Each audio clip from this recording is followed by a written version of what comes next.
The bus sets off. Awakening as a beast tamer, the vehicle itself becomes his beast space. No money for a talent. Borrow it.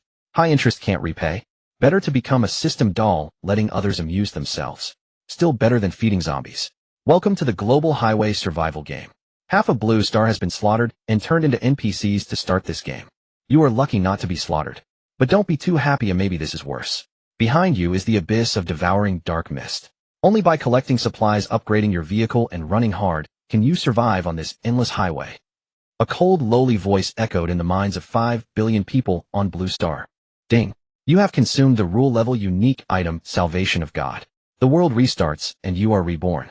Chen Ye's personal system prompt echoed in his mind. Chen Ye's eyes snapped open. He was wearing his faded school uniform. Between his fingers, an ancient bronze coin was slowly disappearing. I am still alive. The first day of highway survival. Was it this coin? Chen Ye touched the red string on his wrist. There used to be a peace coin there. Salvation of God. He clenched his fist. Lu Rian Lin Feng. A pair of dogs. I was blind to save you. 3 months of struggling in the apocalypse, he had done good and evil. He understood the wickedness of human hearts and knew the opportunities and dangers ahead. This was his advantage. Suppressing the rage in his heart. Going for revenge would waste his starting time. That would be foolish. His enemies were just 2 small fries. He could deal with them when he ran into them. Chen Ye looked around. As far as the eye could see, it was an abandoned parking lot filled with broken-down vehicles that couldn't be started. Countless people teleported by mysterious forces stood on the iron ruins, some fearful, some lost, some searching for others, and some excited. Exactly the same scene as the start of the previous life. Ding. System reminder. A transparent virtual panel suddenly popped up in front of everyone. Starting bonus, you can upgrade the scrap metal in front of you for free once transforming it into your exclusive vehicle. Vehicle model is your choice. Vehicle upgrade complete. Please depart immediately. Every day you survive, the system will distribute corresponding rewards. Black Mist countdown is 000959 local chat, and trading zone has been automatically enabled, avatar generated. The next second the regional chat channel instantly scrolled. Just got off work and they throw me into highway survival. Hope that fat boss of mine gets slaughtered. Oh, where's this? Which kind brother can help? Call the police. My phone was stolen. Don't be silly girl, no kidnapper has this power. Quickly choose a vehicle or the Black Mist will swallow you. Is there any survival expert who knows the trade? Which of the 10 vehicle types is reliable? I chose the RV. System auto assembly 3 minutes to finish. I chose the off-road vehicle. Full performance 2 minutes to get on the road. Damn, a bus. Would any idiot choose that? Stop joking.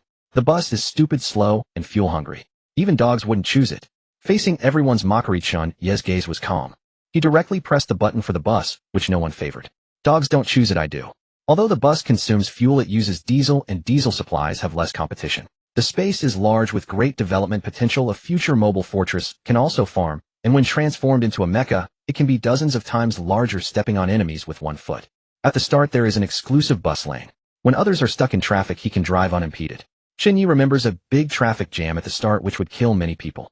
In his previous life, he almost died. Buzz. Countless mechanical parts gleamed with white light, assembling continuously. The bus in front of him was gradually taking shape. Ding. Vehicle upgrade progress, 23, remaining time 6 minutes. Chen Ye frowned slightly. The upgrade takes 6 minutes. Looks like there's no time to get off and scavenge for starting supplies. Then the chat channel popped up a help message. Help. I'm Lin Man, a flight attendant. I can't drive. Does any boss want to take me in? Chen Ye's eyes were utterly calm. In apocalypse survival, a woman like that with a big chest, but no brain besides providing some dopamine and endorphin physiological needs was useless. Moreover, he couldn't guarantee that the woman wasn't fishing. In the apocalypse, only oneself could be trusted unless he could awaken as a beast tamer and contract an obedient beast girl. He could barely accept it. That's right, there are a few beast girls, zombie girls, etc. and many more monsters. Closing the chat interface, Chen Ye casually swiped the system panel. Suddenly his gaze paused. The shop interface lit up early. He remembered the rule clearly required collecting 100 highway coins to unlock it. Highway coins balance 625. Seeing the number, Chen Ye's heart suddenly pounded. My assets actually came back with me in the rebirth. He immediately opened the store, skipped food, basic supplies, and game loans, and went straight to the last page, the special exchange area. Special exchange countdown 5 minutes 15 seconds. Random divine vehicle mounted talent, unique price 1,000 highway coins. Chen Ye's eyes widened. There really is a divine talent. What the mysterious merchant said in the previous life was actually true. A divine talent only costs 1,000. Is that scientific? Previously ordinary talents were 1,000, but now he only has 625, still short. Wait. There's a game loan. Ding. Detected host funds 625, credit rating excellent. Available loan principal 500 highway coins, interest 500 highway coins. Total principal and interest 1,000 or repayable in 10 days, a daily payment 100. If overdue for 3 consecutive days, the system will execute and refine you into a prop NPC. Chen Ye's expression suddenly turned serious. In his previous life, he personally saw a first-line celebrity who borrowed money and couldn't repay being refined into an inflatable doll by the system and sold for 100 coins in the trading area. Fortune favors the bold. I don't believe I can't pay it back. I'll take it. He confirmed the loan without hesitation, afraid of being snatched away if he was a second late. After all, he couldn't guarantee there wasn't another reborn person. Ding. Loan successful. Current highway coins balance 1125. Do you want to exchange for the unique divine random vehicle mounted talent? Confirm exchange. Exchange successful. Remaining balance 125. Boom. In an instant, the bus Chen Ye was in burst out with dazzling golden light, enveloping him entirely. The surrounding survivors were busy upgrading their own vehicles. None paid much attention to this phenomenon. Although everyone's vehicles glowed white, it was nowhere near the level of the brilliant golden light around Chen Ye. Congratulations to the host for unlocking divine level affix. Effect 1 golden affix per level. This talent is the only one in the world forever. Do you want to enable world channel broadcast? Refuse. Chen Ye decisively declined. A tree that stands out in the forest will be destroyed by the wind. Without strength, being high profile would only bring disaster and trouble. Suppressing the excitement in his heart, he looked at the nearly completed bus. No shouting, no yelling. Once the vehicle upgrade was finished, he would immediately gain an ability. Now I must earn money fiercely working for the system. I'm only 22. I don't want to become a rich sister's toy. At this moment, the black mist behind was approaching step by step. Many people had already completed their vehicle upgrades and drove away hastily. The black mist emitted bursts of shrill screams, not human sounds, making one's scalp tingle. Just then, Chen Ye's bus assembly was completely finished. The Doomsday bus assembly was complete. He immediately sat in the driver's seat. Ding. Vehicle upgrade complete. Bound to host soul. Please name Eternal Night. Naming successful. All attributes digitized. Say system to view vehicle and personal panel. System. With a thought, 2 clear panels instantly appeared. Vehicle Eternal Night, LV1 defense 20, space 60, cubic speed 30 kmh, a weight 20 tons. Host Chen Ye, 22 years old, remaining lifespan 60 years, HP 100100, physique 10, spirit 10, madness 15100. Triggering divine talent, drawing exclusive golden affix. The next second, countless cards rolled into waves before his eyes. In an instant, the cards suddenly stopped. All the worn gray cards faded away, leaving a pure gold card engraved with ancient divine runes floating quietly in midair. The moment he saw the affix, Chen Ye's breath stopped. No way. Whatever I think of comes. Class change card, Divine Beast Tamer, exclusive divine pet. Entry, Divine Beast Tamer. Contract rules. Any member of the opposite sex who remains in your vehicle for a full 24 hours or exists in a near-death state may be forcibly bound to a soul blood contract. Contractable subjects include all. Demons, devils, ghosts, monsters, humans, gods, immortals. None are exempt. Talents. Tamer's aura. All tamed beasts recover 10 times faster, and the host gains a permanent 10 affinity toward the opposite sex. Tyrant's sovereign. Tamed beasts are 100 loyal and will never betray. Telepathic bond enables telepathic communication with tamed beasts. Beast sovereign. The vehicle itself serves as an exclusive taming space. Each level up grants 1 additional contract slot. Each successful contract with the opposite sex carries a 90 chance of granting a random attribute boost. Current contract, slots 1. Never to betray and telepathic communication. Worthy of a divine tier profession. Betrayed in his past life, he understood all too well how heaven-defying this talent truly was. Chen Ye stared at the panel, the corner of his mouth twitching. The opposite sex. A forced contract. An attribute points on top of that. Enough. So be it, women. Women it is. For power, I can't let propriety between the sexes hold me back. In theory, a beast tamer is the strongest profession there is. 1 person, 1 army. With the right combinations, unbeatable. But that's only in theory. In reality, a beast tamer possesses no combat skills whatsoever beyond contracting beasts. In this apocalypse, simply surviving is hard enough, let alone feeding a tamed beast on top of it. But everyone else must wage a 9-death 1-life struggle for a week before they can even change class. He had it from the start. An absolute gift from the heavens. More importantly, he already knew of a divine tier creature. Creature quality is ranked in 7 tiers: inferior, common, excellent, rare, epic, legendary, divine. It was a succubus, one of the female kind, perfectly fitting the conditions for a forced contract. He lifted his gaze toward the churning black mist in the distance. Plans change. I'll head straight into the depths of the mist and force contract her first. A fully grown divine-tier creature, its combat power could rival the gods themselves. In his past life, even the strongest player on the entire server had only managed to contract a legendary beast. A living divine tier 1. Not a single soul had ever even seen one. I hope she hasn't breathed her last yet. If I hurry there I should make it in time. He turned the ignition key. The bus let out a deep guttural roar and slowly lurched to life. Clack clack, vroom. Barely 10 meters out, raucous laughter erupted from the adjacent lane. Holy shit. Look at that. Some idiot actually picked the bus. A blonde guy rolled down the RV window, his face twisted with mockery as he pointed. Starting with just 5 liters of fuel, this iron coffin is the biggest gas guzzler of them all. I bet he won't make it 5 kilometers before he's dead on the road. For real. Who in their right mind picks a bus at the start? Did he get his head caught in a door? Chen Ye cast a glance at that group of soon-to-be corpses and didn't bother with them. Those little cars could finish upgrading in 2 or 3 minutes flat. Yet they insisted on dawdling at the back of the convoy. Once the black mist arrives, unless they abandon their vehicles to become scavengers, not one of them will escape. The deadliest thing on the highway is never hunger or thirst. It is gridlock. One who hasn't lived through it could never understand the true advantage of a bus. Diesel vehicles are scarce. A blue ocean niche with little competition. Oh, nobody fights for diesel. Clumsy and heavy, yes, but it has its own dedicated lane. No traffic jams. Massive in tonnage, no one dares to stage a fake collision with it. Spacious with tremendous potential for modification. No matter how luxurious an RV may be, it cannot compare to a mobile fortress. It was August with temperatures soaring to 40 degrees Celsius, stifling like a steamer basket. Chen Ye casually spent 1 highway coin to exchange 2 bottles of ice-cold cola from the shop. He twisted off the cap with a crisp pop. The refreshing fizz slid down his throat. Oh, holy crap. He's got cola. A few of the blonde guys' eyes instantly turned red. Sitting in a drafty tin can of a car, sweating buckets like they were in a sauna. Ice-cold cola. That was a true luxury. Hey, buddy, share a few bottles of cola with us. Join our crew. We'll let you have free time with some spirited little girls. How about it? The tied up and played with kind. A bunch of thugs, barely 15 or 16, barely old enough to sprout hair. Already messing around with such things. Chen Ye didn't give them so much as a glance. He wrenched the steering wheel hard, and the bus veered straight into the empty auxiliary lane beside them. Holy shit. He's actually driving in there. That's a death wish. A sedan just barely crossed the line a moment ago and got obliterated. How is this possible? He's fine. Wait. Look at the words on the ground. Bus only lane. The entire crowd fell silent in an instant. Everyone stared at the main road jammed into a hopeless mess, then at the bus gliding farther and farther away on the open thoroughfare. Their regret turned their guts green. Damn it. If I'd known, I would have picked the bus too. Which idiot was it just now who said buses were useless? What a scam. The few blonde guys at the back of the line turned pale as ghosts.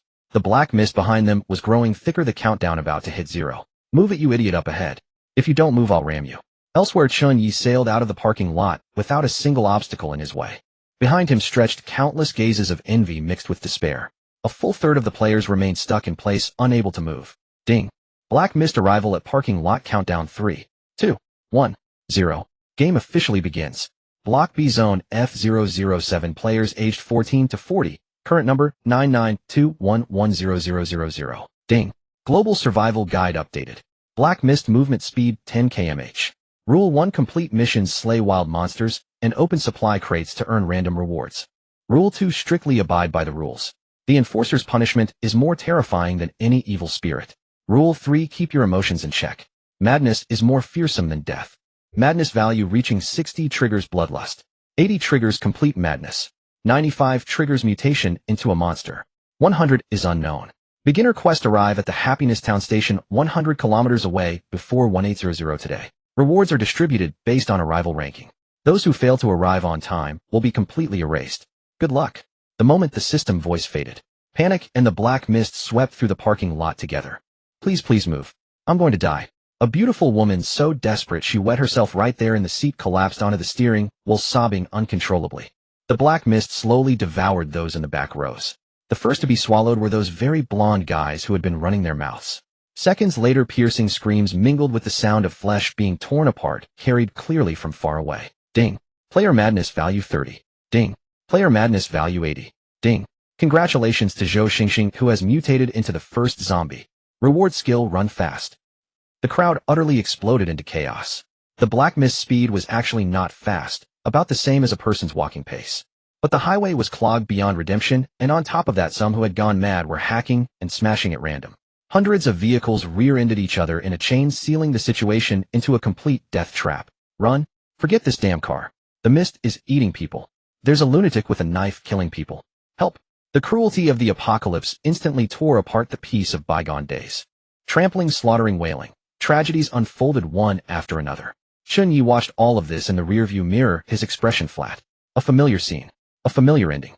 Bleeding hearts never survive to the end. This was a lesson paid for in blood from his past life. Bang bang bang.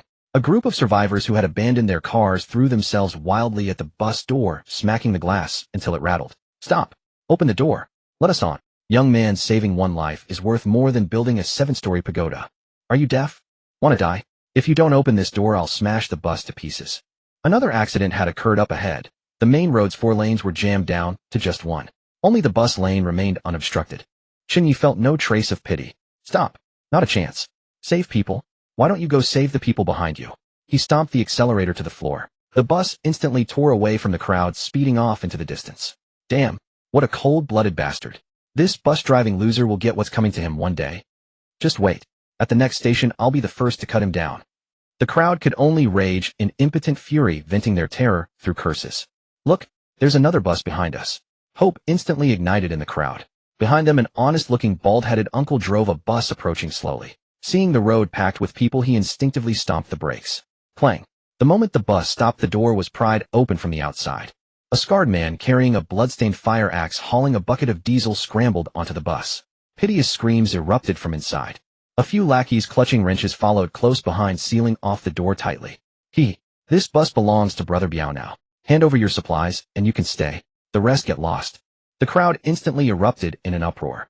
Chen Ye glanced at the bus behind him through the rearview mirror. He caught sight of a familiar figure, seizing the chance to squeeze onto that bus. It's the Axe Gang's Sang Biao. Good thing I floored the accelerator earlier without letting up.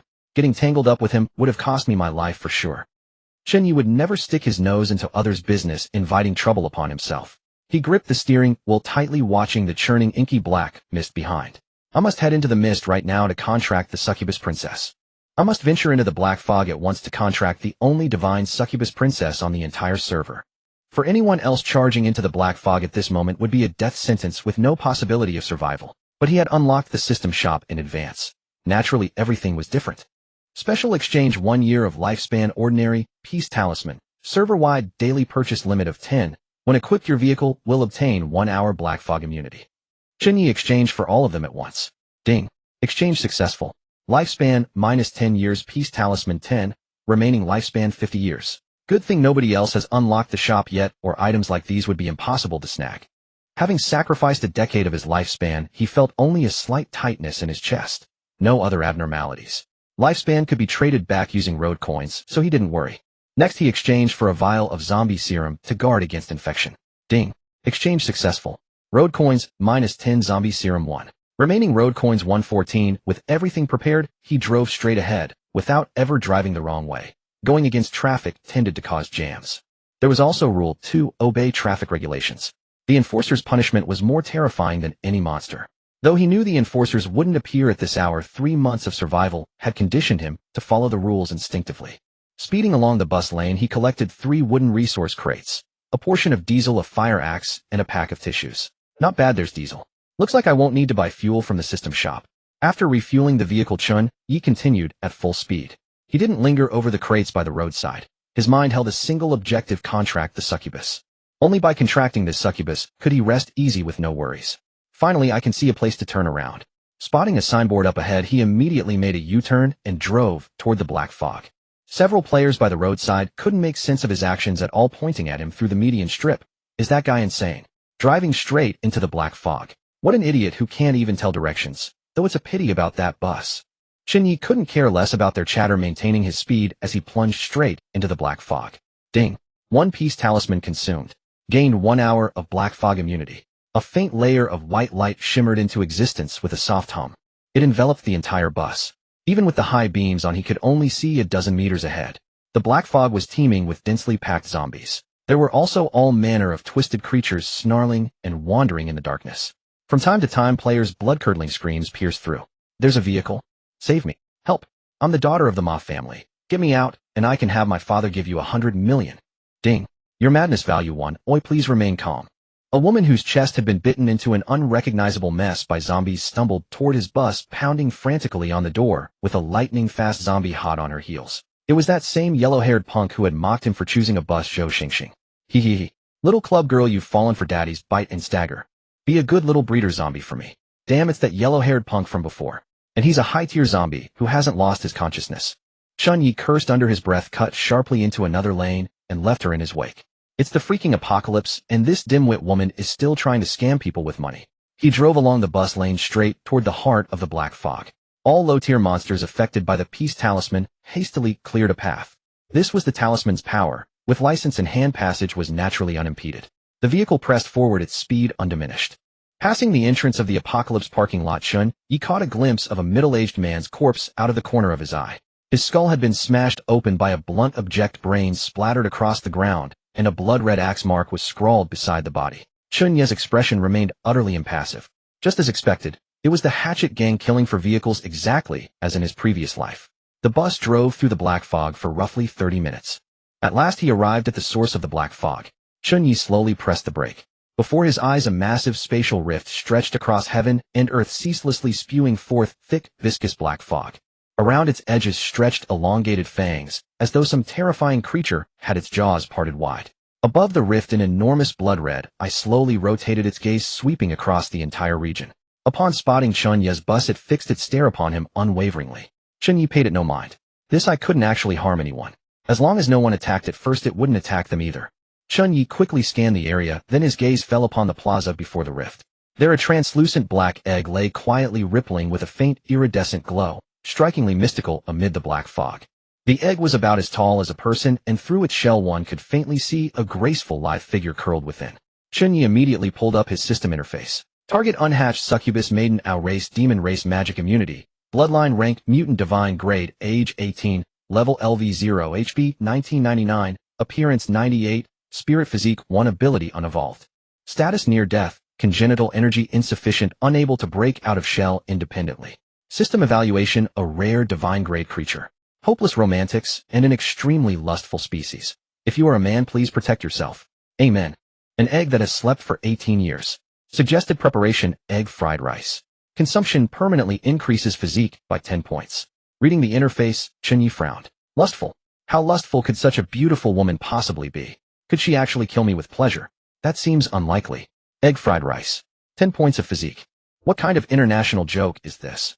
This is my exclusive demon pet. The happiness of my second half of life is all riding on this egg. In his previous life, this egg had been discovered by an adventuring team half a month later. By the time they found her, the egg was destroyed, and she was dead. Thanks to her absolutely stunning figure and looks, her photos had flooded the server-wide channel for 3 whole days. The system's analysis even revealed she had died shortly after the game launched. Whatever it is, what it is. Once I contract her, my tenfold recovery ability should be able to bring this little enchantress back to full HP. Quick, contract her now and see what abilities awaken. Chen Ye parked the vehicle at the edge of the black egg and pushed open the door. In an instant, every zombie and aberrant creature in the area simultaneously stopped moving. They turned their heads in perfect unison, staring at him with unblinking fixation. The Peace Talisman only protected those inside the vehicle. Stepping out meant just as much danger as anywhere else. In an instant, countless creatures roared and charged. Chen Ye moved with blinding speed. He stepped out, scooped up the translucent black egg by the car door, then spun around and dove back inside. Bang! The car door slammed shut. The entire sequence took less than 3 seconds. The horde surged forward behind him, but was halted dead by an invisible barrier. They caught the scent of a living human snarling in frenzy and clawing at the empty air, but all to no avail. Chen Ye looked out the window and exhaled. Excellent. I didn't expect it to go this smoothly. He checked his own condition. His skin had not been contaminated by the black fog. Heh. Looks like I saved myself a vial of serum. At that moment, an extremely weak, soft pant suddenly emerged from within the egg in his arms. Chen Ye lowered his gaze. In his haste to grab it, the eggshell had struck the car door and cracked open. Translucent amniotic fluid seeped out, and a sweet yogurt-like fragrance instantly filled the cabin. Crack! The fracture continued to spread. With a resounding crash, the shell shattered completely. Holy shit! Don't die on me now. Gazing at the shattered remains of the succubus egg scattered across the floor, Chen Ye paid no heed to the sticky mess as he reached into the viscous egg white and fished out the succubus. The succubus was drenched from head to toe, her skin slick and slippery. She curled into a trembling ball, her complexion deathly pale, devoid of breath. she appeared to have already perished. Ding. A dying God-tier life form has been detected within the vehicle. Would you like to initiate a contract? Yes. Right now. Holy crap. Good thing she isn't dead, or this whole trip would have been for nothing. Please feed a single drop of fresh blood to complete the master-servant contract. Chen Ye did not hesitate. He bit open his fingertip without a moment's thought and pressed it to the maiden's lips. The very next instant a droplet of blood fell into her mouth. The succubus, however, behaved like a famished kitten starved for over a decade. Baring her tiny fangs, she seized his fingertip and sucked ravenously. HP 1. HP 1. Above the maiden's forehead, notifications of life recovery continued to surface one after another. Soul contract in progress. 5, 20, 50. Hey, we agreed on just one drop. How did you end up getting addicted to it? Stop gnawing on me like I'm some kind of milk bun. Though he grumbled, feeling the maiden's vital signs gradually warm Chen, he ultimately did not withdraw his hand. The next moment, a golden-red radiance emanated from his fingertips, spreading along the maiden's body until it enveloped her entirely. It swirled gently about her lower abdomen, coalescing into a peach-colored rose-shaped demonic sigil. Beneath the peach-hued heart-shaped petals of the sigil, his name was faintly inscribed. Holy crap, you tattooed my name right there. Ding. Congratulations, the contract has been completed. The succubus's abilities have awakened. Bonus reward received, all attributes 5. Suddenly Chen Ye felt a surge of warmth coursing from within the succubus, enveloping his entire being and reshaping his physical form. His 5 senses, hearing, sight, smell, and the rest, were being elevated across the board by a mysterious force. His own abdomen had likewise tightened, carving out 6 solid defined muscle ridges. Contract feedback. 5 whole points added to all attributes, just like that. These 5 attribute points alone are worth more than 1,000 highway coins. My current physical condition is roughly on par with a professional athlete now. At this moment, the maiden's complexion was steadily regaining its color, and her once cold body was gradually warming. Her lashes trembled lightly as she slowly opened her eyes. A pair of wine-red eyes glistened with moisture, brimming with bewilderment and devotion. She can't speak. Just as Chen Ye breathed a sigh of relief upon seeing her revive, the maiden burrowed straight into his embrace, the tip of her nose brushing delicately against his neck. A sweetness reminiscent of yogurt mingled with her own soft, unique fragrance, washing over him and rendering Chen Ye momentarily frozen. Chen Ye scrambled to pull off his t-shirt and loosely drape it over her provocative form. Him going shirtless didn't matter, but his demonic pet certainly couldn't be exposed. The maiden obediently nestled in her tiny hands, clutching tightly at the hem of his clothing.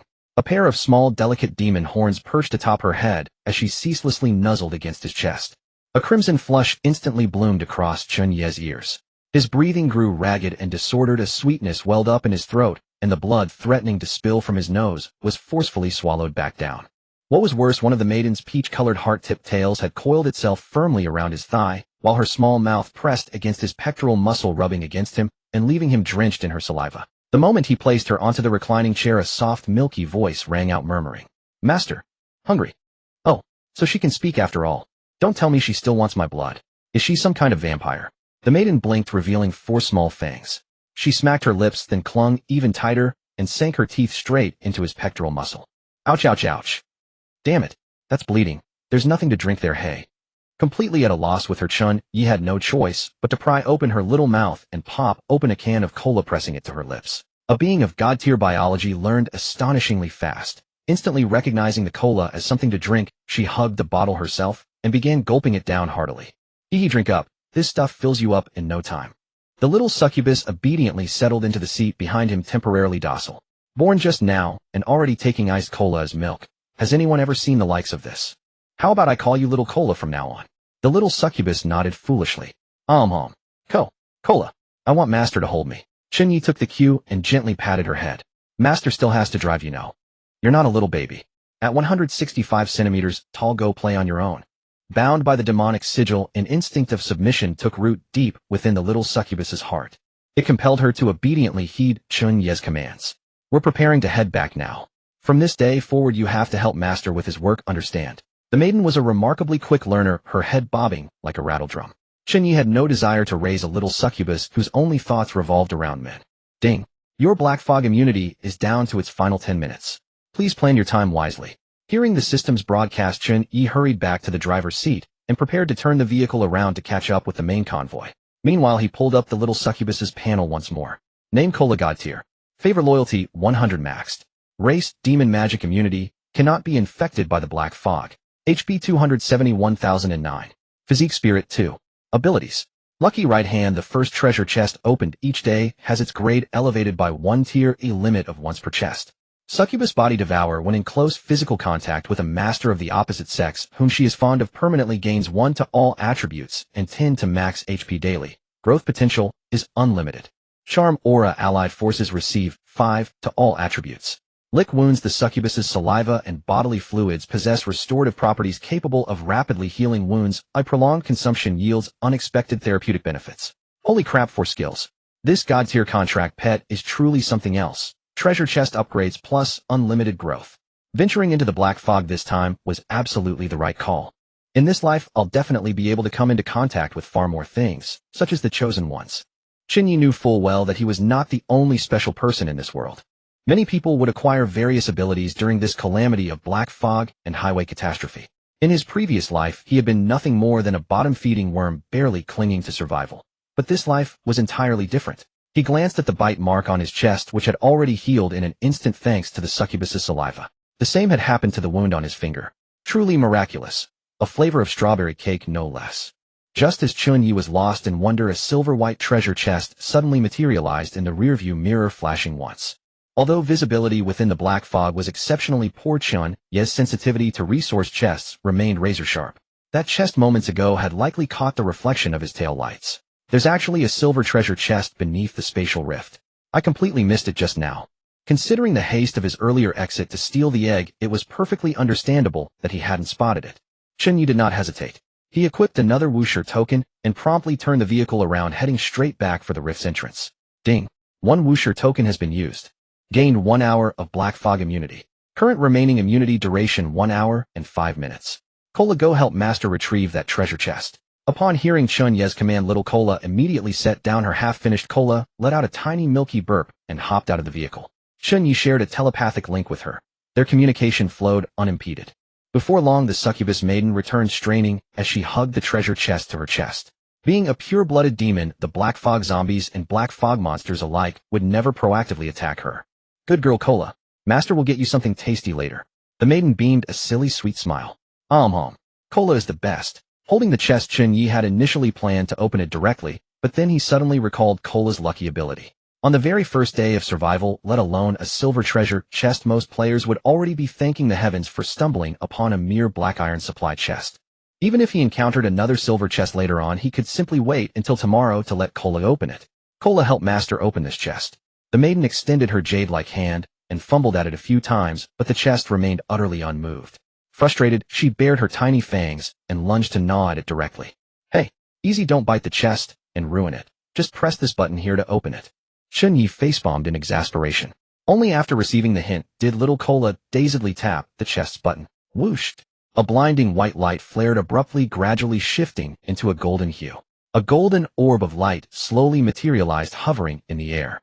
As the golden radiance faded, a yellowed slip of paper was also revealed at the bottom of the chest, veiled by the orb's afterglow. Chen Ye failed to notice it for the moment. Ding! Congratulations to the host on obtaining a level 5 complete vehicle module integrated bathroom, equipped with a water resource collector, stably producing 5 tons of clean water daily. Would you like to install it immediately? A level 5 complete module straight out of the chest. And it comes with infinite water production. I'm really about to hit the big time now. Chen Ye had originally been planning to tow a wrecked RV behind him later, but now that was completely unnecessary. Install it. Install it right now. The very next second, the bus shuddered faintly as a flash of golden light swept through. At the back of the cabin, a golden-hued compartment of roughly 8 to 9 square meters materialized out of thin air. Exquisite, yet sturdy. Chen Ye pushed the door open to take a look. Inside lay a spacious double bathtub, a pure gold toilet, fully automatic drying equipment, clean bath towels and hand towels, and a complete set of bath amenities to boot. Even the water tank's gauge was filled to the brim. Holy crap! These conditions. Are we really here to survive a disaster? Chen Ye couldn't help but click his tongue in amazement. Cola, you're truly Master's little lucky star. You go take a bath first. I'll go drive and catch up on the road. Cola doesn't know how to bathe. Master, help me. Chen Ye activated his telepathy skill and discovered that this little creature understood everything, merely feigning ignorance. Cola carried inherited memories, knowing even more than he did. Time was precious enough as it was, and now it was being squandered along with the Wuxia token. The pressing matter at hand was to drive out of the Black Fog, otherwise another Wuxia token would be wasted. This thing was exchanged at the cost of lifespan incomparably precious. For this token alone, he had aged by 10 years. Go wash yourself. Chen Ye pointed toward the bathroom, his tone flat. All right. The girl blinked innocently. Make it quick. Only when Chen Ye urged her did she obediently scurry into the bathroom. Before long, the sound of water splashing echoed from the bathroom. Chen Ye drove the bus at full speed, leaning back in his seat with a scoff. A divine-grade demonic pet is truly extraordinary. Born with knowledge, even knowing how to use a bathtub. The black fog lay silent, the sound of splashing and playing in the bathtub reaching his ears with unusual clarity. Cola was even humming a melody, a lullaby she had learned before birth. Though it does waste water terribly. This is a desert where water is life itself, and this little bath has consumed nearly half a ton. Complaint aside, he soon contradicted himself. After all, this was a future divine beast that could stand shoulder to shoulder with the gods. Surely a little extra water was nothing. He even entertained the thought of selling Cola's bathwater. Everyone must be desperately short on water now. But he shook his head soon after. The bathwater would flow into the sewage system anyway, and it could help cool down the vehicle along the way. In this scorching summer desert without air conditioning, the heat was absolutely unbearable. He needed to upgrade the vehicle to level 2 as soon as possible. Then he'd have air conditioning, a private room, and a planning area. The first to upgrade gets a reward of 100 highway coins. This reward must be claimed. Upgrading to level 2 requires highway coins. I already have some now, and water resources can be exchanged for upgrade materials. The reward is already locked in for me. As he drove toward Happy Town, he sorted through the memories of his past life. Though the stations had ranking rewards, the bus was slow and could never compete with sports cars in speed. But first place only netted a dozen or so highway coins. Worthless junk resources he wouldn't even spare a glance for. Better to gather supplies along the way. The bus had the advantage of ample space and cargo capacity. Just then Cola emerged wrapped in a bath towel, her body washed clean and sweet-scented. She squatted right beside him, tilting her head up obediently like a freshly groomed kitten. Master, I'm done washing. Chen Ye looked down. Holy shit, so fair and so smooth. He couldn't help himself and patted her head. Chen Ye swallowed hard.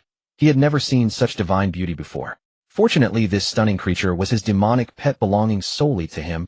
Otherwise, he would have been consumed with jealousy. Hair cascading past her waist, exquisite features, skin impossibly tender and smooth. Succubi were born with physical gifts ordinary men could never resist. They grew into the most pleasing form your heart could desire. But this was the apocalypse, a fight for survival where lives hung by threads. Naturally, there was no room for idle thoughts. Looking down at his own filth-streaked body, then glancing at the time, he figured escaping the black fog would take at most half an hour. There was still plenty of time, so he might as well take it easy and grab a shower himself. His body was sticky with the succubus egg fluid. Not harmful, but thoroughly unpleasant. Chen Ye brought the vehicle to an immediate stop. Since he couldn't claim the first checkpoint's reward anyway, wait for me outside. Don't wander off.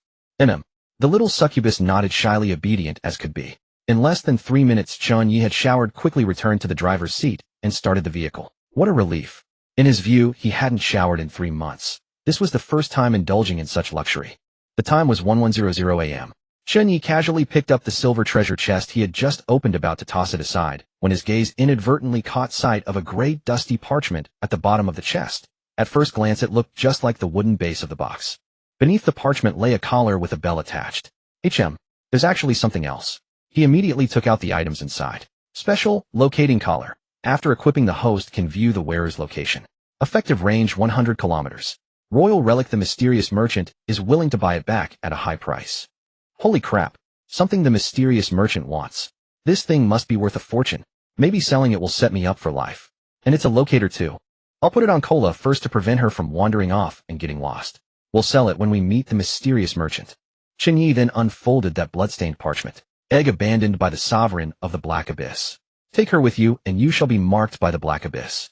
Chen Ye raised an eyebrow. Sovereign of the Black Abyss. Never heard of it. Chen Ye feared no sovereign of the Black Abyss. In this game, even gods had to obey the rules. So what kind of big shot was the sovereign of the Black Abyss? Being marked by the Black Abyss, so what? Could he kill me with a look? He laughed and shook his head, not thinking much of it.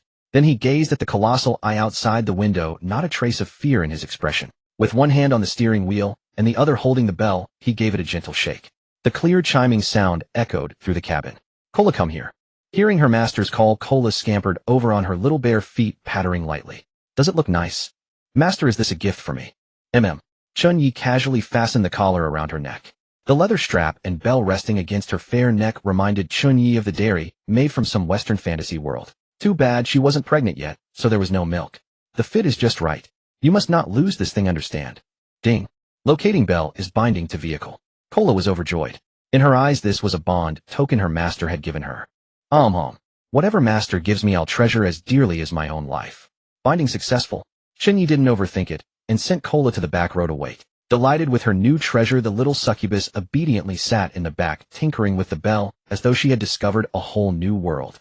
Chen Ye meanwhile opened the newly added locator function, and saw a succubus avatar, displaying her position and distance, remarkably precise. Not bad, pretty handy. Chen Ye glanced at it briefly before closing the succubus locator map. Then he drove swiftly toward Happy Town, keeping an eye on the roadside for any supply crates.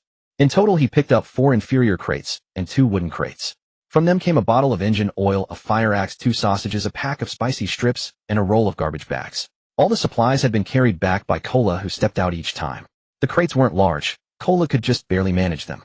After driving for another half hour or so, the bus finally burst out of the black fog's range. The moment they emerged from the black fog, they spotted a listless zombie in the wasteland ahead, hunched over a corpse, gnawing away to restore its stamina. Heh, lucky me, an old acquaintance. Zombie Zhou Xingxing, HB 2250, physique 220, skill swift runner, 20 meters per second, status abnormal, excessive indulgence, slowly recovering. Chen Ye pulled over, grabbed the fire axe beside him, and prepared to disembark. These mutated creatures dropped highway coins. Cola's HP wasn't fully restored yet, so Chen Ye had no intention of bringing her along. Cola, stay in the car. Don't get out. Oh. Cola clung to the window, curiously watching Chen Ye hunt. The zombie's foul saliva ceaselessly corroded flesh and blood as it chewed the thick stench of blood masking Chen Ye's presence. It was only when he reached right in front of it that Zhou Xingxing suddenly noticed him. But it was far too late. Holy shit. You bus-driving bastard, how is it you again? Goodbye, little yellow hair. What a promising start ruined by your own doing. Chen Ye struck with swift precision, 3 or 4 axe swings, landing clean. A zombie's head tumbled to the ground. Even with his head severed, Zhou Xingxing had to get in one last parting shot. You've killed me, but my billions of descendants will avenge me. Ugh. And with that he was done for. Being able to slay the monster unscathed was entirely because the creature had been pushed to its absolute limit. He surveyed his surroundings, for now no other mutated beasts dared crawl out of the black fog. Ding. Mutated zombie killed, X1, highway coins 1, obtained school uniform, X1. This guy really went all out with his activities, wearing himself down to a single drop of blood. What a windfall for me. System announcement: congratulations to player Yonya for securing the server's first blood. Special rewards issued: revolver X1, universal fuel X3, mineral water X10. That's all there is. This first kill reward is worse than useless. Holy shit. A handgun, fuel, and water from a first kill. I'm crying with envy. What did Yonya even kill? I just ran someone over, why didn't I get a reward? Bro, Yonya, spare me a bottle of water. My little sister is dying of thirst. Chen Ye paid no heed to these voices, closing the public chat without a second thought. After stowing his spoils, he returned to the vehicle and fed a road coin into the slot. Balance 115. Remaining 885. Master is amazing. Cola clapped her hands in jubilant celebration. Back in the vehicle, Chen Ye helped her into the pristine school uniform he had just scavenged. Chen Ye nodded with evident satisfaction. This way you won't have to run around naked anymore. It'll also be easier to collect supplies when we disembark. Master, I'm hungry. Cola's brow furrowed as her stomach growled audibly. Chen Ye's own abdomen echoed with the gnawing pangs of hunger, and he retrieved the last of their rations. 1 sausage apiece, and he indulged in an extra pack of spicy strips. When he offered Cola a tiny taste of the spicy strips, she shrieked at the fiery burn, much to Chen Ye's amusement. Yet this meager fare only sharpened their hunger. But with a crushing debt hanging over his head, he dared not squander a single coin. Chen Ye opened the regional chat channel. In mere half a day, the regional population had dwindled to barely 8,000 souls. The public screen was awash with desperate pleas for water. This was a desert. Beyond the traffic jams, the scarcity of water had become the gravest crisis of all. He posted a single message without preamble: purified water, trading for food or upgrade materials. The instant his message went live, a deluge of friend requests flooded his screen. He meticulously sifted through the applicants for credible trading partners. Big shot, I have no supplies to trade. Can I owe you? I'll pay you double tomorrow. Handsome bro, can I trade my black stockings for it? I licked them, they taste salty, good for replenishing salt. Cute boy, send the water to me first, and I'll keep you company for a night when we reach the station, alright? At the sight of these freeloaders, Chen Ye blocked them without hesitation. Big shot, can I trade 1 bucket of instant noodles for 2 jean of water? Finally, someone worth dealing with. He swiftly accepted the friend request and typed 2 words. Deal. He didn't trade his bottled mineral water. Instead, he filled a trash bag with water from the collector.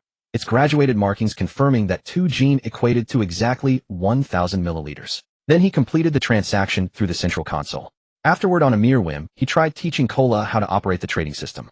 To his astonishment, guided by their 100 loyalty bond and the heart-to-heart connection between them, Kola mastered the operation in a mere dozen minutes. Kola, you're truly a divine creature. Who knew your learning capacity was this formidable? Then can I trade for more delicious things? Of course. For the remainder of the journey, Kola took charge of trading, while Chen Ye devoted himself entirely to driving. Leveraging their daily yield of 5 tons of purified water, Kola frantically bartered for survival supplies. 18 servings each of instant noodles and sausages, 12 portions of milk and bread, 1 pack of cigarettes, 2 packs of dried fish, 11 units of diesel, 15 of wood, 8 of steel. A truly bountiful harvest. Sated and refreshed, Chen Ye tapped open the vehicle upgrade panel. LV. 2 vehicle upgrade requirements: wood 50, a steel 50, rubber 20, glass 20, road coins 30. Materials are still lacking. We must gather them quickly. Once the vehicle reaches LV 2, I can contract a second beast. Time to find Kola a good sister. That way she won't keep clinging to me. Chen Ye pressed onward toward Bliss Town. Along the route, corpses lay strewn in every direction. Most survivors had perished at each other's hands. The mutated beasts and zombies now lingered only around the edges of the black fog, posing no immediate threat. The black fog crawled at a mere 10 kilometers per hour, and he had already left it far behind. The destination lay less than 40 kilometers ahead. As more people and vehicles filled the road, supply crates became instant flashpoints the moment they landed. A single sausage, a single bottle of water, enough to make men beat each other bloody. Chen Ye felt a quiet gratitude that in this life he need not contend with them for scraps. His vehicle produced 5 tons of purified water daily. Why fight when he could simply trade? The succubus perched before the central screen, managing trades with uncanny swiftness under the guidance of their heart-to-heart link. The cabin soon overflowed with supplies, and the little creature gazed at the food with drooling anticipation. For her diligent service, Chen Ye rewarded his magical pet with a bottle of milk, sending Kola into paroxysms of delight. She repaid him with 2 kisses. Master, only 3 tons of water left. Should I keep trading? Keep going. Just leave enough for us to drink. Got it. After all, letting the water go to waste served no purpose. His tank could only hold 5 tons. Once full, the collector would cease drawing moisture from the air. Master, I'll go refill the tank. Go ahead, I'll keep an eye on the console. Kola scampered toward the bathroom, and the central screen immediately pinged with a new trade request. Bro Yonya, can I trade diesel for your water? Sure. 5 gene of water for 1 barrel of oil. Everyone drove gasoline vehicles, so diesel had no market. His fuel tank had long been filled to the brim. Just as that deal concluded, another trade request popped up. Big shot. I've got a blueprint. Can I trade it for a weapon? A blueprint? Chen Ye's attention sharpened instantly. In this apocalypse, such things were the true hard currency. He glanced at the avatar. The remark read, Fatty Qian. What kind of blueprint? It's a LV. 1 wooden bed blueprint. Chen Ye chuckled despite himself.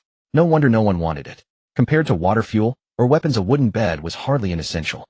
Especially since the RV already came with its own bed. Still, he did happen to want a bed. Even a plain wooden bed would be far more comfortable than his lumpy, rigid car seat. He cast a glance at the pile of fire axes beside him. He had far more than he could ever use. I can trade with a fire axe, but you have to throw in something extra. The fire axe's value far exceeded that of a mere wooden bed blueprint. Chen Ye was no man to be shortchanged. Can I add 2 more barrels of diesel? Done. Thanks so much, big shot. I actually had a fire axe too, but the axe gang waylaid me and stole it. The fatty's warning stirred memories from Chen Ye's previous life. It was through such roadside robberies that Sang Biao had snowballed his power, eventually becoming an untouchable titan whom no one in the region dared to cross. In this life, your luck won't hold. Chen Ye's brow furrowed as a plan to deal with Sang Biao's roadblock took shape in his mind. Without further deliberation, he confirmed the trade. A flash of white light on the console, and the fire axe was gone, replaced by a weathered parchment blueprint. Single bed. Crafting materials: wood 3, sponge 1. Craft now. It even came with a 10-centimeter sponge mattress. Far better than he had anticipated. Yes. Ding. Crafting successful. Please select placement. Place it beside the driver's seat. White light pulsed, and a single bed materialized, securely fastened beside the driver's seat. Chen Ye reached out to touch it. The texture was even softer than the RV's original LV. 1 mattress. Just then Kola emerged from the bathroom and immediately spotted the new bed by the passenger seat, diving onto it in an instant. Wow. Did Master prepare this bed for me? It's so soft and comfy. Chen Ye's face stiffened with awkwardness. The bed had been meant for himself, yet the little creature had claimed it without hesitation. Sighing in resignation, Chen Ye conceded the bed to her, given her considerable help that day. Master, the bed is so big, we can sleep together. The corners of Chen Ye's mouth twitched. The bed was 2 meters long and 90 centimeters wide, barely enough for one let alone two. Were they supposed to sleep stacked like acrobats? Knock it off. Keep watching the trades. I need to focus on driving. Time slipped by minute. Once their purified water had been traded away, Cola collapsed onto the little bed, utterly spent. Chen Ye didn't wake her. The little one had been a tremendous help today, and her HP wasn't fully restored. Staying by his side granted her the Beastmaster's tenfold regeneration boost. Chen Ye withdrew his gaze and fixed his eyes on the barricade stretching across the road ahead, his expression darkening. He knew this was Sang Biao's handiwork. Even the bus lane had been blocked by a scrapped bus. They weren't indiscriminate either. If they encountered truly unified parties or desperados, they would judge their opponents accordingly and let them pass with deference. But he was alone, making him a perfect target for Sang Biao. This blockade was unavoidable, nor had he any intention of avoiding it. Fortunately, he could purchase some items from the system shop. Without hesitation, he opened the system shop. Weapons section, LV. 1 zone. Fire axe 1 road coin. Composite bout 10 arrows 3 road coins. Grenade 5 road coins. Revolver 18 rounds 15 road coins. Chen Ye didn't hesitate, redeeming 1 handgun and 7 grenades on the spot. Ding. Road coins, minus 50, remaining balance 65. This money had to be spent. Though the system had rewarded him with a handgun, it was far too precarious a safeguard. Today's obstacle offered only 2 outcomes: break through or perish here. There was no third path. No one understood the nature of Sang Biao better than he did. The bus crept forward at a crawl. The road ahead was utterly choked. Over 1,000 souls and their vehicles were jammed outside the barricade, held hostage by mere dozens of men. Chen Ye observed that resistance existed, but it was scattered. Isolated acts of defiance without unity or coordination, each one charging to their own doom. The barricade before him was a mountain of scrapped vehicles spanning every lane, with only a single toll-like gap left open. Those very vehicles had been piled there by past resistors. The crowd exchanged hushed whispers thick with dread. What do I do? I have nothing to pay the toll. Didn't you have a daughter? Old Zhang ahead sent his daughter over and secured his passage. But my daughter's not with me. Then why not try sending your wife? Chen Ye paid the bystanders no further attention. At the sole gap in the barricade, dozens of burly men wielding fire axes stood guard. Hundreds, even thousands of people were rendered utterly docile by mere dozens. Recalling his past life, Chen Ye understood. He could not blame them. It was the natural order for the weak to scramble among themselves, but faced with organized bandits, morale shattered. Resistance became a death sentence. The first to step forward would find no allies rushing to their aid, only onlookers eager to mock their fall. Such was the way even in times of peace, let alone the apocalypse. Chen Ye swept his gaze indifferently across the masses. Then, without warning, 2 figures so familiar, they turned, his stomach lurched into his field of vision. Lin Feng, Lu Rian. The 2 stood beneath the shade of a tree, their bodies intertwined. That wretched couple had long been together. How foolish I was in my past life, actually regarding them as family. Chen Ye's hand gripping the steering wheel tightened instantly, the veins on the back of his hand throbbing violently. He wanted to stomp on the accelerator and crush that disgraceful pair into pulpy flesh. Ding. The host's emotional fluctuations detected. Madness value 5. Current madness value 20. After the system prompt faded, Chen Ye knew that 3 months of post-apocalyptic survival had not been enough. He had been swayed in emotion by such 2 insignificant ants. At a speed of 30 kilometers per hour, running someone over would be nearly impossible. Drawing his gun prematurely would only alert the bandits blocking the road. The greatest threat right now is Sang Biao. After dealing with those bandits ahead, I'll dispose of this wretched couple. Chen Ye closed his eyes and images from his past life flooded his mind. The couple conspiring against him, administering poison, swinging blades, hurling curses and mockery. However, this was merely the norm of betrayal in the apocalypse. Nearly 90% of players perished in the same manner. When he opened his eyes again, only the utmost calmness remained within his gaze. No longer caring about the 2, he simply followed the stream of vehicles approaching the toll booth slowly, making his way toward the single passage of the barrier. Not far away, Lu Ruyan was twisting her narrow waist and shapely hips, excitedly walking into Sang Biao's tent. She intended to use her 23-year-old body to curry favor with one of Sang Biao's 3 wives. But Chen Ye knew that Sang Biao had already led his elite troops to compete for ranking rewards. Those left behind were merely a ragtag group of street drifters. Her ambition to climb Sang Biao's ladder would come to nothing, leaving her to serve as entertainment for the squalid men. Chen Ye withdrew his gaze. Only after being reborn had he finally seen through this woman's true nature. His fingertips traced the cold barrel of the revolver at his waist, then pressed against the 7 grenades in his pocket. Shouts from the toll booth continued to echo. 1 ration of water, 3 portions of basic supplies, 1 container of gasoline. Very well, you may leave. Next. You there, the bus driver. Come over. Cooperate with the inspection. The guards stationed at the entrance had been closely watching his bus all along. Sang Biao was determined to establish a gang and naturally needed to collect large vehicles like this bus capable of transporting people. The lead man with tattooed arms raised his hand, signaling the traffic to halt. Wielding a fire axe, he flashed a gap-toothed grin, his eyes fierce and threatening as they fixed on Chen Ye. Everyone get out of the vehicle for inspection. The tattooed man's desire to confiscate the bus was written plain across his face. Others did not wish to exit, yet he demanded it. But the next second the tattooed man was so terrified he nearly urinated himself. Holy shit. Why you have a gun? He froze trembling while those behind him stared in shock. For Chen Ye, shooting stationary targets was considerably easier. Bang! A single shot to the head. Seeing this, several brazen individuals charged forward with axes in hand. The revolver only holds 6 bullets. Brothers, protect your heads and seize his weapon. With that gun we'll be the bosses of this district. Bang bang. Bang bang bang. The gunfire echoed continuously until one magazine was emptied. Once the bow is drawn, there is no turning back. If the head is missed, aim for the chest, neck, or legs. The dense barrage of gunfire suddenly erupted instantly, overwhelming everyone with terror. Even the survivors who had not yet evacuated fell silent, their faces painted with dread. Common player madness value 30, common player madness value 80. That bus driver actually has a gun. Could he be Eternal Knight? What are you staring at? Charge now. Or do you intend to perish alongside the black fog? Holy shit. Finally a savior has come to rescue us, the survivors whispered among themselves. On the other side, Chen Ye, having emptied his magazine, had already scattered all the thugs blocking the road. Especially when he raised his revolver once more. The roaring gunfire also startled Kolo awake. Master, what's happening? Kolo, you're awake. Wait, and I'll take you down to collect supplies. The bandits blocking the road were hastily assembled with no cohesion whatsoever. With their leader and several reckless ones dead, the remainder instantly lost all morale and scattered in panic. Some still frenzied remained in the tents while the rest fled. Everyone understood that even swarming Chen Ye in a group might not guarantee victory. But no one was willing to be the first cannon fodder to die. Don't run. You hold them off. I'll go call for reinforcements. Call your mother. That man has a gun. Why don't you hold them off yourself? The lackeys cursed profusely, each running faster than the last. You enjoyed pleasures in the tent while I bear the burden.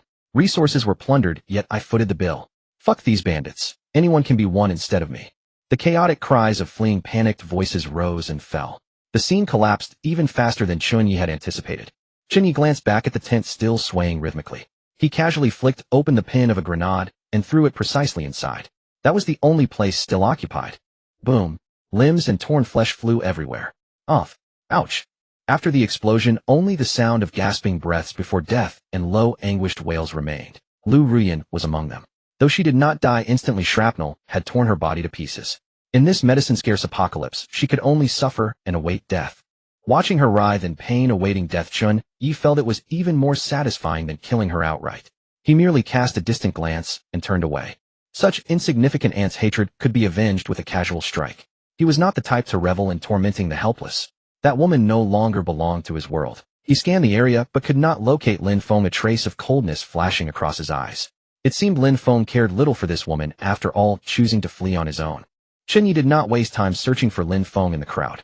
He stepped out of the vehicle immediately, pulling Kola along to begin collecting supplies. The area was stacked high with provisions plundered by the Axe gang. This ill-gotten wealth, he took it with a clear conscience. Wood 18, steel 13, rubber 11, dried fish 10.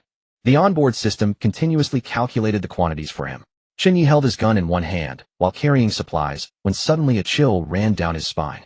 Glancing back, he was met by thousands of desperate survivors glaring at him with covetous eyes. The Axe gang had already scattered to the winds, leaving only these people behind. Every face wore greed and excitement mixed with a touch of fear. Clearly the madness value had clouded their minds, making them somewhat reckless about death. So much supplies. He's just one person. And he's accompanied by a girl dressed as a succubus. But his eyes are so red. He'll kill you. Will he have run out of bullets? At that moment Lin Feng was cowering within the crowd, trembling uncontrollably. He recognized Chen Ye, but dared not reveal himself. The Chen Ye he knew was timid and incompetent, someone who never dared resist when bullied, let alone commit murder. He could scarcely imagine the other becoming like this. Especially someone who could kill bandits and show no concern whatsoever for his own girlfriend's life or death. He even harbored a strong premonition that Chen Ye already knew about his clandestine affair with Lu Ruyan. Chen Ye must know about me and Ruyan. He's gone mad. I cannot face him. His heart trembled with guilt. Buried deep within the crowd, he dared not raise his head, terrified that Chen Ye might shoot him dead or castrate him on the spot. On the other side, Chen Ye spotted the wave of desperate survivors surging toward him and showed no mercy. He fired 2 warning shots into the ground ahead of them and revealed the row of grenades hanging from his waist. One frenzied, partially mutated survivor indifferent to death lunged toward Chen Ye's cart. Bang bang. 2 shots. This nearly mutated scavenger was killed on the spot. Oh, he's no savior. He's a homicidal maniac. Run. Faced with the threat of death, those with only slight madness values scattered in every direction immediately. You 3, stand still. Come here. Chen Ye pointed his gun at several men. Boss, I was just curious. Please don't kill me.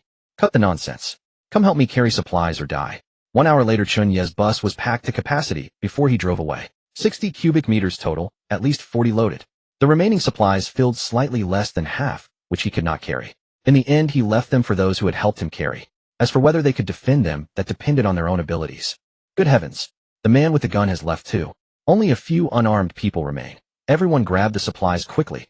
A slaughter 1,000 times more brutal than before erupted instantly. The scene of lower-class survivors slaughtering one another was enough to make one's scalp tingle with horror.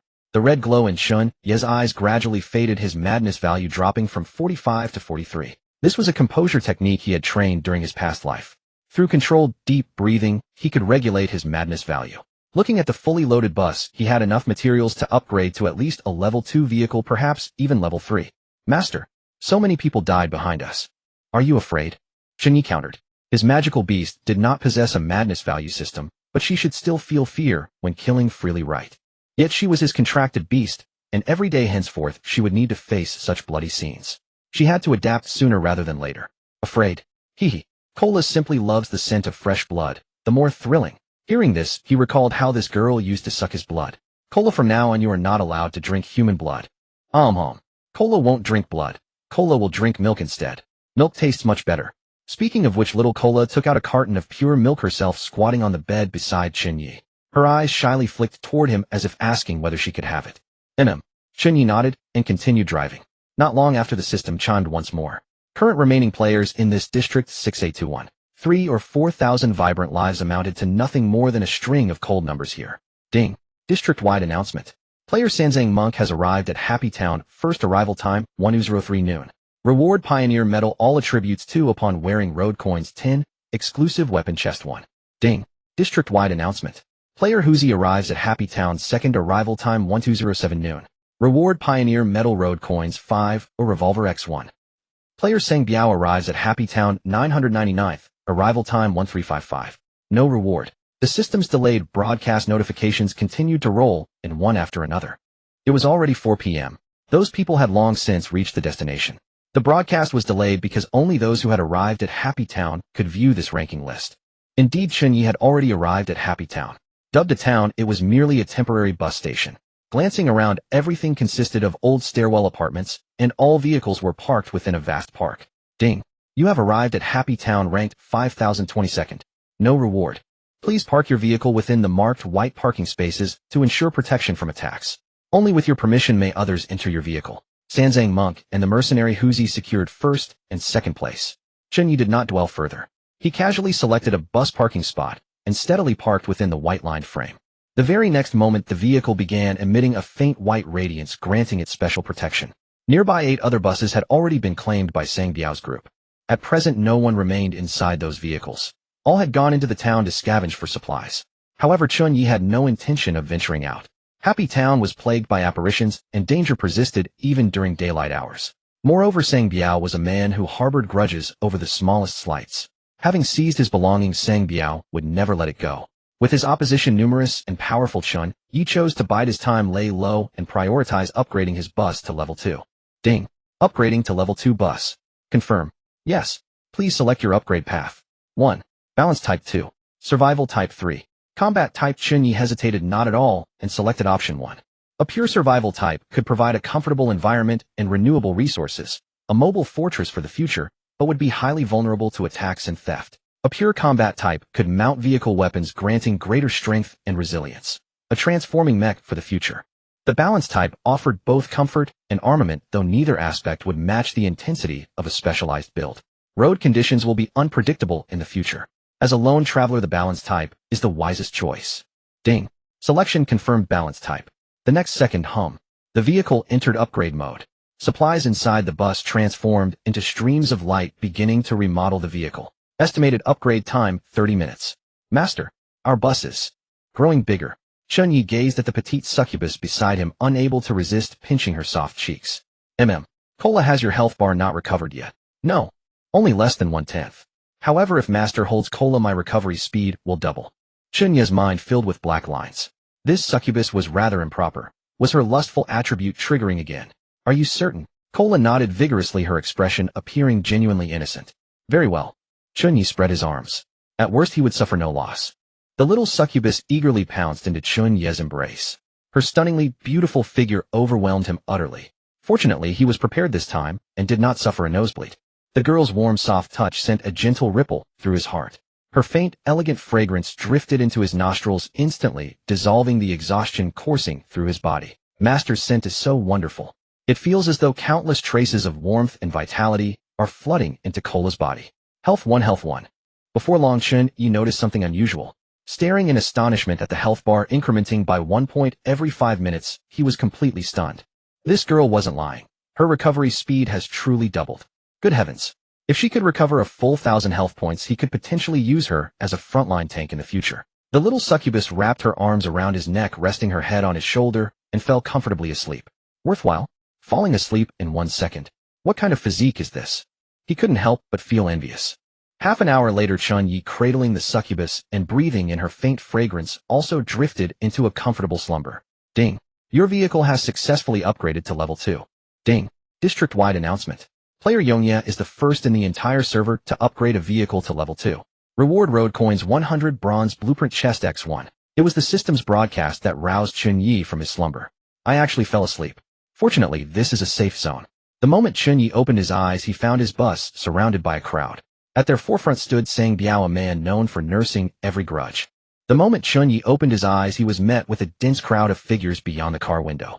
His hand instantly reached for the revolver at his waist, fingers tightening around the grip, his gaze icy as it swept rapidly across the scene. There were roughly 100 people in total, and the one leading them was none other than the scar-faced Sang Biao. No need to guess. These were all underlings of his axe gang. What caught him by surprise was a familiar figure within the crowd. Lin Feng. He hadn't expected that Lin Feng, before pledging himself to Chen Ye, had actually been a member of the axe gang. Wait, could it be that the axe gang was behind their attempt on his life? The instant their eyes met, Lin Feng recoiled in terror, shrinking back into the crowd. To think this Lin Feng would be such a coward in this lifetime. Chen Ye did not dwell on the thought, continuing his swift survey of the crowd. He spotted several among them with pallid complexions, sweat beading on their foreheads, and a crimson tinge in their eyes. His pupils contracted sharply. They had been possessed by the supernatural. Yongye boy, quite the leisurely mood you have. You took my goods, upgraded your vehicle, and now you're amusing yourself with women here. Aren't you going to give me Sang Biao an explanation? Sang Biao's voice carried a teasing lilt, his lecherous gaze fixed intently on the intimate posture Chen Ye and Kailei shared inside the vehicle. He carried himself as though Chen Ye were already in his grasp. Upon hearing such words, Chen Ye's eyes turned glacial in an instant, killing intent surging within him. This was not merely a verbal affront. It was the blood feud accumulated across a previous lifetime. Yet he loosened his grip on the revolver. Their numbers outstripped his bullets, and with the threat of supernatural possession looming, a direct confrontation would not work in his favor. Chen Ye raised his hand, and with a sharp rustle drew shut the car window curtains. This was an exclusive accessory afforded only to level 2 vehicles, cutting off all sight from the outside. These possessed individuals were bound to wreak havoc tonight. All he needed to do was sit back and watch events take their course. Beyond the window, Sang Biao, having been ignored by Chen Ye, instantly found himself the fool. The earlier mockery turning back on him, his face contorting with rage. Damn it. You actually think having some beat-up gun makes you something? He'd heard from someone that a revolver holds no more than 6 rounds. Smash it open. Drag that bastard out. I want his life, his car, and his woman. Emboldened by Biao's backing, the underlings brandished their weapons and went to smash the windows and doors. The very next second, with a resounding hum, a flash of white light erupted forth. The underlings were sent tumbling to the ground one after another. Ding. Vehicles within parking spaces are protected by the system and cannot be attacked. Boss, this parking space is protected by the system.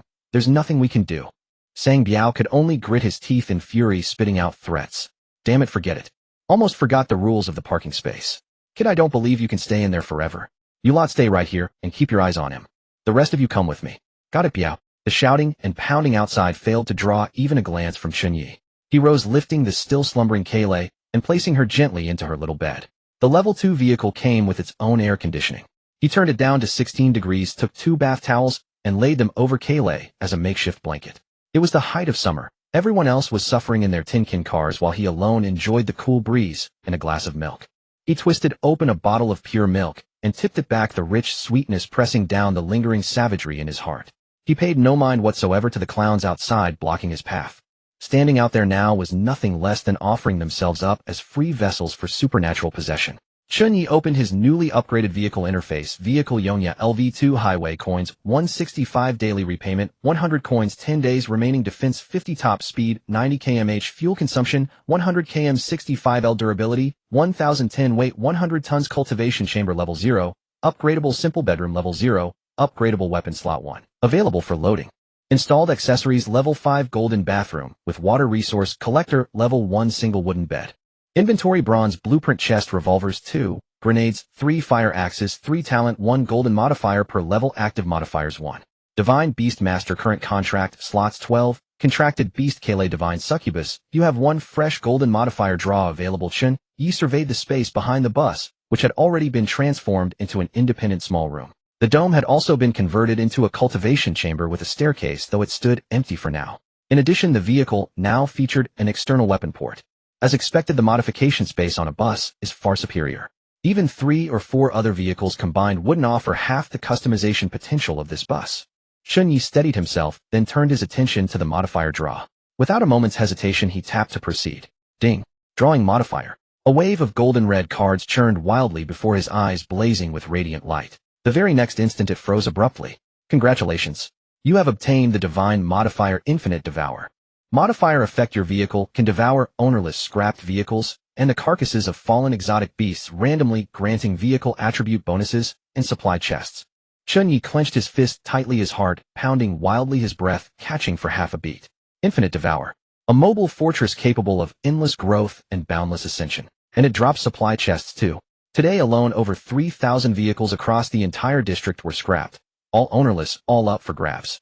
A wild idea instantly took shape in his mind. He would spend the night devouring these treasures. He glanced at the system clock. 5:45 p.m. Less than 15 minutes remained until the 600 system settlement. He looked at Kayleigh sleeping soundly on the bed, then cast a glance at the bronze blueprint chest, suppressing the urge to open it. He resolved to wait until tomorrow, using Kayleigh's lucky right hand to upgrade the chest and maximize his gains. At the same time, he recalled the Divine Beast Master modifier. Each level granted him the ability to contract 1 beast. The ghost spirits roaming this blissful town were all rare-grade entities immune to physical harm. Decent candidates for contracted beasts. If contracted, they would serve quite well as watchdogs for the vehicle. But ghost spirits had no physical form and could possess and corrupt the mind, driving men mad. There was simply no way for him to subdue them. The matter of contracting a second beast will have to be shelved for now. He casually opened the level 3 vehicle upgrade panel and glanced over it. Level 3 vehicle upgrade requirements would 200 glass, 100 alloy steel, 50 mechanical core, 1 highway coins, 300. The bus required a mechanical core at level 3. In his previous life, his off-road vehicle had only demanded this rare material at level 4. He could only hope that devouring scrapped vehicles tonight would yield a mechanical core. Lost in these thoughts, time quickly ticked to 6:00 p.m. sharp. A bolt of lightning streaked across the distant sky, ending the lives of all players who had failed to complete their missions in time. Immediately after, the cold system broadcast echoed precisely within the minds of every survivor in the district. Ding!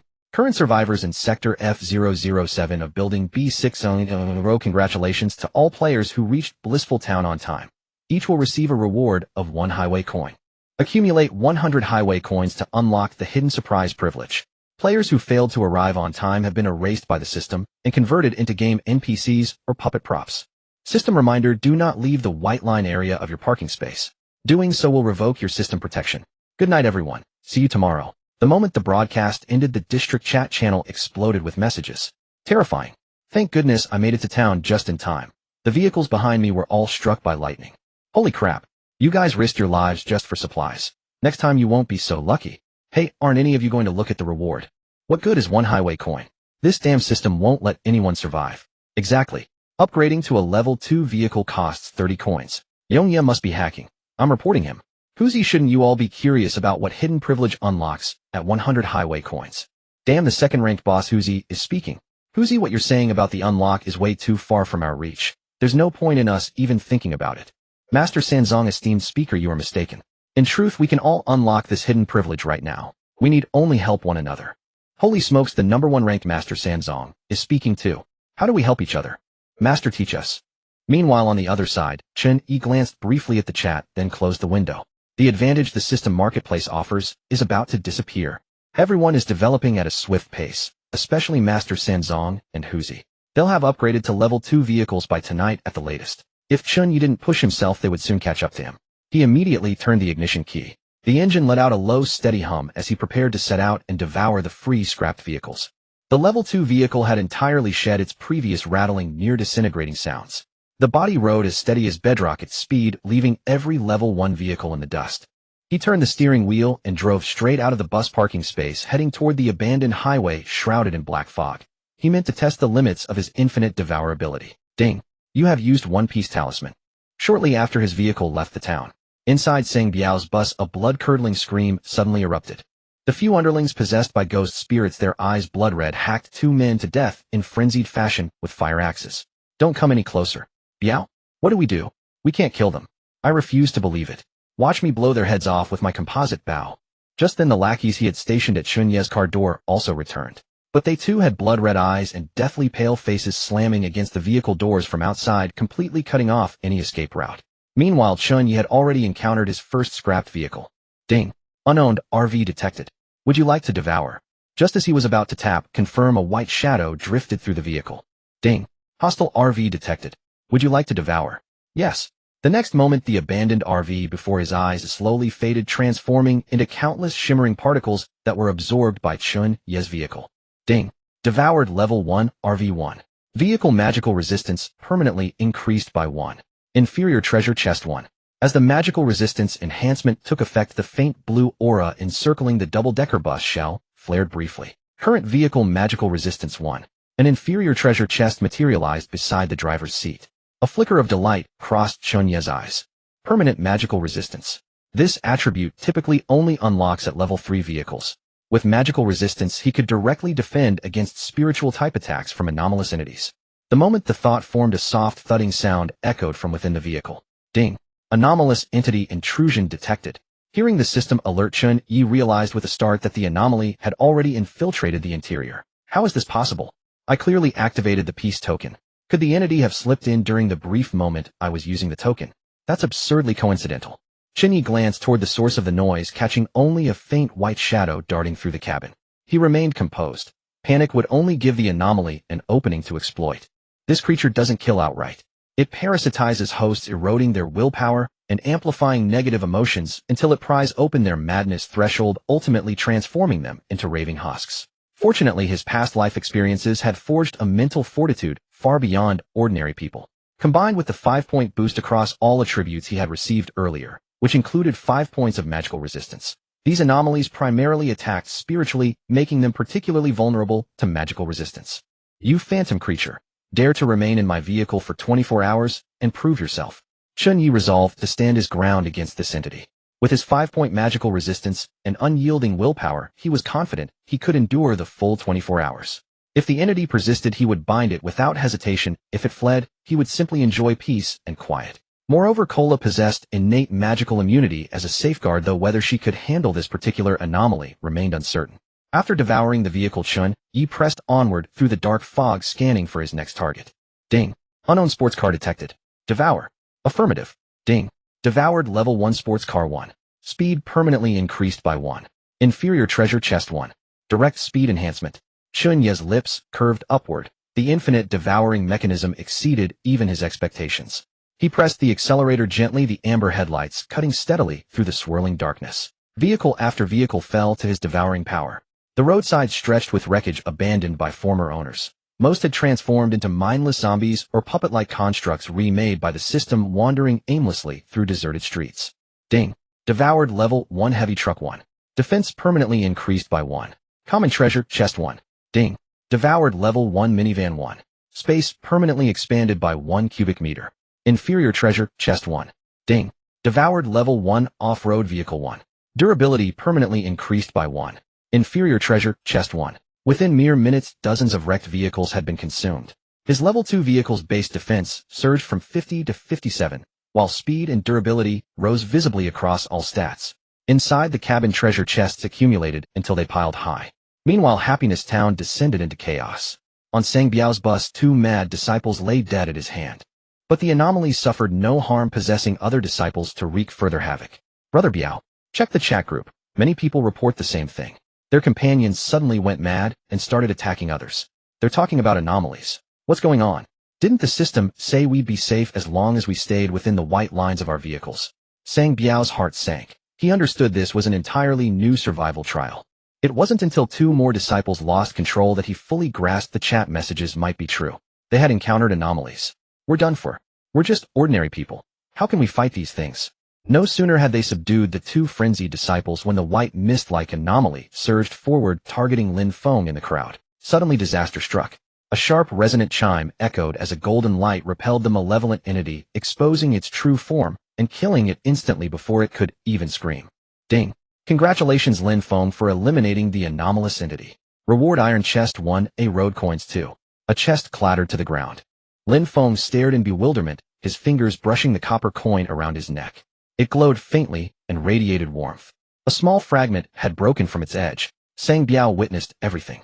Stepping forward, he snatched the item from Lin Feng and erupted in laughter. Treasure. A mystical artifact. He turned to Lin Feng. What's your name, lad? Elsewhere. As Chen Ye had just devoured a wrecked vehicle, Cola's soft voice drifted over. Master, I'm so hungry. I want instant noodles. The little girl's stomach growled loudly as she woke from her hunger. Yet strangely, Chen Ye seemed to hear nothing, remaining focused on driving. Cola's wine-red eyes flared to life, immediately locking onto the spectral anomaly infant. Hey, you little phantom, how dare you block my master's ears? The phantom girl perched on Chen Ye's shoulders, her tiny hands clamped tightly over his ears. The moment she spotted Cola, she scattered like a mouse fleeing a cat bolting for freedom. You dare mess with my master and think you can escape? Come back here.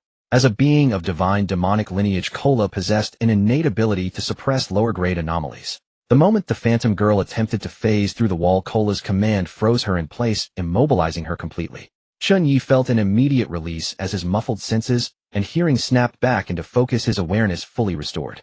Turning to the passenger seat, he finally spotted the succubus imploring him to feed her. Awake!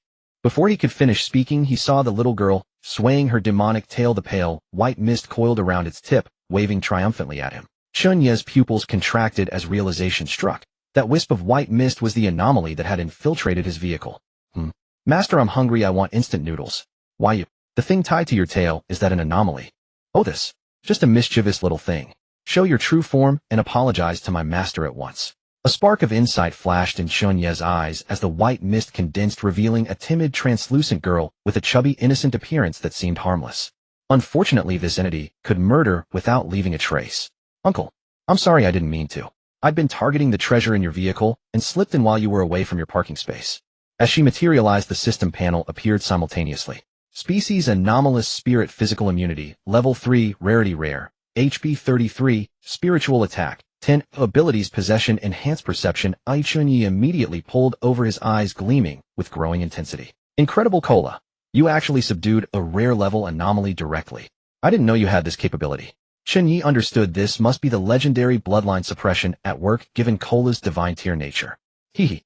Then master, can I have instant noodles now? Of course. Wait here while I prepare them for you. Chen Ye soon turned to prepare instant noodles for the little succubus, adding a sausage as a special treat.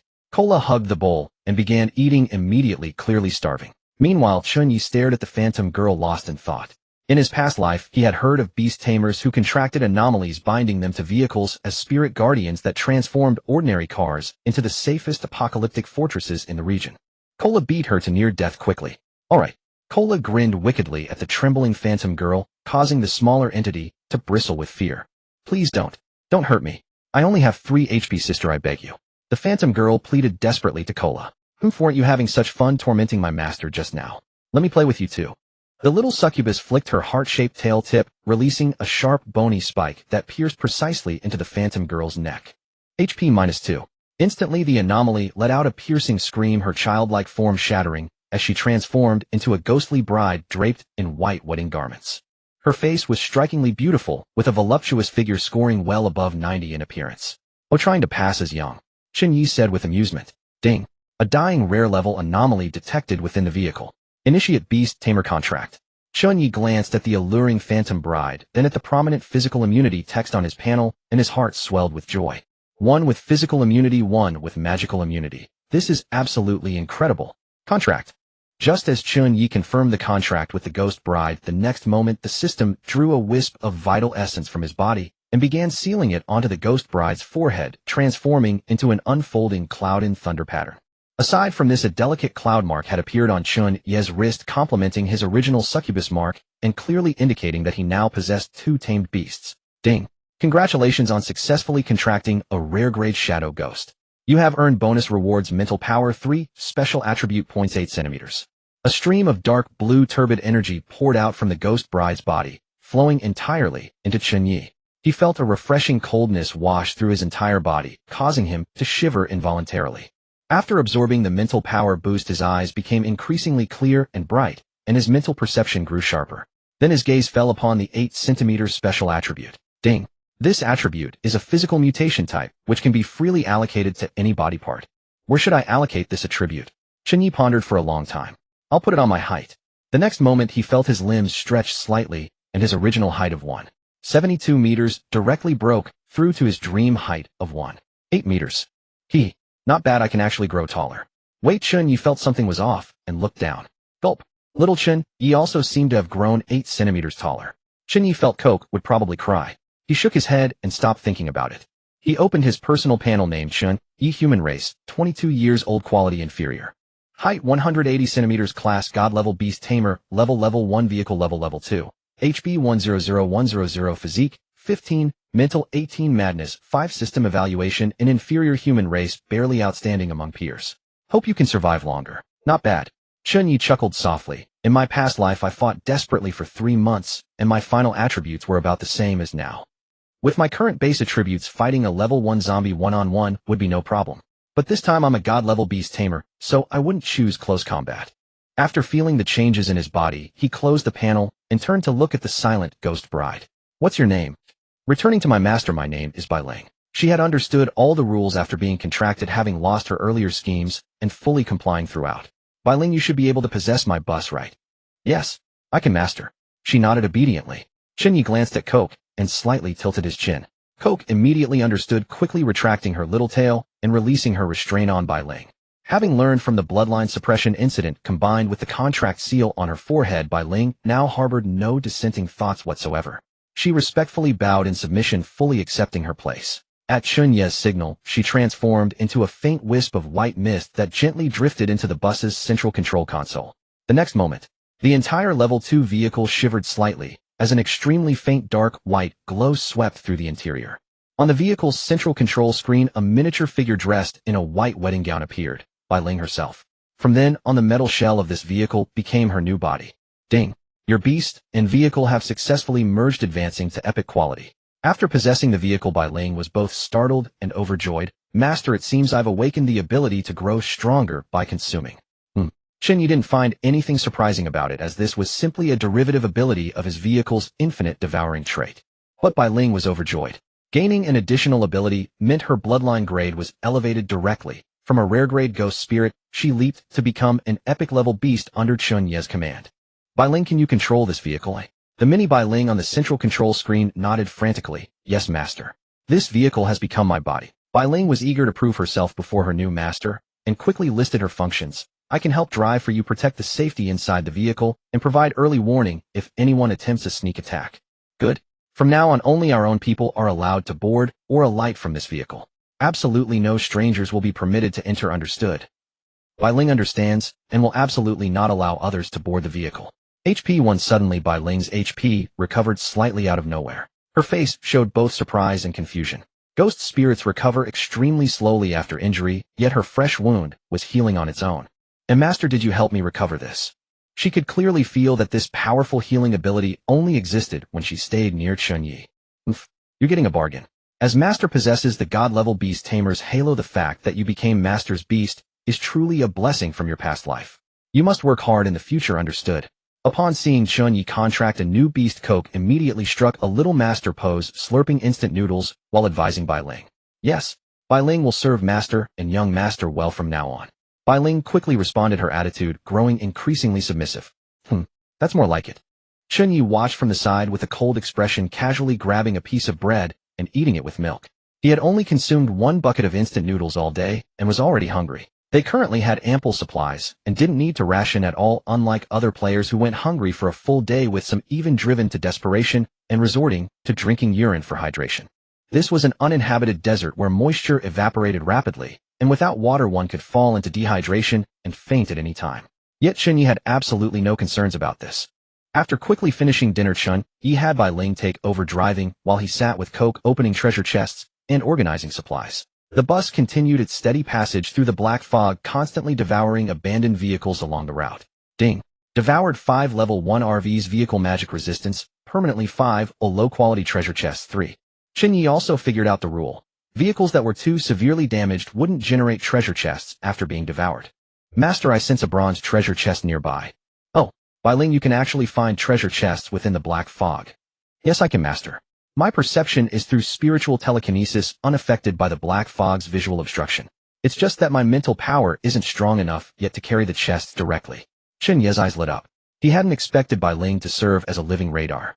Furthermore, since she mentioned her mental power wasn't sufficient to carry chests, it meant that once her mental power increased, she could actively help collect chests and supplies in the future. Excellent.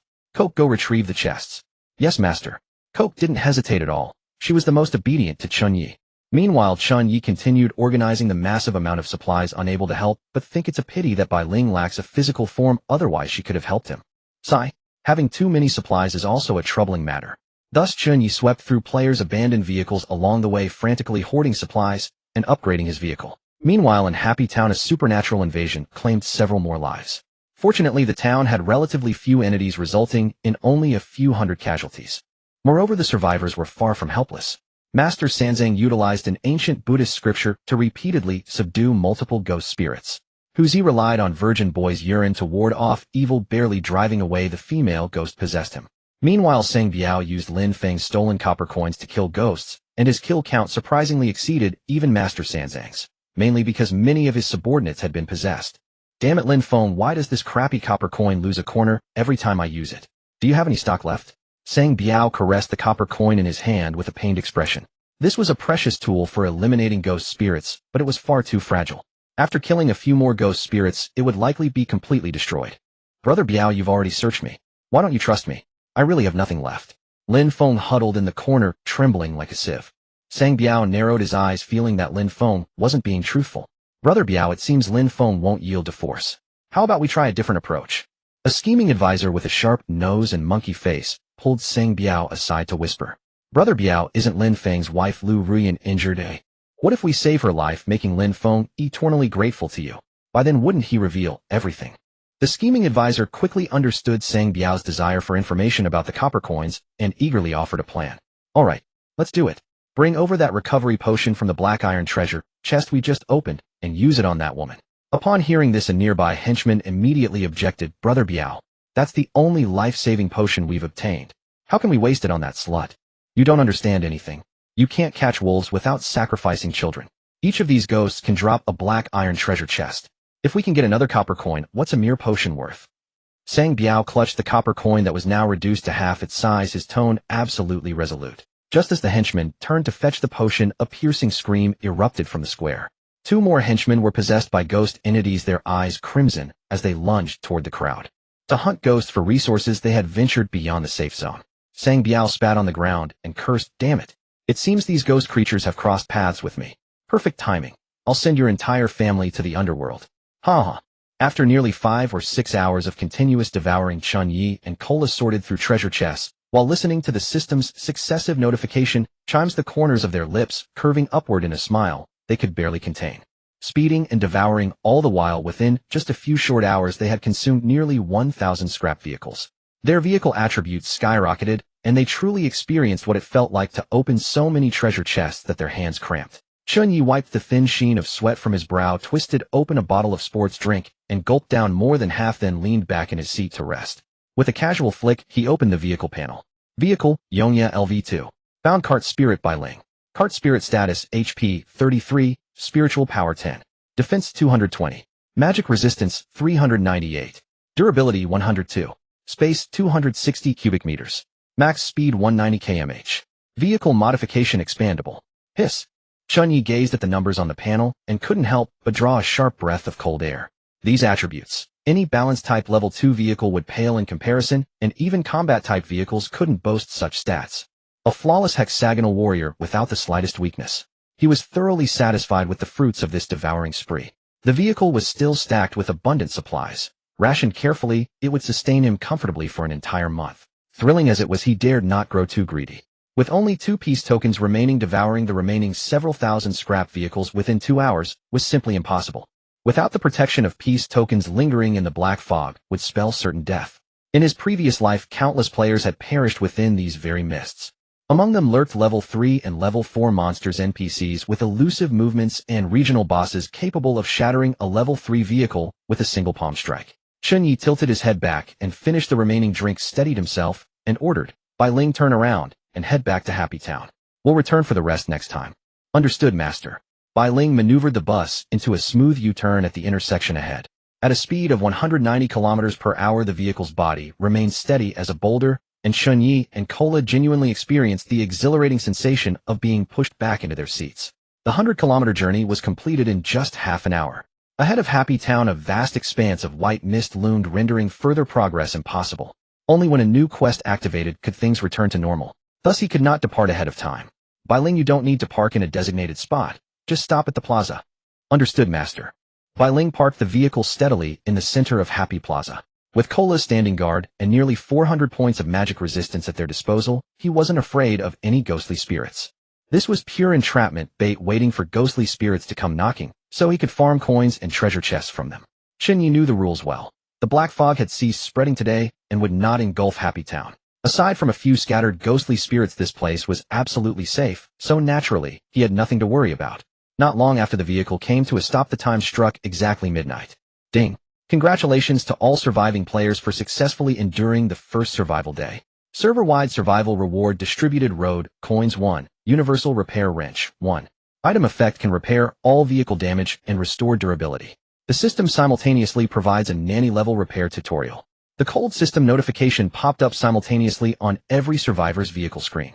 Players who had long lost their vehicles and been reduced to wasteland scavengers received only 1 road coin and no item.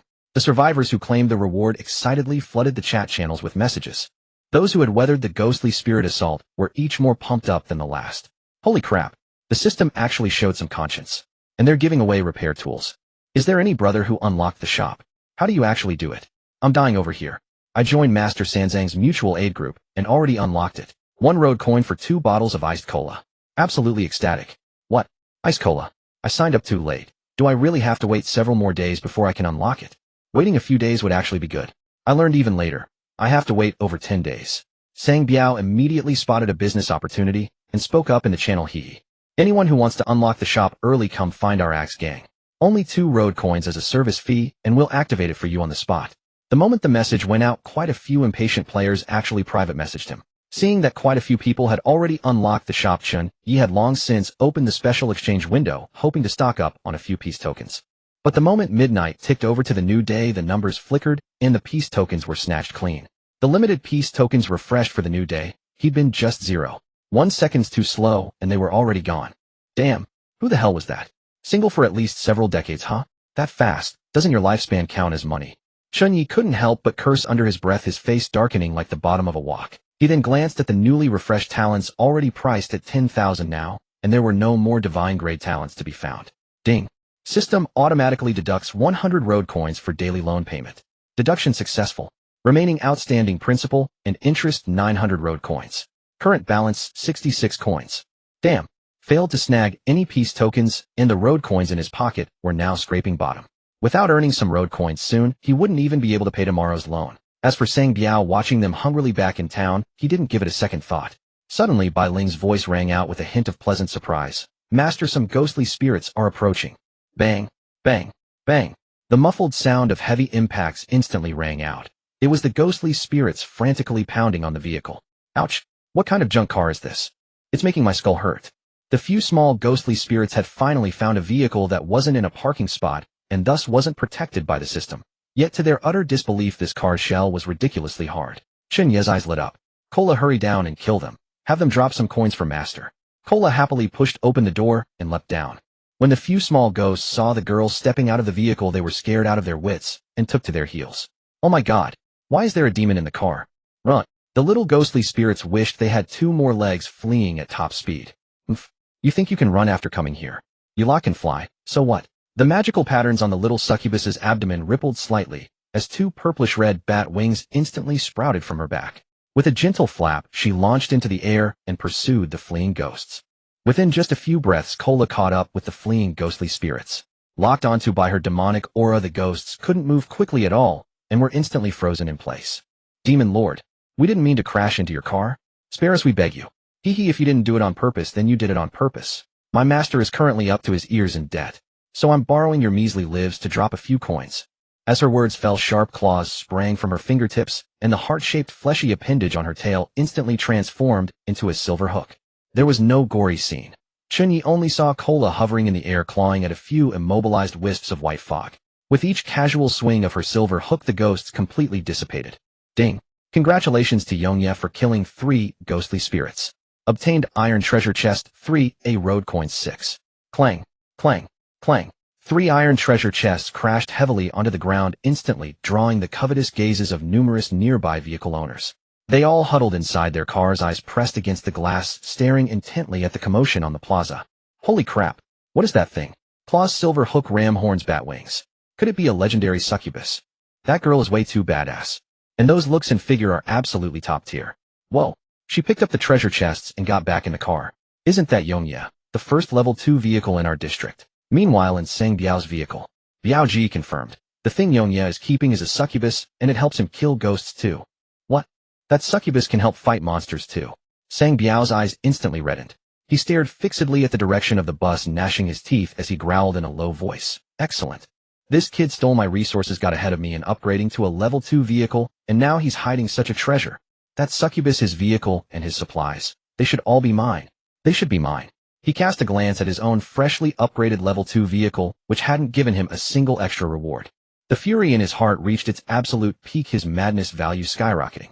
He slammed his fist viciously into his vehicle's central console. His durability even dropped by 1 point. Why? Why did that Chen Ye steal his resources and still receive system rewards for upgrading his vehicle? This is a lawless, savage wasteland. A beast like Chen Ye deserves to burn in hell. Sang Biao pressed himself against the car window, his gaze fixed on Keilei's figure, trembling with jealousy. But the copper coins he used to slay ghosts were nearly depleted, and now it was midnight, the hour when energy ran thickest. He had slain too many ghost spirits earlier, and feared their kin would seek revenge, so he dared not provoke Chen Ye at such a time. He could only grind his molars and snarl viciously. You dare park your car on unprotected empty land. Let's see if you live to see tomorrow morning. On the other side, Chen Ye's car door slid open soundlessly. Bai Ling controlled the door with precision. Once Keilei was inside, it sealed shut, seamlessly, more sensitive and reliable than any smart lock on the market. The moment Keilei boarded, she fed the road coins she had just collected into the bus's fare box one by one. A series of crisp clinks echoed in succession, and on the system panel, Chen Ye's road coin balance jumped to 72. He, my little Keilei, is truly capable. Chen Ye couldn't help recalling a famous saying. When there's work, let the succubus handle it. When there's no work. He laughed as he rubbed the succubus's head, growing ever more certain that contracting this succubus had been an absolute bargain.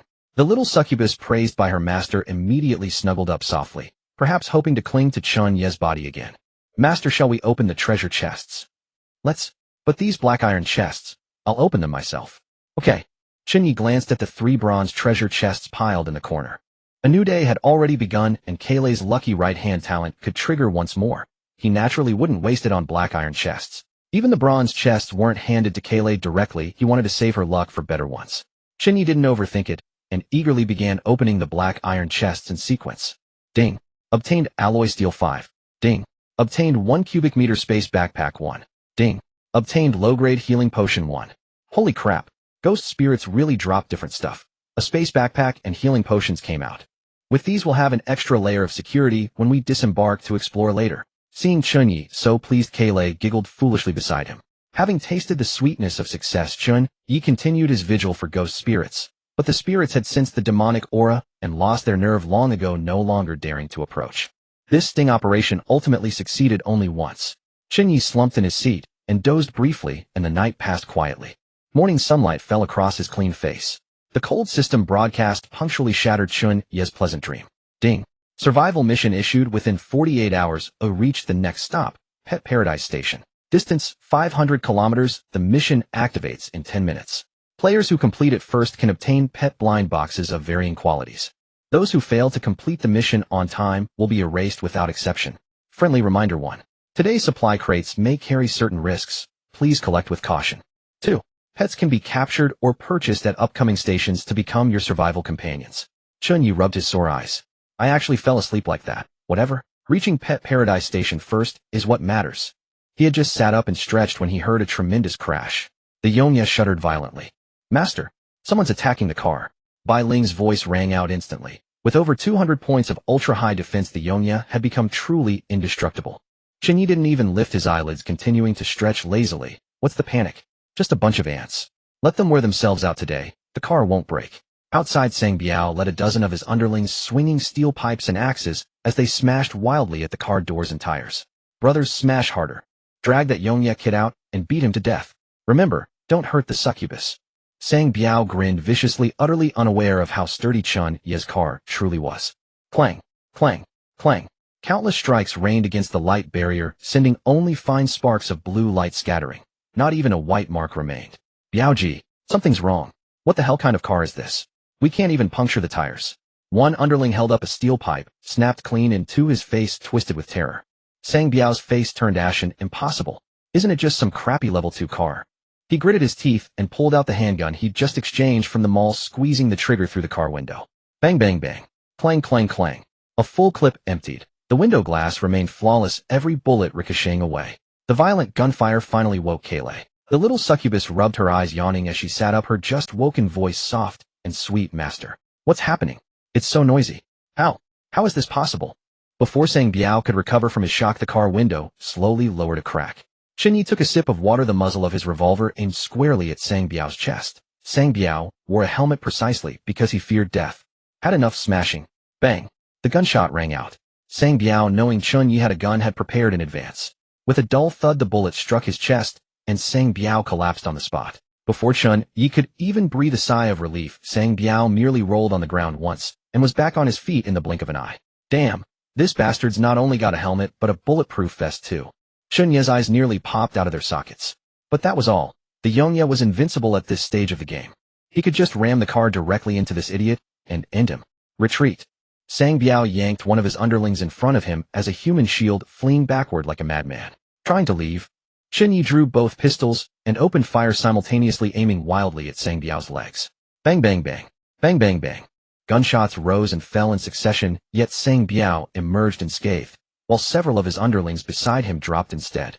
How dare you touch my master's car, seeking death? Kaylee's fur instantly stood on end.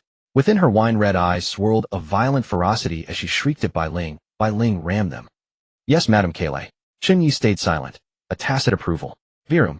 The Yonya's engine roared like a waking lion, suddenly charging toward the fleeing crowd. The muffled sound of tires crushing through flesh made one's scalp crawl. Ding. Your madness value 2, 3, current madness value 20. Sang Biao was scared out of his wits, scrambling on all fours as he dove into a car parked in a parking space. Stop. Chen Ye immediately ordered Bai Ling to halt. The parking space was protected by the system. There was no need to violate rules for a piece of trash. Ha! Yonya, weren't you being all high and mighty just now? Why aren't you charging? If you've got the guts, come ram me to death. Sang Biao stuck his head out from inside the car, howling wildly. Chen Ye took another sip of mineral water, his gaze icy. Feels pretty proud hiding behind the system shield like a shrinking turtle, huh? Who says I'm being a shrinking turtle? Sang Biao laughed even more wildly. Country bumpkin. Ram him to death. Ours is a combat-type vehicle. I refuse to believe his ordinary level 2 car can be tougher than mine. Yes, boss. A heavily tattooed fat man roared and drove his level 2 combat bus head-on toward Chen Ye. The front of the bus was welded full of spikes and armor plating, looking fierce and menacing. Chen Ye was so angry he laughed. Driving out of the safe zone to deliver his own head. What irredeemable stupidity. Bai Ling, let's send him on his way. Understood, master. Bai Ling steered the Yonya forward and slammed into them as well. Rumble. A thunderous crash split the air. The two vehicles collided head-on with tremendous force. In the next instant, the entire scene fell deathly silent. The combat bus's front end instantly deformed completely, its windshield shattered, headlights torn off. It broke down and stalled on the spot, diesel streaming noisily from the fuel tank. Meanwhile, the Yongye had only lost a negligible 5 points of durability. Not even the faintest scratch marked its body. How is this possible? Sang Biao slumped in his seat, his face the color of ash. All the players secretly watching from the surroundings were utterly dumbfounded. What the hell? A combat-type vehicle can't beat a balanced type. And it got totaled on impact. Sang Biao had assumed the opposing vehicle ramming into him was nothing more than a gnat colliding with an ox. His assumption proved correct, except the stone was Chen Ye's vehicle and that fragile egg was his own. Cough. On what grounds? Sang Biao looked manic, his internal organs severely damaged from the collision. Blood streamed unchecked from the corner of his mouth. The owner of this vehicle, Shan Pao, was killed outright in the impact. Impossible, absolutely impossible. I'm a combat-type car with attributes twice his. Twice his? You damn system, are you out of your mind? Brother Biao, stop shouting. We need to retreat quickly. A subordinate urged him urgently. Sang Biao could never have known that Chen Ye's vehicle had already consumed 1,000 scrapped cars, far surpassing the capabilities of ordinary level 2 vehicles. Combined with Bai Ling's physical immunity deeply integrated with the vehicle, the car body remained completely unscathed. Not even the interior experienced significant vibrations. Chen Ye and Kalu had not shifted by so much as a step. Onlookers among the surrounding drivers swallowed hard in awe as they witnessed this spectacle. Do you think Eternal Knight's vehicle possesses a car talent? I saw something similar in the mall's special exchange section before. I also spotted a talent called Barrier, but it costs 10,000 highway coins. How could he possibly afford that much? Then how do you explain what we're seeing right now, eh? Do you think Eternal Knight has discovered a way to recharge through the system? Several perceptive onlookers had already sensed the extraordinary nature of Chen Ye's vehicle. Ding. Boss Eternal Knight, do you have a car talent? Please inform me. Ding. Boss Eternal Knight, have you found a recharge method? Willing to pay in spicy strips X1. In an instant, hundreds and thousands of friend requests flooded in, including one from Huzi, who ranked second. Chen Ye frowned slightly, having miscalculated. He had not expected that merely displaying a hint of the vehicle's abnormality would draw so many watching eyes. Many players who had been in a hurry to continue their journey now stopped to observe the conflict between Chen Ye and Sang Biao. Sang Biao watched his fallen men with rage-red eyes, desperate to rush forward and fight Chen Ye to the death. Yet he knew full well that charging now would only be throwing his life away for nothing. His opponent did not even need to exit the vehicle. Simply driving over him would suffice.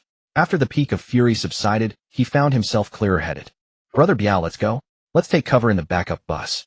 Sang Biao also caught wind of the discussions in the chat channel, instantly considering that terrifying possibility. Fearing further delay, he grabbed several subordinates and bolted toward a bus parked in the nearby lot.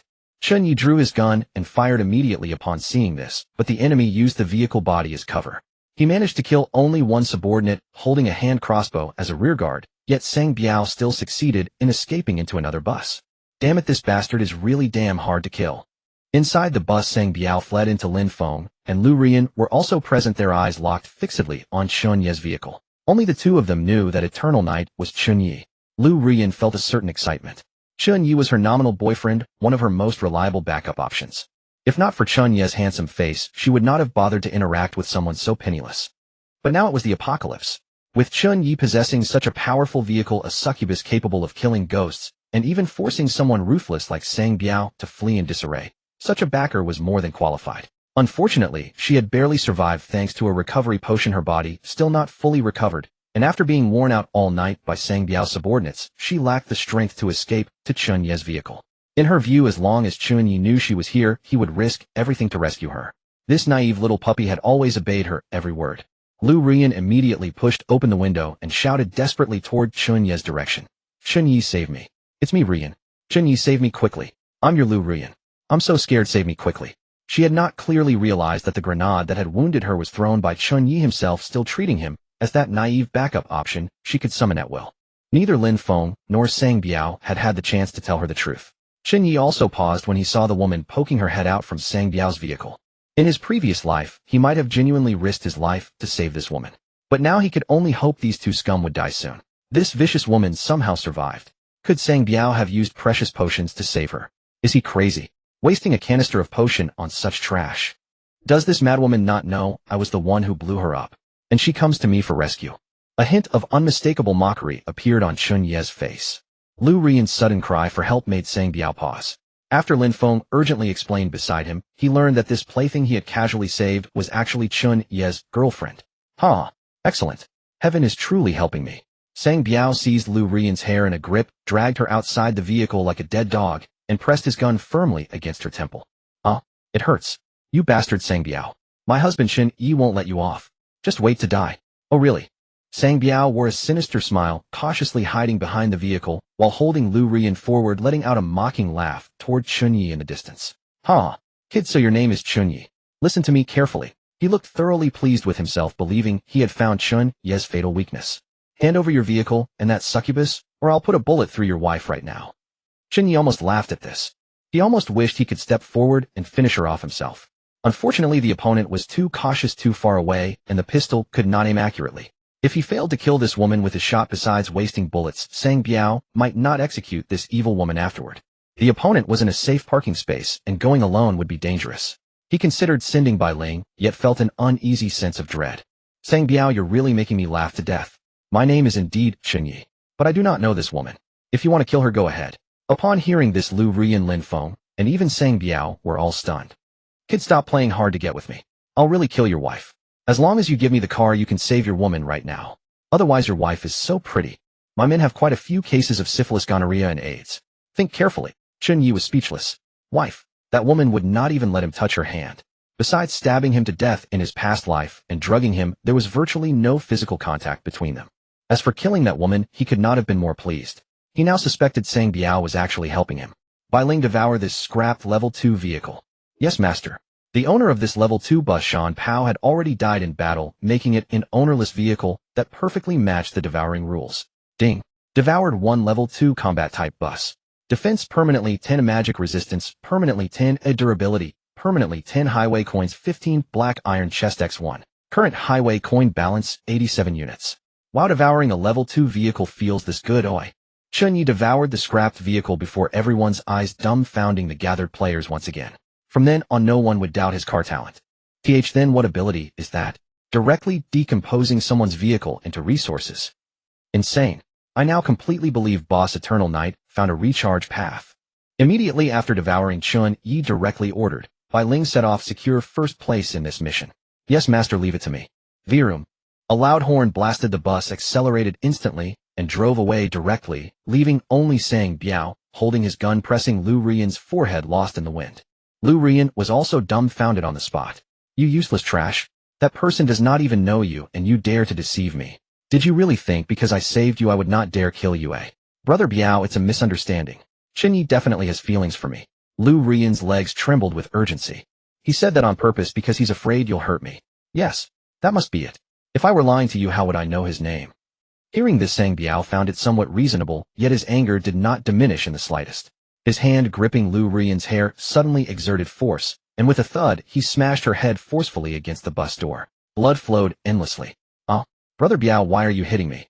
Lu Rian covered her bleeding head, sobbing miserably. Why? Slap. Slap, slap. Sang Biao's veins bulged with rage, delivering over a dozen slaps fiercely across Lu Rian's face. He beat her into a swollen mess. Bang. A gunshot rang out, directly crippling Lu Rian's leg. A heart-rending scream instantly exploded within the bus. You have the nerve to ask me why. Just pray your man willingly trades his car for your life, otherwise you have only one path left. Death. Meanwhile, the commotion caused by Chen Ye instantly spread throughout the entire district. He had already driven his Eternal Knight steadily along the highway toward the next destination. Its speed was so fast that those who had set out earlier kept sticking their heads out to watch. Holy crap. Insane, so fast. Is this bus running like a high-speed rail? Idiot, do not even recognize Boss Eternal Knight's vehicle. Meanwhile, aboard the Eternal Knight, Master, a black iron resource chest, and a pack of jackal guards have been detected ahead. Should we stop to clear them? Bai Ling's voice carried a hint of inquiry. Not necessary. Bai Ling, pay no attention to those low-tier treasure chests. We have only one objective right now. Clear the station first. Understood, master. Bai Ling instantly pushed the speed to its limit, holding steady at 190.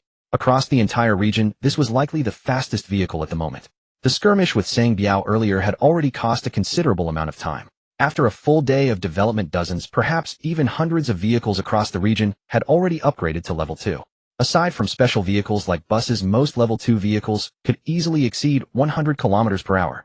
Moreover, anyone capable of upgrading to a level 2 vehicle within a single day was far from ordinary.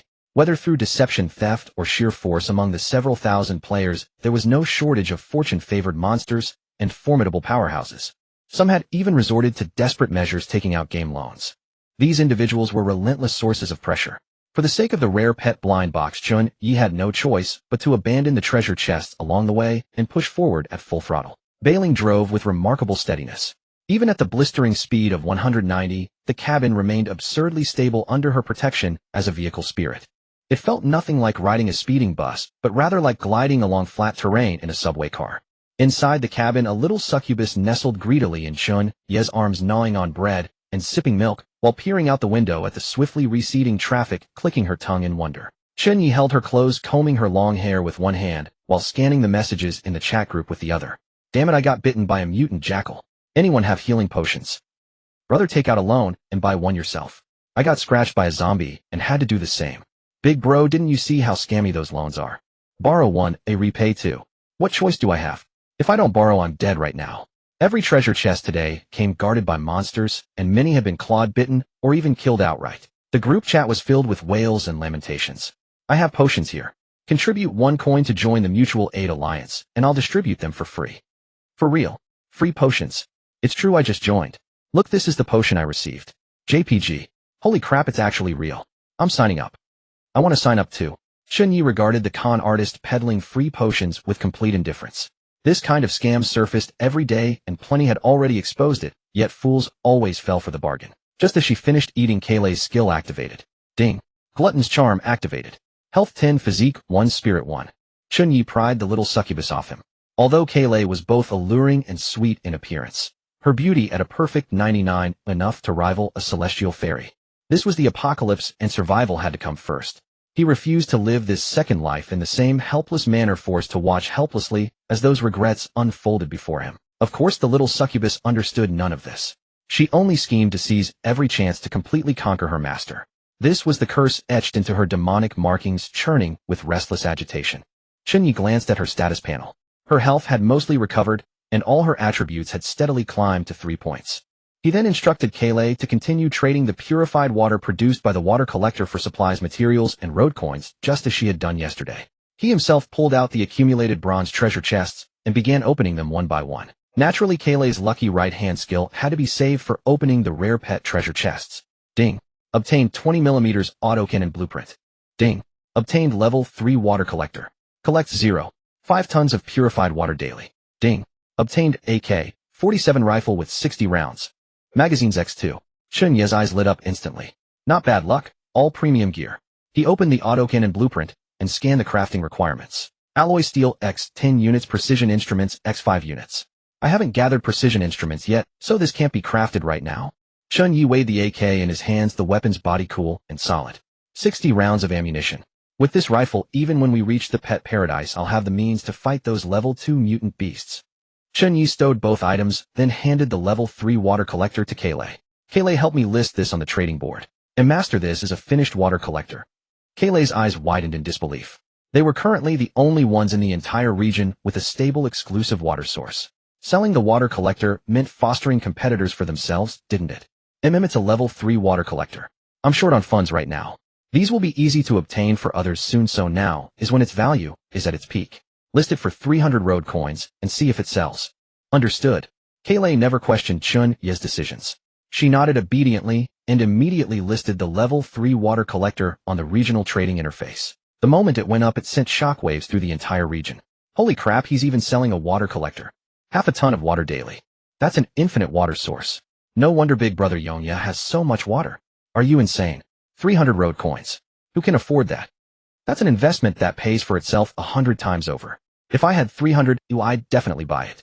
Meanwhile, Sang Biao stared at the water collector on the trading board, his eyes bloodshot with envy. Damn this spendthrift. He dares pawn off a treasure like that.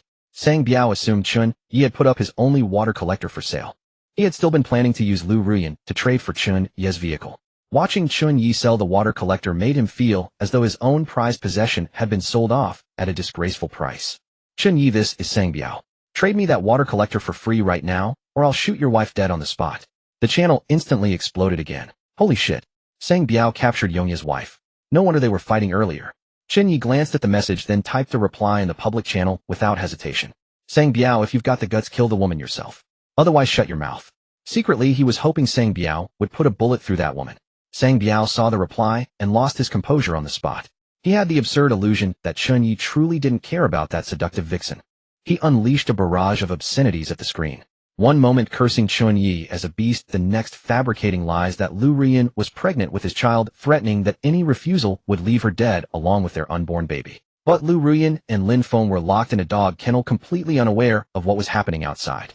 If they could hear this, they would surely curse Sang Biao as a moron. They had never even held hands. If anyone had gotten her pregnant, it could only have been Sang Biao himself or one of his dozens of lackeys. It could never be Chen Ye's child. Sang Biao continued his frantic spamming only to exceed the daily limit of 3 public messages. He was immediately docked several road coins, the loss paining him so intensely he nearly convulsed. Chen Ye simply blocked Sang Biao, refusing to waste even half a glance on him. Out of sight, out of mind. He had no time for Sang Biao and Lin Feng, those annoying mutts. He would settle every old and new grudge once his mission was complete. He then instructed Kaylai to keep watching the trading board. Kaylai, if anyone offers 280, sell it. Got it. Understood, master. The little succubus swayed the little tail hanging by her side and obediently agreed. She knew perfectly well that Chen Ye still had a 900 road coin loan to repay and was scrambling for funds everywhere. After arranging things with Kaylai, Chen Ye first sorted through the mountain of materials piled up in the cabin, then turned and walked toward the yet-to-be-upgraded bedroom. Pushing open the door, a 15-square-meter bedroom came into view, completely bare like a shell of a house, with only water and electricity connected. Whoa, this is actually pretty spacious, comparable to a bedroom at home. There's even a floor-to-ceiling window. Ding! Level 0 bedroom, maximum upgrade level matches vehicle level. Upgrade to level 1 requires wood x20 steel, x20 cotton cloth, x20 road coins, x20. Chen Ye scanned his material inventory, found it more than sufficient, and immediately initiated the upgrade. Ding! Selection confirmed. Bedroom upgrade in progress. Estimated time 1 hour. Current balance wood 721 steel, 580 cotton cloth, 120, and so on. Balance 67. Watching the bedroom undergo its automated renovation, Chen Ye didn't linger. He closed the door and stepped back out. He then climbed the stairs to the bus's domed glass room. Half of it was designated as a planting area, the other half as a breeding area with weapon slots left on the exterior of the glass. Like the bedroom, this place was currently empty and barren. Ding! Level 0 cultivation room, maximum upgrade level matches vehicle level. Upgrade to level 1 requires wood x20 black soil, x5, road coins, x20. This bus is indeed far more versatile than ordinary vehicles, coming with a cultivation room built in. No wonder in my past life some people could feed 100 mouths with just a single bus. Too bad I haven't acquired any black soil. This wasteland is nothing but sand. No usable fertile earth to be found. Chen Ye shook his head and turned to head back to the first floor driver's seat, but a flicker in his peripheral vision caught a patch of black storm clouds hurtling toward his vehicle at terrifying speed. Caw, caw, caw. He looked closer and saw a flock of red-eyed crows. There were at least several hundred of them, each with 3 eyeballs, their gazes savage, their entire bodies radiating an aura of murderous frenzy. Target: red-eyed crows, the lowest vermin of the abyss creatures. Rarity: rare. Skills: self-detonation, high-speed flight. Level LV1. Health 75. Physique 7. Attack power 70. Spirit 7. Evaluation: their attack power may not be high, but their self-detonation is comparable to an RPG. The defenses you take pride in will crumble before them. Chen Ye's pupils contracted sharply. Shit, what's going on? Their target seems to be my vehicle. Abyss creatures. Could this be related to Kaylai? Caw, caw.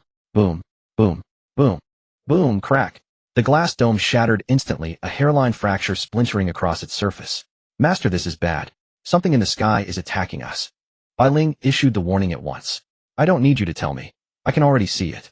Ding. Your vehicle is under attack. Durability -5. Current durability 102,112. Damn it. They're really after me. The red-eyed crows moved with terrifying speed. Bai Ling had been focused entirely on driving and never anticipated that the crows above would suddenly launch an assault. Chen Ye immediately retreated to the central console and swiftly ordered, Kaylai, search the entire district at once. Find anyone selling precision instruments. Understood, master. Kaylai hurriedly pulled up the listings. Found them. The lowest price is 10 highway coins per unit.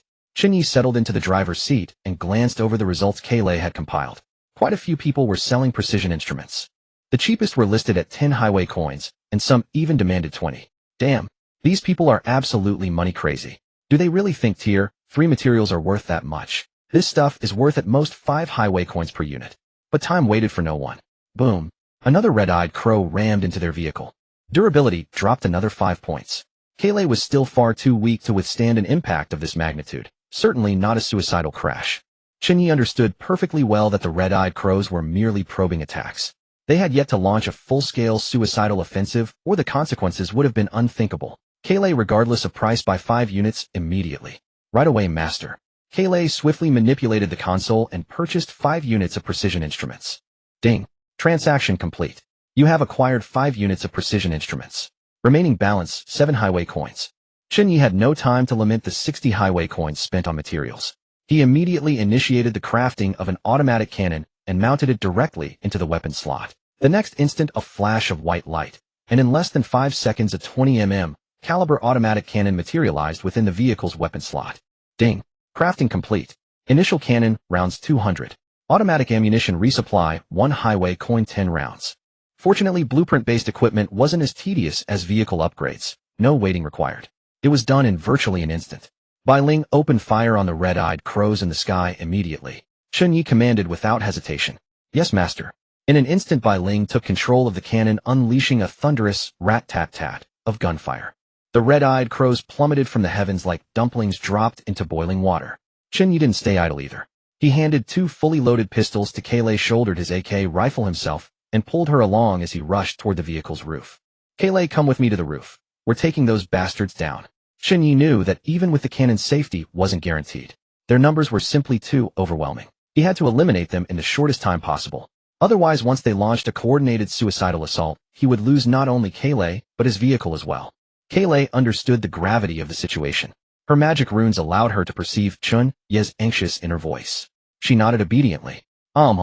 Just as Chen Ye pulled the succubus up onto the vehicle's dome roof, the red-eyed crows in the sky suddenly faltered, as though intimidated by the regal aura radiating from the succubus's form. It was bloodline suppression. Their movements grew sluggish and uncoordinated. Perfect chance. Chen Ye immediately cranked open several glass panels to serve as firing ports. Rat-tat-tat. He steadied his AK rifle, the stock pressed firmly against his armpit, and decisively squeezed the trigger. The red-eyed crows fell from the sky in cascading sheets like rain pouring down from above. Bang, bang, bang. Kayle wasn't idle either, firing continuously with her twin revolvers. Ding. A large quantity of devourable aberrant beast corpses detected. Devour. Chen Ye's eyes lit up. There was a pleasant surprise after all. Without a moment's hesitation, he selected yes. Ding. Devoured 35 level, 1 defective crows. Bai Ling's HP 35. Damn. That's it. These abyss creatures are such a rip-off. Not a single highway coin or treasure chest dropped. Chen Ye's face darkened instantly. He still carried a 900 highway coin debt on his shoulders. Failed to repay, and the system would erase him from existence. Others could slay a single ordinary mutant jackal and potentially earn highway coins, yet these rare monsters hadn't yielded so much as a single feather. He had no time to complain further. Both hands gripped the rifle stock with grim determination as he continued his frenzied barrage against the sky. Rat-tat-tat. Rat-tat-tat. Bang bang. The gunfire and the crow's thunderous explosions wove together in an unending cacophony. Within mere minutes, the red-eyed crows had been reduced by more than half. Realizing they were outmatched, the enemy reluctantly retreated. Yet what Chen Ye did not know was that the leading level 3 red-eyed crow had recorded the entire battle within its third eye, preparing to carry this report back and claim its reward. After the fierce battle, Chen Ye's ammunition was nearly depleted, his highway coins reduced to a mere handful, and his vehicle's durability had plummeted by over 50 points. The sole consolation was that they were still alive. Bai Ling's HP had skyrocketed from her initial 3 points all the way to 105, a transformation that could only be described as a quantum leap. Beyond that, however, not a single coin of profit had been gained. Instead, he had poured considerable ammunition and highway coins down the drain. God damn it, what a catastrophic loss. Chen Ye irritably spat on the ground. The mere thought of that 900 coin debt made his head throb. Master, please don't be discouraged. Once my HP is sufficiently stacked, I can serve as your meat shield in the future. Forget it. I poured my entire fortune into you, and all I got was 100 HP. You're a bona fide coin-devouring beast. Bai Ling didn't dare retort after Chen Ye's scolding, but secretly muttered to herself her initial HP had only been 3 points. Surely climbing to over 100 wasn't something to scoff at, was it? Chen Ye paid no heed to Bai Ling's private gloating. He took Kayle to wash up, scrubbing the crow's blood from their bodies, then changed into a fresh outfit obtained from opening a treasure chest. Upon returning to the driver's seat, he finally received news that lifted his spirits. Ding. Your level 3 water collector has been successfully redeemed by Master Sanrang. Highway coins 300. Current balance 307. Haha, not bad, not bad. Worthy of Master Sanrang. 300 highway coins secured so quickly. Chen Ye wanted to check whether the other party had left a message but found nothing at all. Rather aloof, aren't they? Chen Ye casually scrolled through the chat interface. It was flooded with friend requests. Some women had sent provocative photos designed to make noses bleed, begging to be added as friends or pushed. Some men were busy flattering him, swearing brotherhood, or calling him daddy, left and right. Chen Ye rejected and blocked every single one of them. These idiots actually think I have a recharge pathway. This is a game devised by the gods themselves. How could it possibly allow a pay-to-win entrance? Chen Ye had just closed the system and was about to lie down at the driver's seat for a quick nap. But before 10 minutes had even passed, the system chime rang out. Ding. Your level 1 bedroom has been renovated. Please proceed to inspect. Chen Ye's eyes instantly lit up. He grabbed Kayleigh's hand and headed straight for the bedroom. Wow. Master, is this our room? What a huge soft bed. There's a sofa, 2 panoramic floor-to-ceiling windows, a walk-in closet. She threw herself onto the big bed mid-sentence. Chen Ye surveyed the room with considerable satisfaction. He hadn't expected this from merely a level 1 bedroom. Gazing at that soft, luxurious bed, his body, having endured 2 days of sitting in the driver's seat, was already aching in every muscle. Having just survived a life-and-death battle, then indulged in a soothing bath, drowsiness now washed over him like a tide. Unable to resist any longer, he lay down on the big bed alongside Kayleigh. Chen Ye checked the time. It was just past 10 a.m. They should reach the station within another hour. No more overthinking, 1 hour of sleep first. Perhaps he was truly exhausted.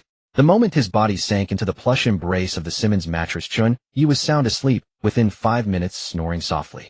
Seeing this, Kayleigh thoughtfully tucked the blanket over her master, turned on the air conditioning, then snuggled into his arms, drooling at the corner of her mouth, and drifted off to sleep with an expression of pure contentment. An hour passed in the blink of an eye. Ding. Congratulations to player Ye for being the first to arrive at the Pet Paradise Station. Time 11:1. Rewards: Pet Lover Medal, all attributes 3, a rare pet blind box, golden treasure chest, highway coins 30. The system's announcement woke Chen Ye. After 3 months in the apocalypse, he had long grown accustomed to this fragmented style of rest. Being able to sleep on such a spacious soft bed, he reckoned, made him probably the first person in the entire district to do so. This bed feels absolutely perfect. And the best part is there's a soft, squishy big pillow. And if I give it a little squeeze, it carries a faint milky scent, so smooth and silky. Damn. This texture. Eek. The young girl's coquettish gasp stirred a slight ripple in Chen Ye's heart. He swallowed hard, reluctantly releasing his large hand, planning to celebrate with his little succubus tonight when he returned. Kayleigh, wake up. We've reached the station, we should go find supplies. Oh. Time was precious now. Having arrived at the station, survival had to be secured first before thinking of anything else. After all, it wouldn't be long before the people behind caught up. The advantage of exclusivity had to be maintained. He hurried to the cockpit. Master, you're awake. These are the first clear rewards from the system. Bai Ling's voice and appearance emerged from the central control screen, reminding him to check his inventory. Chen Ye gathered his composure and opened the inventory on the central console. Inside lay a golden treasure chest, an ordinary medal, and 30 highway coins. He picked up the ice-cold medal and pinned it directly onto himself. In an instant, a gentle force overflowed from the metal, enveloping his entire body, noticeably enhancing his physique and spirit, and even sharpening his senses considerably. His physique had skyrocketed to 18 points. His current strength was now roughly twice that of an ordinary person. Chen Ye clenched his fist, feeling out his power. Not bad, this medal is quite practical for the early stages. Only 1 medal would take effect. Wearing multiple was utterly useless, a rule he knew from his past life. His highway coins had also risen to 337. As for the golden treasure chest, naturally, it was handed over to Kayleigh to open. Kayleigh, come quick, use your lucky right hand to open this chest. Coming, master. Kayleigh didn't dawdle. She stepped forward and opened the golden chest, simultaneously triggering her lucky right-hand skill. The golden chest suddenly transformed, erupting with dazzling violet treasure light.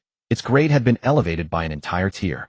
Seeing the purple gleam, Chen Ye's breath hitched sharply. Kayleigh's lucky right hand was practically a cheat code. Squeak, squeak. Squeak, squeak. As the treasure light faded, a beautiful doll-like Lolita with a big head floated in midair. Her round, pudgy cheeks were like bouncy jelly, her whole body soft and squishy, barely the size of a palm. One couldn't resist wanting to pinch her. Ding. Congratulations, player Ye, on obtaining an epic, spiritual pet element slime. Race elf, element slime type earthwood, dual elementalist, level LV0, appearance 93, HP, 50 mana, 50, physique, 5 spirit, 5 core abilities 1.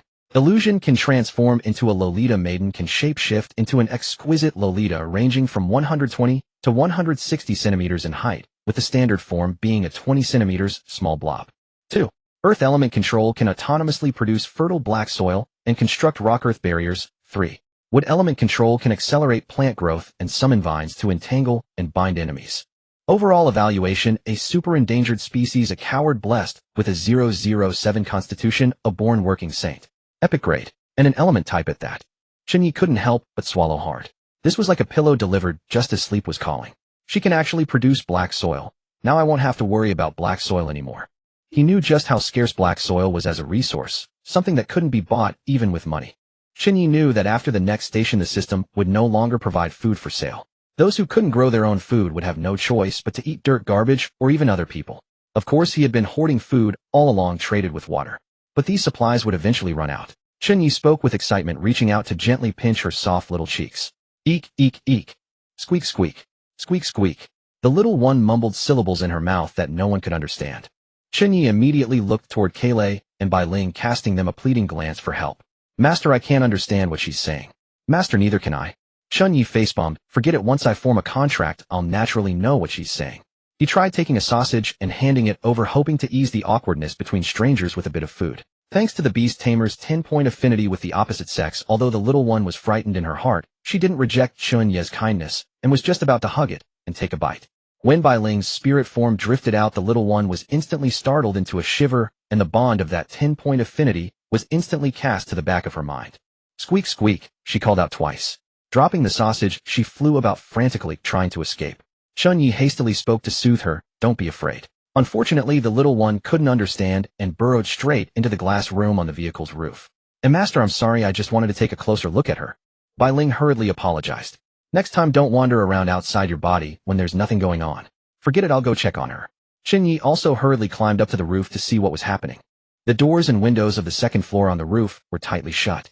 The little one was huddled in the corner of the rooftop canopy, trembling all over. As expected, she's a coward, scared of ghosts. Seeing this, Chen Ye decided to let her be. He planned to first let her slowly adapt to the new environment. Being afraid of ghosts wasn't a good habit. How would she get along with Bai Ling otherwise? Chen Ye's time was precious. This little commotion had already cost him 5 minutes. With those 5 minutes, he felt he could have played an adult game with Kailei. Retreating to the first floor, he earnestly instructed Bai Ling. Bai Ling, you stay on the vehicle and keep an eye on the little one. Kailei and I are going to gather supplies. Understood, my respected master. Bai Ling had already merged with the Yongya, unable to stray too far from it. Chen Ye had no way to take her with him. Chen Ye waved his hand, stepped off the vehicle, and took hold of Kailei's smooth little hand as they walked forward. He had to obtain this known mechanical blind box to upgrade his vehicle once again. He glanced at Kailei's status. Holy crap. How is your HP already full? Hee, just sleeping with master like that made me feel all better in no time. Chen Ye swallowed hard. He hadn't actually done anything. If he did do something, he wondered if it would be even more amazing. Kailei, carry the backpack and pick things up, keep up with me. Kailei obediently put on her little backpack, drew her handgun, and closely followed Chen Ye. Chen Ye meanwhile had a fully loaded AK slung across his chest and a fire axe tucked at his waist, cautiously taking the lead. They stealthily slipped into an old stairwell building. Elsewhere, other survivors were battling monsters and fighting one another along the way. The number of players was still dropping at a terrifying rate. Sang Biao had also been forced to set out, otherwise the black fog would have swallowed him, but he moved with extreme caution, terrified that Chen Ye might ambush him along the way. Elsewhere, Sanzong, who had bought Chen Ye's water collector, was having Huzi distribute water in the mutual aid group. All the freeloaders who refused to contribute money were kicked out of the group by Huzi. In his past life, Chen Ye had barely managed to survive 3 months thanks to this mutual aid alliance. The view shifted back to Chen Ye. He had brought Kailei to a pet breeding base, a 6-story building. The mechanical blind box he sought was on the top floor. But the pets in the corridors had long been infected by the apocalyptic mutation virus, having already become bloodthirsty, murderous monsters. Screeches and the rustle of crawling interweaved, echoing back and forth through the empty corridors. Behind the crack in the corridor door, 3 pairs of crimson compound eyes gleamed with red light. Corrosive slime dripped from its mouthparts onto the carpet, sizzling softly. It was hunting for tasty humans. The instant Chen Ye stepped into the corridor, a massive shadow flashed past at a speed too fast for the naked eye to follow. Rat-tat-tat. His vigilance was high. He had long since detected the creature. He raised his gun and fired without hesitation. The bullets struck true. It was a spider over a meter long. With a heavy thud, it crashed to the ground, its 8 long legs that countless girls would envy curling up in pain. so tightly clenched they couldn't be pried apart. Its mouth let out a hissing, struggling shriek. Rat-tat. Chen Ye's expression unchanging, he fired 2 more shots, blasting its head apart. Ding. Killed LV2 man-catching spider, obtained black lace trim panties, X1, Desert Eagle handgun, X1 magazines, X2. After collecting the loot, Chen Ye handed the unopened little underwear to Kaylay. He said nothing and Kaylay understood instantly. Out in public, she still had to keep covered. But, why? There's a little zipper in the middle after all. Kaylay's face flushed crimson, and she immediately put it on. Soon the two of them made their way up the staircase to the 2nd floor. The stairway leading to the 3rd floor lay at the deepest end of the corridor. They had barely reached the center of the corridor when a peculiar table came into view upon which rested 3 treasure chests. Upon spotting them, Kaylay, emboldened by her 1,000+ hit points and her fearless disposition, immediately moved to collect them. Wherever there are treasure chests, mutated beasts are bound to be lurking nearby. Kaylay, be careful. The instant Kaylay dashed forward, 2 enormous pitch-black level 1 giant pythons with thick legs burst forth from beneath the counter, followed by an even larger level 2 python. Mutant python level 2, carnivorous. Beware of being swallowed whole. HP 500. Physique 30. Spirit 20. Skill motherly constriction. They flicked their forked tongues, their cold vertical pupils fixed intently upon the 2 intruders. Just a few little snakes. Watch me, master. Kaylay immediately unleashed her bloodline pressure. The mutant pythons instantly sensed an overwhelming sovereign presence, causing their bodies to stiffen mid-motion. However, these were all artificially bred pets whose instinctive awareness of bloodline hierarchy had long since atrophied. After only a brief hesitation, they concluded that the girl before them looked anything but terrifying and began to test their luck with displays of intimidation. Seeing that her aura of dominance had proven ineffective, Kaylay could do nothing but curse as she raised her gun. Damned creatures, you won't even flinch at me. Then have a taste of the pistol master gave me. Bang, bang, bang. At a suitable distance, Kaylay's aim proved remarkably accurate. 3 consecutive shots struck the level 2 mutant pythons squarely in the head. But the assault only served to enrage the python. Its defense was formidable, and the bullets failed utterly to penetrate its flesh. Hiss! The level 2 python flew into a violent fury, its venom-drenched fangs bared to the air. Its icy gaze burned with killing intent as it lunged savagely toward the pair. Chen Ye, who had regarded Kaylay as nothing more than an ordinary girl, yanked her behind him in one swift motion. Dummy, why aren't you taking cover behind me? Chen Ye raised his gun and fired without the slightest hesitation. Rat-a-tat-tat. The flaming muzzle of the AK assault rifle spat fire without pause. Under such absolute firepower suppression, the mutant serpents were riddled with bullets in an instant, collapsing to the ground in convulsive spasms before quickly falling still. Ding. Defeated level 2 giant python obtained beginner growth potion, X1 absorbing, grants a small amount of experience. Ding. Defeated level 1 mutant black snake, X3, obtained rifle magazine, X3. Next time follow my orders before acting, or I won't bring you along anymore. Chen Ye's tone carried a note of severity as he fixed his gaze upon Kaylay. Oh. Kaylay lowered her head, fidgeting with the hem of her short skirt, wearing the look of one who knew she'd done wrong. Chen Ye did not scold her too harshly. Possessing the skill heart-to-heart, he knew Kaylay's actions had been driven by her instinct to protect her master. Moreover, with her 1,000 hit points, she had little to fear from a prolonged skirmish. Quickly go collect the loot. Chen Ye gave Kaylay's shoulder a pat.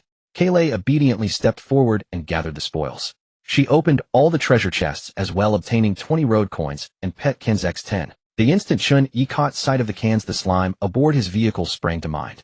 Bring everything along for now. Having tidied up, the two made their way through the long, narrow corridor of the 2nd floor and located the entrance to the 3rd. Chen Ye remained utterly vigilant, AK raised as he took point, leading Kaylay cautiously toward the 3rd floor. Upon reaching the 3rd floor, they encountered 2 mutated cats of astonishing speed. Phantom Cat level 2, fond of devouring their caretakers. HP 300. Physique 30. Spirit 25. Skill Rapid Burst, gains 100 additional speed for 3 minutes. This one is far too swift. We'll have to set a trap to take them down. Chen Ye set up the trap in advance, placing 2 pet cans as bait in a clever act of entrapment. He positioned his gun ahead of time, concealed himself in the shadows, and waited for the 2 cats to arrive simultaneously for a meal before dispatching them with ease. From the bronze treasure chest, another 20 road coins were obtained. Passing through the 3rd floor corridor, the two once again cautiously ascended to the 4th floor. The 4th floor consisted largely of abandoned, empty feeding cages. After dealing with a few scattered guardian creatures, Chen Ye selected a delicate little treehouse for Kaylay to carry, intending to bring it back as a home for the little lowly. Kaylay stuffed the little treehouse straight into her backpack, where it instantly claimed 2/3 of the available space. The two did not linger long, swiftly traversing the 4th floor and making straight for the 5th. Meanwhile, Sanzong had also arrived at the station. Ding. Player Master Sanzong II to reach the Pet Paradise Station. Time 1201. Rewards Pet Lovers Medal All Attributes 3, a Premium Pet Blind Box Bronze Treasure Chest, Our Road Coins 10. He was driving a Level 2 combat sports car with a top speed of 180 miles per hour, having raced here at full throttle, stopping only 3 times along the way to gather supplies. Who would have thought that Yonya driving a bus would actually beat me here? A monk in his 30s or 40s, his entire body adorned with dragon tattoos, a golden alms bowl in one hand and prayer beads twined around the other, with a gold-etched staff strapped to his back. He gently closed the car door and stepped into the pet base building, as well preparing to collect the materials needed to upgrade his vehicle to level 3. He had originally been an ascetic monk cultivating in the mountains. His master had sent him into the mortal world for 2 months of training, yet no sooner had he descended the mountain than he was swept into the road survival event. Even driving he had only just figured out on his own the day before.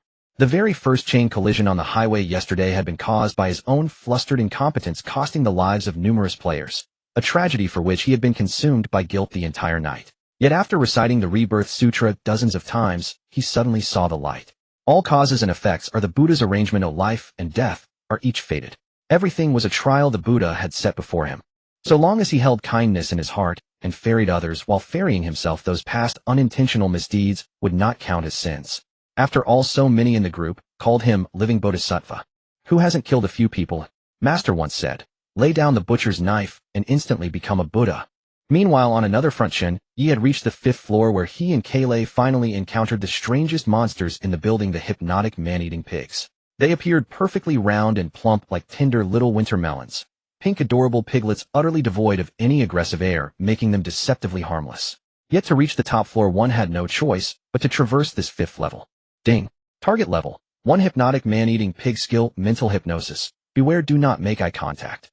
Kaylay, go grab that treasure chest, and we're out of here. Chen Ye stood guard with his gun raised, issuing the order in a low voice.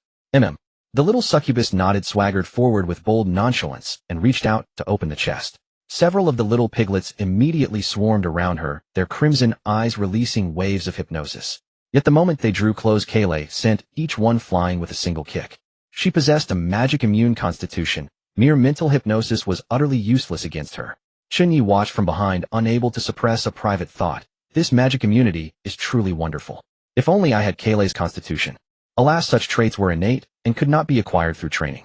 The man-eating pigs, seeing that their attacks were completely ineffective and that charging in only earned them a kick, could do nothing but huddle in the corners, grunting pitifully, watching helplessly as Kaylay made off with the treasure they had been guarding.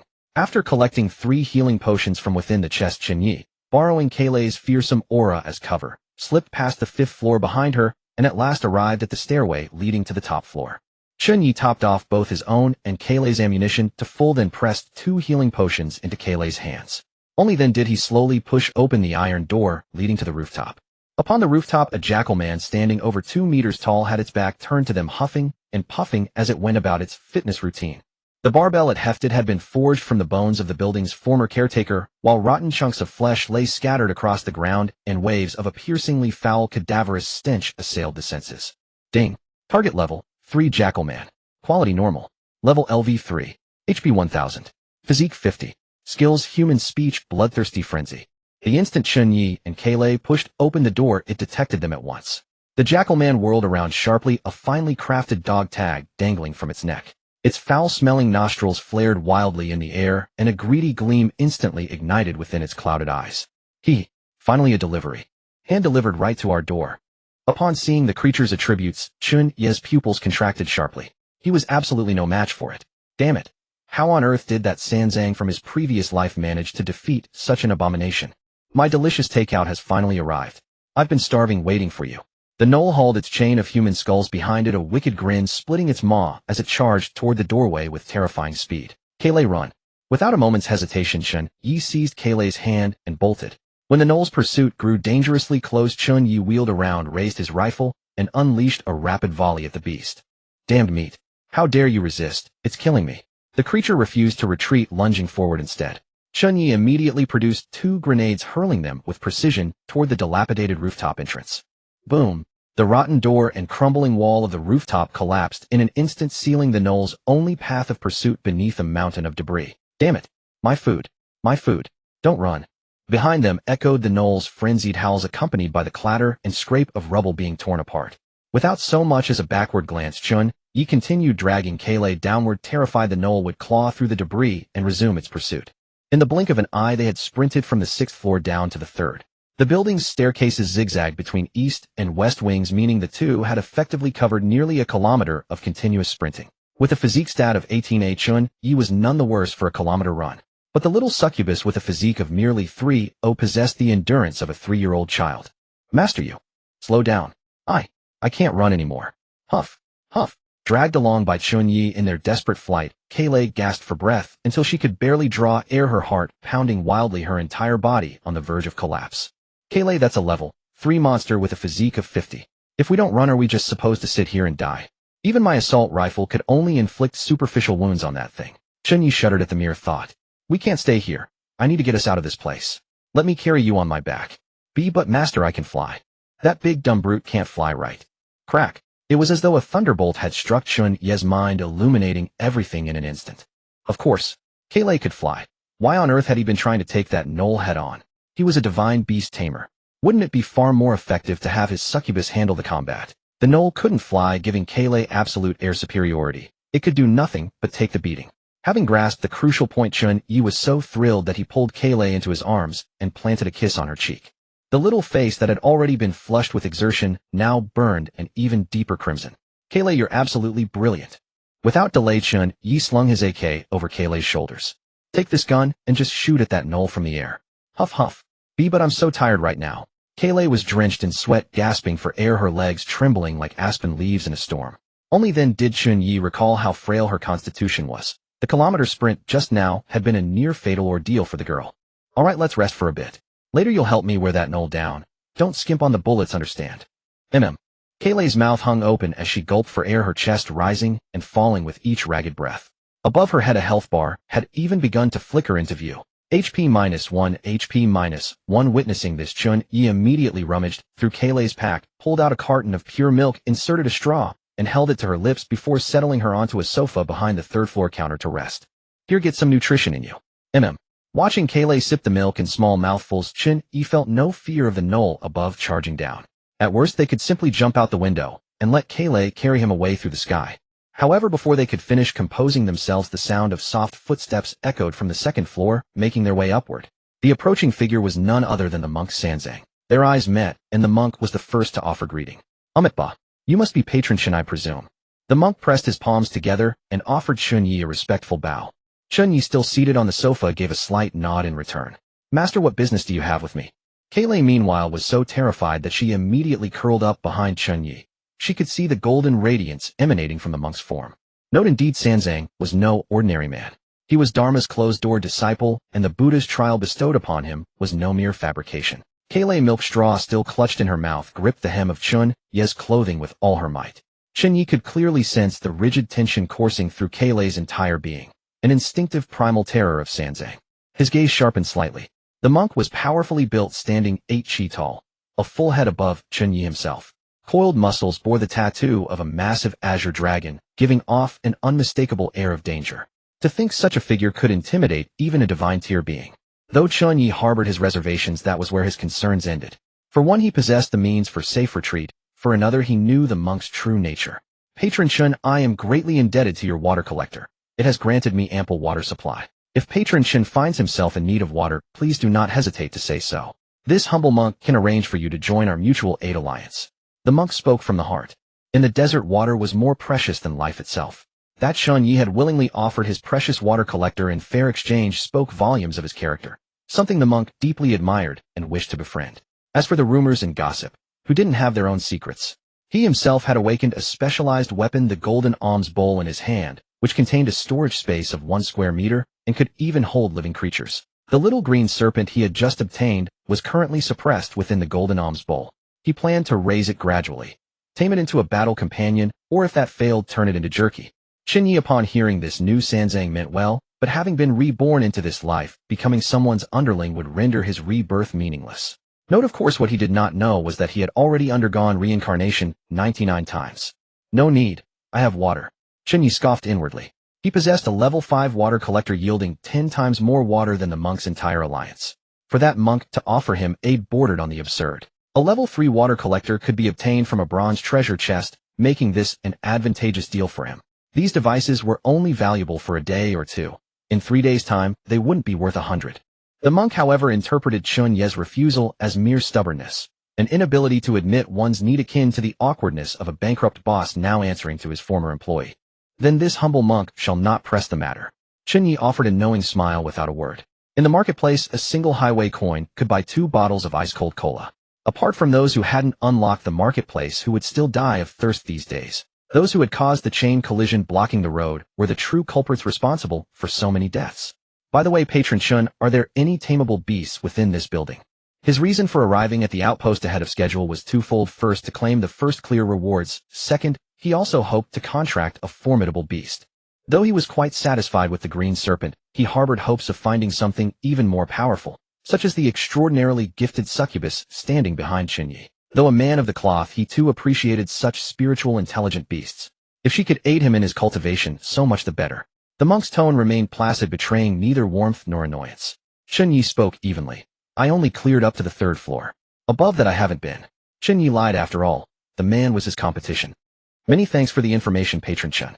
The monk expressed his gratitude and strode boldly toward the upper floors, not once inquiring about the dangers that might lie above. Chen Ye watched the monk's figure vanish at the staircase opposite the 3rd floor and made no mention of the hypnotic man-eating pigs lurking above. He was acutely aware of the monk's formidable strength. Perils of this caliber posed little challenge to him. Once the monk Sanzang had gone, Kailei tugged at Chen Ye's sleeve and whispered, Master, that monk is incredibly strong. Indeed, that's a complication. Chen Ye muttered to himself. He still needed to retrieve the mechanical blind box. If the monk cleared the area first, all his efforts would have been for nothing. Kailei, how are you feeling now? Think you can fly up and take on that knoll?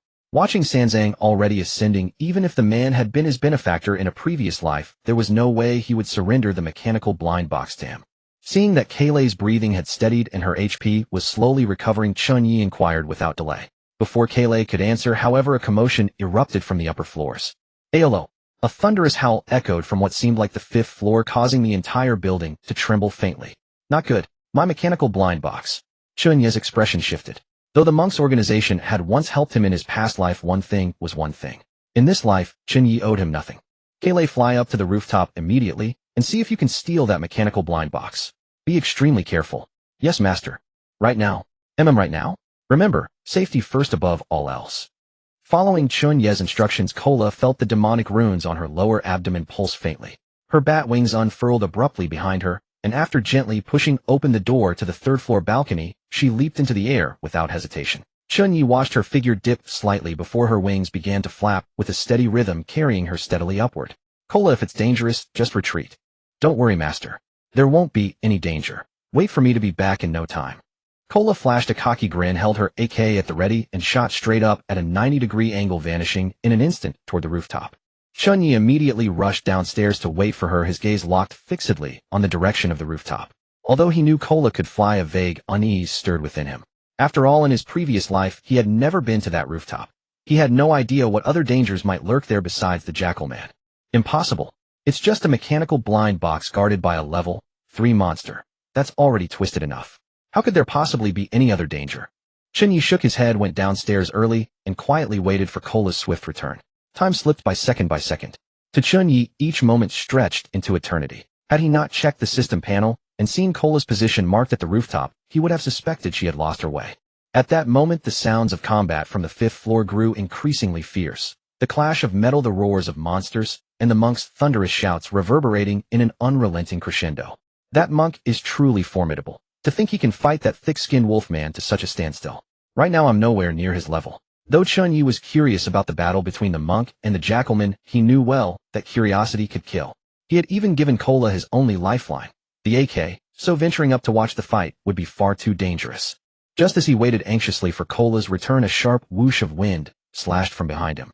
A level 1 mutant jackal lunged from behind a trash bin, charging straight at the completely unguarded Chen Ye, who was gazing upward. But though Chen Ye appeared to be looking at the rooftop, his 21-point spiritual force granted him perception twice that of an ordinary person. He had already detected the creature behind him. Instinctively he pivoted and unleashed a sweeping whip kick. The powerful strike landed precisely on the jackal's waist and abdomen. A whoa! A whoa! The jackal collapsed heavily, gravely wounded, letting out a piercing whimper. Chen Ye took a closer look and realized this was a female jackal on the verge of giving birth. That single kick had caused her to miscarry. Woo! The mother jackal lay trembling on the ground, emitting a few mournful cries. Yet her eyes still gleamed with vicious light as she bared her fangs at Chen Ye. At that very moment, an earth-shattering howl erupted from the rooftop, a thunderous response to the mother jackal's mournful wail. A whoa! This roar was more frenzied than any before. A blinding crimson beam of light suddenly exploded from the direction of the 5th floor. Damn you wretched monk. You forced my hand. Umph. You foul beast, I'm giving you one last chance. Submit to me obediently. Or die. In an instant the sounds of battle above grew even more ferocious. The 5th floor door was shredded to pieces with a series of heavy crashes. Claws, as the jackalman's fury erupted completely. From the intensity of the fighting, the jackalman had even briefly gained the upper hand against the monk. Of course Chen Ye could only hear the commotion. He couldn't see the battle. Watching two evenly matched forces clash, he actually felt a measure of relief. The fiercer these two fought, the safer Kola would be on the rooftop. He muttered under his breath, "Kola, hurry up and do your best." Chen Ye then turned to look at the mother jackal on the ground, only now noticing she was wearing the same dog tag as the level 3 jackal man. Damn, so those two were actually a pair.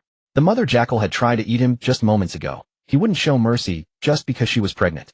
Chen Ye drew his fire axe, and with a clean and decisive strike ended their suffering. Ding. Killed level 1 mutant mother jackal. Obtain low-grade growth potion X1, jackal meat X1 kg, jackal pelt X1. Dog tag X1. Ding. Killed level 0 jackal pup X10. Obtained highway coins X5. Nice luck, another growth potion dropped. Growth potions were the only items in the early stage that could raise one's personal level, the more the better. As for the jackal meat and pelt, only those dropped by the system could be used. Mutant beasts carried a mutating virus within them. Their fur, skin, and flesh were unusable. Just as Chen Ye finished storing the loot in his backpack, a rose-colored figure dove rapidly from the horizon. It was Kola. Seeing her return safely, clutching a mechanical treasure chest tightly, Chen Ye's suspended heart was at last half relieved. But as she drew closer, Chen Ye's heart clenched once more. A deep bone-exposing wound had been carved into the girl's calf, blood trickled down her leg. Her face was ashen white as paper, her lips had turned purple. She had been poisoned. Her health bar above her head showed less than 100 points remaining. Master, Kola brought the box back for you. Kola spoke in a voice as faint as a dying breath, yet she still smiled and held the treasure chest out toward him. Don't say another word. I'm taking you back to be treated. Chen Ye immediately took the chest and stuffed it into his backpack. The moment his words fell, Kola's eyes rolled back, and she fainted dead away. Chen Ye hastily dropped his backpack and caught Kola in his arms. He immediately poured a healing potion down her throat to stabilize her wounds. On the way back, Kola drifted in and out of consciousness, mumbling something about traps and a demonized monk. He couldn't quite make it out, but none of that mattered right now. What mattered was getting the girl home for treatment. In the blink of an eye, the two had returned to where the Eternal Night bus was parked. It was now 3 or 4 in the afternoon. Several dozen level 2 vehicles had already arrived at the station, and most of the players had gone off to gather supplies. However, a few shameless opportunists had gathered around his vehicle, pointing and chattering. "This is Boss Yongye's car, right? Do you think he'll tell us the recharge entrance? Offer him some benefits and he'll definitely talk. Free handouts with no loss. Who'd refuse that?" They chattered endlessly. Chen Ye had no patience to deal with them. With a cold face he called out, "Excuse me, make way. Damn. Who the hell dares to shove me? My father is the president of the Shun City Bank."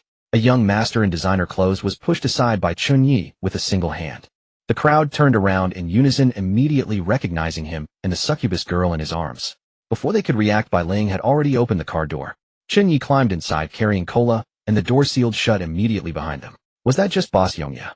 Damn it, it's all because of this idiot, blocking Boss's path and making him dislike us. Beat this bastard to death, brothers. Damn it, my dad's the district chief. The son of a bank president dares to ruin my plans. The men surrounded him and beat him savagely on the spot. The wailing outside grated on Chen Ye's frayed nerves. Though this parking spot was safe, it wasn't soundproof. He had just given Kola a healing potion, finally managing to stop the bleeding and start the wound healing, yet the ceaseless shouting outside made him worry it would disturb her rest. He immediately ordered Bai Ling chase them away. "Yes, master." Bai Ling instantly transformed into a ghostly shadow, materializing out of thin air before the group and assuming the guise of a vengeful specter. The men were so terrified they scrambled away on all fours. They had personally witnessed her terrifying power the night before. Once the surroundings had fallen completely silent, Chen Ye looked at Cola's steady breathing, and the heart that had been suspended finally settled at last. He tucked the blanket around Cola, washed the bloodstained clothes and stockings clean, and only then sat down to tally the gains from clearing out the pet base this time. Healing potions 6, low-grade growth potions 2, total highway coins 407. With this money, I won't have to worry about being erased by the system for the next few days. Chen Ye breathed a sigh of relief and turned his gaze to the mechanical blind box beside him. This bronze blind box only had an 80 chance of yielding a mechanical core, not exactly reliable. But if it could be upgraded to a silver tier prize, it would guarantee a core capable of upgrading the vehicle. I'll have to wait until Cola wakes up tomorrow to open it. He turned to look out the window as memories from his previous life surged forward. This station would remain for a maximum of 3 days before they had to leave the newbie village and head to the initial station to enter the official game. By then the common goods in the system shop would automatically shut down and supplies would have to be found entirely on one's own. Law enforcers would also descend and players from other zones would appear. To return to the newbie area, one would need to possess a pass. Beyond this area, besides the pet base, there were also plenty of valuable things in the surrounding desert and mountain caves. Most of the mutant pets had escaped from the base to those places. Chen Ye gathered his thoughts, picked up the remaining pet canned food and the delicate little treehouse, and carried them into the glass room. The little slime in the form of a loli was still curled up in the corner, no longer trembling in fear as before. She seemed to be slowly adapting to this place. Not wanting to disturb the little creature, he set the items down and quietly retreated. He closed the bedroom door and sat on the edge of the bed, watching over the sleeping Cola on one side, while taking out the growth potion and beginning to absorb and refine it. Just as he had absorbed half the potion, someone suddenly knocked on his car door. The monk's steady voice came from outside, audible with perfect clarity even through the door. Benefactor Chen, is Benefactor Chen there? This humble monk has matters to discuss with you in detail. Smelly monk, you dare disturb my master's rest too. Bai Ling flew into a rage and immediately prepared to play ghost to frighten him. Bai Ling, don't go. Chen Ye had just finished refining a growth elixir when he heard the system's announcement. Ding. Successfully refined a basic growth elixir X1. Your blood and chi experience 5 points. Current level up progress 5,100. He checked his panel and found that his HP had already reached 105 points. The experience here could be converted into HP, so even without leveling up there was still a considerable improvement. How delightful. One more vial. Just then a knock came at the door. Knock, knock, knock. Benefactor Chen, is Benefactor Chen there? This poor monk has matters to discuss with you in detail. By this time the sky had grown completely dark. Seeing the visitor, Bai Ling immediately prepared to go out and scare them away. It's Sanzong. How did this harbinger of death find his way here? The monk slays ghosts as easily as chickens. Fearing something might happen to Bai Ling, Chen Ye hurriedly held him back. Bai Ling, don't go. Stand down. Bai Ling could only obediently retreat back into the car screen, settling down quietly. Chen Ye promptly stowed away his last growth elixir and opened the car door. Click. The door swung open. Standing at the entrance was none other than the monk, Sanzong, looking rather travel-worn and dusty, but bearing no other visible injuries. Benefactor Chen, my sincerest apologies for disturbing you at such a late hour. Though Chen Ye was puzzled, he didn't think too much of it, and welcomed the monk inside first. It happened that he had his own selfish motive, hoping to ask the monk for a favor. However, because of Cola, Chen Ye had no intention of befriending the monk deeply in this life. Oh, it's master. Please come in quickly. Please have a seat. There were plenty of seats on the bus. Sanzong casually found a place to sit, glanced around, and began to offer praise. Benefactor Chen, this bus of yours looks rather modest from the outside, yet the interior is remarkably spacious. It truly inspires envy.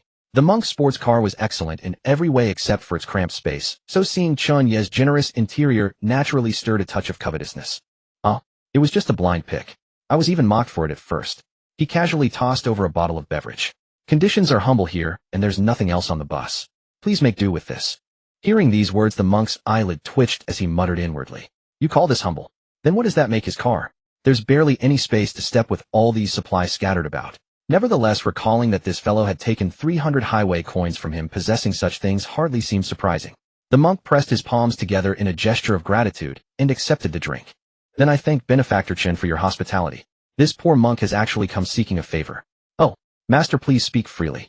It happened that Chen Ye also had a request to make and had been wondering how to broach the subject. How perfectly timed. Actually, this poor monk has come seeking a method to tame beasts. To be frank, I captured a jackal. That beast, like Benefactor Chen's companion, can comprehend human speech. Rest assured, this poor monk will not learn for free. Saying so, Sanzong produced a bronze supply box from his golden alms bowl and placed it on the table. Hearing the monk's words, Chen Ye was instantly taken aback. Capturing a jackal were alive. This monk was even more formidable than he had imagined. Chen Ye froze for a moment, then shook his head and pushed the treasure box back. Master, I truly cannot help you with this. Taming beasts entirely depends on whether the companion beast itself chooses to acknowledge a master. There is no universal method. As Chen Ye finished speaking, the monk Senzang's face immediately fell into dejection. A thought stirred in Chen Ye's mind as he recalled a certain item, the dog tag. Wait. He pulled out that wolf head dog tag and placed it on the table. Special item, friendship dog tag. Both parties wearing the dog tag will receive a 30 base affinity bonus. This was precisely the item that had dropped from that female jackal, while the other one hung around the neck of that level 3 jackal were. Sanzong glanced at the dog tag system description, and his eyes immediately lit up. Coming to consult Benefactor Chen this time was truly the right decision. He excitedly took the dog tag, turning it over and over in his hands for quite a while. The more he thought about it, the more thrilled he became. He immediately prepared to take his leave and test the dog tag's effects. Benefactor Chen, please be sure to accept this small token of my gratitude. This poor monk shall take his leave now. He produced yet another bronze blueprint treasure box. Wait. Chen Ye pressed down on the hand, offering the box. Master, there's no need. Actually, there's something of yours that I desire as well. The monk paused and did not take the box. In his estimation, being able to subdue a jackal were as a fighter was worth far more than a few bronze treasure boxes, and he feared Chen Ye would refuse to trade. Benefactor Chen, please speak quickly. What is it? Chen Ye did not beat around the bush and stated frankly. I see that Master possesses extraordinary skills, and I wish to learn a set of abilities from you. Chen Ye was well aware that the monk in his previous life had given away quite a number of martial arts scriptures to others. If the monk wanted money, he was willing to pay. Oh, is that all? Then look, may I use this to exchange for the dog tag with you? The monk pulled a stack of scriptures from his robe and casually selected one to hand to Chen Ye. This is the I Jing Jing, a method that cultivates both internal and external aspects. Consider it a gift to you. The monk had practiced this scripture since childhood and could recite it backward. Now he kept it merely as a memento, and it would be better to trade it for something useful to himself. Besides, without years of accumulated practice, one couldn't even touch the threshold of cultivating this technique, so he naturally wasn't worried that Chen Ye might surpass him because of it. The fellow possessed considerable fortune and many fine things. In the future, he might very well need to seek Chen Ye's help, so this could also serve as a chip in his own favor. Sanzong had no desire to be burdened with a liability either. A fair exchange was the most practical approach. Chen Ye gazed at the I Jing Jing, his eyes widening like bronze bells. This was one of the monk's divine techniques for tempering the muscles and bones from the outside. Truly one of his signature arts. He had thought that the monk wouldn't teach him personally, but had expected the other to offer some basic martial arts like the 12-road leg flicking or the Vajra subduing demon staff. He hadn't expected the monk to be so generous. To trade it all for a single dog tag. Master this. Wouldn't this be too precious? While the words left his mouth, his hands did not hesitate, clutching the scripture tightly, while simultaneously pushing the 2 bronze boxes over. As long as Benefactor Chen is pleased. This poor monk shall take his leave now. Both felt they had gained the better end of the bargain. Thereafter the monk departed in high spirits. Chen Ye glanced at the vehicles gathering increasingly outside, but paid them no mind. He cheerfully closed the car door, called Bai Ling over, and together they began studying the I Jing Jing. Meanwhile, elsewhere, in order to evade Chen Ye's retaliation, Sang Biao was slowly making his way along the edge of the black fog, terrified that Chen Ye might come looking for him. In Sang Biao's view, Chen Ye was a ruthless character on his own level, one who could abandon his wife and child without a second thought. He truly couldn't imagine anything that could hold the man in check. It gave him an excruciating headache. Although he could do nothing about Chen Ye, his team's strength was by no means weak. Even when facing the mutated jackal packs along the road, they handled them with effortless ease. What he didn't know was that compared to his former self in the previous life, his current strength had weakened considerably.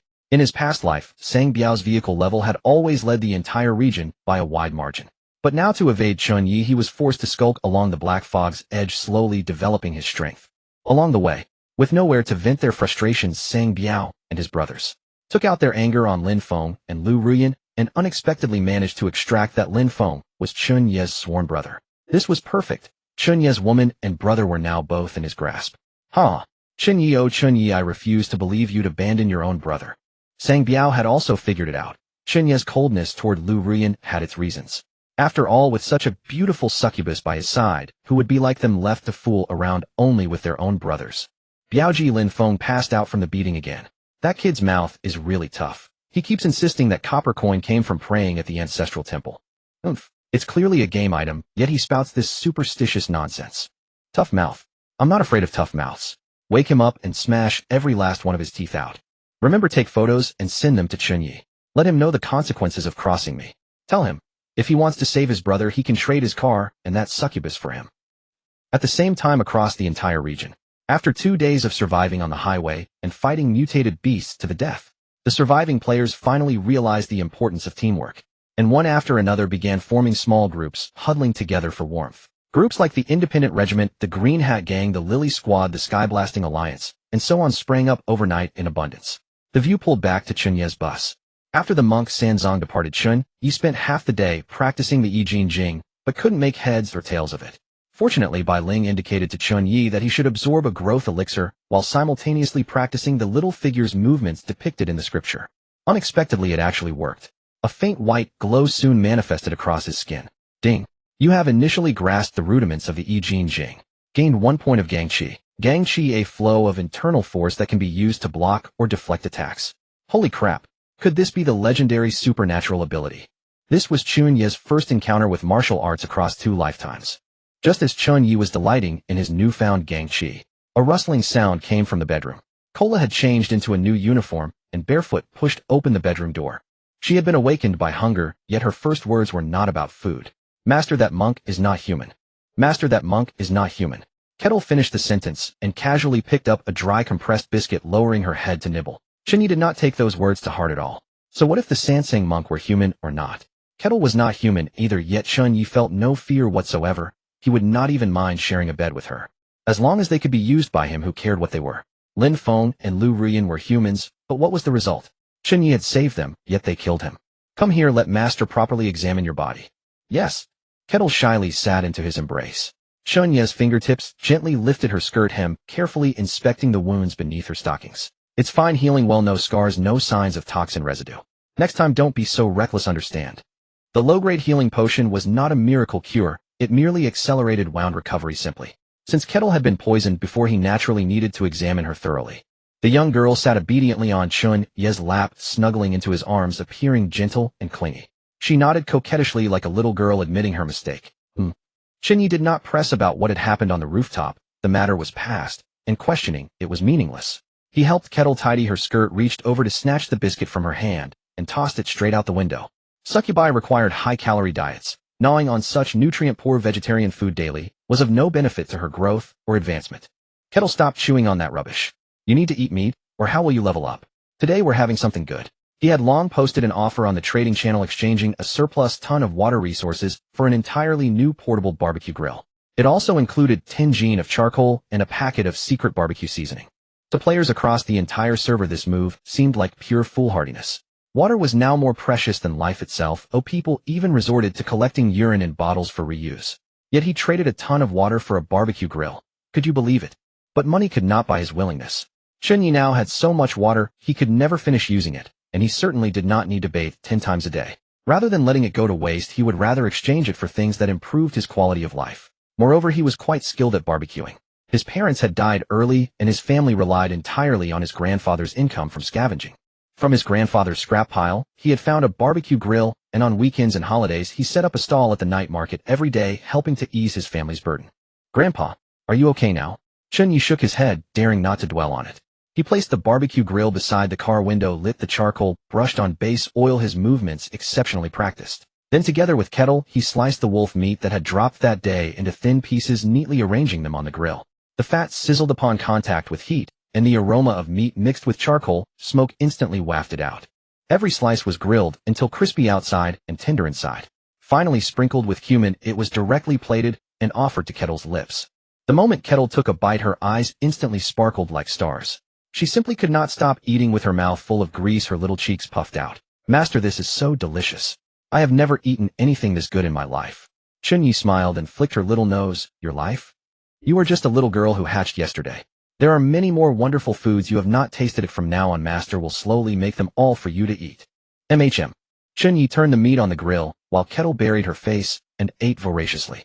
Watching the little girl savor her meal so sweetly, he himself could hardly bear to eat much. The scent of barbecuing drifted half a street away on the evening breeze. Players who had planned to huddle in their cars and endure hunger sleep were now thrown into an uproar. They all whooshed open their car windows, leaning out to inhale deeply, nearly driven mad with craving. Holy shit. Am I hallucinating from hunger? The authentic taste of a night market barbecue stall. The regional channel instantly flooded the screen. Who the hell is barbecuing in the middle of the night? Have some public morality. My stomach is growling with envy. Because water was more valuable than food, most players had traded their rations for water. With Chen Ye, instant noodles could only be eaten dry. Even then they could only satisfy themselves halfway. Help. Whoever is barbecuing, give me a bite, and I can bear 8 suns for them. Everyone shut up. I can see clearly now. It is Eternal Night's boss's car. The boss is barbecuing. Damn, the boss's cooking skills are so good. Could he be a night market owner? Good heavens. Roast meat. Eating mutant beast meat. Won't that cause viral infection? Hearing this, the crowd frantically typing on the channel instantly grew quiet. That day, quite a few players had been unable to resist eating mutant beast flesh raw, only to die from infection in gruesome ways. A thought that still sent shivers down one's spine. Idiot. Clearly you do not know that jackalmen have an extremely low drop rate for edible safe meat. Damn, why am I so unlucky not to have dropped a single piece of meat? Immediately the discussion on the channel erupted again. The boss's grilled meat is so fragrant. I would trade a house in Xanadu for a single bite. Still dreaming today? Xanadu probably does not even exist anymore.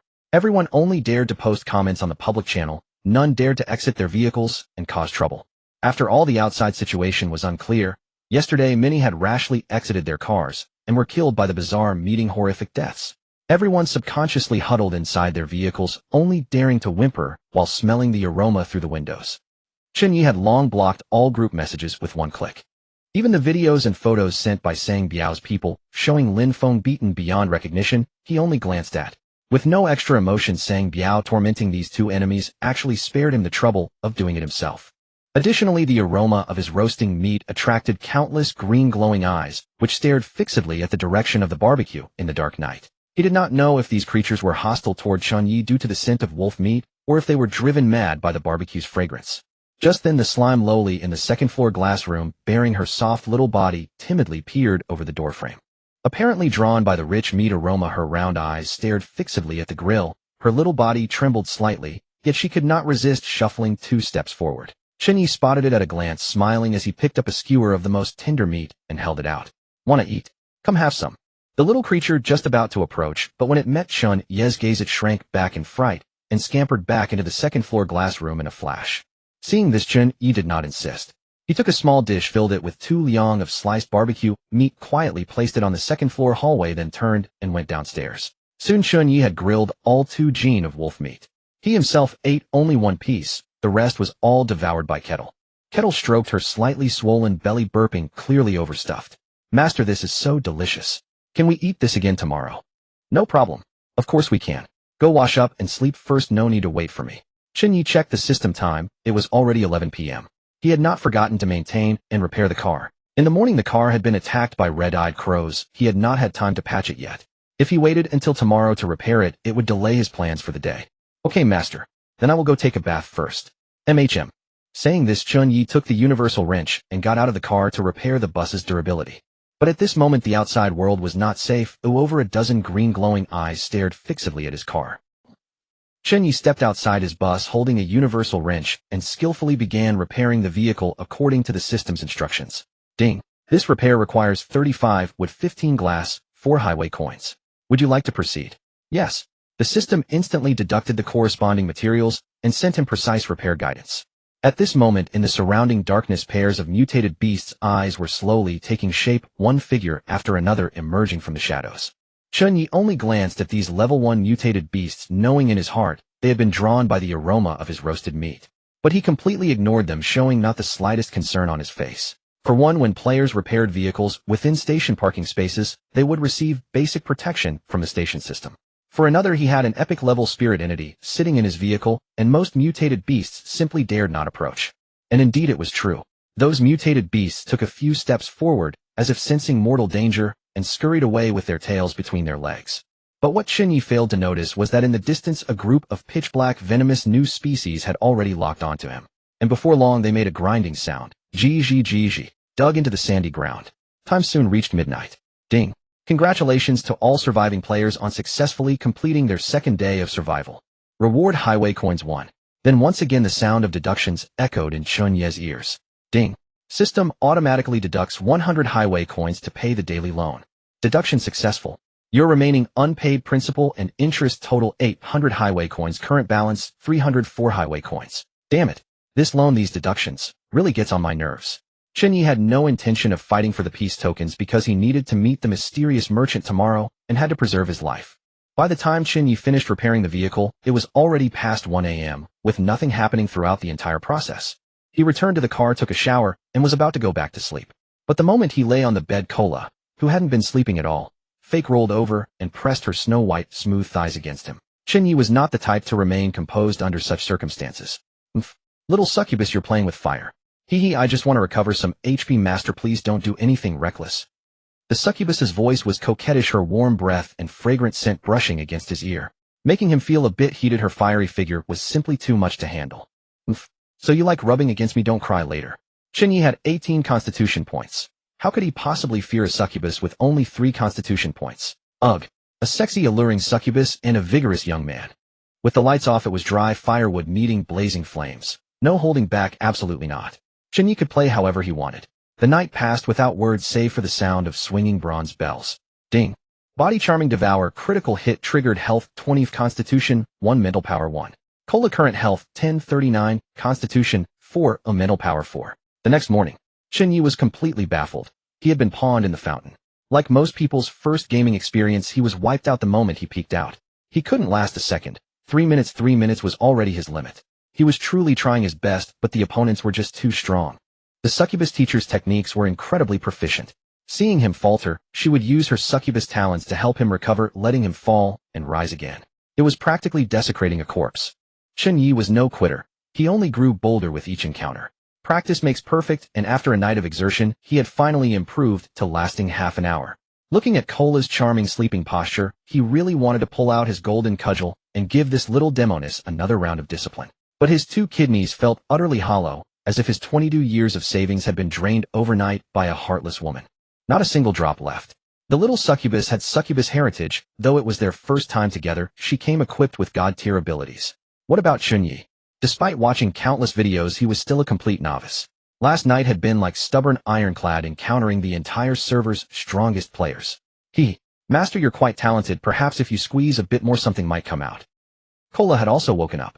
She wasn't joking. Her master truly was gifted. If it were an ordinary girl, she might have already died. Hearing this, Chen Ye was so startled, he nearly tumbled off the bed. He had 18 constitution points. How dare this girl speak so boldly? Don't. Besides, there are important things to do today. Get up quickly. We'll continue tonight. It was post-apocalyptic survival. He knew what mattered most. Oh, alright.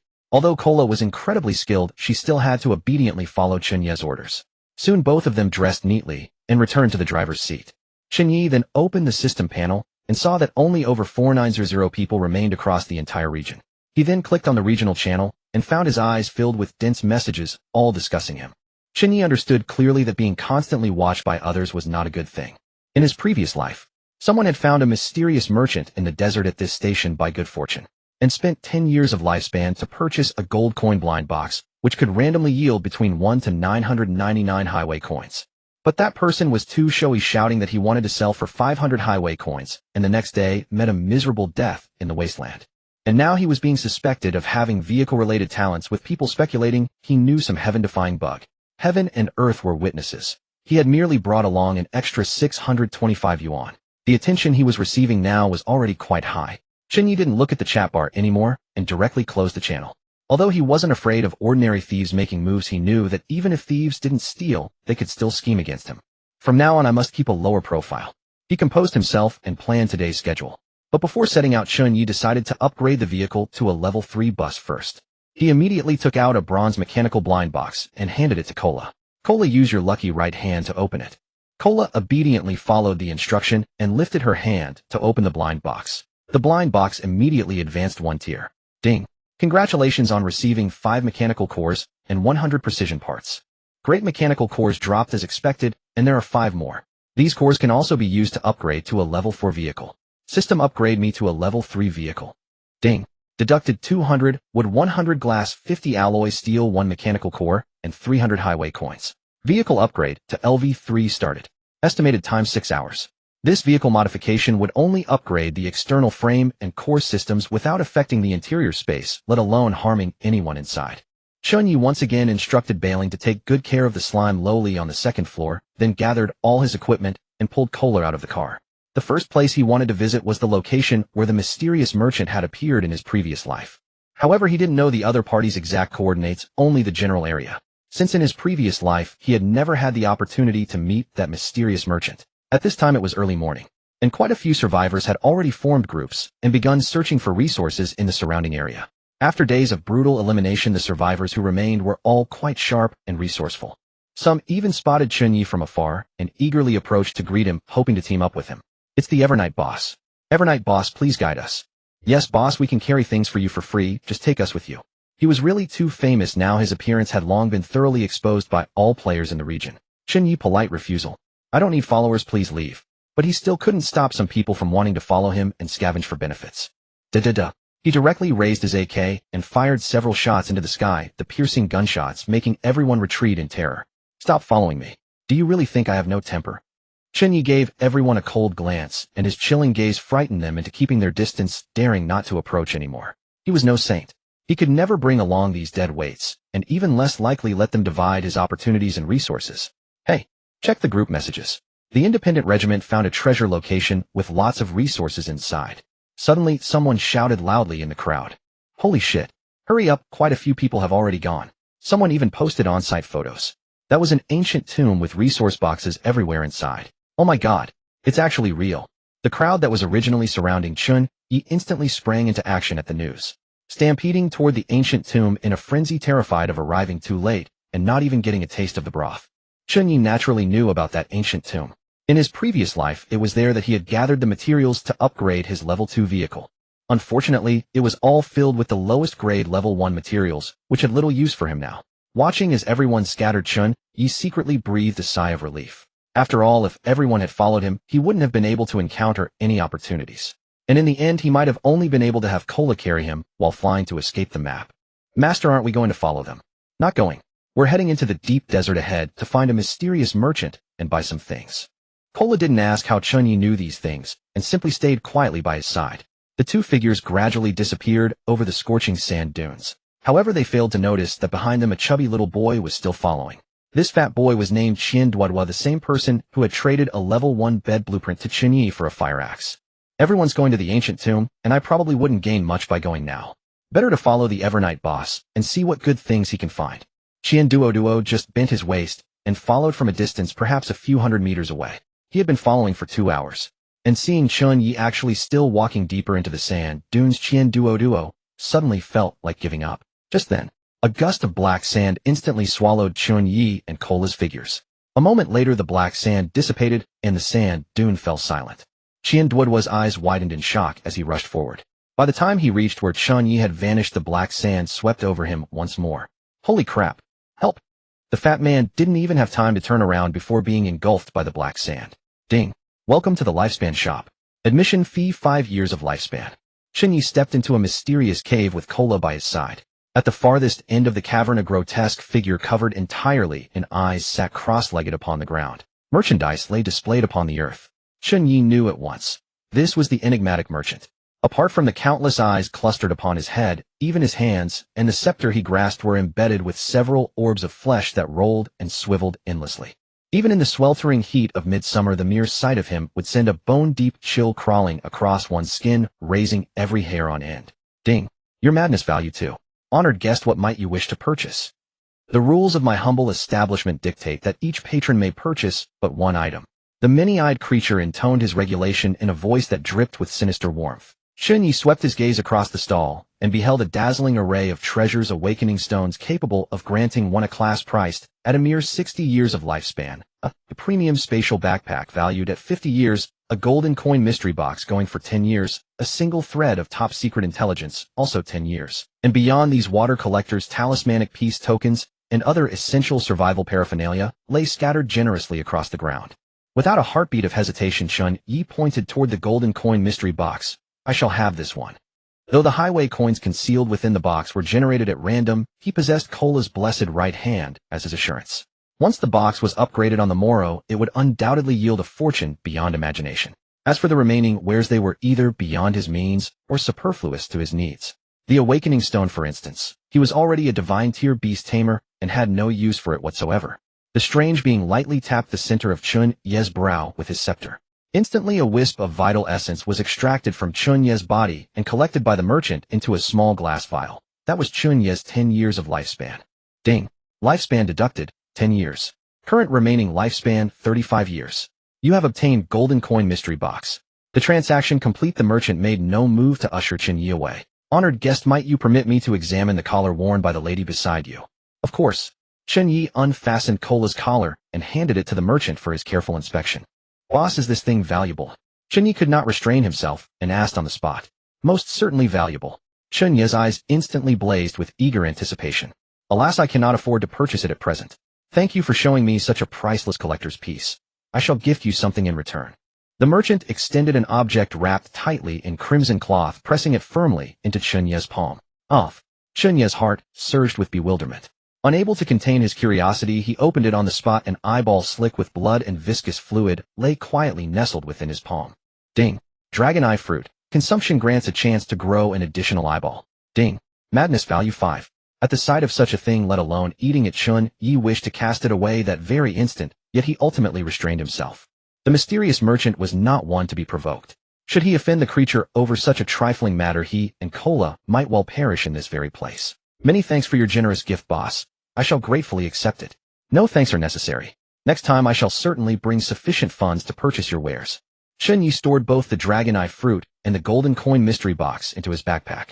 The moment he had secured them, the mysterious merchant raised his hand and swept it through the air.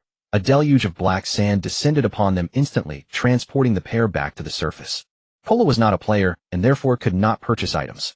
Having accomplished his intended objective, Chen Ye prepared to retrace his steps with Cola in tow. Meanwhile, his mortal enemy Sang Biao had long deployed informants to shadow his every movement. The route Chen Ye had taken upon departing at dawn had already been thoroughly scouted by Sang Biao's agents and reported back to him. Upon receiving the intelligence, Sang Biao immediately raced toward the outpost at breakneck speed, rallying his men and plunging into the desert to intercept Chen Ye. In Sang Biao's eyes, the only thing remarkable about Chen Ye was his vehicle. Stripped of that iron shell, the man himself was not but a greenhorn of 22 summers. He was a man who had already tasted blood in the peaceful era before the apocalypse. The mere thought of being outwitted by some soft-handed university student kindled a fury within him that could not be contained. Once that bastard was stripped of his vehicle, he would be naught but a tortoise without its shell, waiting patiently for death. Brothers, someone spotted Chen Ye heading deep into the desert. Pick up the pace and keep up, don't fall behind. Of all this, Chen Ye remained blissfully unaware. It was high noon, the blazing sun hung directly overhead, and he was sheltering with Cola beneath the shade of an enormous cactus, seeking respite from the scorching rays. The two sat upon the ground, gnawing on nutritionally bereft rations with sips of water, intending to rest briefly before continuing their journey. Suddenly, the dense crack of gunfire erupted from somewhere nearby. Chen Ye instructed Cola, "Stay right here and don't move about. I'll go and investigate." Cola continued to munch upon her dry compressed biscuit. From afar she watched Chen Ye scramble up the sand dune. Heeding the sound, Chen Ye was astonished to chance upon a group of familiar faces. It was the mercenary who Z locked in fierce combat alongside 3 or 4 wounded teammates against several level 2 desert giant scorpions. 2 scorpion carcasses already lay crumpled upon the ground. Ding. Level 2 Black Abyss Scorpion. HP 300, Defense 50. Black Abyss creatures. Surely they're not here for Colo again. A faint furrow creased Chen Ye's brow. Without further deliberation, he observed the skirmish between the two parties with keen attention. The pistol rounds striking the scorpion's hardened carapace produced only the metallic clatter of bullet on armor. Only strikes against their eyes or skulls could inflict meaningful damage. Bang bang bang. Brother, who these things are damn near impossible to take down. We killed one and all it dropped was a pile of scorpion meat. Not a single useful material. That shouldn't be the case. The level 2 mutant beasts I killed earlier all dropped decent materials. Those ones earlier just must have been unlucky. Bang bang bang. Huzi's marksmanship was exceptional. 3 consecutive shots, 3 headshots felling yet another Black Abyss Scorpion. Ding. You have obtained delicious scorpion meat, 5 gene. Damn. They really only drop meat. We're done here, fall back. Hee hee hee. Slay my children, and think you can simply walk away. Suddenly, a colossal level 3 giant scorpion 4 meters in length erupted violently from beneath the sand dune. It spoke in human tongue, its carapace gleaming with an oily luster. Clearly no ordinary mutant beast. Ding. Level 3 Black Abyss Scorpion Elite. HP 1500, Defense 150. Skill Venomous Tail Hook. speaks human language. At the sight of those statistics, every soul present drew a sharp breath. Everyone retreat.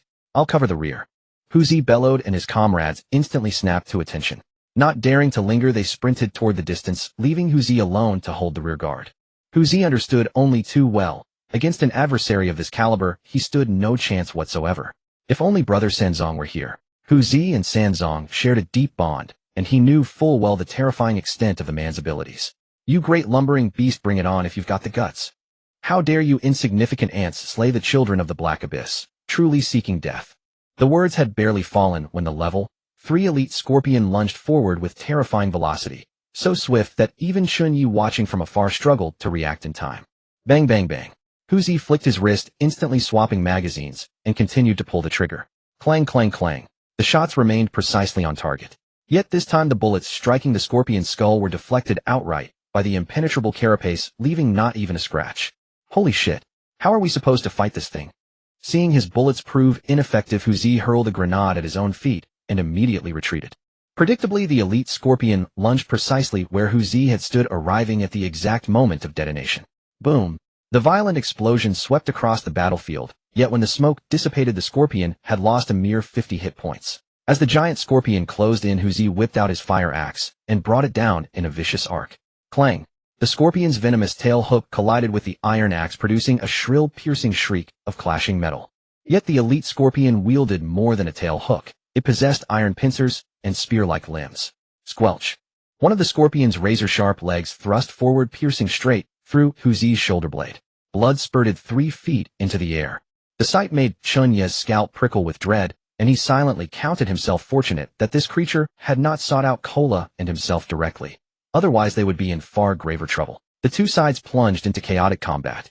Chen Ye's thoughts churned. The Black Abyss creatures must have already learned of Kola's resurrection at his hands, and were dispatching forces relentlessly to hunt her down.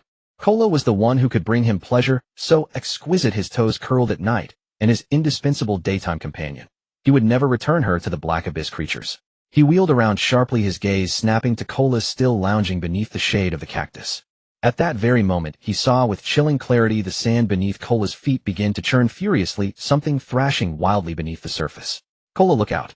Chen Ye's eyes blazed with desperate fury as he bellowed from where he stood. The moment the words left his lips, several level 1 Black Abyss scorpions burst forth from the sand, with a harsh scraping sound, lunging straight at Kola. Chen Ye's shout also caused Hu Zi, locked in his death struggle, to falter for an instant. There are actually other people here. No sooner had Chen Ye finished speaking than massive numbers of Black Abyss giant scorpions began surging out from all around Kale.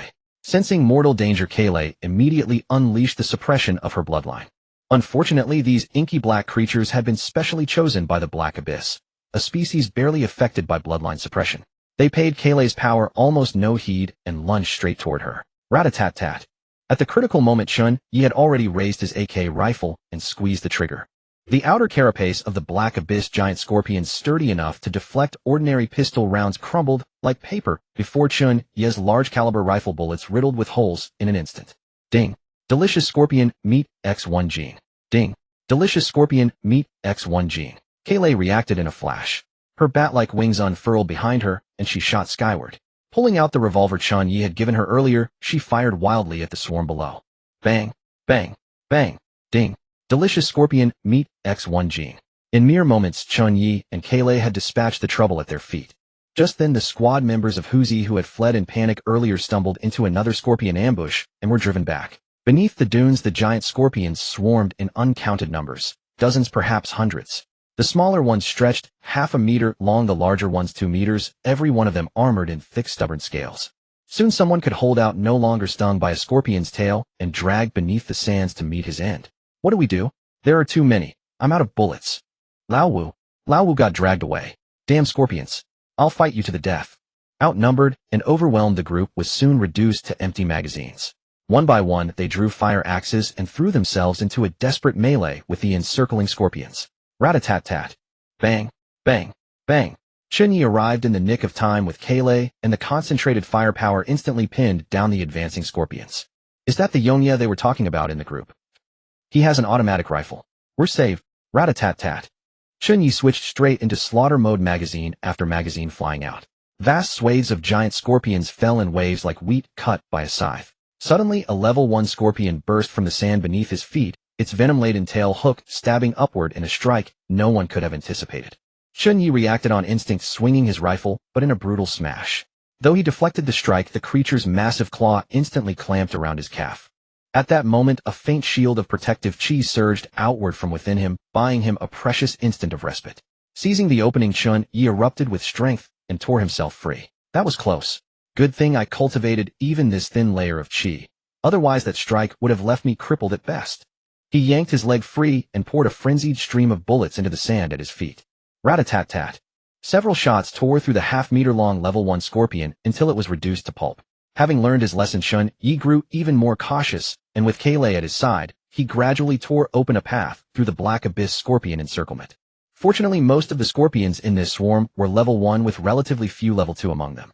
After half an hour of bitter fighting, the swarm found no gain to be had and burrowed back into the sand, retreating. Chen Ye and Kailei immediately set about gleefully gathering the delicious scorpion meat scattered across the ground. Master, so much meat. Now we can have barbecue every single day. Enough meat to last us well over half a month. At that moment, several injured squad members approached, leaning on one another for support, their voices spilling with gratitude. Thank you, brother, for saving our lives. Chen Ye paused his work and swept his gaze across the group. These people, every last one of them, had been his comrades in the mutual aid alliance of his past life. Seeing them now, Chen Ye felt as though a lifetime had passed in the blink of an eye. In his past life, he had been the most unremarkable, forgettable presence in the alliance, trailing behind the others to scavenge whatever scraps remained, though he had received no small measure of kindness from them along the way. The people before him now were mostly middle-aged, in their 30s and 40s. Their lips were blue as blueberries, clearly poisoned by the scorpion's venom. Are you alright? We're fine. We pooled our money earlier to buy a vial of antidote and split it among us. We won't die from this. As he spoke, they divided the last half jar of blue potion among themselves, each taking a careful sip. Sorry about this. These things were probably after me in the first place. Chen Ye scratched his head. Though he had not been close to any of them in his past life, they had still been comrades of the same squad. Being the cause of their suffering left him thoroughly embarrassed. You're too kind, brother. We were the ones who provoked these scorpions first. It should be us apologizing to you. Lucky for us, you had such a beast of an AK on you, brother. Otherwise we wouldn't have stood a chance today. Just as the group was conversing, a man drenched in blood crawled over the far side of the dune. He was a ghastly sight to behold. After only a few stumbling steps, he collapsed and tumbled down the slope. The others rushed forward at once and lifted him up. Brother who, wake up. Chen Ye instantly grew wary, tightening his grip on his weapon as he stared beyond Huzi's back. He waited, but the level 3 black abyss giant scorpion never came. His heart brimmed with disbelief. How is that possible? Did Huzi actually kill the level 3 black abyss giant scorpion? That thing's so tough, even a bullet to the forehead would just bounce off. Chen Ye glanced at Kailei, who was busy collecting supplies and momentarily out of danger. He quickly scrambled up the dune and peered into the sandy valley on the other side. There, lying alone in the sand, was a severed scorpion pincer the size of a grown man. Looks like they both took each other down. Before long, Kailei had gathered every last scrap of scorpion meat. She flapped her wings and flew straight to Chen Ye's side, her eyes sparkling. Wow, what a huge pincer. Chen Ye turned his head and glanced at Kailei as she sidled up to him. Already done collecting? Yep. Over 130 gene in total. Kailei's face shone with excitement, eagerly anticipating the feast Chen Ye would prepare with all that meat. Good girl, Kailei. We'll roast some meat together in a bit. Yage. Chen Ye wrapped an arm around Kailei as she pressed close, steadied himself, and thought this place is no good for lingering. The Black Abyss scorpions could return at any moment. He was just about to take his leave of the older brothers when one of them quickly called out to stop him. Brother Yongye, wait. On our way here we saw Sang Biao leading a group to lie in ambush outside. They're definitely after you. Sang Biao. Chen Ye frowned. It was exactly the kind of thing that bastard would pull. Yeah. Brother Yongye, why don't you come out with us? We've already called for brothers from the Alliance to head this way. Once they get here, not even Sang Biao will dare touch you. The kind-hearted older brothers, wanting to repay Chen Ye for saving their lives, were determined to help him out. Chen Ye weighed the pros and cons in an instant. Right now the enemy lurked in the shadows while he stood in the open. Sang Biao had guns too, so charging out alone would be reckless. Having Kailei fly him out was also unrealistic. This wasteland stretched over 100,000 square kilometers, far beyond what Kailei's wings could endure. It seemed his only option was to travel with the group. You brothers must be starving. Let me roast some meat for you. That, we couldn't possibly. Chen Ye chuckled. What's there to be embarrassed about? The group hadn't had a proper meal in days, and having heard the previous day about how delicious his grilled meat was, they could only sheepishly agree. Chen Ye pulled out the portable grill he had carefully packed earlier from his backpack, then slipped into the shade of a cactus to begin roasting the freshly gathered scorpion meat. After all, he still needed these older brothers to guide him out. A small gesture of goodwill was only proper. Besides feeding them, he and Kaylee could use a meal too. Before long, the mouth-watering aroma of roasting meat drifted through the air. Brother Ye, this smells absolutely incredible. At your age, you wouldn't actually be running a barbecue stall, would you? I won't lie to you, brothers. Back when I was still in school, I really did set up a night market barbecue stall. At the same time, the aroma drew someone else in. None other than Fatty Chen, who had been swept into the mysterious merchant's transaction alongside Chen Ye by the black sand. By now his legs had gone weak with hunger and exhaustion. Following the scent, he stumbled his way over and spotted the group gathered under a cactus feasting. He couldn't help but swallow hard, then mustered his courage and walked over. The others heard the footsteps and instantly went on guard, hands dropping to the weapons at their waists. Only when they saw it was just an unarmed, pudgy fellow did they finally relax. Gulp. Fatty Chen's eyes went wide at the sight of meat sizzling in oil. Hesitantly he asked, "Excuse me, do you guys sell your barbecue?" Fatty Chen gazed at the sizzling, oil-dripping roasted meat and swallowed hard once more. "Fatty, if you want to buy some, go ask that young man over there. He's the one who grilled all of this." Only then did Fatty Chen turn his head to look. I should have known. Who else but the legendary Chen Ye could grill meat this fragrant in the end times? He immediately sidled up to Chen Ye's barbecue grill with an eager grin, rubbing his hands together as he asked ingratiatingly, "Boss, could you sell me a skewer?" At that moment, Chen Ye was intently focused on turning the meat skews and paid little attention to the approaching figure. He glanced up and found the face somewhat familiar. Ah yes, it was that little fatty who had traded betting blueprints for weapons 2 days ago. Wait. Chen Ye's gaze suddenly fell upon something hanging around the fatty's neck, and his pupils contracted instantly. An awakening stone. How could this be? In his previous life, the very first person to awaken a class was clearly Master Sanzai. Could it be that his rebirth had triggered a butterfly effect, altering the course of events? You mean this thing, boss? Fatty Chen pointed at the stone hanging around his neck. But that multi-eyed weirdo won't let me sell it or give it away. Otherwise I would have given it straight to you. Hearing this, Chen Ye understood at once. This fatty must have been the one who found the mysterious merchant. Which meant this awakening stone was what he'd exchanged his entire 60 years of lifespan for. Gulp. Chen Ye swallowed hard, secretly clicking his tongue in astonishment. This fatty had some serious nerve, paying such an enormous price for a mere stone. As for the fatty's offer to give it to him, he dismissed it as idle chatter. "Fatty, what's your name?" Sensing something extraordinary about the man, Chen Ye didn't hold back and directly handed him a freshly grilled piece of meat. "Consider it an initial investment in goodwill." "Thank you, boss. My name's Chen Duo. Everyone calls me Fatty Chen. Boss, you can just call me Fatty Chen." Fatty Chen took the meat and immediately began devouring it, ravenously, eating even faster than Kola, who sat nearby. In just a few bites it was completely gone. "So delicious. What kind of meat is this? Tastes like Australian lobster. And the flavor, it's the authentic taste of a night market stall." Fatty Chen's eyes gleamed as he stared fixedly at the abundant chunks of meat on the grill. "Boss, how much? Can I have another piece?"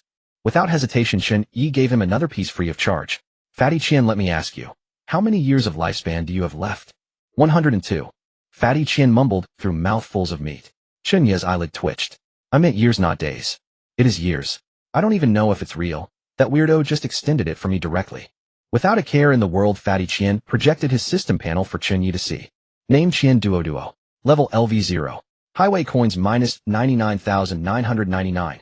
Vehicle level 2 business van. Class merchant pending awakening. Physique 8. Spirit 11. Remaining lifespan 102 years. Chen Ye stared at it, utterly dumbfounded. Holy crap, what's going on? How are your highway coins in the negative? Ugh, don't even get me started. That multi-eyed weirdo forced me into some kind of exclusive franchise deal. I ended up saddled with a mountain of debt. Fatty Chen chewed his meat as he dragged the large backpack from his shoulders. He also gave me all these things and told me to sell them to pay off the debt. Saying so, he pulled open the backpack zipper. Chen Ye took only one glance and was instantly struck dumb. The advanced spatial backpack was packed to the brim with treasures from the mysterious merchant. Everything one could possibly want. Reacting swiftly, Chen Ye immediately reached out and closed the backpack, lowering his voice. "Hide it quickly. Don't let anyone know or your life won't be worth a copper." It's fine. I've got this." Fatty Chen carelessly pulled a string of copper coins from his waist inscribed with the 3 characters, Ping and Fu. Peace talisman. Those copper coins emanated a faint treasure light remarkably similar to the one his grandfather had obtained for him at the Imperial Temple back in the day. Except Fatty Chen had an entire string. Ding. Life-saving talisman, invincibility unless the wearer initiates an attack on others. Chen Ye swallowed hard, his eyes wide with astonishment.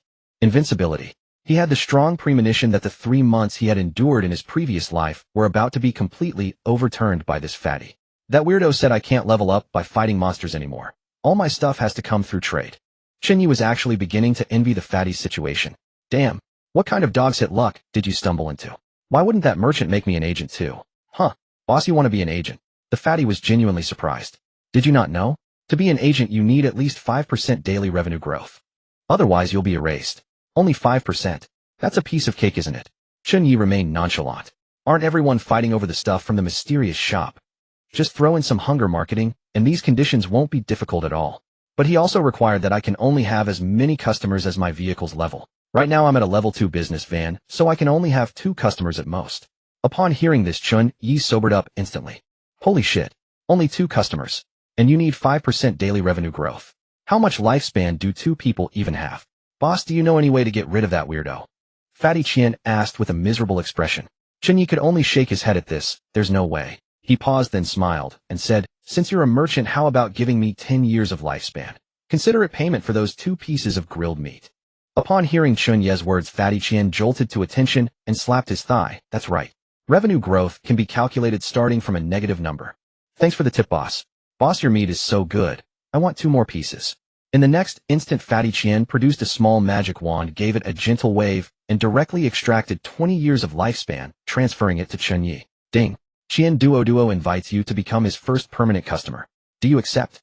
Yes. Without the slightest hesitation, Chen Ye accepted. Failing to seize such a bargain would be utterly foolish. Ding. Binding successful. You have become Chen Duo's first permanent customer. No discount available at this time. In the distance, several team members watched the fatty and Chen Ye chatting animatedly and began whispering among themselves. So that fatty actually knows brother Yongya. Must be, otherwise who would just give away free meat for no reason. Just then Huzi, who had been unconscious moments ago, used a healing potion, and the rich aroma of roasted meat roused him back to consciousness. Brother Hu, your timing couldn't be better. Here, this is the meat brother Yongya grilled for us. Yongya? Huzi was momentarily stunned. The team members immediately launched into a chaotic chorus recounting how Chen Ye had come to their rescue earlier. After hearing the story, Huzi promptly took some meat and, summoning his strength, walked over to Chen Ye's side. Brother Yongya, hello. Oh, brother Hu, you're awake. Hey, just call me Huzi, brother. I owe this one entirely to you for stepping in to save us. If you ever need me in the future, just say the word brother. I won't refuse. Knowing Huzi to be a man of honor, Chen Ye hurriedly waved his hand in dismissal. It's just a few pieces of grilled meat. Not enough to call a life-saving favor. I'll still be counting on all of you to lead me out of here later. That's nothing. By the way, do you want me to deal with that bastard Song Biao for you? Seeing Huzi still insisting on standing up for him despite his injuries, Chen Ye quickly shook his head. No need. Someone like Song Biao, I want to settle it myself. Once he was back in his vehicle, a mere Song Biao would be nothing to fear. Afterward, everyone took the opportunity of sharing food to chat and warm up to one another. Huzi even brought out a bottle of premium baijiu, and as they toasted and exchanged cups, their relationships grew considerably closer. Chen Ye grilled over 20 caddies of meat in one go before the group was finally satisfied. By the time the sun set behind the western hills, the Alliance's main force finally arrived in leisurely fashion. Leading them was a fierce young woman carrying a small whip in her hand. She hadn't even arrived yet, but her voice reached them first. Brother Hu, we're late. We ran into those bastards from Song Biao's crew on the way and had to fight them off. The newcomer was a woman named He Ying, in her 20s, a freelance combat instructor. With a physique rating of 15 points, she was one of the core members of the Mutual Aid Alliance. He Ying strode briskly to the group and sniffed the air.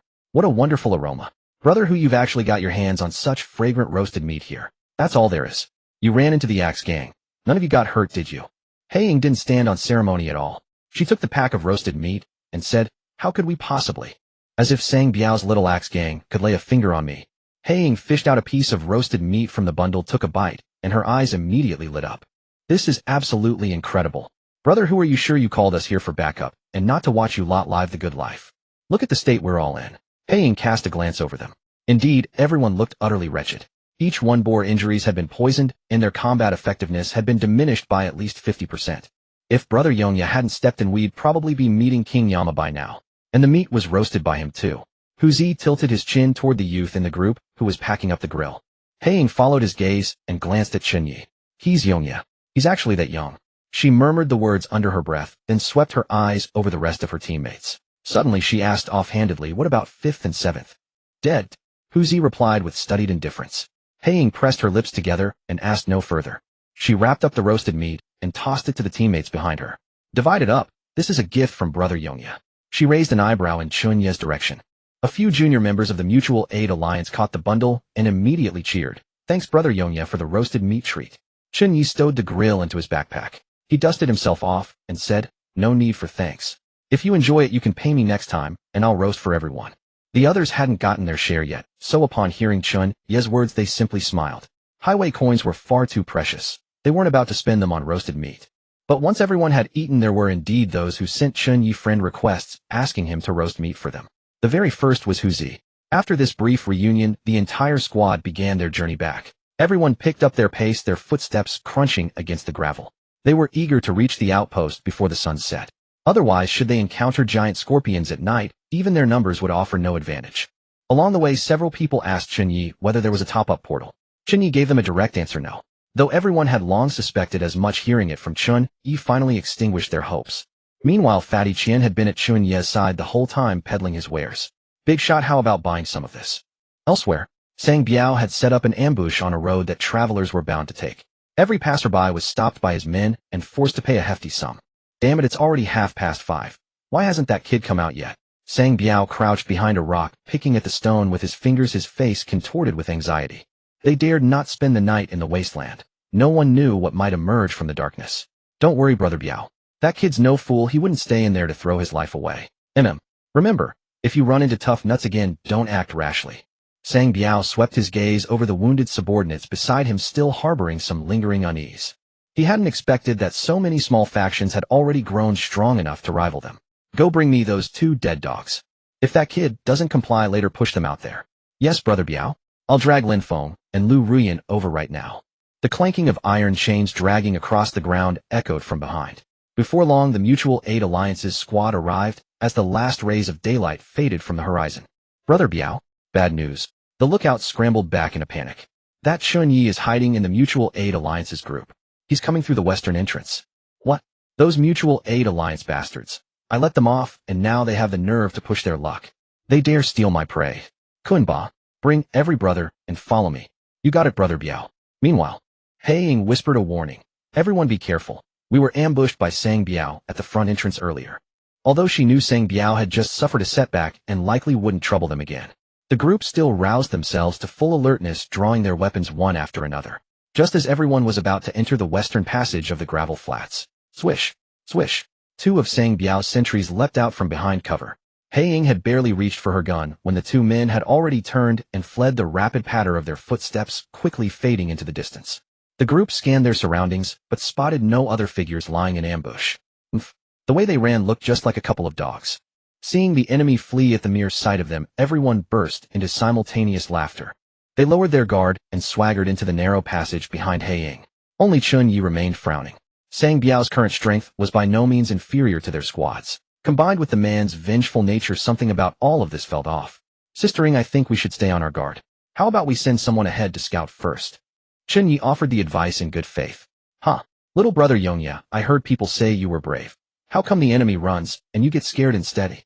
A girl behind He Ying stepped forward and said, the sun's about to set. Where do we find the time to send scouts? And people actually call you some big shot. What a coward. After their previous victory over the Axe Gang, everyone was riding high on confidence, especially after watching the enemies flee in panic just moments ago. Who would still fear the Axe Gang? Enough bickering. Brother Yongya is right. This passage is easy to defend and hard to attack. To be safe, let's stay alert. Hu Zi looked up at the rock walls on either side.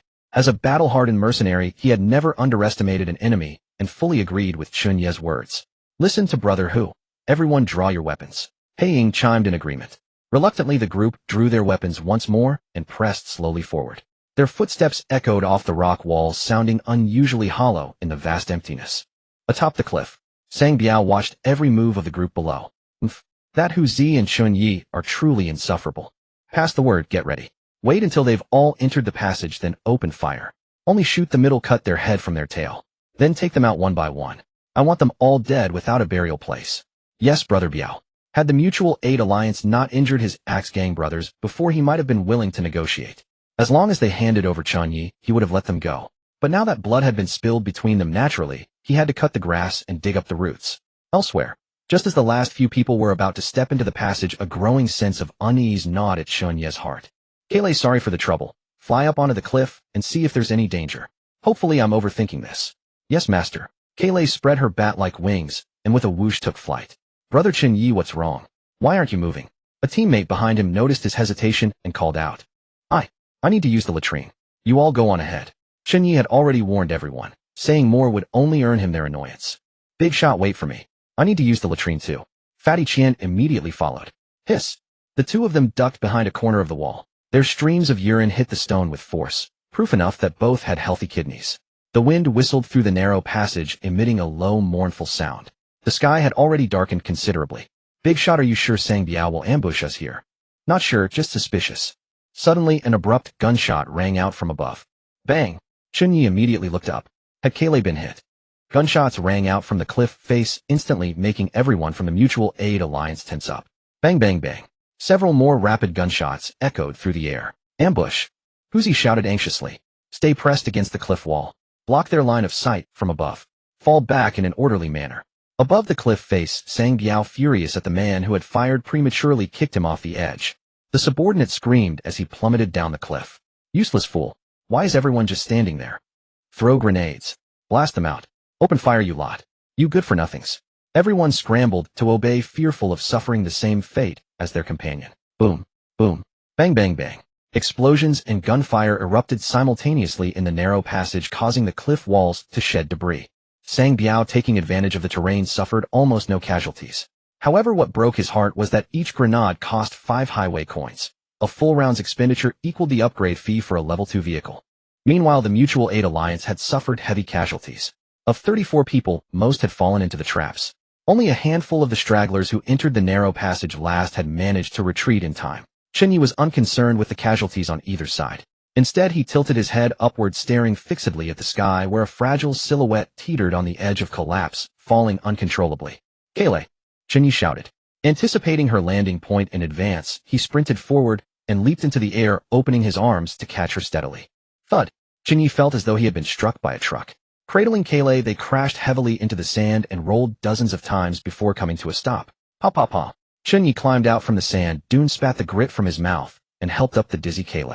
Only then did the burden lift from his heart. He immediately noticed a bloody hole punched through the left bat wing, still oozing blood. Unable to help himself, Chen Ye reached out and gently touched the edge of the wound. Ding! Kayle's health decreased by 102, leaving her with 937 remaining. Fortunately, the injury was not severe.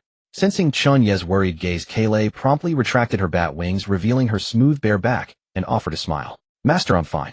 My wings will slowly regenerate on their own. I just need a moment to recover. Who gave you permission to fire? Chen Ye glared at her, annoyed. He had been closely monitoring Kayle's actions the entire time.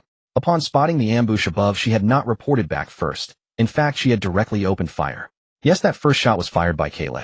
She had recognized Sang Biao and wanted to avenge Chen Ye, but her shot had gone astray. Worse, a marksman from the opposing side had hit her wing, causing her to lose control and plummet. Fortunately, the ground below was sand, and Chen Ye had been there as a human cushion. Master, I'm sorry. I won't do it again. The young woman hung her head, dejectedly feeling wronged. She blamed her poor marksmanship. If her aim had been better, she could have killed Sang Biao. Chen Ye stroked her head and smoothed her cascading long hair. Through their telepathic connection, he had already read her inner thoughts. It's all right. Sang Biao's life is not as precious as yours. Never do anything so foolish again. Once satisfied that Kayle was unharmed, Chen Ye pulled her behind a massive boulder, watching the clash between the two groups with cold eyes. Not long after, Fatty Qian found his way over. Boss, you're incredible. Sang Biao really did set an ambush here. Fatty Qian, why have you been tailing me? Don't you have a peace talisman? Hee brother Yi, I'm following you to protect you. You're my only client right now. If anything happens to you, I'm finished. Chen Ye listened to the fat man's twisted logic and suppressed a mental groan. A free bodyguard acquired at no cost. He decided to let him follow. Though Fatty Qian couldn't attack, he could still serve as a decent meat shield. Explosions and gunfire continued for another 15 minutes before gradually subsiding. Seeing the situation, Sang Biao immediately halted his offensive, wincing at the cost. Bullets and grenades aren't free. Save them. All of you move down and search the battlefield. Find Chen Ye and that succubus. Yes, Boss Biao.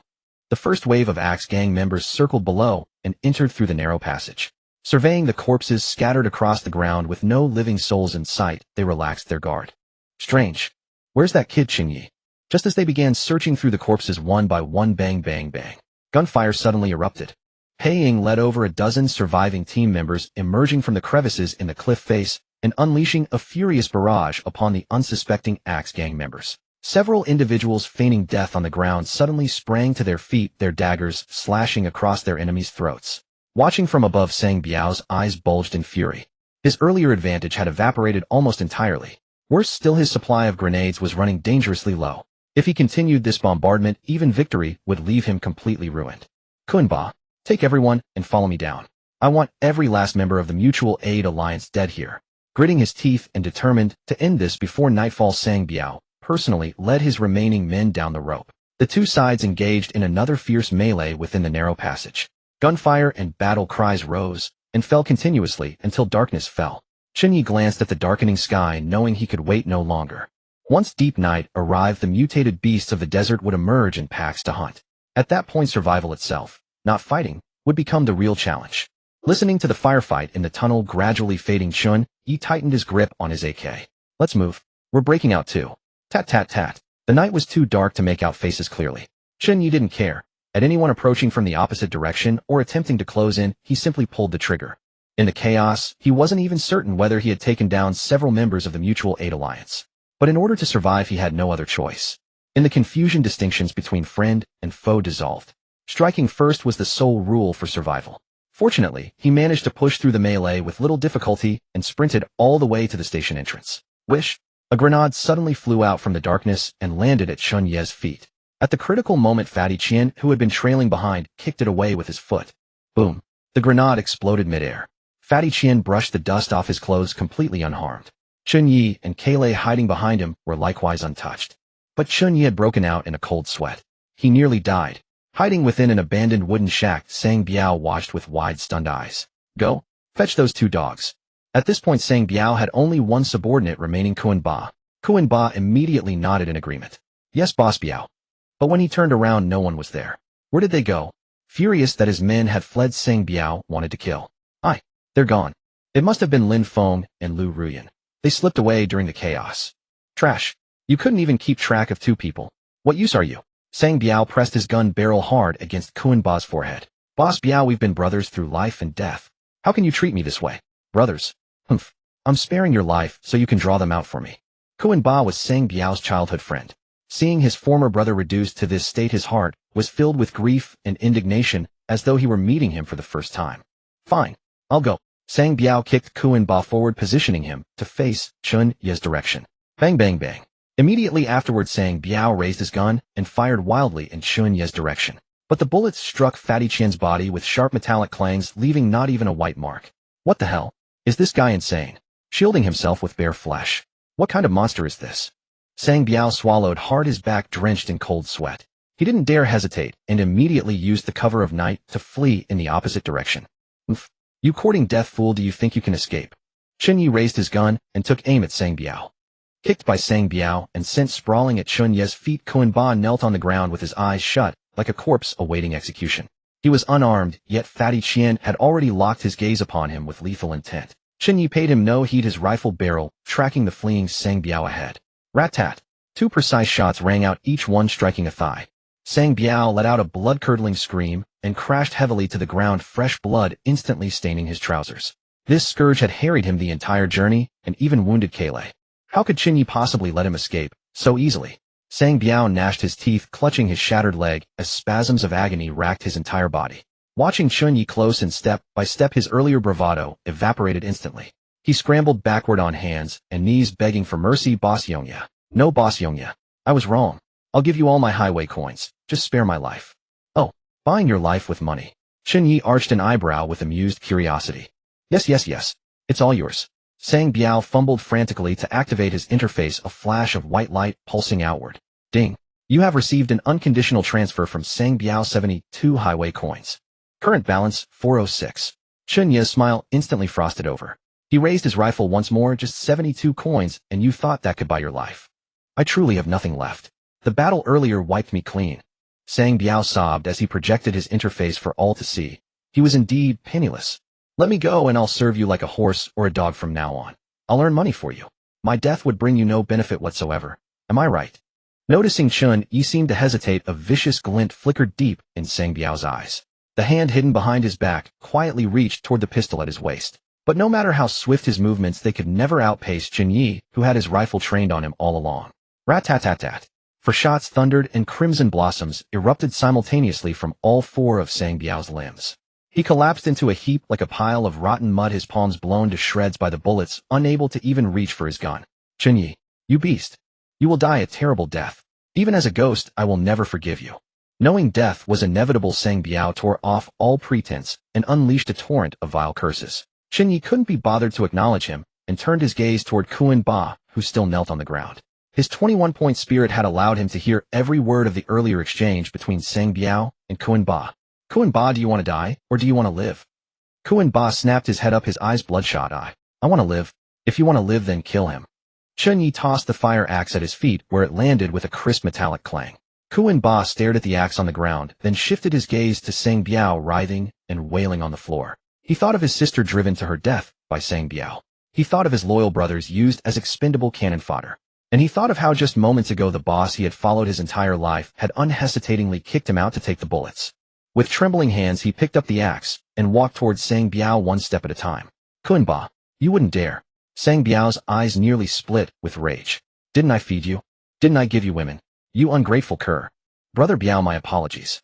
Kuan Ba's voice rasped like sandpaper grinding against stone. This is what you taught me. If a man doesn't look out for himself, heaven and earth will destroy him. No. Splurch. The axe bit viciously into Sang Biao's chest. After one piercing, blood-curdling scream, the world fell silent. Kuan Ba seemed possessed, swinging the axe down again and again. Years of pent-up hatred erupted completely in this single moment. Give me back my sister. Give me back my brother. You bastard.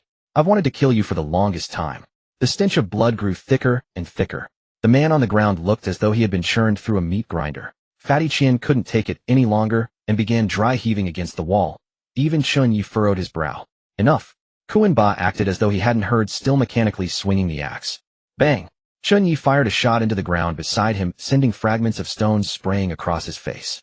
Kuan Ba finally stopped. The crimson haze slowly faded from his eyes as he looked down at his blood-soaked hands, then collapsed to the ground, wailing uncontrollably. Get up. Chen Ye's voice carried not the slightest ripple of emotion.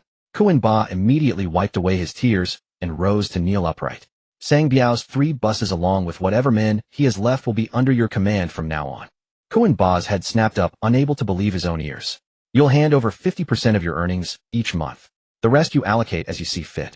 Chen Ye continued, I don't care what methods you use as long as you bring me profit.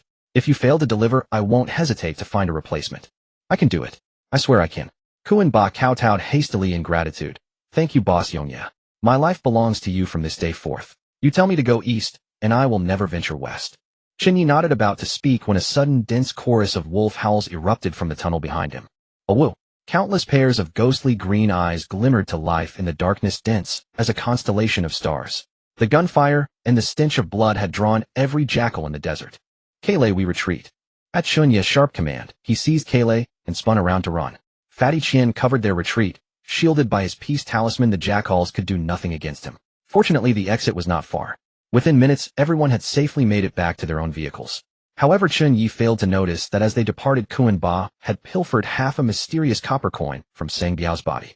Chen Ye closed the car door and leaned back against the seat, letting out a long breath. The chronic menace that was Sang Biao had finally been eliminated. The moment he got in, he discovered that his vehicle had long since finished its upgrade.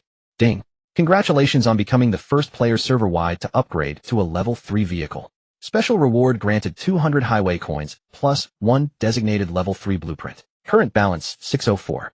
The original double-decker bus had been magically transformed into a 3-story luxury RV, first floor cockpit, oversized storage room, freezer, and armory. Second floor, 2 private bedrooms, living room, kitchen, dining area, and bathroom. Third floor, open-air observation deck and cultivation chamber.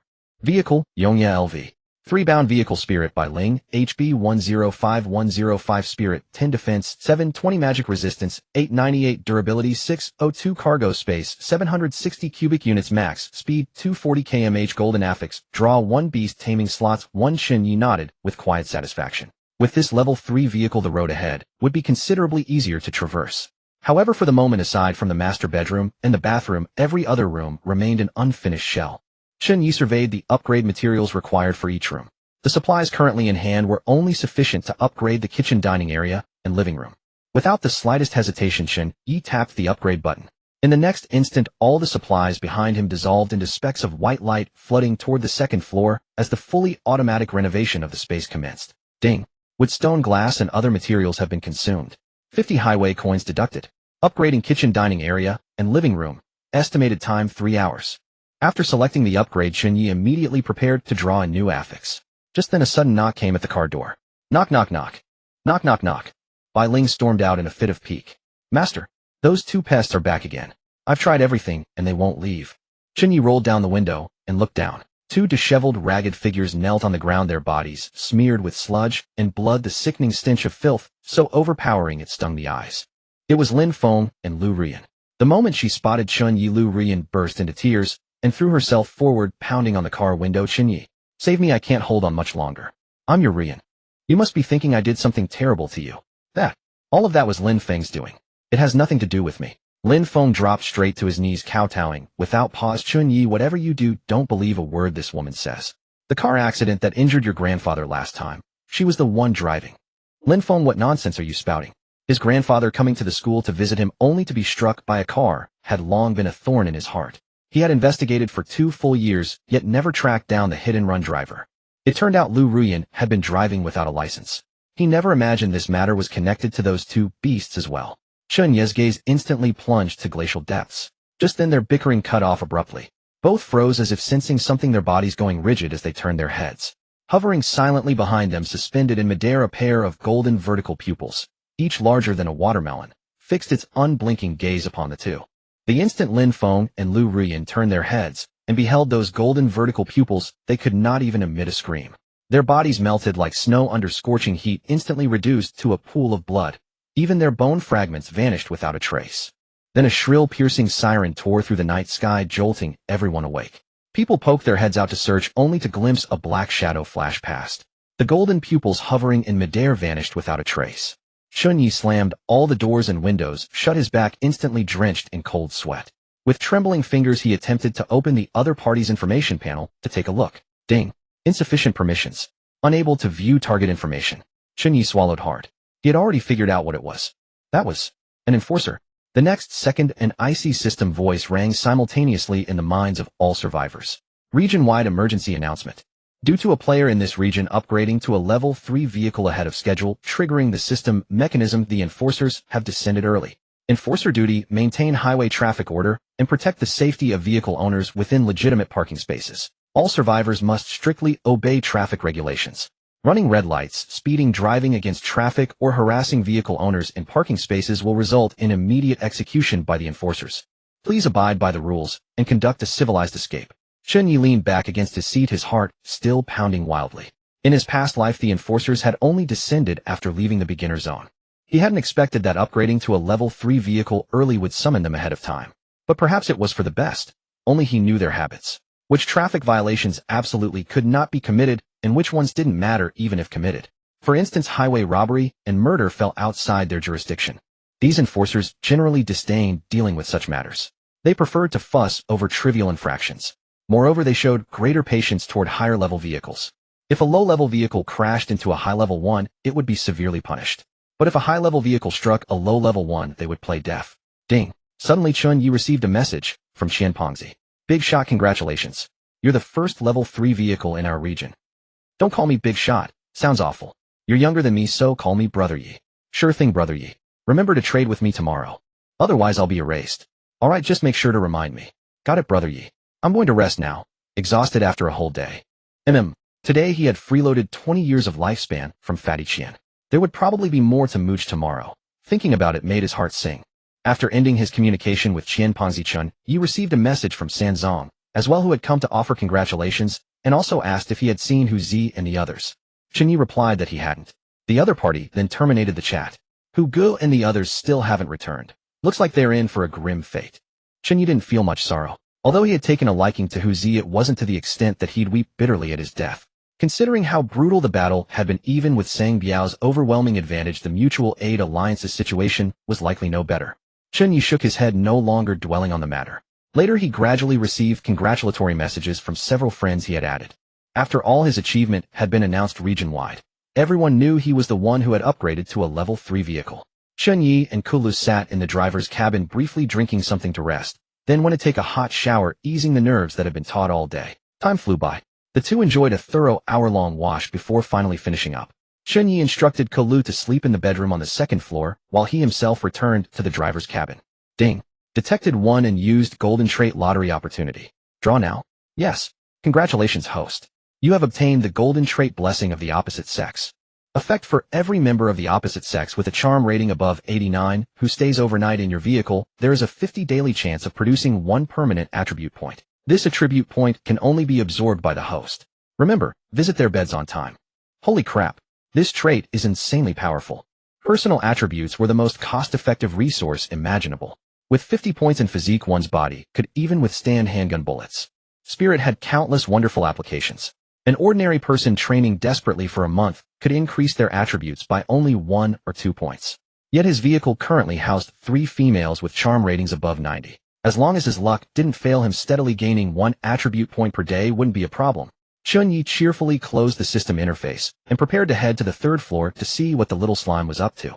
Just as he stepped onto the stairway, he saw that the plate of roasted meat he had left out the day before had been completely devoured with 2 empty cans beside it. Looks like this little one has quite an appetite. Upon reaching the 3rd floor, Chen Ye heard the little creature snoring. On the ground lay 3 clumps of dark earthy soil, emitting a faint fragrance of grass and trees. Oh, this little one actually did some work without me telling her. This is a rare resource. I've never seen anyone else obtain it. At a glance, Chen Ye saw that the little slime had transformed into a little girl in a white dress, sprawled fast asleep inside a tree, hollow drool trailing from the corner of her mouth. Taking advantage of her slumber, Chen Ye bit his finger and let a drop of blood fall into the little one's mouth. After drinking his blood, her cheeks began to flush faintly. Ding. Unknown contract beast detected. Contract initiated. Target shows no resistance. Contract progress 10, 50, 100. The drowsy little creature clung to Chen Ye's hand, placed it on her belly like a blanket, and slept with extra sweetness. Ding. Contract successful. Looks like my luck wasn't great this time. I didn't get any attribute point bonuses. As the contract completed, the magical patterns on her belly gradually solidified. Sensing something, she jolted awake abruptly. She pushed Chen Ye's hand away and burrowed back into the tree hollow. Xiao xiao, xiao xiao. The next second, a soft, sweet voice echoed in Chen Ye's mind. You? What are you doing? I am your master. Understand. Through their heart-to-heart link, the little slime instantly comprehended Chen Ye's words. But the little one didn't seem very bright. She was slow to react. Master. The slime tilted her small head, sensed the connection between them, closer even than mother and child, and nodded. I sense it. You're my master. Sensing Chen Ye's aura, little Todo couldn't help herself. She flung herself into his arms and nuzzled his chest with her little face. Chen Ye took the opportunity to stroke the little one, lifting her into his hands to play with her. Soft and squishy all over, quite delightful. Master, my name is Todo. Oh, you already have a name. Alright, I'll call you Todo from now on. Master Todo is scared of the dark and ghosts. Can I sleep with the light on? Little Todo hung her small head, afraid Chen Ye would refuse. After all, sleeping with the lights on was purely a waste of electricity. Of course, you can leave the lights on 24 hours a day if you want. Yage. By the way, if you're still scared, you can go play with sister by laying on the 1st floor, understand? Todo doesn't want to. Todo is afraid of ghosts. That Bai Ling is a female ghost. Chen Ye was instantly speechless. Alright then. From now on, the entire cultivation room is yours to manage. You'll help Master grow vegetables, alright? Okay, Master. Todo loves growing vegetables the most, but I need seeds. Oh, Master, I pooped 3 piles. Can you clean them up for Todo? Todo pointed innocently at the 3 fragrant clumps of black soil on the ground. What? That's your poop. Upon learning that the black soil was produced by Todo, Chen Ye was not disgusted in the slightest. After all, bird's nest is merely the saliva of golden swifts. Slimes, too, are elemental spirits. Their output is the purest essence of earth. In his past life, this black soil had been known as the black gold of the apocalypse, with a single portion fetching as much as 100 highway coins. After Sang Biao made his fortune, he became so extravagant that he used the stuff as a luxury indulgence, wrapping it into cigars to smoke. But in this life, he would never get that chance. Chen Ye cast his gaze once more upon the little Todo in his arms, his eyes alight with brilliance. This little one was practically a walking gold mine. Todo, how much of this black soil can you produce each day? Todo stared at Chen Ye as he examined her own droppings, felt a twinge of embarrassment. With a flushed face, she answered in a soft voice, 1 or 2 portions. Chen Ye's heart surged with elation. That meant he could gather enough materials to upgrade the cultivation room within 2 days at most. The matter of utmost urgency was to first get his hands on some seeds. Noting that the hour had grown late, he gently patted Tudo's little head. Be good, Tudo. Go to sleep now. Your master will have a surprise for you tomorrow. The moment Tudo heard they were to be separated, she immediately grew larger, transforming into an adorable soft little loli of about 160 centimeters, who clung tightly to Chen Ye's waist. Master, can I sleep with you? I'm still a little afraid of the dark. Seeing this, Chen Ye directly switched on every ceiling light on the 3rd floor. In an instant, the top floor blazed as bright as day. Be good now. Master's bed is too small. It won't fit 3 people. You rest in the treehouse. The lights won't be turned off all night. Chen Ye already had his hands full with Kolo alone. Another one would be more than he could handle. All right then. But Master is not allowed to secretly turn off the lights, okay? Tudo nuzzled Chen Ye's chest with her little head before reluctantly shrinking back, transforming into a soft, squishy blob of slime. Chen Ye cradled her in his palm and gently placed her back into the treehouse. Good night, little one. Good night, my dear master. With Tudo settled, Chen Ye headed downstairs. He thought to himself that having Tudo tend the garden alone was indeed a bit laborious. Perhaps tomorrow before I head out I'll stop by the pet store and buy a few ordinary slimes to keep her company. Having made his decision, Chen Ye returned to the master bedroom on the 2nd floor. The moment he lay down on the bed, a plump soft leg draped itself over him. Moss. Tur I want. Shoo. I knew you couldn't bear to sleep. Come on, turn off the lights and get some rest. The night passed without another word. Time flew by, and it was already the 4th day of the highway survival. Early in the morning, Chen Ye gazed at Kola, who still lay blissfully asleep with a satisfied expression on her face. Rather than disturb her, he remained alone in bed, feeling around in the sheets until he finally retrieved a small orb the size of a purple grape, soft and powdery, still warm to the touch, emitting a faint glow. Not bad luck. 50% odds, and I struck it on the first try. He didn't hesitate, swallowing it whole in a single gulp. A surge of cool energy instantly rushed into his mind, and his once drowsy head became incomparably clear. He could even hear the chirping of insects outside the car window with perfect clarity. Ding. Spirit one. Awesome. Chen Ye immediately leapt out of bed and dashed up to the 3rd floor treehouse. As expected, a bright red attribute orb lay nestled in Tudo's little nest. He swallowed it in one gulp, and a wave of heat instantly coursed through his entire body. His muscles faintly swelled, brimming with explosive power. Ding. Physique 1. Finally, he went to the cockpit to look for Bai Ling, but after a thorough search he found nothing. While 2 out of 3 isn't bad, already a solid win. Chen Ye opened his own attribute panel. Physique 19, Spirit 22. These attributes were already approaching those of a level 2 awakened professional. Beaming with satisfaction, Chen Ye prepared breakfast in his newly outfitted kitchen. By now the living room, kitchen, and dining room had all been fully renovated. The entire 2nd floor was neatly arranged, having transformed into a standard 2-bedroom, 2-living room residence. Kola was overcome with excitement at the sight of the completely revamped environment. Wow. Master, our little home has become even more beautiful. It would be wonderful if we could leave some marks of ourselves here with you. The little succubus clung to Chen Ye, growing ever bolder in her affection. Eat properly. Stop being so clingy and behave yourself. I just like staying close to Master, that's all. The little succubus pouted her lips, her face a picture of grievance and dissatisfaction. Just then, as they were halfway through their meal, the system's announcement rang out. Ding. Congratulations to all survivors for completing the station mission. Reward highway coins 501 portion of universal fuel. Current remaining survivors 4571. The newbie village is about to close. All survivors must proceed to the initial station 1500 kilometers away within the next 72 hours. The public chat exploded. Holy SHD. Over half of us are dead, and it's still just the newbie period. Is there any way to survive this? Run 3000 kilometers in 72 hours. With that kind of time, we still have to find fuel and supplies. It's absolutely impossible. I just upgraded my vehicle to level 2 yesterday, thinking it was a good thing, only to find out the fuel consumption doubled. Now my tank is nearly empty. Who's selling gasoline? I'll trade 2 cases of instant noodles. Someone please help. Forget it. There's only diesel in the trading zone now. Gasoline was snatched up long ago. Chen Ye munched on his bread sandwich filled with roasted meat, watching the lamentations on the public screen with an impassive expression. In his past life, countless people had been directly erased by the system for failing to leave the newbie village within the allotted time. He closed the chat window and said to Kola, I'm done eating. Stay in the vehicle today and handle the trading of supplies. I'm going out alone. But Master, I want to go with you. Kola pleaded with pursed lips. No. Yesterday when we went out together we couldn't trade away a single ton of water. Today you stay home and try to upgrade the bedroom to level 2. Truth be told, Chen Ye wouldn't have minded continuing to explore the intricacies of life with the little succubus, but he had more pressing matters to attend to. Fine then. Master, you absolutely must be careful. Don't worry. Sang Biao is dead. For the time being, no one dares to come looking for trouble openly. In truth, Chen Ye still had one concern weighing on his mind. Every time he brought Cola outside, it seemed to attract creatures from the black abyss. For this trip to the pet store, it was safer to leave her on the vehicle. Chen Ye stepped out of the vehicle and made his way toward the pet store while reviewing last night's system log. 0000. Daily survival reward 1 highway coin. 0001. System automatically deducted loan repayment 100 highway coins. Remaining loan 700. Current balance 510. He closed the interface and glanced around. Several vehicles had already set off in a panicked rush, while others were still frantically scavenging supplies in the final moments. Chen Ye walked straight through the pet base and headed toward the pet park behind it. There stood a shabby little pet shop. He had visited this place in his past life, but the only thing he gained was an expensive lesson. Here a variety of pet mystery boxes were sold.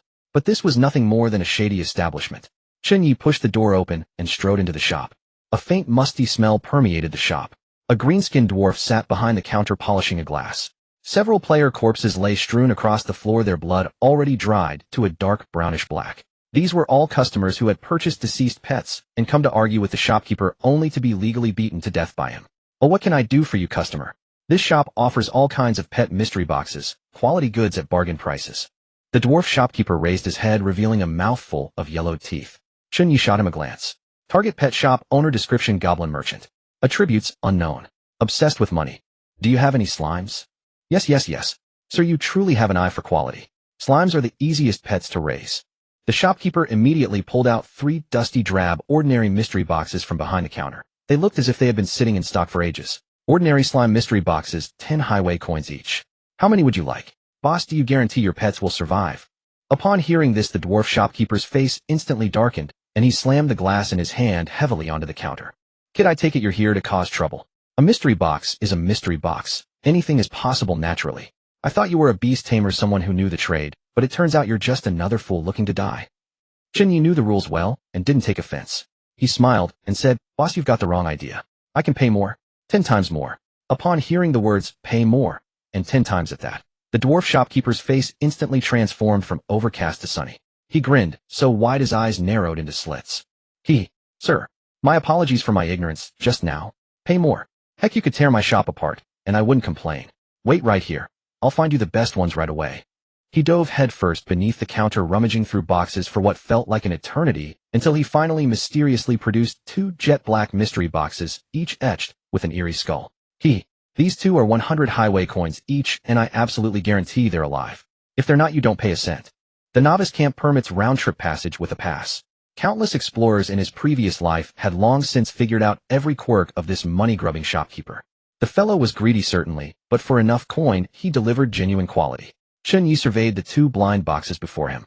He swiftly summoned his interface, withdrew 300 highway coins from the system, and laid them upon the counter. I'll toss in another 100 highway coins. Would that be enough for 2 female slimes? The instant the dwarf shopkeeper spotted the coins on the counter, he was nodding and bowing with the groveling servility of a petty sycophant. Sir, kindly grant me but a moment. I shall fetch it for you straight away. Without hesitation, he ducked behind the counter and resumed his enthusiastic rummaging. Though they were called blind boxes, the shopkeeper knew precisely what lay within each one. The very picture of a scheming merchant. Oh, where did it run off to? Found it. After considerable fumbling, the dwarf shopkeeper at last produced a blue and pink blind box. I told you we had one. Sir, this is the one. The shopkeeper slid the blind box across for Chen Ye's inspection. Only one. Chen Ye's brow furrowed. No. Sir, this humble elder runs no black establishment. There are indeed 2. They're a pair of twins. The dwarf shopkeeper made to open the blind box on the spot to verify their authenticity, but Chen Ye stopped him. He had no intention of opening it now. If this treasure box were opened by Cola, it could elevate an entire grade. Opening it here would render all that effort wasted. Chen Ye pushed the payment toward the dwarf and stowed the blind box into his pack. Payment received, goods delivered. No inspection necessary. I trust you. Oh, sir, your magnanimity humbles me. This humble elder shall offer you a small trinket as a token of friendship. Do return to my humble establishment again. As he spoke, the shopkeeper extended 2 bottles of beginner-grade growth elixir. Chen Ye accepted the elixirs, and his eyes suddenly blazed with excitement. Shopkeeper, you carry these too. This was a treasure. he still relied on growth elixirs to practice his muscle tendon-changing scripture. What a pity no one in the trading district ever sold them. These are merely some spoils this humble elder acquired. The dwarf's eyes darted toward the corpses sprawled across the ground. Chen Ye offered the shopkeeper an awkward grin. He hadn't expected this NPC to know how to loot corpses. He tucked the growth elixirs into his pocket and turned to leave the pet shop. Sir, do take care as you go. Remember to visit again. The instant he stepped out, a desolate aura crashed over him like a wave. The station that had been teeming with voices moments ago now stood abandoned, only a handful of vehicles remaining. Scattered across the ground were empty cans, plastic bottles, and tattered clothing, while men and women who had been tormented to death lay discarded by the roadside like dead dogs. Utter devastation. A dozen or so wrecked vehicles sat along the roadside, resembling a graveyard of cold steel. From afar, the occasional gunshot and anguished scream drifted through the air, an ever-present reminder that this was an apocalypse devoid of morality and law. Master, you finally returned. The moment Cola spotted Chen Ye, she leapt down from the vehicle, threw herself into his arms, and locked her arms around his neck, her legs clinging to his waist in a bear hug. It's already noon. If you hadn't come back, Cola would have gone looking for you. You clingy little sprite can't bear even half a day's separation. Chen Ye gently tapped the bridge of her nose. Come to think of it, ever since Cola had hatched, he had indeed remained by her side at all times. This past half-day marked their very first separation. Chen Ye carried her back to the vehicle with a trace of helplessness. Once inside the cab, Cola obediently settled onto her small cot in the passenger seat and resumed her vigil over the trading screen. Chen Ye cast a glance over the trade logs and discovered that despite Cola's efforts throughout the morning, she hadn't managed to trade even a single ton of water. He understood the reason well enough. Many smaller squads had already acquired water collectors, so the desperate thirst for water no longer gripped them as it had in previous days. Add to that the fact that more than half the people had already been eliminated. The market was shrinking and competition grew fiercer by the hour. In a matter of days at most, this business would no longer be viable. Cola, forget about trading for now. Come help Master open a blind box. Chen Ye produced the blue and pink blind box from his pack and handed it to Cola. As for the coin blind box, Chen Ye saw no rush. Cola's lucky right-hand talent could only trigger once per day, so saving it for tomorrow to open the other box would serve just as well. Oh. Cola acknowledged him, took the blind box, and immediately triggered her lucky right-hand talent, elevating the box's quality. Ding. Congratulations, host, on obtaining a pair of twin slimes, grade rare water element spirits. Two pink, adorable little globs of jelly clung tightly to each other, trembling all over in fright. Squeak, squeak. Squeak, squeak. They looked absolutely endearing. Damn. Rare grade. Never in his wildest imagination had Chen Ye expected an ordinary blind box to yield a rare grade pet. Those 300 highway coins were well spent after all. By all reasonable logic, even with Cola's ability to enhance treasure box quality, the best outcome should have been an excellent grade. He never dreamed they'd strike a pair of rare pets. He hastened to examine the two little creatures' stat panels. The result revealed that beyond their impressive title, their skills and attributes were utterly pathetic. They couldn't shapeshift, their combat prowess was virtually nil, and their courage was more fragile than a potato's. Their sole basic ability being the production of 2 beakers of purified water per day. Nothing particularly remarkable was apparent for now. It seemed they could only serve as assistants to Potato for the time being. After all, as water spirits, they would likely excel at watering and fertilizing in the future. Once the cultivation chamber is upgraded, planting hundreds of vegetable seedlings at what would overwhelm Potato alone. These two would arrive just in time to help. After all, slimes were renowned for their ox-like endurance. Master, they're so cute. Cola watched the two little ones shivering in fright and could not resist reaching out to pinch their tiny bottoms. Soft and squishy, springy and pliable, exquisite to the touch. The next moment, the two little creatures were so terrified they cried out in plaintive squeaks. Squeak, squeak. Squeak, squeak. Stop teasing them. Look how frightened they've become. Oh. Cola blinked her eyes in innocent confusion and withdrew her hand. Come, I'll take you to meet Potato. Chen Ye cradled the blind box and led Cola up to the 3rd floor. Upon arrival, he immediately spotted another mound of dark black soil on the ground. One more mound, and they'd have gathered enough materials to upgrade the cultivation chamber. Master, what brings you here? Potato sat perched in the treehouse, hugging a can of pet food, her little feet swaying as she gazed at the scenery. I've come to bring Potato a little surprise. Master, you've already contracted her, haven't you? Cola glanced at Potato and immediately made a guess. Then may I hold this little sister? Chen Ye beckoned to Potato. Potato, come say hello to Sister Cola. Now that Potato bore Chen Ye's demonic sigil, she regarded Chen Ye as her dearest person. Naturally, she would obey him in everything. She nodded, set down her canned food, drifted into Cola's arms, and nuzzled against her chest, coaxing delighted giggles from Cola. With Chen Ye serving as interpreter, the two little girls quickly became fast friends. All right, you two can get better acquainted later. Potato, hurry and see what I've brought you. Chen Ye spoke as he set the blind box containing the twin slimes down on the ground. The two pink little globs sensed Potato's presence and immediately lifted their tiny heads, their gaze meeting Potato's 4 eyes. Wow, 2 little slime sisters. Potato drifted over excitedly. The 2 little creatures, upon meeting their own kind, immediately floated toward her and darted behind Potato, poking out their tiny heads to peek furtively at Chen Ye. Squeak, squeak. Squeak, squeak. Help! They're going to eat us. Squeak, squeak. Squeak, squeak. They won't. They're our master, and he'll give us delicious food. Potato patiently soothed the 2 timorous little creatures. Seeing that the 3 were getting along splendidly, Chen Ye gave Potato a reminder to call for him once 5 units of black soil were gathered, then led Cola back downstairs, leaving the little ones some space to become acquainted with one another. Wow, those 2 big ones are gone. What big ones? That's Master and Sister Cola. Empowered by her epic grade aura, Potato commenced the education of the 2 tiny newcomers. Meanwhile, noting the late hour, Chen Ye gathered Cola and roasted several pounds of succulent scorpion meat for their meal. He and Cola ate their share, then quietly set aside portions for the 3 little ones upstairs, along with a serving prepared for Fatty Chen. Ding! Fatty Chen's message arrived right on schedule. Night, brother, when are you setting off? Aren't you worried about missing the first clear reward? And when are you going to make that trade with me? First clear? I've no intention of grabbing first clear. I just made more grilled meat. Interested in a trade? Night, brother. You're going to dock my lifespan again. Oh, isn't this all for the sake of your KPI? Yesterday, I gave you 20 years. Today, handing over a little less counts as boosting your performance, doesn't it? Deal. Chen Ye knew all too well that a world boss lurked before the starting point. In this era, no one possessed the strength to slay it. Only on the final day, when it departed, could passage be secured. Arriving early would be nothing but a death sentence. After ending the call, Chen Ye walked over to the central console. He placed a portion of grilled meat on it.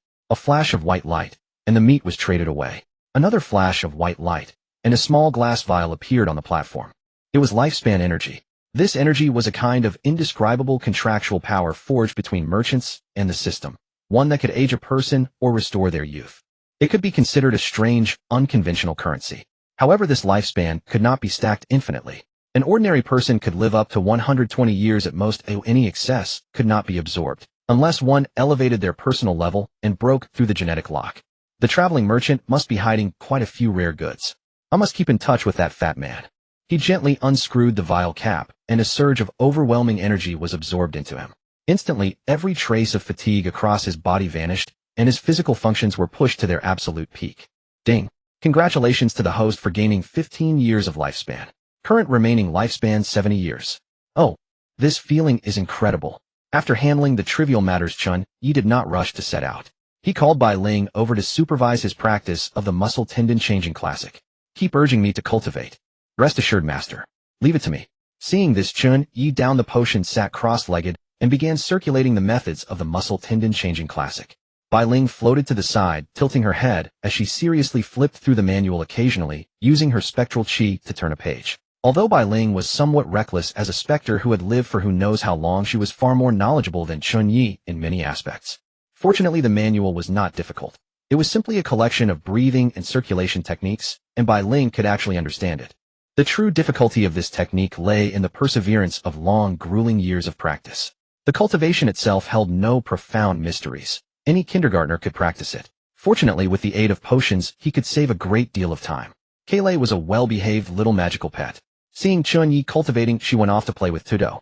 Meanwhile, at the other end of the parking lot, Fatty Chen stared at Chen Ye's bus through the car window. He held the empty plate and patted his belly. Brother Ye's grilled meat smells so good. He slowly raised his head and a grotesque face emerged. His body had grown numerous eyes on his forehead, palms, and legs. The fatty had successfully changed classes, becoming the second class changer in this district after Chen Ye. Class traveling merchant.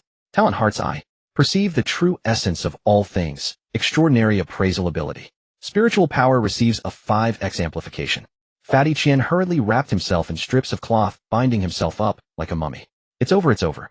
Now I look even more horrifying than a zombie. This damn class not only makes me ugly, it also requires a 5 compound growth in daily revenue.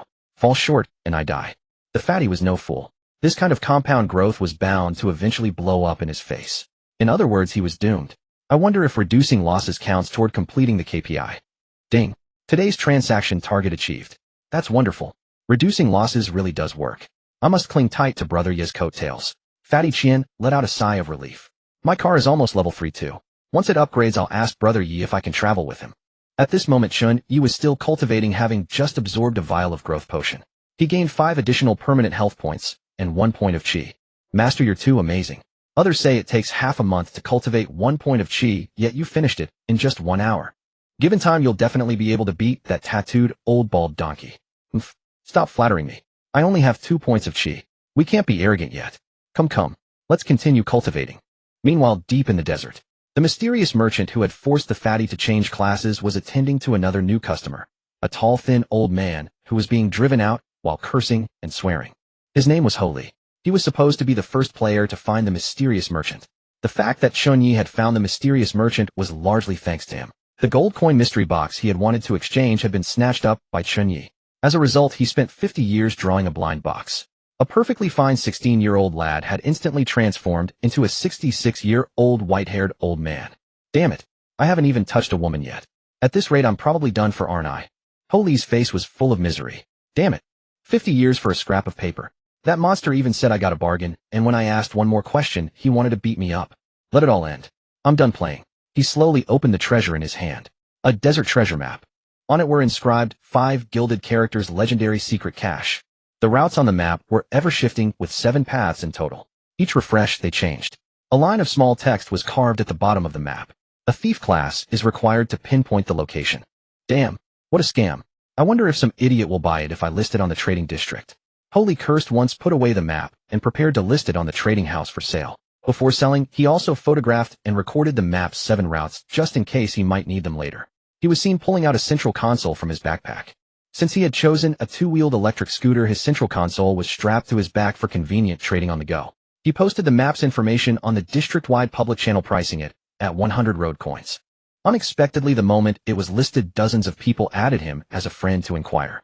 But when everyone learned the details, their interest instantly evaporated. Everyone was racing against time to move forward.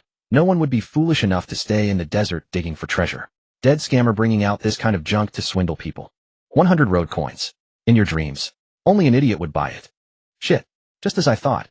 Nobody wants to buy it. Got my lifespan sucked by that monster, and got played for a fool too. Holy cursed once, and was about to put away his terminal and head back to his little electric scooter. However, this unwanted scrap of a map was spotted at a glance by Chen Ye, who had just finished cultivating. A legendary treasure map. Only 100 road coins. Holy, how is he an old man? Did my memory fail me? Wasn't he a little blonde punk? Chen Ye was briefly stunned when he saw the profile picture. He had just finished cultivating. Total health 115. 3 points of chi. Now even an ordinary knife couldn't cut his skin without significant force. He had planned to come to the trading district to buy more growth potions, and then he saw this. This map was a priceless treasure. Forget 100 road coins. Even 1,000,000 road coins wouldn't be enough to trade for it. Chen Ye knew very well that the novice camp was not a one-time zone. With the proper pass, one could return at any time. Without a second word, he purchased it immediately. Gazing at the treasure map in his hands with its radiant glow and ever-shifting lines, Chen Ye couldn't help but smile. Why didn't I see this at the mysterious merchant's place? Could it be the grand prize he drew by spending 50 years on the lottery?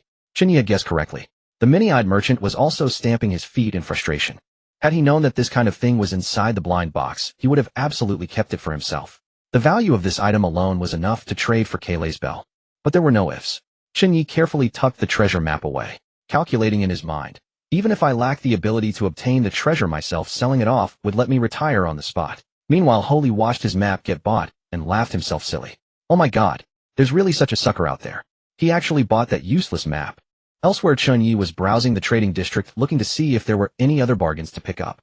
Just then, Kayleigh came clattering down the stairs from above, tugging little Tudo along. Whoosh whoosh whoosh. Master, we have 5 blocks of black soil now. Can we build a farm yet? Upon hearing Kola speak, Chen Ye's face lit up with delight. Excellent. Fortune truly smiles upon us this day. Come, let us upgrade the farm.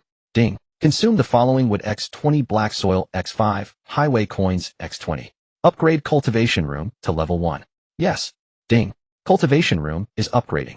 Estimated waiting time 30 minutes. The scenery before his eyes churned and shifted at blistering speed. One by one, the system materialized: wooden fences, chicken coops, rabbit warrens, and small square fields.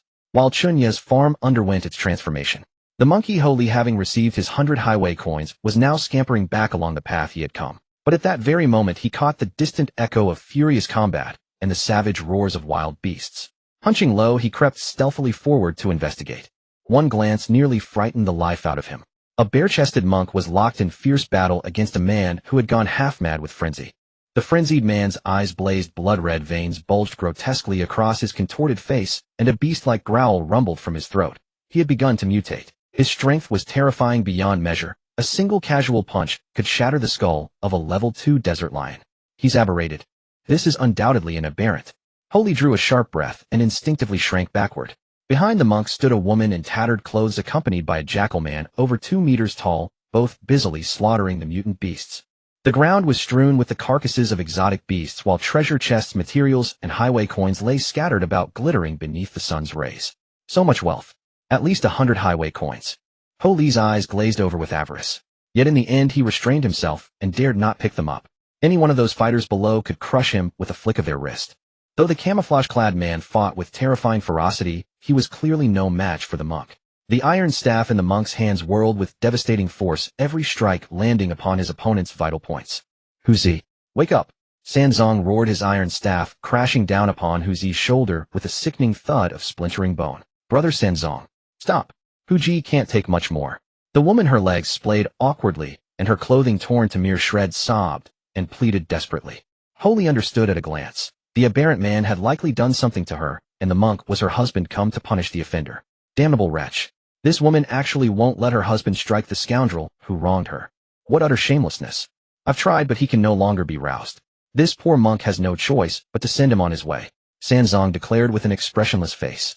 Huji, it's Haiying. Please wake up. If you don't wake now, you'll truly be beaten to death. Haiying wailed and screamed. Just wake up and I won't hold against you what you did to me last night. Upon hearing the name, Haiying, Huzi's movements faltered for an instant. A flicker of clarity passed through his clouded eyes, only to be devoured once more by madness. Haiying, Brother Sanzong.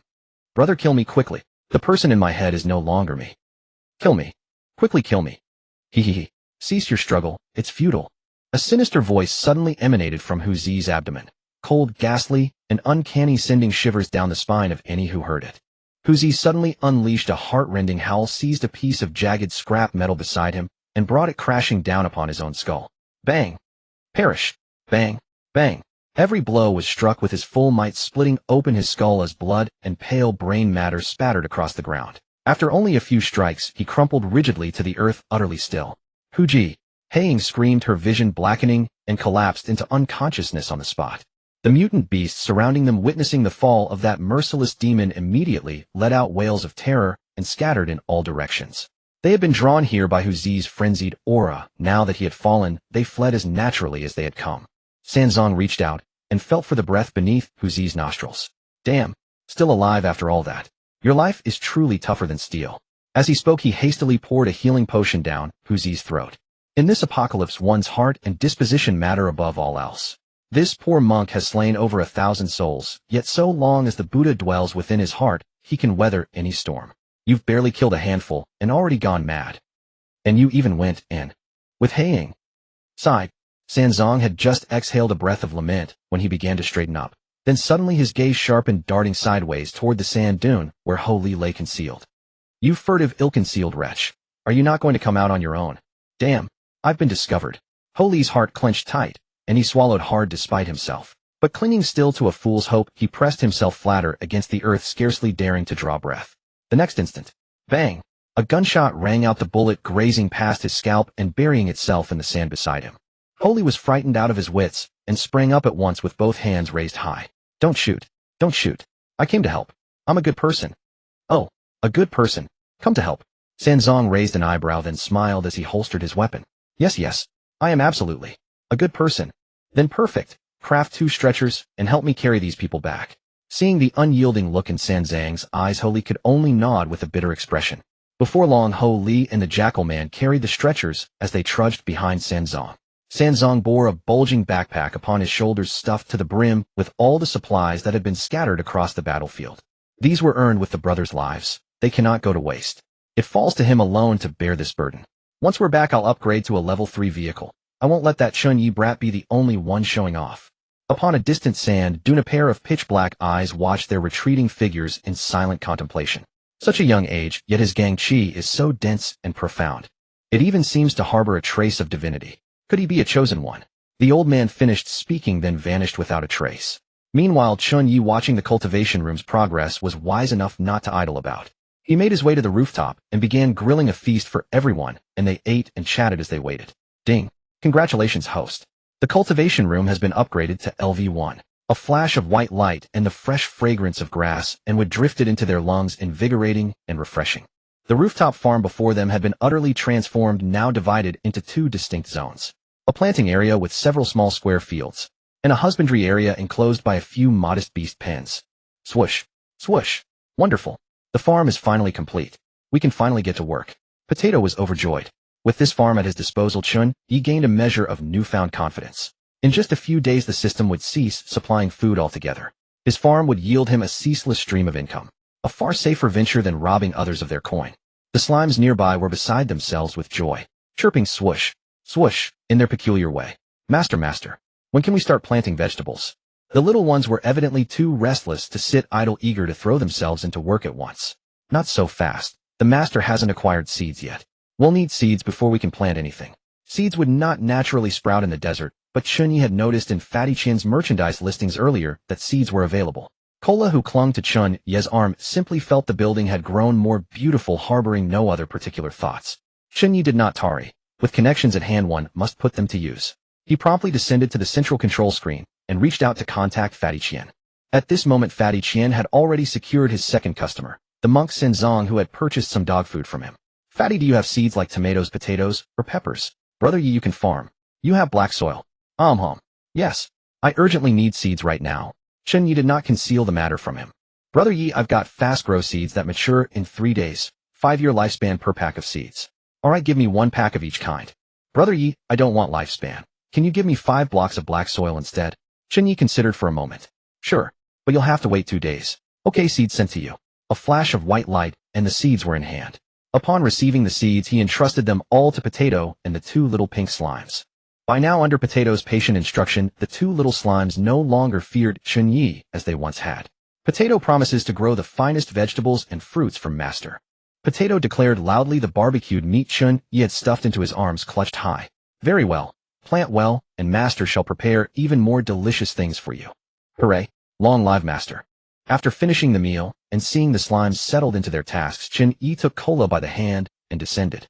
Opening the car window, he gazed outward. Nearly all the vehicles at the station had departed. It was time he set out as well. Seeing Chen Ye start his vehicle, the portly man quickly followed suit. Brother Ye, wait for me. Chen Fatty. A level 3 vehicle. The two communicated through the system interface. Chen Ye was unaware that Fatty had already undergone a mutation. Even if he had known, it wouldn't have fazed him in the slightest. Fatty's level 3 vehicle was a pure survival-type vehicle. So that's why you wanted that black soil. Since the road ahead was wide enough, the two of them traveling together wouldn't cause any traffic. Chen Ye decided to simply bring him along. Chen Fatty's commercial vehicle was quite sizable as well. Parked alongside Chen Ye's bus, the two looked like a pair of mobile steel fortresses. Fortunately, the commercial vehicle was no slouch in terms of speed, capable of reaching over 200 kilometers per hour at maximum. Fatty, you take the lead. Who knows, you might just steal the spotlight this time. Chen Ye knew full well that a world boss lay ahead. If anyone could pass through before the boss departed, it would have to be Fatty. After all, Fatty possessed an invincible protective talisman. Brother, you don't joke around. I don't want any spotlight. Why don't you take the lead instead? Now that Chen Fatty had grown so many extra eyes on his body, he feared others might mistake him for some grotesque monster. The last thing he wanted was to draw attention. Chen Ye preferred to bring up the rear because his vehicle needed to devour scrapped automobiles along the way, and he didn't want to advance too quickly. Then let's travel together. The 2 level 3 vehicles cruised side by side down the road. They had barely exited the parking lot when Chen Ye gradually brought his vehicle to a halt. He had spotted a pile of abandoned level 1 vehicles along the roadside, along with a level 2 RV that had been smashed to pieces. Judging by the traces left behind, a fierce skirmish had clearly erupted here. Several mutant beasts were circling and tearing at a few corpses. Such scenes had long become commonplace for Chen Ye. Chen Fatty promptly stopped his vehicle, as well, assuming Chen Ye was about to dismount and slay the mutant beasts for rewards. Instantly invigorated, he planned to seize the opportunity to observe Chen Ye's hidden capabilities. His newfound abundance of eyes allowed him to see things more clearly. The mysterious merchant mentioned Brother Ye possesses some kind of chi. I'll observe carefully from my vehicle. However, Chen Ye had no intention of leaving his vehicle at all, leaving Fatty's excitement to evaporate into thin air. It was nighttime now. Once he engaged these mutant beasts, the sounds of combat and the fresh stench of blood would immediately attract an endless tide of mutated creatures. If it drew level 3 mutated beasts, even Chen Ye would face considerable risk. He simply remained in the driver's seat holding the clingy Kaylai in his arms. Gently attending to her long hair, Chen Ye favored twin tails and was in the process of braiding them for her. He left the task of devouring the scrapped vehicles to Bai Ling. Ding. Devoured 21 level 1 vehicles. Acquired wooden supply crate 13, permanent speed 5, permanent defense 6, permanent storage 8 cubic meters. Ding. Devoured 1 level 2 RV. Acquired road coins 10, permanent storage 20 cubic meters black iron treasure chest 1. After her vehicle attributes were enhanced, Bai Ling patted her little belly in her anthropomorphic form, declaring how utterly satisfying the meal had been. For her, this eternal night vehicle was her very body. Chen Ye and his companions were like babies nestled within her belly. The stronger the vehicle became, the better she could protect everyone. Nearby, Chen Fatty watched with eyes nearly popping out of his head. Although players couldn't view each other's system data, Chen Fatty was an exception. His several extra eyes were unlike any others. He could see those scrapped vehicles gradually transforming into white energy that merged into Chen Ye's bus, rendering it sturdier with each passing moment. Vehicle talent. He recognized it at a single glance. Yet he said nothing. Everyone harbored their own secrets. Given his own grotesque appearance, what right did he have to pry into another's affairs? Bai Ling maneuvered the bus with steady grace. Despite its considerable speed, the interior remained remarkably stable. Not even the water in a cup would ripple. She was unquestionably a perfect driver.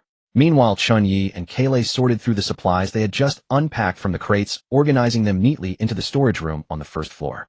From then on, whenever Chen Ye stopped to devour scrapped vehicles, Chen Fatty would obediently slow down and patiently wait alongside him. For Fatty, Chen Ye was his meal ticket and protective talisman, someone who absolutely had to be kept happy. Moreover, his own supplies were finite. The mysterious merchant had only granted him a single backpack's worth, which would be exhausted once depleted. Therefore, he chose his clients with utmost caution, ultimately selecting only Chen Ye and San Zong, the two most reliable individuals. After Chen Ye finished braiding Kaylai's twin tails, he sent her to browse the trading zone, hoping to find some overlooked bargains. Just then, a private message notification popped up. Big brother Yongya, it's Lung Meng. Do you remember me? I bought water from you before. Master, someone's looking for you. Lung Meng. The name instantly jogged Chen Ye's memory. In his past life, she had been a top-tier thief who awakened the cat girl talent. With an appearance score exceeding 95, she was a rare beauty, 1 in a million. A powerful figure had once offered 10,000 to claim her virginity, but she refused. Pretty as she was, her actions left much to be desired. A thief always has her little hobbies. She pilfered treasures from several major figures, which eventually earned her server-wide pursuit. In the end, she was captured alive by a powerhouse from another region, vanishing from the world forever. The thief class was exceptionally perverse, capable of opening others' vehicle doors without a sound and stripping them of everything inside. A woman with such abilities was someone Chen Ye had no desire to antagonize. Presumably, she had traded water with Kaylai previously. Chen Ye promptly replied, "What do you need?" "Big brother Yongya, I took out a loan to upgrade to a level 2 vehicle, and now I can't repay it. Could you lend me some money?" Chen Ye furrowed his brow. He had no desire to offend her, but a stranger demanding money right off the bat. What kind of logic was that? Lung Meng, right? What makes you think I'd lend to you? I'm an F-cup and currently single. I think you're quite easy on the eyes. Just 15 road coins, and I'll be your girlfriend. How about it? Won't sell for 10,000, but will sell for 15. Looks like a bargain. No need. Chen Ye rolled his eyes. This woman had dredged up some unpleasant memories for him. Spend money to buy a female thief as a girlfriend. He wasn't that deranged. Whether she was an F-cup or a G-cup, he wasn't lacking for female company. Kaylai clung to him like a plaster every day. "Big brother Yongya, do you need a chicken?" Chen Ye was instantly rendered speechless. He knew it. None of these women could be good news. "Miss, please conduct yourself with dignity. Don't think that just because you're pretty." The other party fell silent for 5 seconds. Then a photograph was sent over. JPG. The picture showed a plump old hen standing amidst a pile of chicken droppings, tilting its head at the camera. "Big brother, you misunderstood. I'm nothing like those women on the public screen who charge 1 road coin for 2 encounters. I'm asking if you want a hen, the egg-laying kind." Chen Ye stared at the photograph, momentarily dumbfounded. His weathered face flushed crimson. The embarrassment was enough to make him dig out a 3-bedroom apartment with his toes. So it was his own mind that had wandered into the gutter. You're talking about this kind of chicken? Of course, big brother. I got this from opening a pet mystery box. Aside from pooping everywhere and turning my vehicle into a mess, it has practically no flaws." Lung Meng gazed at her RV, which was buried in chicken droppings, on the verge of tears. She was determined to pawn off this permanent food-producing chicken. Cluck cluck. The old hen cooperatively crowed once. "If you think that's too expensive, how about 10 road coins?" It lays an egg every day. You just need to catch some bugs for it. I can even catch desert worms out in the desert. Lung Meng was already 1 day overdue on her payments. She had originally borrowed 50 road coins with a daily repayment of 10. If she couldn't pay, the system warned that it would turn her into a catgirl toy. Today alone, several strange individuals had already bombarded her with debt collection calls. 10 road coins was her absolute final bottom line. Chen Ye gazed at the old hen on the central control screen. His appetite instantly stirred. For the past 5 days, nothing but stale bread and grilled scorpion meat had passed his lips. His taste buds were practically atrophying from the tedium. Deal. 10 road coins. Thank you so much, brother Yongya. I'll catch the chicken for you right away. In a flash of white light, the transaction was complete. A plump old hen clucked noisily as it hopped down from the central trading platform. Chen Ye, a man blessed with 19 points in physique, moved with lightning reflexes and seized the flapping fowl in one swift motion. Ding. Egg-laying chicken. A hen that produces eggs abundantly without mating. A fine specimen indeed. After concluding his chat with Lung Meng, he proceeded to purchase a heap of daily necessities from the trading district. Pots, pans, bowls, plates, and the like. Across the entire district with its 4,000 to 5,000 inhabitants, the public screen displayed goods of every conceivable variety. Many had even abandoned the perils of exploration altogether, choosing instead to remain within their vehicles and profit from buying low and selling high. Merchants of fortune thriving amid the chaos.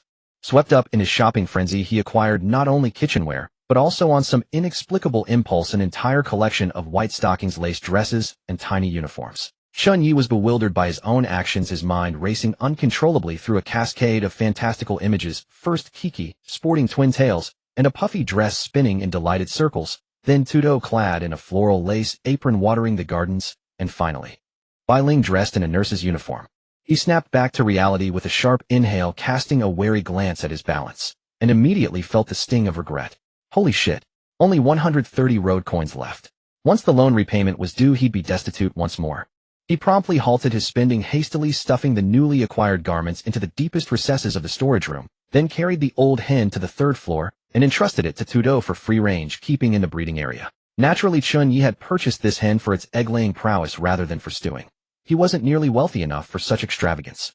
Fortunately, the old hen proved remarkably docile in its new environment, leaving only 2 droppings on the vehicle, which Chen Ye promptly cleaned away.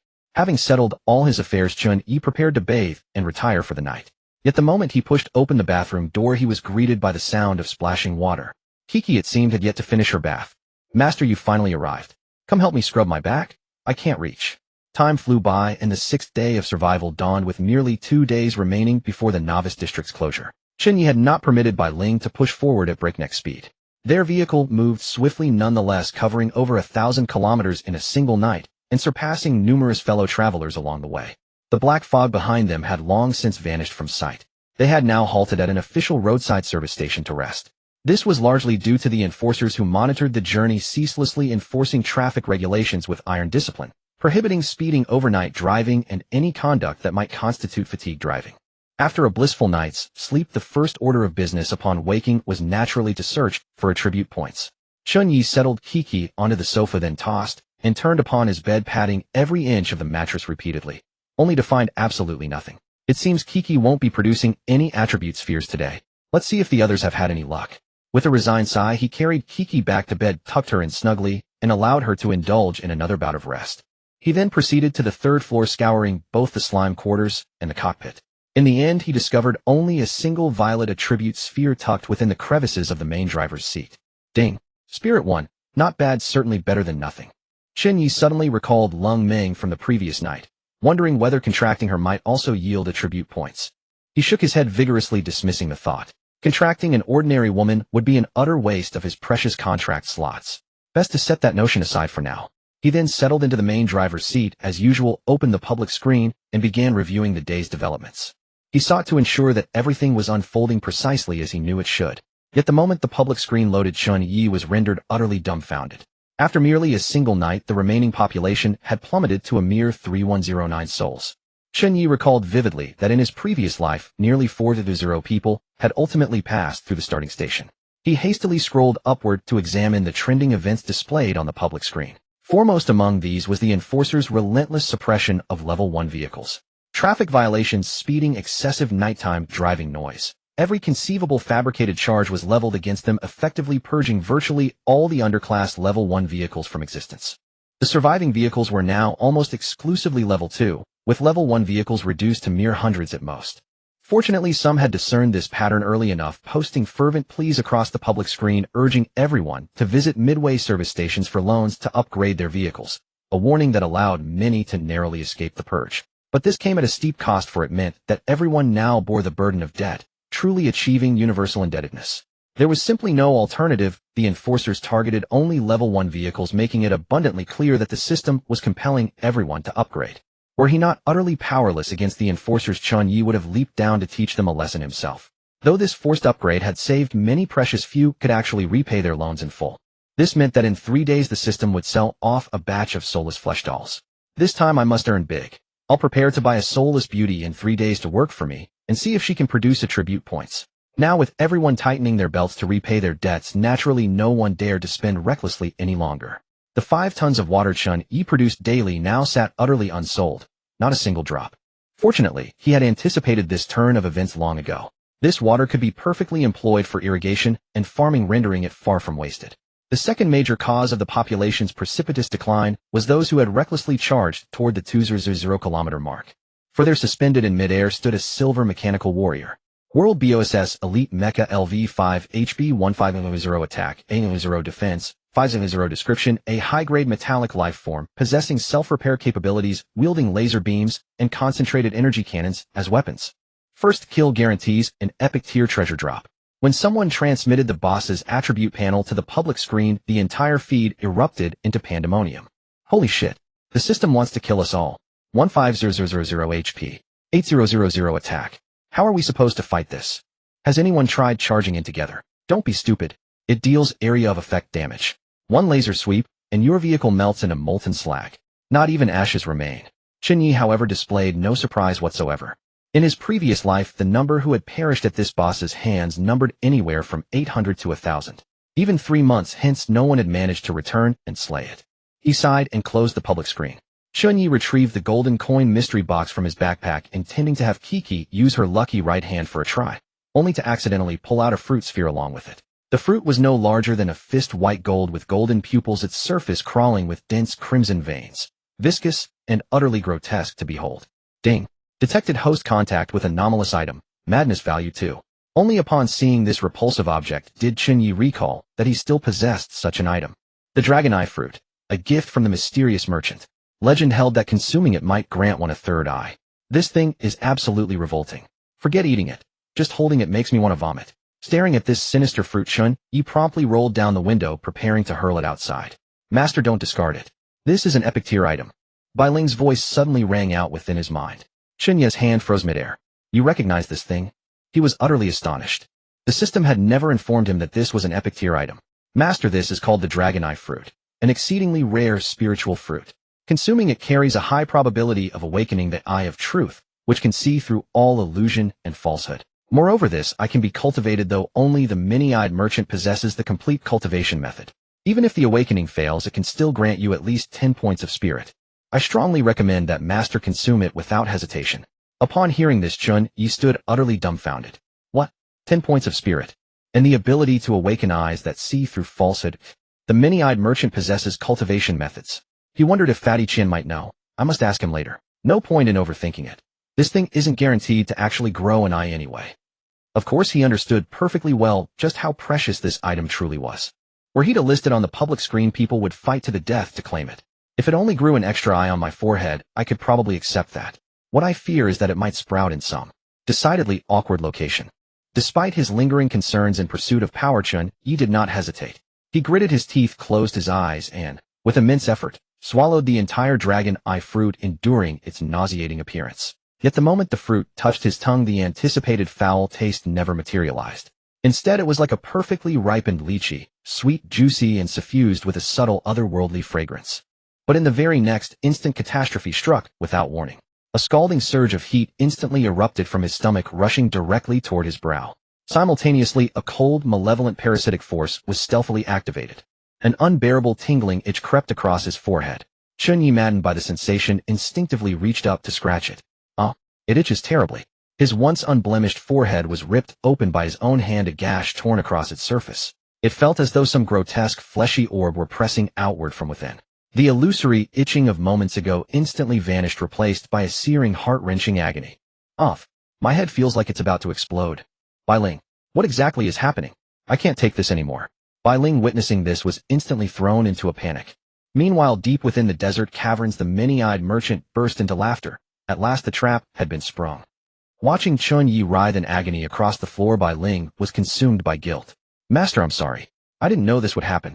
But now that things had come to this, any words were far too late. Chen Ye's body convulsed with pain, leaving him utterly without the strength to respond to her. She anxiously tried to help Chen Ye up, but being nothing more than a wisp of spiritual form, her small hand passed straight through his body, without making contact. The two existed as though in separate dimensions, unable to touch one another. She immediately thought of Cola, and dashed frantically to the second floor to call for help. In the brief moment while Bai Ling went to fetch Cola, a dormant goo worm within Chen Ye's body quietly awakened. It was the work of the many-eyed merchant. The creature had been those densely packed crimson veins upon the longan fruit. Upon encountering a living host, it activated, now writhing madly as it sought to burrow deep into Chen Ye's flesh and blood. Within the desert cavern, the many-eyed merchant let out a piercing, sinister laugh.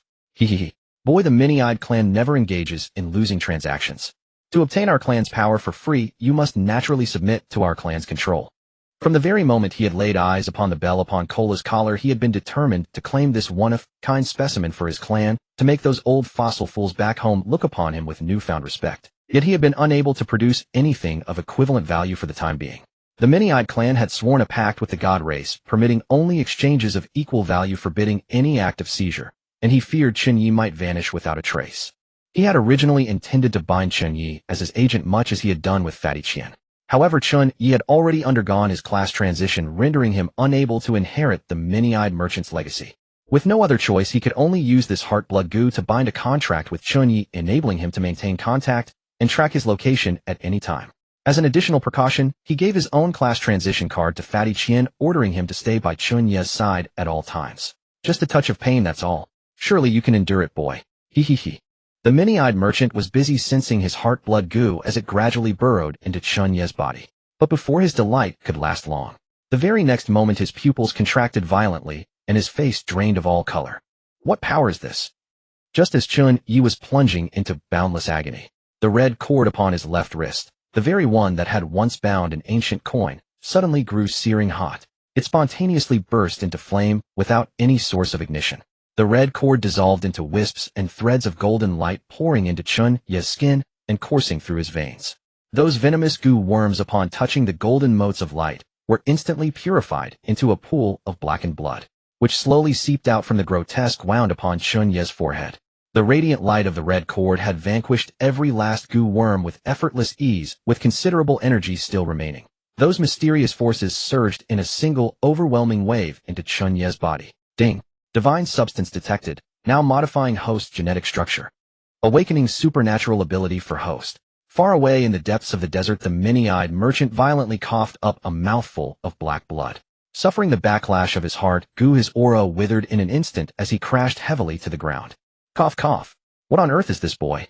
Could he possibly be a god-chosen one? Though the goo worms had perished, the agony lingered.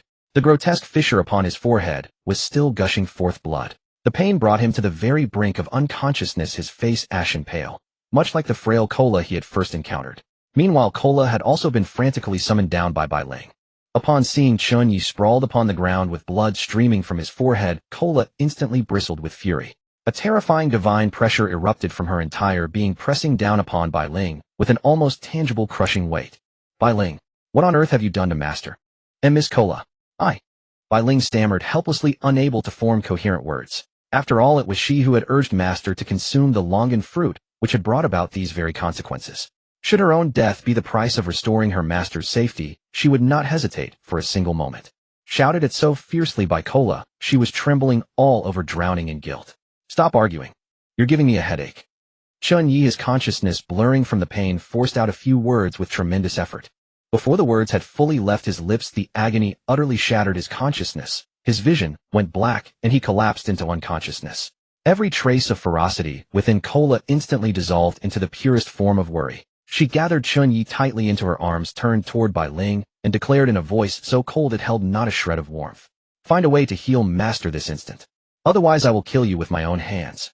Bai Ling frantically gestured toward the potion upon the table. Being a spirit form, she could not grasp physical objects, and could only desperately alert Kola. Try this. Healing potion. Kola did not dare waste a single moment. She snatched up the potion and attempted to pour it into Chen Ye. But Chen Ye had already lost consciousness, his jaw clenched tight, utterly unable to swallow on his own. Without a moment's hesitation, Kola tipped her head back and took a mouthful of the potion, then leaned down and gently coaxed open Chen Ye's lips, carefully feeding him the remedy mouth to mouth. The potion swiftly stabilized Chen Ye's injuries, allowing a faint flush of color to gradually return to his pallid cheeks, though it could not heal the grotesque fissure between his brows. Beneath that fissure something else seemed to be stirring, restlessly struggling to burst forth from the bone. Kola gazed at Chen Ye's wound, her heart aching as though it were bleeding. She bent down low, channeling her unique healing gift, licking wounds, and gently extended her soft, tender tongue, carefully and painstakingly licking and soothing that gaping wound. Under the ministrations of her tongue, that grotesque fissure slowly closed.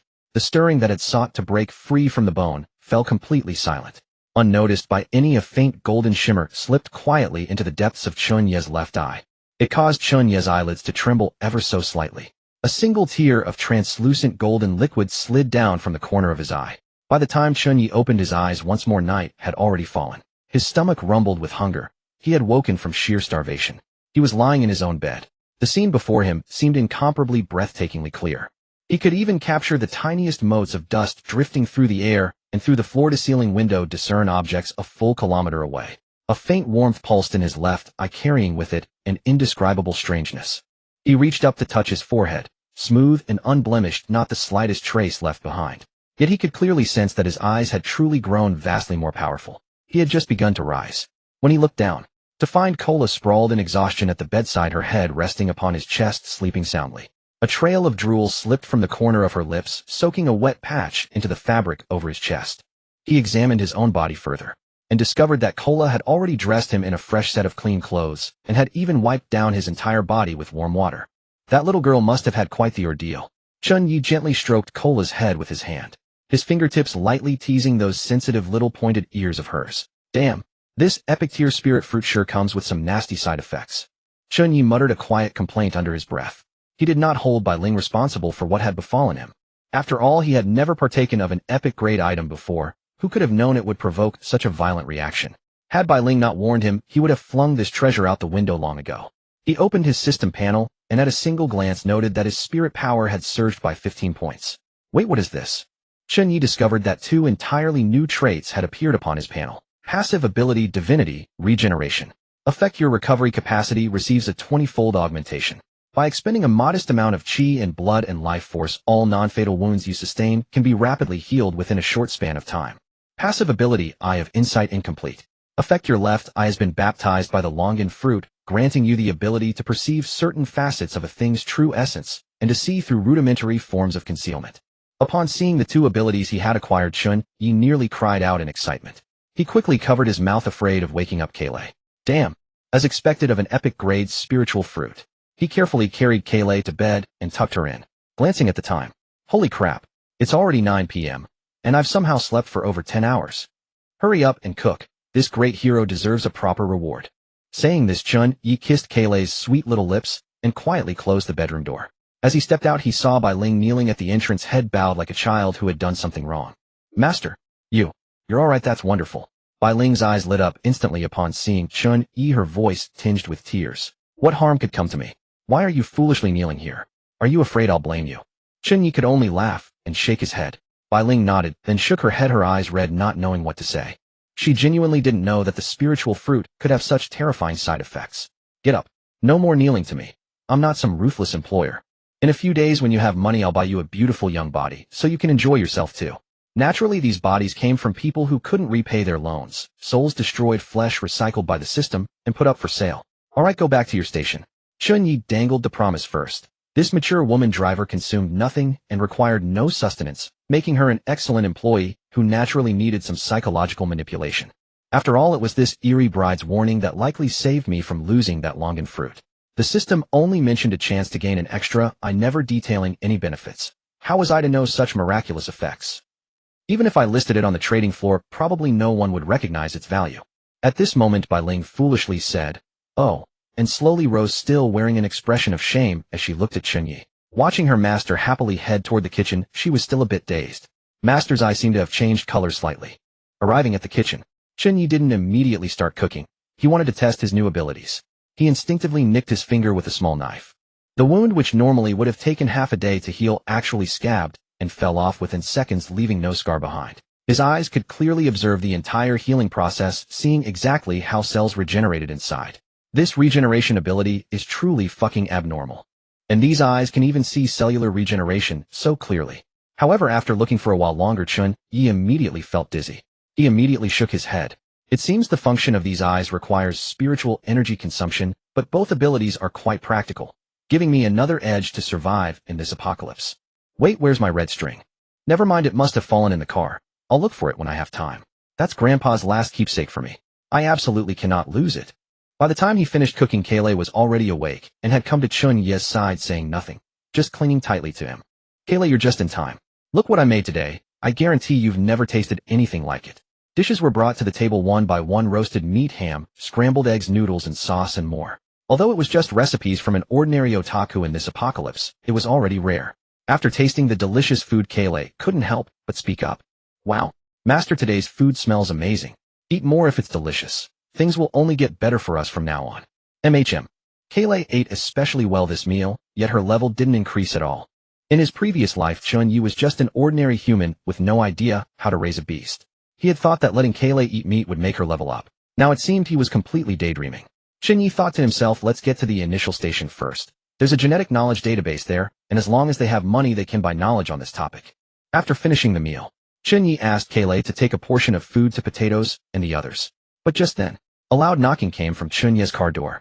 Brother Yi, what's wrong? Why aren't you replying to my messages? Master, it's Fatty Qian.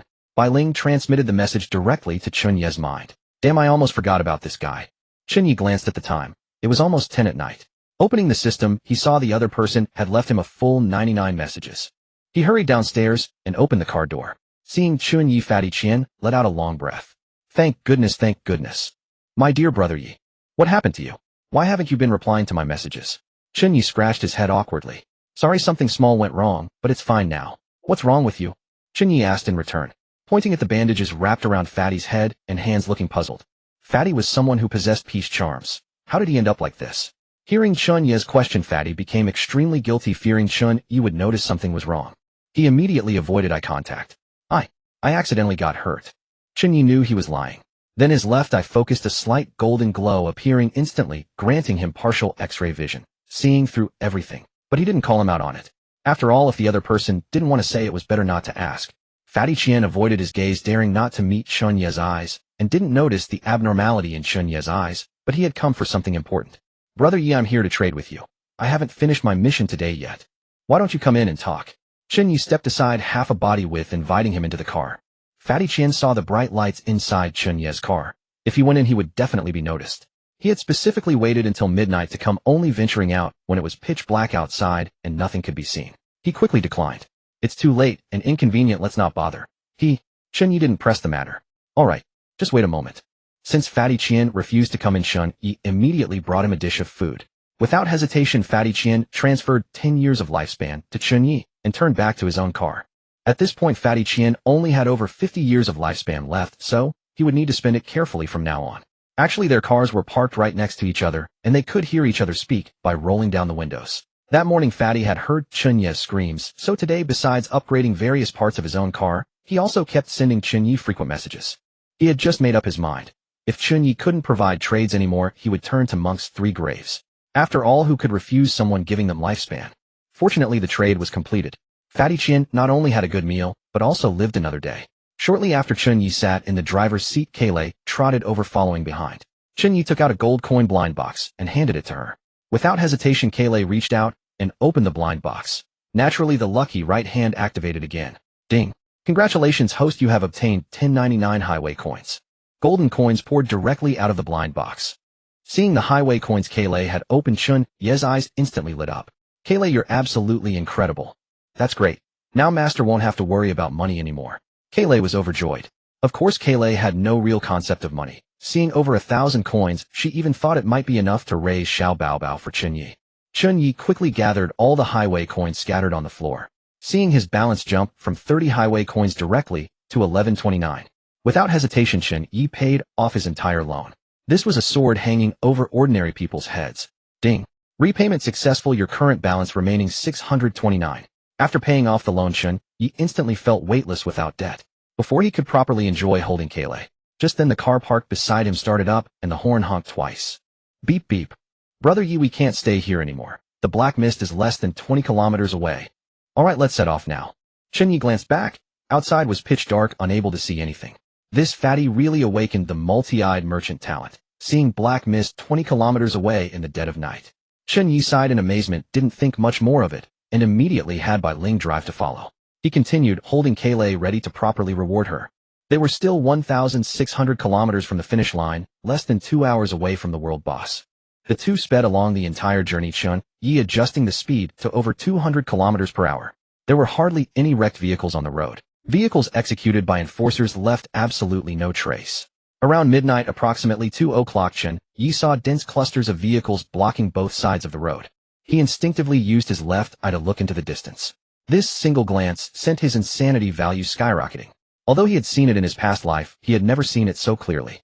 The sight of individuals and vehicles melted together made his scalp tingle with horror. Ding. Host witnessed an extremely cruel scene. Insanity value 10. Level 5 world boss.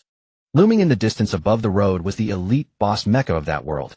It moved like the Grim Reaper itself, frantically harvesting the lives of players who dared to challenge the path. The scene was as cruel and playful as a brat child pouring boiling water over ants. Humanity stood no chance. Fortunately, it was only defending, not attacking. Otherwise, everyone here would have been annihilated long ago. Many squads had already disembarked from their vehicles, gathering together to debate how to clear this area, arguing themselves into utter frustration. Even previously hostile gangs and alliances had laid down their arms and made peace. This cannot be a death trap. Let's wait until it falls asleep, then make a break for it. Look, that's Yong Ye's vehicle, and there's even a tier 3 vehicle next to it. Holy crap, that's the 21st tier 3 vehicle, isn't it? The surrounding crowd instantly turned away from the dead end ahead to look at Chen Ye, who was driving up from behind. With this many tier 3 vehicles equipped with mounted main weapons, do you think there's a chance we could take down that world boss? Doubtful. The alliance called Xiongбing Camp brought 80 people to fire on it earlier, and they didn't even break its defense. Chen Ye drove with his window down, listening to the squads on both sides of the road debating with one another. Some even took the initiative to greet him. He smiled and nodded back in response, though his heart remained perfectly calm. He knew full well as long as they waited until tomorrow morning, the world boss would leave on its own, and there was no need to throw away their lives. Chen Ye found a parking spot, parked his vehicle on the spot, and prepared to find cola and have a good sleep to release some of his excess energy. At that moment, Fatty slowly pulled over as well, rolled down his window, leaned toward Chen Ye's window on the left, and whispered a reminder. Bro Ye, my safety talisman can protect my entire vehicle. Why don't you ditch your car and come with me? Chen Ye was speechless the moment he heard it. Give up this vehicle with its divine tier talent over his dead body. Though Chen Ye knew Fatty meant well. No need, Fatty. I have a feeling there might be a turning point tomorrow, who knows. Anyway, that's enough. My cola is calling me to bed. See you tomorrow. Chen Ye had Bai Ling close the doors and windows, preparing to rest. Fatty had no choice but to give up. Why doesn't Bro Ye look worried at all? Although Fatty's eyes were now covered by white cloth, his other eyes were quite special, capable of seeing through a person's fear value. Yet he didn't detect a single trace of fear from Chen Ye. Bro Ye's mental fortitude is truly remarkable.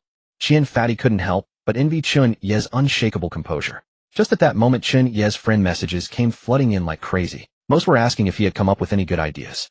Some even pulled him into a group of bigwigs with over 30 people in total. He replied to everyone uniformly, haven't figured it out yet, I plan to think about it tomorrow. Everyone thought he had lost his mind. Tomorrow was the final day. After passing through here, there was still 1,000 kilometers ahead. Who knew what other obstacles might await? Waiting until tomorrow to think of a plan. Wasn't that just waiting to die? Everyone don't count on this Yong Ye. Right, just a guy lying flat and waiting for death. So what if he's a big shot? Leaders like us are more reliable. Chen Ye played dead, pretending he hadn't seen their group chat messages. Ding. You have been kicked from the group. Chen Ye just smiled. He wasn't about to tell them that he knew the world boss would leave on its own, and there was no danger ahead. Otherwise, once he reached the starting station, he would surely be suspected again. The starting station was a merger of 100 zones, a place where experts gathered like clouds. In his past life, at the first gathering, there were even people driving tier 4 vehicles there. There was no helping it. Many big shots were villains who had built their fortunes by robbing entire zones, yet insisted on calling themselves leaders. When it came to the thickness of skin, he could never compare. Chen Ye continued scrolling through his messages. Among them he noticed a few that stood out. One was from Cold Ming, big brother Chen Ye, I want to spend 10 road coins to buy my chicken back. Chen Ye just curled his lip at the sight of it. Sorry, it's already been stewed. Chen Ye had finally gotten a hen that could lay eggs every day. How could he possibly give it back to her? Upon seeing Chen Ye's reply, Cold Ming was struck as if by a bolt from a clear sky. That old hen had been her companion for 2 days, she had grown attached to it. She never expected that wretched executioner Chen Ye had eaten it. You? How could you eat such a cute chicken? Chen Ye felt something was off with Cold Ming's brain. Didn't she normally eat the chicken's eggs too? That was tantamount to eating its children. He didn't reply to her directly, leaving her on read. Closing Cold Ming's chat, he received a message from Kuan Ba, who had even attached 20 road coins. Big brother, this is a tribute from our axe gang. Chen Ye felt that this Kuan Ba still needed to be put in his place once they reached the station ahead. Sending money only after seeing that he had arrived on the scene. Not a shred of self-awareness. Still, Chen Ye naturally accepted it gladly and offered a reminder, have your men rest on the spot today. Tomorrow we'll see if there's a turning point. Understood, big brother. Chen Ye scrolled through the other unremarkable messages, then closed the chat window. He returned to his room and cuddled up with Kola, who had changed into her uniform, and they slept together under the same blanket. Time flashed by, and it was now the final day of the newbie camp. Chen Ye only felt that Kola was becoming more and more charming. Not yet 7 a.m. He was jolted awake by a storm of shouting. Kola had been worn out and was sleeping deeply. Chen Ye, you bastard, opened the door. The visitor was a beauty in a leather jacket and yoga pants, sporting an impressive F-cup bust and a perky peach-shaped bottom, looking utterly out of place on this apocalyptic highway. Bai Ling stepped forward to intimidate the woman, but was repelled by a Buddhist talisman on her body. Master, that woman is so fierce. Chen Ye was also woken up. Looking through the window at the visitor, he froze on the spot. Hiss. Indeed, quite the fierce figure. It was actually Cold Ming, that little thief. Chen Ye, you liar. I used my drone to see my hen in your glass house. Since Chen Ye had parked in a proper parking spot, Cold Ming's aggressive behavior had drawn the attention of an enforcer. Is this woman tired of living? At that moment, Cold Ming also sensed something was wrong. She slowly turned around and saw the heavenly eye with golden vertical pupils floating in the sky. Her face instantly went deathly pale with terror. But the golden-pupiled heavenly eye did not spare her just because she was a great beauty. With a sharp beep, a laser beam shot forth. No, don't. But Chen Ye simply opened the door and yanked her inside in one swift motion. The laser struck precisely on the protective shield of the parking spot, dissipating into nothing. Cold Ming collapsed in terror, sitting dazed on the floor of the bus. She had even wet his bus floor. It took her eyes a long while to recover their focus. Thank you for saving me. Chen Ye was speechless. He hadn't originally wanted to save her, but the thought of the treasure map in his hands and a slight trace of goodwill toward her had prompted him to act. After all, in her past life, this woman had only stolen from the wealthy. Were you going to throw your life away for a hen? Chen Ye looked down at her from above, his gaze taking in her excellent figure. I have money. I want to take my chicken home. Chen Ye said teasingly. Fine, you have money. First clean the floor you peed on, then hand over 50 road coins, and you can take the chicken. What? This is robbery. Beauty, you don't have to buy it. I'm not begging you to. Chen Ye was utterly dumbfounded by this woman. Holding his forehead with one hand, he thought. Was this woman always this dumb in her past life? Doesn't she know this is the apocalypse where robbery and assault are all legal? Chen Ye, today is the final day before the newbie camp closes. No one can get past that Mecca. We're all going to die anyway, and yet you're guarding a few measly road coins. It seems I misjudged you. Tears spilled uncontrollably from Cold Ming's eyes. She had originally thought Chen Ye looked bright and handsome, and he had even helped her escape from Sang Biao's highway robbery on the first day. She had begun to develop feelings for him, only to discover today that he was nothing but a miser. She had simply wanted to hold her pet chicken and die together before the end. She never imagined such a request would be denied. How can you be sure there's no turning point before the very last moment? If you don't have 50 road coins, please leave. Chen Ye's tone was cold, utterly devoid of tenderness. Cold Ming simply sat down inside his vehicle and refused to leave. If you don't give my chicken back, I'm not going anywhere. Having no choice, Chen Ye lifted the beauty up and was about to toss her outside. But she clung desperately to a pillar. Chen Ye couldn't drag her away no matter how hard he tried, and her yoga pants even got torn in the struggle. Sorry, here's your pants back. Chen Ye felt a bit embarrassed, leaving Cold Ming's face flushed crimson. Chen Ye, you pervert. Chen Ye wasn't angry.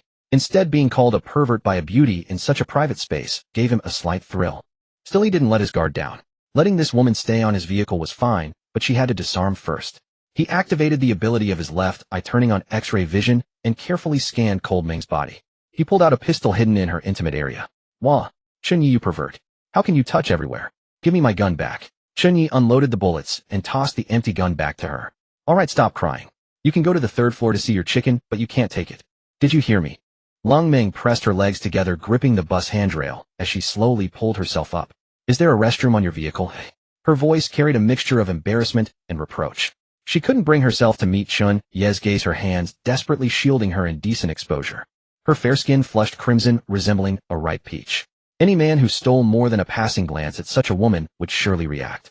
Chen Ye, feeling awkward about staring, promptly pointed toward the second floor. Remember to clean up the mess on the floor. Got it. Lung Ming bolted toward the second floor without looking back, but the sight that greeted her left her utterly astonished. Is this really the interior of a vehicle? It's practically as spacious as my home. Wait, that golden room over there, could it possibly be made of actual gold? Where's the bathroom? Chen Ye checked the time, 7:10. The world boss won't release for another hour. I suppose I should make breakfast for everyone first. Chen Ye also made his way up to the second floor, leaving Bai Ling alone in the corner watching the show unfold as she giggled uncontrollably. As expected of my master, even a fierce woman like that has been subdued. My master actually used his X-ray vision to stare for that long. Could it be that he's taken a liking to this well-endowed woman? On the second floor, Chen Ye had just stepped into the kitchen, when suddenly he heard Lung Ming's piercing shriek. Oh! The scream jolted Cola awake instantly. Keep your voice down. Didn't you go to the bathroom? Why would you be here? Eek! Chen Ye, you pervert. Haven't you looked enough? Turn around right now. Your house doesn't even have a bathroom. Chen Ye resignedly turned away. To his X-ray vision, whether she was clothed or not made virtually no difference. There's such a huge golden bathroom. Didn't you find it? That's the bathroom. I thought it was where you stored your treasures. Chen Ye was at a loss for words. So this girl hadn't even dared to step inside and take a proper look. Instead, she had hidden in the kitchen using tap water to wash herself. Upon hearing Chen Ye's voice, she shoved him aside from the doorway and darted into the bathing room like a gust of wind. She slammed the door shut with a heavy bang. Once inside, she was completely dumbfounded. What kind of tycoon is this? A double bathtub carved from an entire raw jadeite stone. The most premium, fully automated bathing equipment, and it's all made of gold. These brands are exclusively supplied to royalty. Just then Cola stared at Chen Ye with a dumbfounded expression. Master, was that big sister someone you just contracted? A mistress? Ugh, what nonsense are you spouting? Where did you learn such ridiculous things? She's just a customer. Bai Ling told me. As long as master is with another woman, that woman is a mistress. The corner of Chen Ye's mouth twitched awkwardly. Don't listen to her. Does that make her a mistress too? Yes, she admitted it.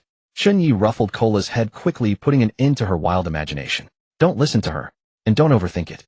Watch the noodles in the pot while I go upstairs to check if the vegetables are ready. Oh, master is doing business with a naked woman in the kitchen. Never mind. I shouldn't doubt master. Meanwhile, Chen Ye had already arrived on the third floor.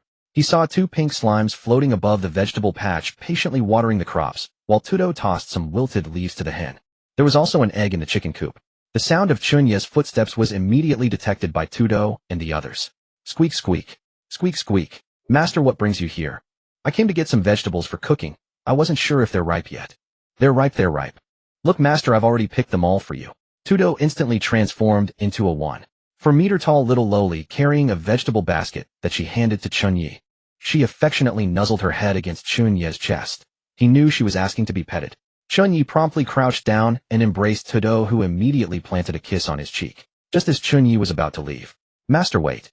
Little Tudo scampered into the chicken coop and fetched that egg. She placed it into the vegetable basket as well. You've all worked so hard.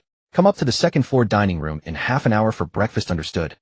Squeak, squeak. Squeak, squeak. Chen Ye patted each of the little ones affectionately before heading downstairs. Master praised me. Nonsense. Master was praising me. The two water element slimes locked horns, neither willing to back down, until Tudo whacked each of their bottoms with a tiny teaching whip. Get back to work, won't you? Master was clearly praising me. Brat still trying to compete for affection. Downstairs, Chen Ye looked at the vegetable basket, filled with tomatoes, scallions, ginger, garlic, cucumbers, potatoes, and everything in between. Truly remarkable. These things grew so well in just 3 days. Before long, he had prepared a salad platter, a tomato and egg soup, a hearty potato, and meat stew accompanied by milk and bread. There was also the ever-present signature grilled meat. All in all, a rather decent breakfast. Cola assisted on the side, learning to cook. Her learning ability was remarkably strong. She mastered everything after a single lesson. Cola, bring the dishes to the table, and go call Tudo and the others for breakfast. No need to call. They're already coming down. Squeak, squeak, squeak. Just as Chen Ye and the others were enjoying their hearty meal, the bathroom door swung open. A woman emerged wearing Chen Ye's bathrobe, carrying her freshly washed clothes, shaking out her long, beautiful hair. So comfortable. The The feeling of unlimited water is absolutely amazing. What smell is that? It's so fragrant. The moment the woman caught the aroma, her eyes immediately darted over. She beheld a breakfast spread she had only ever seen in her dreams. Although Lung Meng was curious about Chen Ye's spirit beasts, she was now completely captivated by her appetite, her eyes fixated intently on the table laden with food. Drool streamed down. For the past 8 days, she had only eaten a pack of dry noodles and 2 eggs with barely a sip of water each day. Surviving at all was purely a matter of sheer luck. Naturally, this is something I earned through my own efforts. The moment Chen Ye finished speaking, Lung Meng's stomach growled loudly. She cast a pitiful gaze with her resentful peach blossom eyes. You surely can't finish all of this, can you? What's it to you? If we can't finish it, we can feed it to the chickens. What? Feed it to the chickens? Oh my. You. Look at me. How about I be your chicken too? No way. You can't lay eggs. Also, why are you wearing Master's bathrobe? Can't you smell that? It's a scent that belongs exclusively to Master. Cola knit her brows, clearly displeased. Lung Meng, please conduct yourself with dignity. If you want to be a chicken, you don't go about it in such a shameless manner.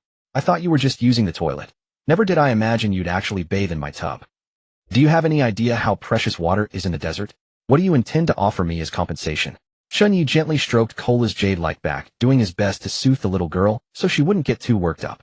Lung Meng figured that since the world was already ending and she was bound to die today, what was there left to worry about?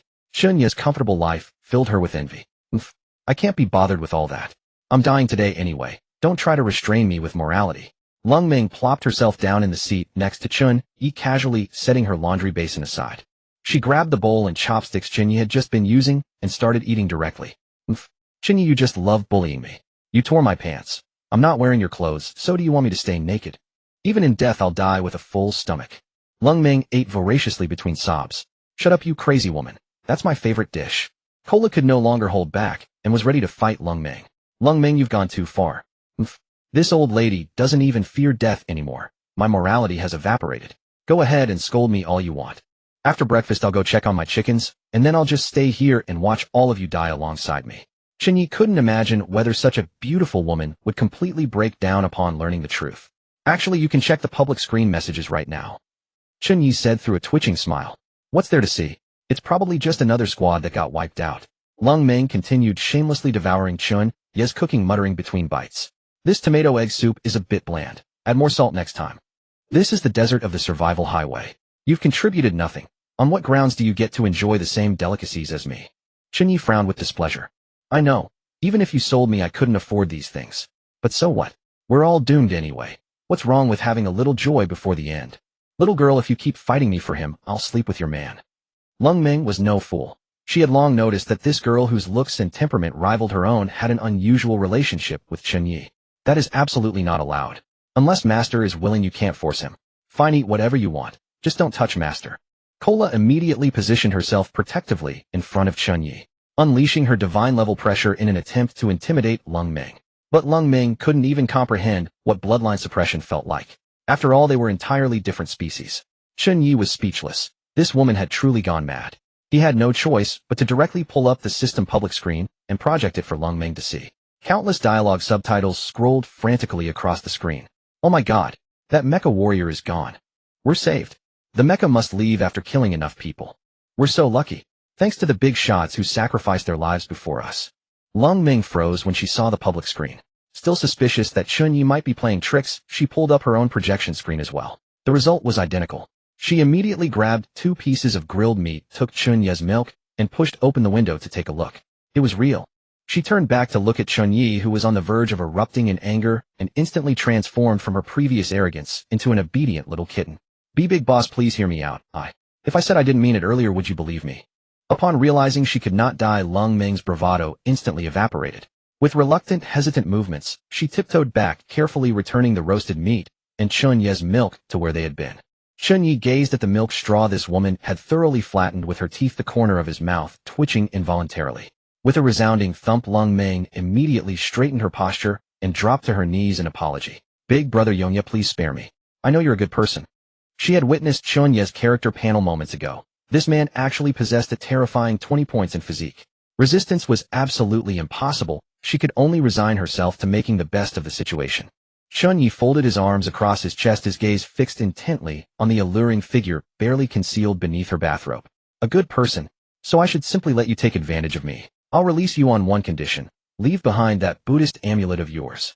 The amulet adorning her wrist possessed the power to ward off aberrations, an item that had thoroughly piqued Chen Ye's interest. Absolutely not. This amulet is an heirloom passed down through my family. Ask for something else instead. It holds profound significance for me, and it would serve you no purpose whatsoever.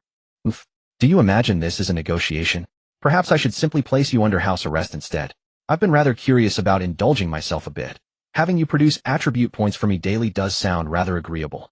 Though Long Meng conceded that being Chen Ye's companion would likely prove quite agreeable. Fine meals and comfortable lodging, a genuine transformation from common fowl to phoenix. Being confined and forced into some sort of production role was an entirely different matter. She was no breeding sow. She had no desire to find herself bound to some wooden horse wailing uncontrollably. In her heart, she was already cursing Chen Ye as a pervert. You truly intend to let me go? Indeed. Surrender the amulet, and you may leave. Then what about my chicken? What chicken of yours? That is my chicken. You cannot even sustain yourself, yet you aspire to raise chickens. Upon hearing Chen Ye's words, Long Meng finally regained her composure. She slipped the amulet from her wrist and placed it upon the dining table. May I leave now? Her voice carried the faintest tremor. She half suspected Chen Ye had no intention of releasing her, that he was merely toying with her. He would confine her, then subject her to unspeakable acts, perhaps even torment her. In her estimation, Chen Ye was unquestionably a pervert. You may go, Chen Ye declared with an impassive expression. Long Meng froze in place. What? Wait. Upon hearing those words, Long Meng uttered a soft huff and muttered under her breath, liar. These dishes have already been ruined by you. Pack up this entire table of food and take it with you. Consider it my purchase of your amulet. Long Meng could scarcely credit her own ears, wondering whether her own allure had somehow proven insufficient. You truly intend to release me? Chen Ye gave the emptied milk bottle a casual shake. Should I keep you around to continue depleting my provisions? Though I could certainly afford to keep you, I would much rather raise a chicken. In his previous life, Chen Ye had been betrayed to his death by his girlfriend and his closest brother. He placed not the slightest trust in this woman. With a subtle glance, he signaled Kaylay, who stood nearby watching the proceedings with evident amusement. Escort her to the storage room to select a few sets of clothing before she departs. We cannot have her walking out in such a state lest it give rise to unseemly misunderstandings. Follow me. Kaylay rose immediately, assuming the lead with poised confidence. Long Meng, terrified that Chen Ye might change his mind, scrambled to her feet at once. She hastily packed the entire table of delicacies to take with her, then followed Kaylay below to choose some clothing. Thank you, big boss. Rationed carefully, this entire table of food could sustain her for 3 full days. The principal difficulty was the sweltering heat, which made long-term food preservation nearly impossible. Unlike Chen Ye, she lacked a refrigeration chamber. Before long, Kaylay returned bearing Chen Ye's bathrobe. Master, that woman has departed. Very well. Kaylay, prepare a meal yourself using my instructions, and prepare a portion for the little ones as well. I have already eaten my fill, and intend to head to the cockpit now. Understood, master. Please do not overexert yourself. Chen Ye gave Kaylay's sensitive little ears an affectionate stroke before descending the stairs. Damn, this woman didn't even help me clean the floor. Chen Ye took up a rag and meticulously tidied the vehicle. The towel that had absorbed her urine was cast unceremoniously out the window. Back in her own vehicle, Long Meng was already mortified at the memory of that episode of urination, yet too embarrassed to return and address it. Chen Ye made his way to the cockpit. In the adjacent parking space, Qian Pengzi had long been waiting. He rolled down his window, speaking with Chen Ye across the mere meter separating their vehicles. Brother, Ye, did you know all along that boss would depart? If only I had. I'm no Zhuge Liang capable of divining the future. Naturally, Chen Ye refused to confess. Even to Qian Pengzi he would reveal nothing. Through the window, Chen Ye tossed several dry, unremarkable loaves of bread into the fat man's vehicle. Make do with some bread for today. Oh, I'll prepare something proper for you at noon. Let's set off. The fat man accepted the bread without a trace of disdain. He understood, brother, Ye, departing at once. With those words, the fat man transferred 10 years of his lifespan to Chen Ye, and the two drove off at considerable speed. While in motion, Chen Ye examined the requirements for upgrading to a Tier 4 vehicle, and once again chose the balanced path. Space Stone, X1, Silencing Apparatus, X100, Intelligent Chips, X5. Damn space stones. These were exceedingly rare materials. Calling them epic tier would hardly be an exaggeration.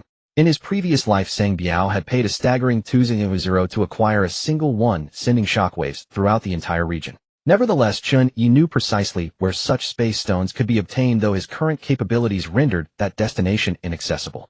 The instant Chen Ye closed his interface, the clingy Kaylay descended bearing a bowl of noodles. Would master care to sample Kaylay's culinary creation? Oh, this is Kaylay's very first breakfast prepared for master. Naturally, I must taste it.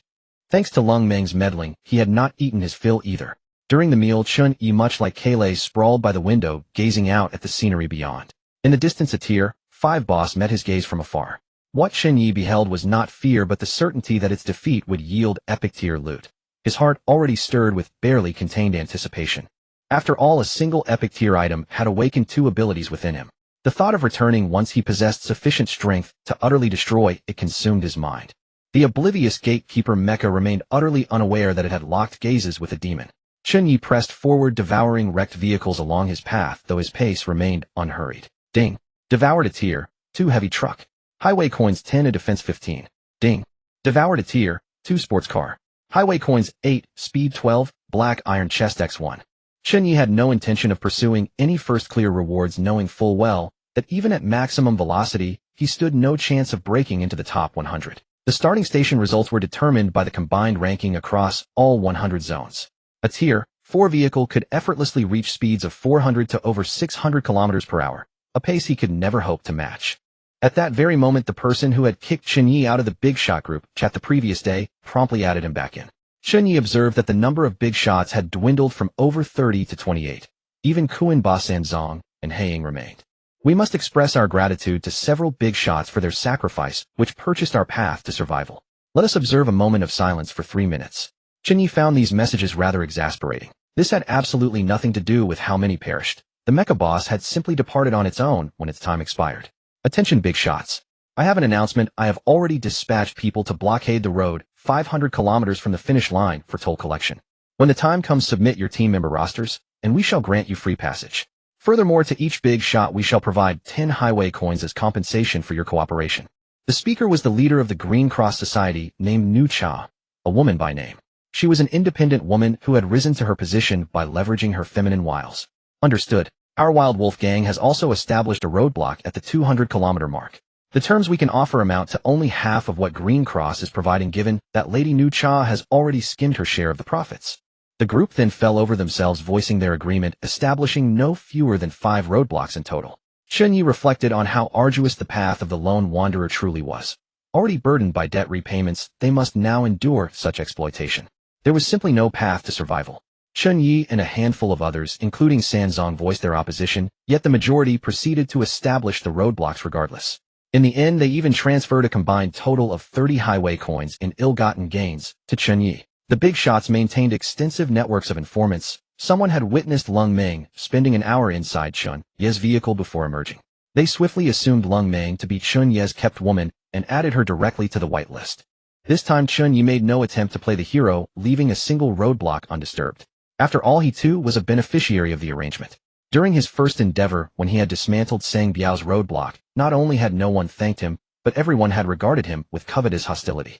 Moreover, the very people he had rescued had ultimately erupted into a massive conflict with more casualties than Sang Biao had ever inflicted. Consequently, Chen Ye simply deferred to the natural course of events, keeping himself entirely apart from the matter. The 1,000 kilometers passed swiftly. The sentries at all 5 roadblocks, recognizing Chen Ye's vehicle, opened their gates in advance to welcome him, through bowing respectfully in salute. This was the reputation he had forged through combat, standing alone against the Axe gang, without ever yielding defeat. Chen Ye and the fat man arrived at the starting station without incident. The journey had been remarkably uneventful, and Chen Ye had sensed nothing amiss. What he did not know was that an enforcer had intercepted a tier 4 black abyss creature on his behalf, a horrifying creature known as the Spider Beauty. Vile golden-eyed enforcers, accepting this old lady's tribute, yet obstructing me at every turn. Not a single one of you enforcers is any good. Meanwhile, Chen Ye remained entirely oblivious to these developments. Ding. Congratulations to Yongye for arriving at the station in 3508120 place. No reward granted. Wow. Master, what an enormous station. Massive aerial motherships, 1,000-story towers, commercial complexes, and various technology pavilions stood in magnificent profusion.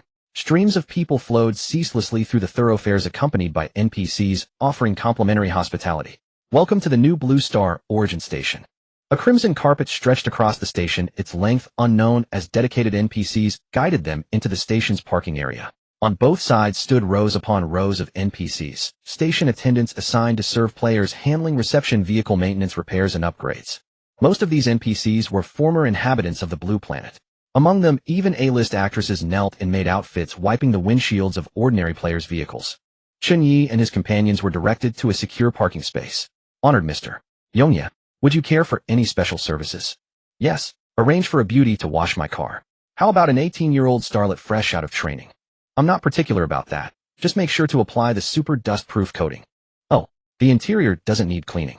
Chen Ye produced 30 road coins and handed them to the attendant. Understood, I'll arrange it right away.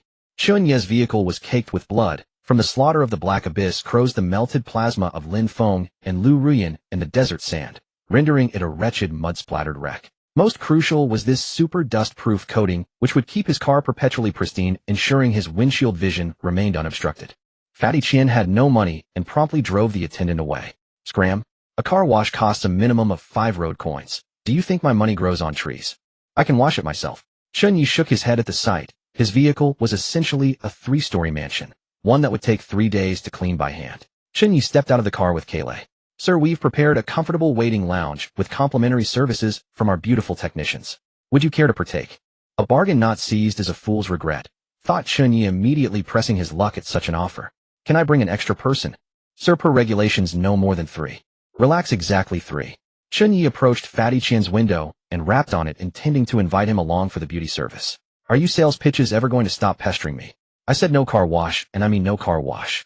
Huh, it's Brother Ye. The fatty scratched his head, visibly embarrassed. Chen Ye was rendered rather speechless by the fatty's antics. Fatty want me to cover the cost, and get yours washed too. Well, I wouldn't want to impose. Knowing Chen Ye had money, and was willing to spend it on him, the fatty's heart was already soaring with delight. Chen Ye saw straight through his thoughts, and beckoned over a young woman who had just been berated by the fatty. The young woman's eyes lit up instantly, and she hurried over.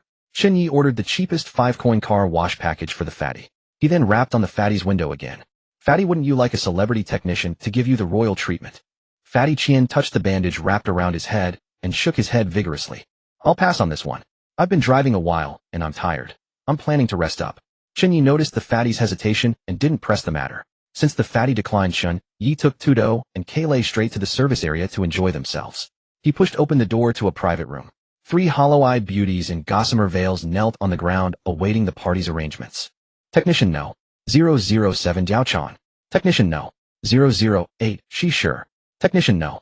009 Meng Ku, at your devoted service. The 3 women kowtowed as if greeting the emperor himself. Rise, just give us a proper massage, no special services required. Understood, boss. Here money could buy every conceivable indulgence. But the women here were shared among all patrons, and some customers neglected precautions, risking all manner of diseases. Chen Ye wouldn't dare touch them. Wow, this feels amazing. There's a fruit platter too, and a foot bath. Squeak, squeak, squeak. Tudo had also transformed into a 1.6-meter loli, chattering away gleefully alongside Kaylay. Chen Ye savored a rare moment of relaxation. With money one could live lavishly even in the apocalypse. After Chen Ye's party finished their service, they didn't linger in the area, but went wandering about instead. Chen Ye paraded through the area with 2 beauties in tow, naturally drawing plenty of ill-intentioned stares. Holy shit, that succubus NPC is gorgeous. Wow. The little girl beside her is adorable too. Like a living doll. Idiot. That's a real person cosplaying. NPCs have empty eyes. Bullshit, that's Yongye, the big shot from our district. A real succubus. She can fight the aberrations too. At these words, envious and jealous glances immediately shot their way, and the murmuring grew even more chaotic. Private combat was prohibited in this service area. Among the NPCs stationed throughout were not only service girls, but also modified mecha pilots and beastmen. So Chen Ye had no fear of trouble. After lavishing the 2 girls with a shopping spree, Chen Ye was left with just over 700 road coins. He had managed to accumulate that much only because he had devoured numerous tier 2 vehicles along the way, earning some extra coin. Kaylay and Tudo were overjoyed today, their hands laden with balloons, snacks, sunglasses. Just as Chen Ye was enjoying himself immensely with the 2 girls, the system's broadcast echoed throughout the entire station. Congratulations to 2 Ingshi Gui Senzong Hu Zi and 27 others for completing the death challenge and obtaining exclusive class change cards. Here it comes. Chen Ye knew this was the top floor's rule-based game. Through the game one could obtain class change cards. But the death challenge was literally gambling with one's life. Out of every 100 participants, no more than 5 typically succeeded. The rest would permanently become mindless NPCs or dolls in display windows. Chen Ye had already obtained his divine class change card in advance, so naturally he had no need to risk it. The future belonged to the class changers. More precisely, to the chosen ones. Although ordinary people could survive, they would live in grinding hardship. At the very least, they would need to cling to a powerful team. The system's broadcast instantly stirred up a tempest. The system chat channel had now automatically connected hundreds of thousands of players, and countless people began inquiring. Holy shit, there's a class change too. Yes, you can participate in the death game on the top floor's 1000th level to complete your class change. Don't go. People die in that class change. Our boss died, so now I'm the boss. His woman is so damn fine. I'm loving it. Holy shit, I want our boss to die too. Chen Ye didn't linger on the public chat and closed it directly. I wonder when Lung Meng will change class to thief. Wait, could that woman's successful class change in my previous life be because of this Buddha amulet? Chen Ye gazed at the amulet in his hand. Though he claimed to have no feelings for Lung Meng, a faint worry nagged at him. Why am I thinking about her? Her life and death are none of my concern. Chen Ye didn't dwell on it further. After finishing at the amusement park, he took Kaylai and Tudo to the gene tower to seek out growth gene knowledge for them. This was a problem he had to overcome at the initial station. The moment he stepped inside, he paid a 60-coin entry fee. What greeted him was a building brimming with technological flair. Within the building, countless gene samples were displayed in holographic projection. The entire structure was cold and empty, with hardly a soul in sight. Welcome to the gene tower. How may I assist you? A beauty clad in a crimson interstellar battle suit, a mechanized girl, stepped forward to guide them. I'd like 2 exclusive cultivation plants. Understood, please follow me. 1 exclusive cultivation plan costs 500 road coins. Chen Ye flushed with embarrassment. He didn't have that much money. Then I'll just look into 1 for now. Naturally, Chen Ye pulled Kaylai out. He couldn't help it. Love was biased. Tudo was no less worthy. The red-clad mechanized girl paused, but did not look down on him for being poor. Understood, please follow me. Chen Ye had just finished paying and registering his information when the android maiden had already processed everything. All done. The plan has been synced from the database to your system. You may check and review it. Holy crap, that fast. Chen Ye immediately summoned his system in his mind. The panel unfolded before him. Sure enough, a small avatar of Kaylai had appeared. It was her exclusive growth panel. This speed is absolutely insane.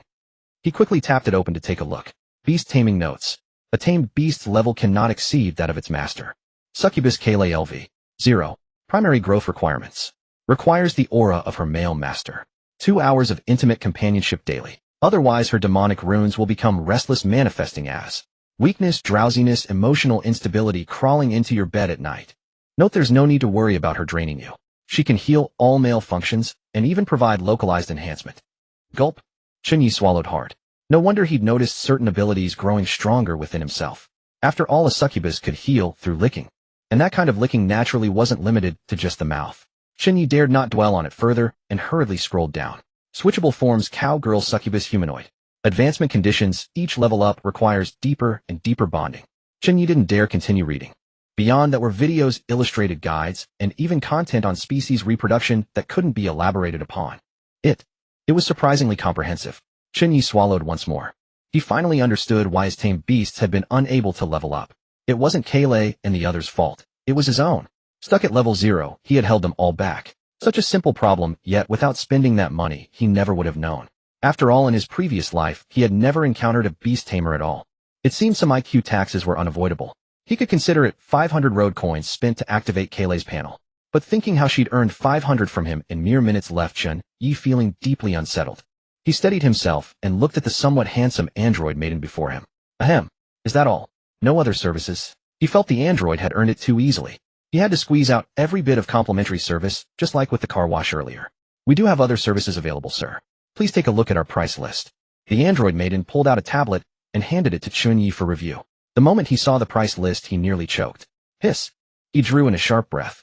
Various diagnostic tests and genetic modifications ranged from 300 to 1000. Not a single complimentary service in sight.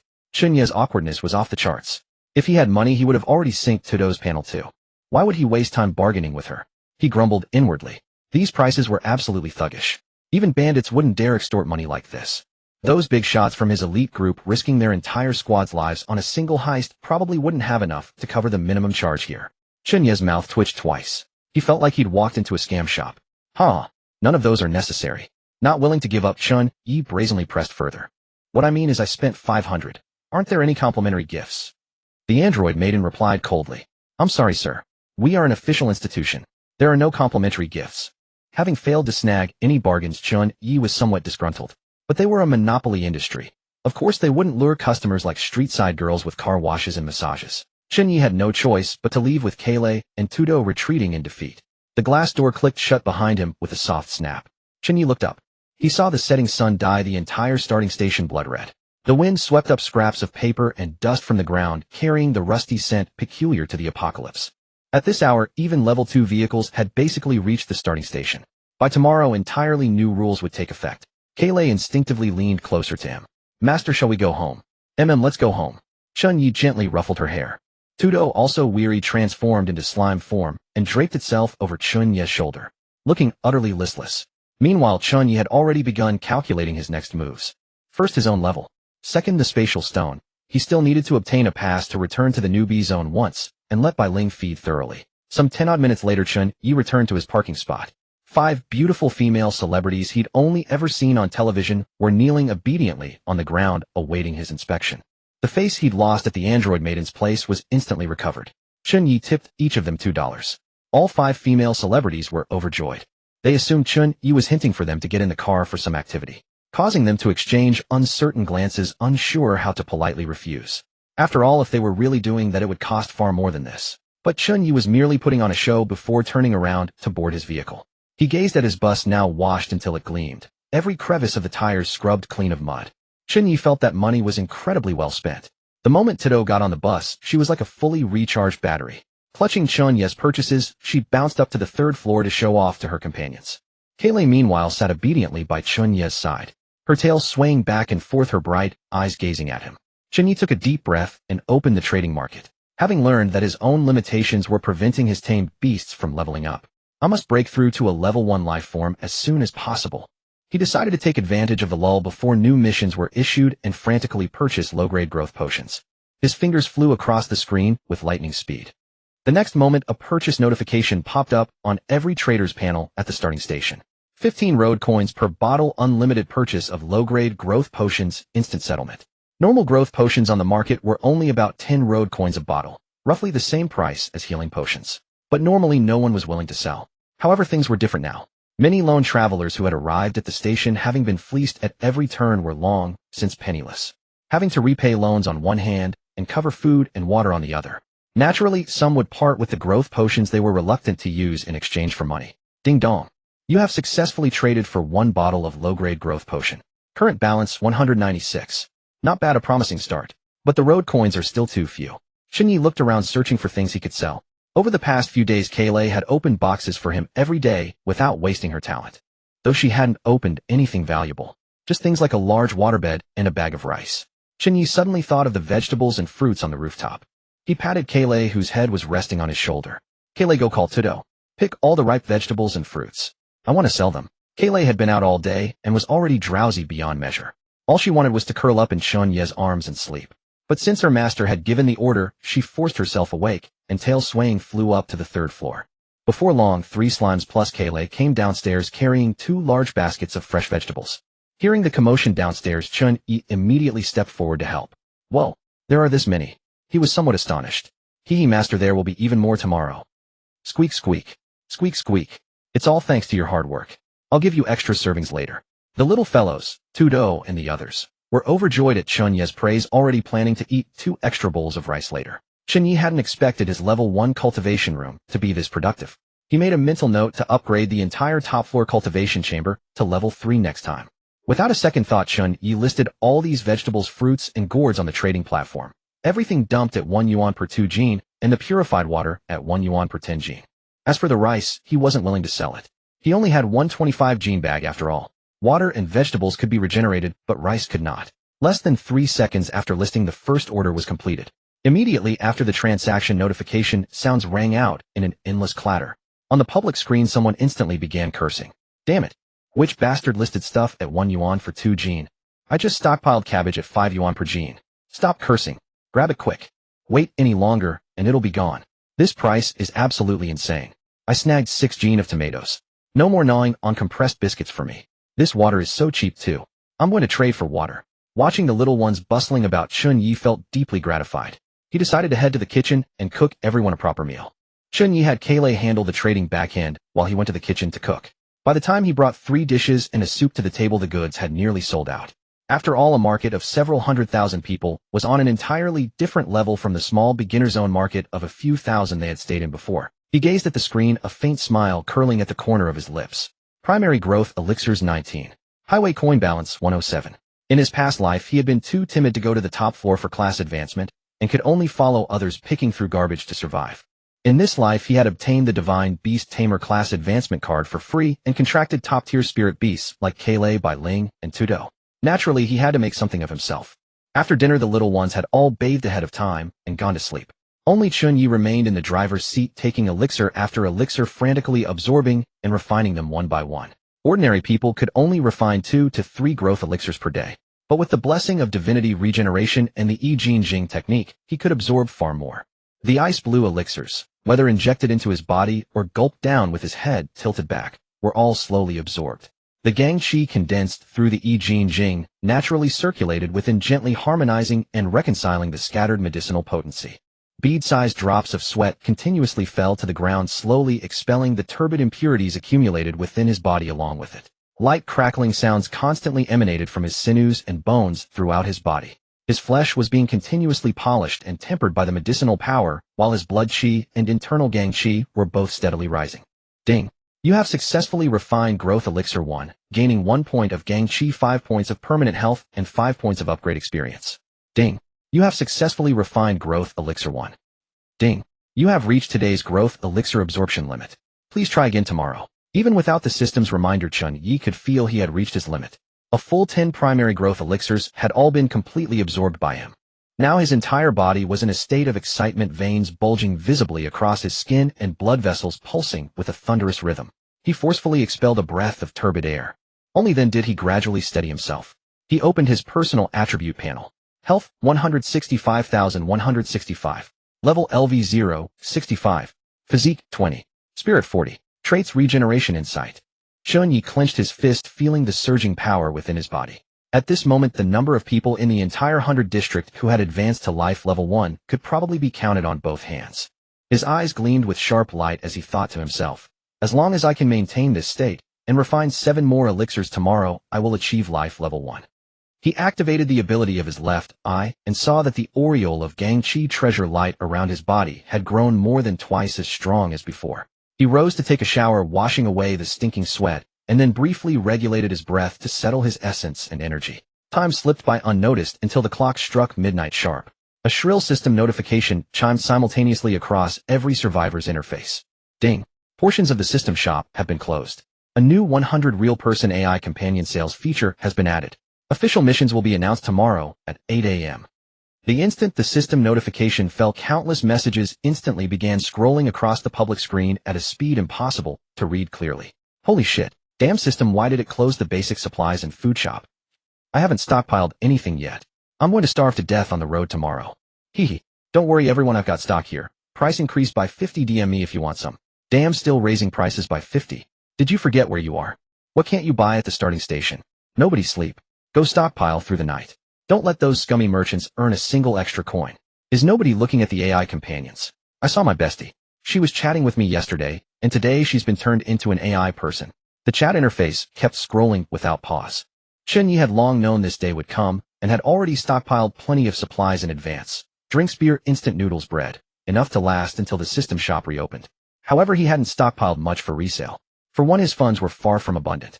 For another, just as the group chat suggested, everyone had already prepared and stockpiled ahead of time. Trying to profit from price differences wouldn't earn much. Chen Ye closed the chat window and clicked directly on the AI companion icon. Upon entering, avatars and information of well over 100,000 young men and women were displayed in the trading column. Countless people from Blue Star had been turned into AI dolls. They possessed all the physiological functions of a normal person. They could cry, laugh, and speak, but had no soul, mere empty shells to be manipulated at will. Lin Man, female, 21 years old, appearance score 82, price 102, first gen AI chip, intelligence equivalent to an elementary school student. Xiao Yin, male, 42 years old, appearance score 70, price 50, intellectually disabled chip, falls over when walking.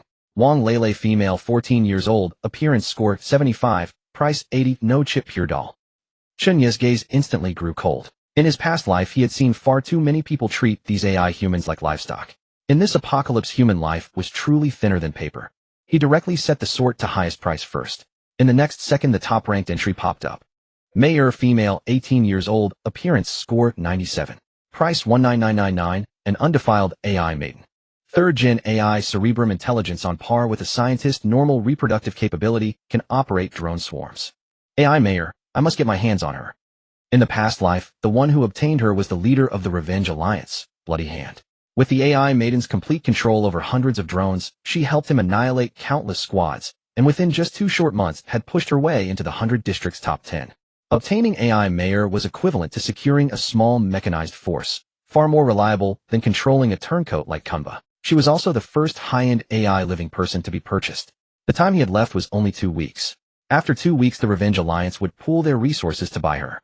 To gather such a massive sum, there was only one option: make a move on the space stones.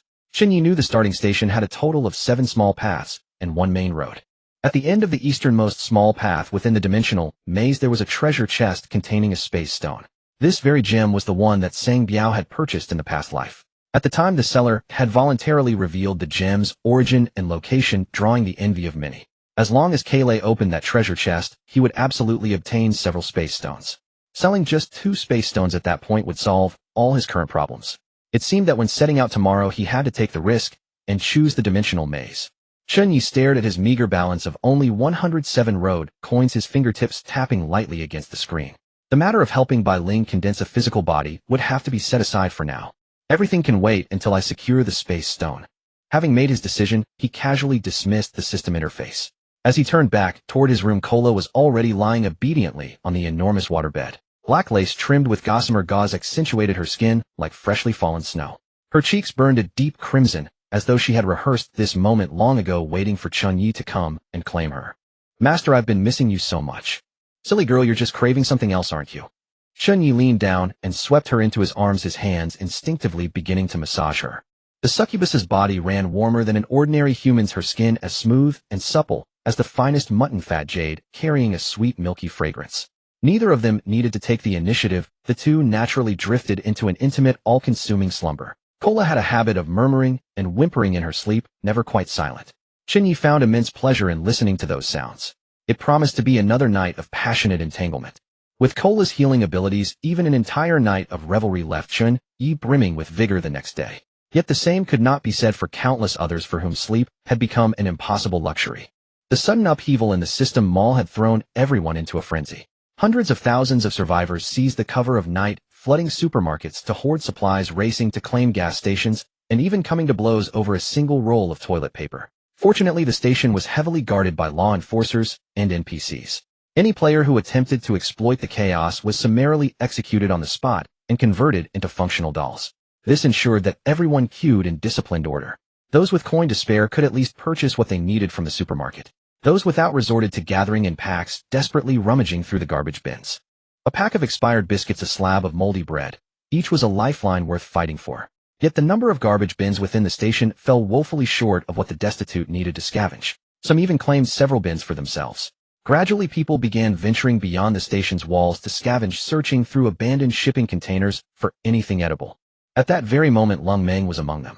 Inside a derelict container, she discovered a crate of bread long past expiration and furred with mold. Her eyes ignited with sudden brilliance. Wow, I'm rich. But the area lay beyond the law enforcer's jurisdiction, and before long, gunshots rang out and axes were swung through the air.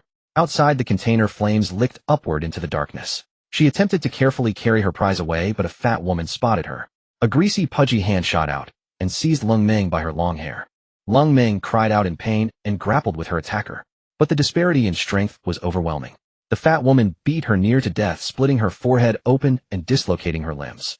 Only by playing dead did she narrowly escape with her life. Her supplies had been stolen, and with her limbs rendered useless, she no longer possessed the strength to gather more. Fortunately, in the chaos of their struggle in the pitch darkness, 2 loaves of bread had fallen to the ground. She gathered them up and gently brushed away the maggots crawling across the surface. Limping along, Lung Meng began her trek back toward her vehicle, a torrent of curses spilling from her lips. You wretched fat, so if I don't die, I swear I'll make you pay with your life. Thank goodness that pervert Chen Ye gave me some food. It should be enough to last a few more days. I need to focus on healing now. Her retreating figure melted into a symphony of chaos. Gunfire echoing beyond the station, the wails of men and women and the cries of children weaving together into one desperate chorus. An image of earthly purgatory unfolded before the world. Yet all of this became little more than background music for a certain couple upon their enormous waterbed.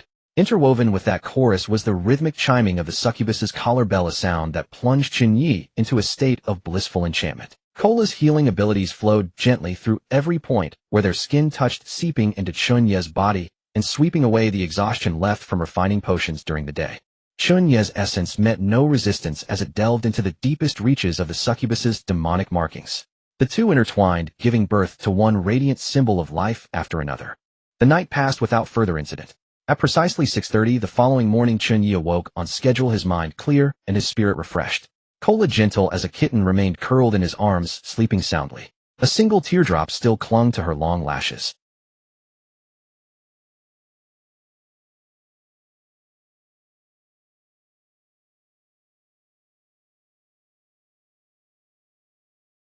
But chubby as they were, they looked fake at a glance. Physique too, how wonderful. His body had grown stronger once more. This time it was real. In the kitchen, Tado was already bustling about with two slimes. She washed the freshest vegetables, waiting for Chen Ye to come cook. The moment she spotted Chen Ye descending, Tado immediately bounced over gleefully, holding up a freshly picked tomato as though presenting a treasure. "Master, look how big this tomato is.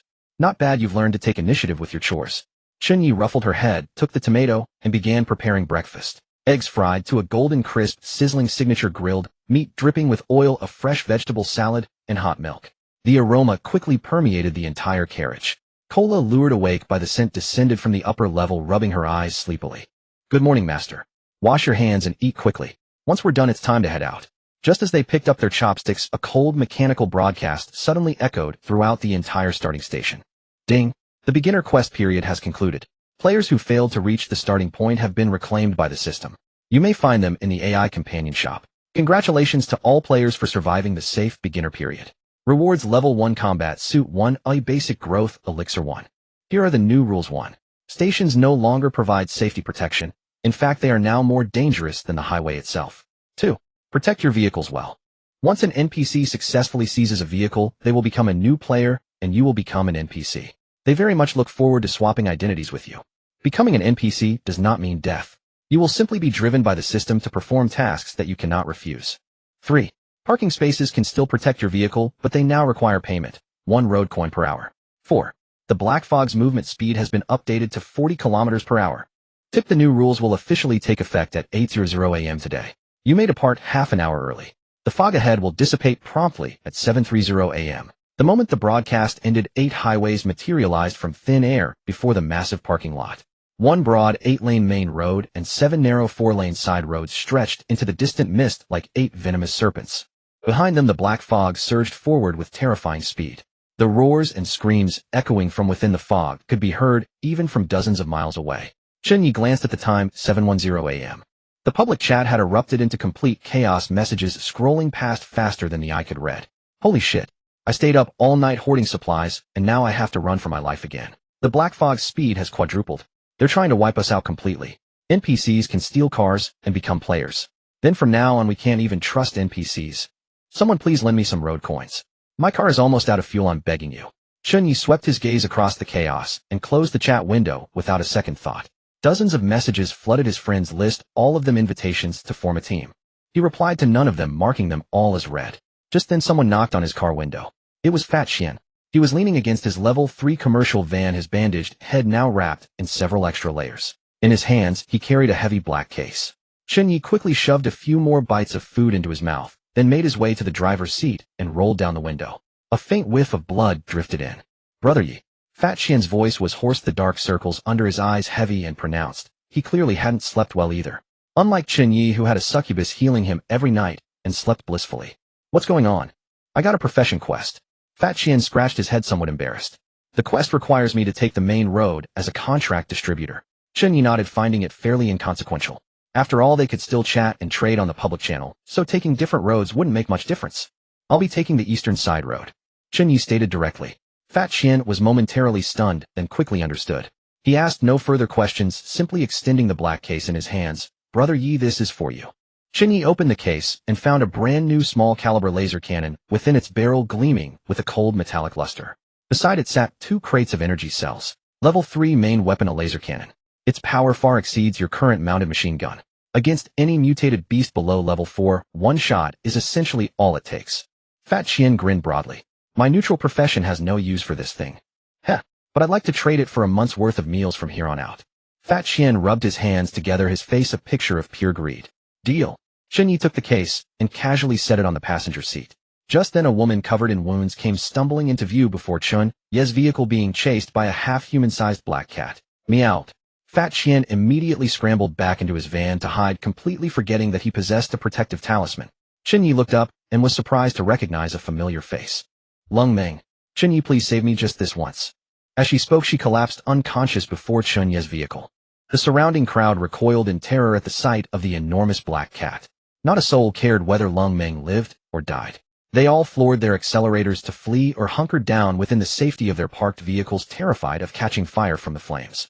This black cat was colossal in size, its physical durability far surpassing that of a tiger. Its body rippled with dense muscle, radiating an aura that screamed danger. Yet Chen Ye did not hesitate for a moment. He immediately activated the vehicle-mounted fire control system, aimed squarely at the black cat, and opened fire. The rat-a-tat of machine gun bullets struck the black cat in rapid succession. Wounded and writhing in agony, the cat suddenly spoke in human tongue. Boy, I advise you to mind your own business. Oh, you dare threaten me. Chen Ye had originally intended to merely drive the black cat away and be done with it. But the creature's words kindled a murderous intent within him. For certain, troublesome beings, if not slain outright, would become endless future calamities. Bai Ling possessed. Chen Ye bellowed, pointing at the black cat. Yes, master. Bai Ling's translucent form emerged from within the bus, hurtling directly toward the black cat. The black cat was entirely preoccupied with dodging the machine gun bullets from above, its attention fixed upward. It failed to detect Bai Ling's assault from below. In the next instant, the black cat's mind suddenly grew leaden, its body swayed, and it nearly collapsed to the ground. It promptly shook its head, only to find its thoughts growing not clearer. Instead, its head became even more dizzy, and it crashed to the ground, thrashing about. Since absorbing and devouring that power, Bai Ling had long since become a being of an entirely different caliber. The opponent was merely a cat capable of physical attacks, which to her was as effortless as Zhang Fei crunching on bean sprouts. Child's play. Chen Ye, seeing this, remained idle no longer. He adjusted the machine gun's angle, directing every bullet toward the black cat's skull, achieving headshot after headshot. But the defense of this level 3 black cat was simply too monstrous. It felt virtually unkillable. Though the creature was indeed bleeding, the machine gun bullets amounted to little more than superficial wounds. All the surrounding people remained hidden within their respective vehicles, craning their necks to observe the battlefield. Was that translucent thing just now an anomaly? Oh heavens! Which district's big shot is this guy? How did he end up queued up with us way back at rank 300,000 plus? He can actually command a spiritual entity. I bet his true strength could place him within the top 10,000. He's just a solo player with a level 3 vehicle and a laser cannon. He must have taken out a hefty loan. And he even saved a useless person. Wouldn't be surprised if the AI companions catch sight of him in a few days. The crowd exchanged uncertain glances, finding no answer, primarily because there were none of Chen Ye's district members nearby. Chen Ye continued to adjust his onboard armament's angle, activating the automatic firing mode. He then hurriedly pushed open the vehicle door, sprinted swiftly to Lung Meng's side, bent down to hoist the wounded woman onto his back, and quickly returned to the vehicle. The entire process took no more than a minute. This woman is burning up and drenched in cold sweat. She must have a fever. And her weight.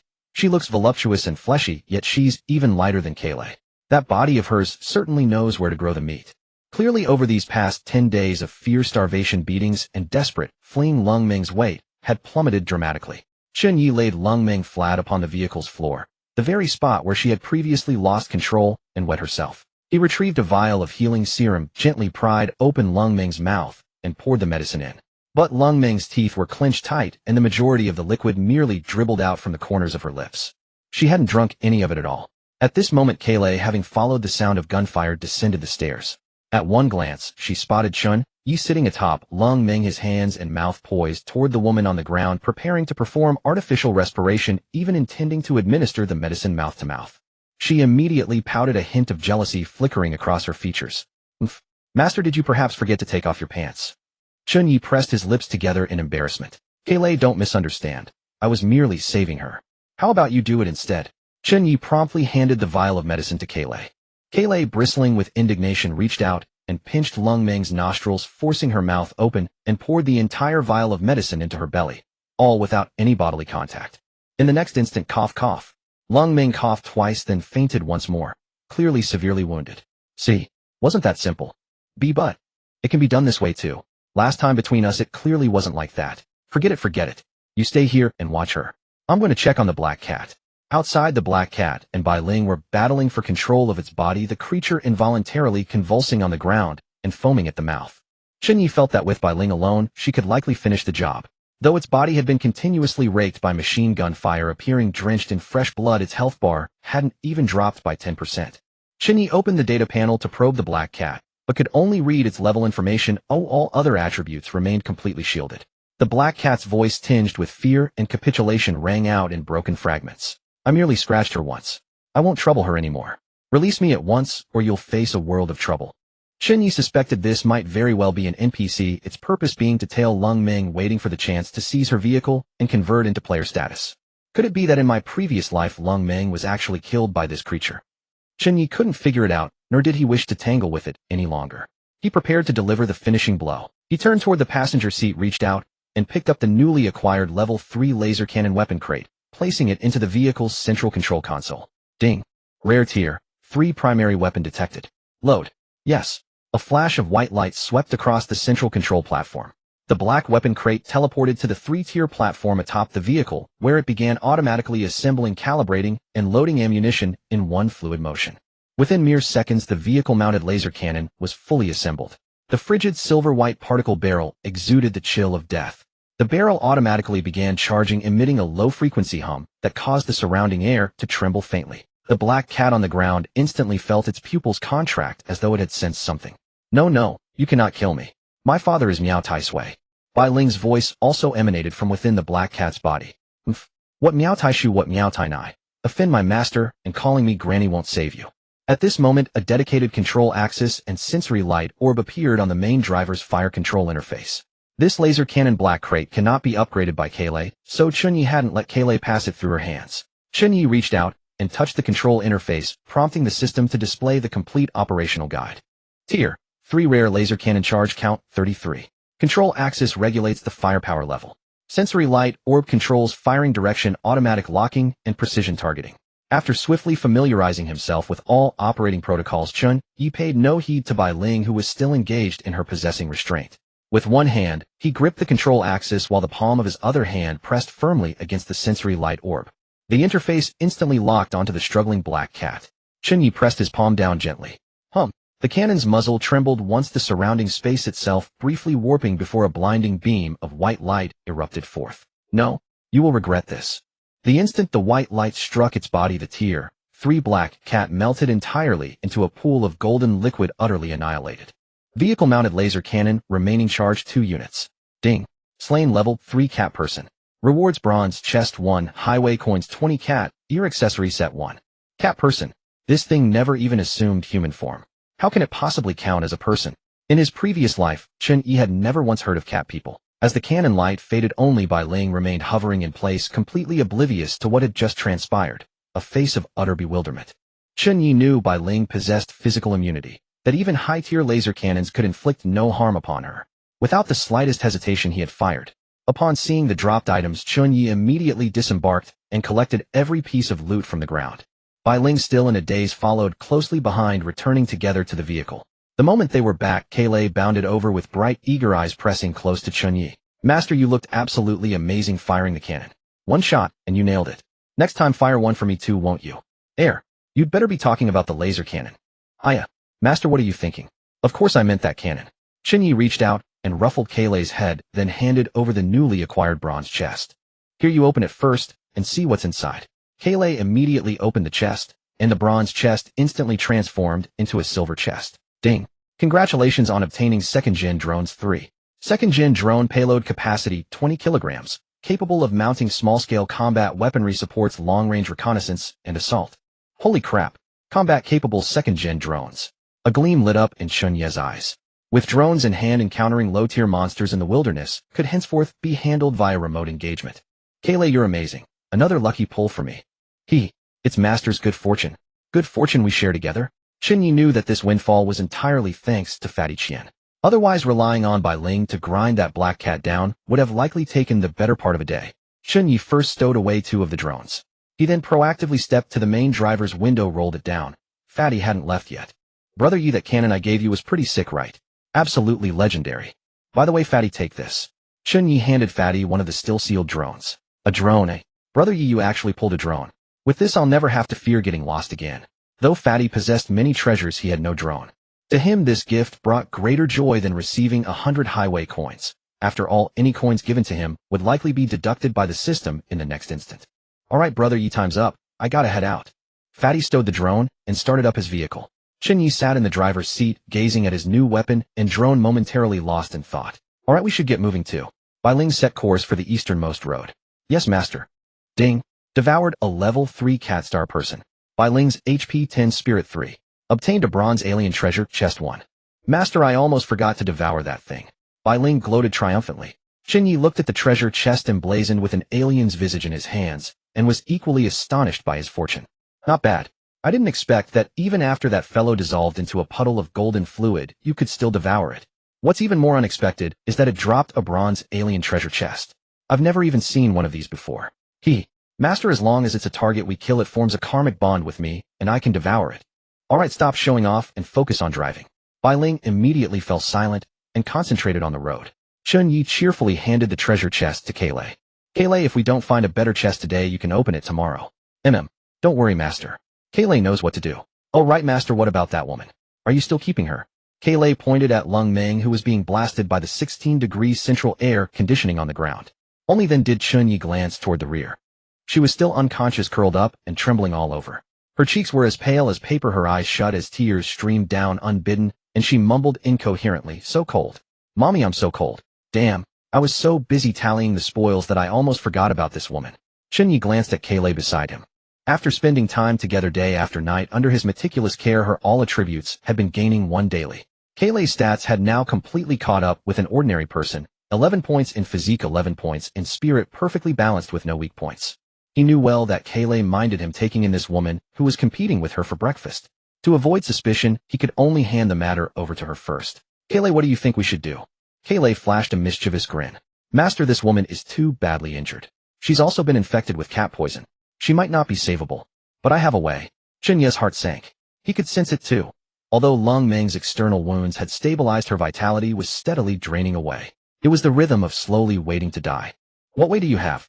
His first instinct was that he couldn't let Kaylai take the risk. Even if Lung Meng died, it wouldn't matter. "Don't do anything foolish like licking her poison. You'll get poisoned too." Don't worry, master." As his bonded beast, Kaylai could share perception with him, and naturally knew what he was worried about. "I just need to turn her into our little maid." Before Chen Ye could even process what she meant, he saw Kaylai flick out a black little tail from behind her. From its fleshy cute tip, a silver barb instantly extended. She walked right up to Lung Meng and stabbed it viciously into her lower abdomen. The pain shot through Lung Meng instantly, and she convulsed in agony. Kaylai injected something into her body. When she withdrew the barb, Lung Meng's lower abdomen now bore a charmed demon mark, identical to Kaylai's, but in a much paler shade. The life symbol Chen Ye had previously given her had been transferred by Kaylai onto Lung Meng. A few rose totem life symbols now adorned Lung Meng's lower abdomen. Her complexion immediately began to improve, and the cat poison wounds that had been seething with black energy stopped spreading. "Master, this is our charm demon's inherited slave seal. It can save her life. I can only ever enslave one in my entire lifetime." "Master, you don't blame me for acting on my own, do you?" Chen Ye was momentarily stunned. Such an ability actually existed. He had been fretting over how to handle Lung Meng. He had saved her twice now. He couldn't very well save her only to kill her, but keeping her wrist nurturing a future threat. Kaylai's move had perfectly resolved every problem. "You actually have this kind of ability. Will she be obedient after the slave seal is planted?" "In theory, absolute loyalty." Hiss. Chen Ye instinctively drew in a sharp breath. Kaylai was 100 loyal to him, and Lung Meng would be 100 loyal to Kaylai, effectively giving him another completely trustworthy helper. "From now on, she can cook, do laundry, and clean for us. Master won't have to work so hard anymore." In truth, Cole simply couldn't stand Lung Meng, and had taken this chance to enslave her, secretly gloating. "You try to seduce my master and steal my breakfast. When you wake up tomorrow, I'll make you kneel and call me mommy." Chen Ye thought it sounded pretty good, and simply picked Lung Meng up. "Since she's one of us now, we shouldn't let her lie on the ground and catch cold." He carried Lung Meng to the living room sofa on the second floor, fetched a blanket, and tucked her in. Kaylai watched from the side as Chen Ye upgraded another barebones bedroom. Ding. Secondary bedroom upgrading. Estimated time 20 minutes. Chen Ye didn't wait for the room to finish upgrading. He pulled Kaylay into a kiss, then handed her a few healing potions. The little room next door will be hers from now on. Also, you've worked hard today. I'll call Tudo and the other two down to keep you company. Master still has something important to do and can't be with you for a while. Kaylay obediently nodded. Kaylay knows Master needs to break through to level 1 life form. Go ahead, Master. I'll be fine here. Tonight Kaylay will help Master recuperate properly. A warm feeling welled up in Chen Ye's chest. Bringing Kaylay back at the start of the game had truly been the wisest decision he'd made since his rebirth. He kissed Kaylay again, and their lips parted after a long, while tasting sweetly of strawberry. Afterwards, he summoned the 3 slimes Tudo to keep Kaylay company, then went downstairs to the driver's cabin. Today really has been one blessing after another. He'd gained a cannon drones and a free maid to boot. Chen Ye suppressed the joy rising in his heart. He refocused on the road ahead. Bai Ling had already driven onto the small path marked with a Rubik's Cube pattern. It was now 7:35. The fog ahead had cleared, and the bus lanes stretched open before them. But the adjacent lanes were already engulfed in flames. Public outrage boiled over. Looting, smashing, and arson had begun right from the starting line. Their smooth passage through the outer blockade was entirely thanks to Bai Ling's veteran driving skills. The road was blocked by a level 4 combat heavy truck. 3 gun barrels mounted on its roof, 2 of which were still trailing white smoke. Before it lay charred car wrecks and burnt corpses strewn haphazardly across the asphalt. Boss, I really have no money left.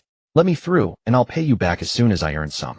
The one-eyed middle-aged man at the head held a machine gun swaggering as he pressed the barrel against the kneeling old man's skull. No money. Don't you know to take out a loan for the toll? Listen up, you paupers. 10 highway coins per person. Those without money try another checkpoint. Fuck. He spat a thick glob right onto the kneeling old man's face. You pauper, you think I blocked the road early for free. 1 shell from me costs enough to buy a car. I'll pay. The Revenge Alliance checkpoint ahead charges 15 highway coins. This is the cheapest one. A young man in the crowd paid and was immediately waved through. Hear that? I'm doing high volume at low margins, losing 5 coins per transaction. And you parasites are still giving me attitude. Countless people heard this place was cheaper and crowded forward to pay and pass. Just then 3 level 4 engineering vehicles rolled slowly over ordinary level 2 and level 1 cars at the roadside approaching. They were a squad. The leader, a young man in a white suit and gold-rimmed glasses, stepped out of his vehicle using a human cushion. Jibo de the Justice Squad is taking this checkpoint. Take your men and scram 500 kilometers ahead to set up another blockade. Brother G. That's the legendary Brother Zheng who fights for the rich. A lackey hurriedly relayed the message to the one-eyed man. As if I need you to tell me. Brother Zheng ranked in the top 10. I had him tattooed on my chest 2 days ago to worship. Jibo de immediately plastered on a fawning smile and strode forward, bowing and scraping. So Brother Zheng himself. I'm leaving right away. Meanwhile, Chen Ye, who had already pulled far ahead, suddenly found 3 identical forks in the road before him. 2 of these paths led to survival. Those who took the dead end were doomed. Without the slightest hesitation, he released his newly acquired drones to scout the way ahead. Chen Ye parked his vehicle before the fork in the road and immediately attempted to pilot the drone for reconnaissance. A machine gun was mounted beneath its fuselage, just in case. The drone ascended gradually, transmitting real-time footage to the central control screen. Bai Ling could see it as well. Master, the image quality is so clear. 16K ultra-high definition, of course it's clear. Chen Ye guided the drone upward to an altitude of 3,000 meters. Any higher, and clouds would obstruct the view. Chen Ye felt as though he had been granted a god's eye view. The road conditions below were entirely visible at a glance. Behind him in the distance loomed black mist, flanking him on either side was white mist. The white mist had severed every pathway from the others. Chen Ye could only discern the conditions of this single highway within the multidimensional labyrinth. Scattered along its length were numerous treasure chests, mostly wooden and black iron crates, each one ambushed by mutant beasts. The drone swiftly located the dead end for him. The rightmost path, its terminus shrouded in absolute darkness, radiating an ominous premonition. As long as I avoid that route, I'll be fine. The other 2 paths would converge once more ahead.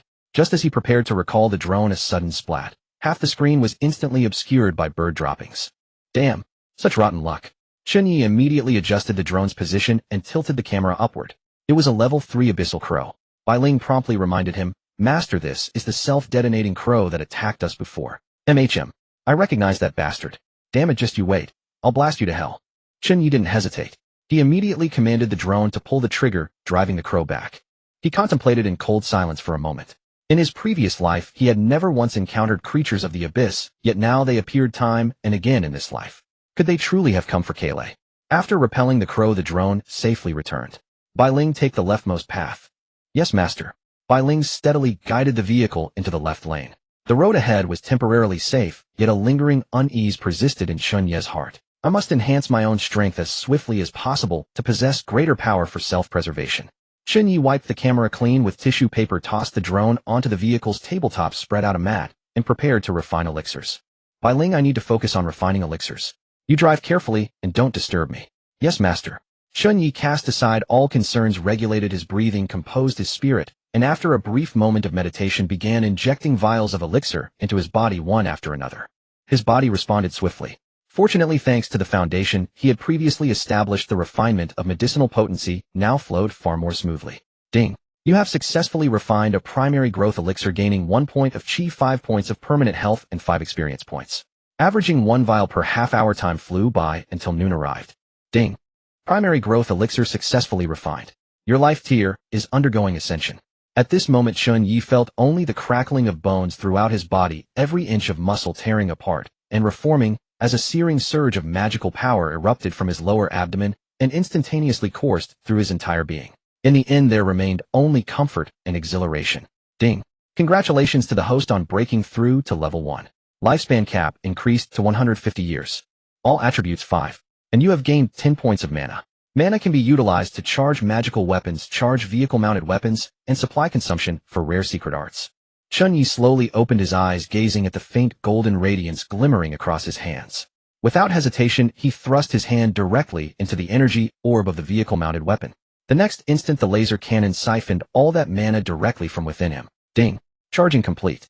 Charge count 33. Excellent. The weapon Fatty sent over can actually be recharged with mana. I won't have to worry about consumption in the future. Chen Ye harbored no concern over mana expenditure, for mana was intrinsically linked to spiritual power. He now possessed nearly 50 points of spiritual power. Across the entirety of the 100 districts, he stood securely within the first echelon. Even should others awaken profession classes related to spiritual power at this stage, none could possibly surpass him. Chen Ye immediately opened his character panel. LV 10500. HP 200,200. Mana 010. Chi 20. Physique 27 1. Charm Aura. Spiritual Power 48 2. Charm Aura. Beast Mastery Kale by Ling Tudo. Traits: Divine Regeneration, Golden Insight, Pupils. Balance 107. Lifespan 22109. Cap 150. After reviewing it, Chen Ye closed the interface. He lifted his garments and discovered that his muscles had grown rock hard, yet remarkably elastic, especially those parts of him that had been reinforced. He then retrieved his military combat knife and slashed forcefully across his own forearm. Sizzle! The blade glided across his skin, leaving only a fleeting white mark. Not even the skin was broken. Huh. In merely 10 days since the server launched, my strength has already far surpassed the level I reached after 3 bitter months of cultivation in my previous life. Chen Ye was confident that he now possessed the strength to slay an ordinary level 2 mutant beast barehanded.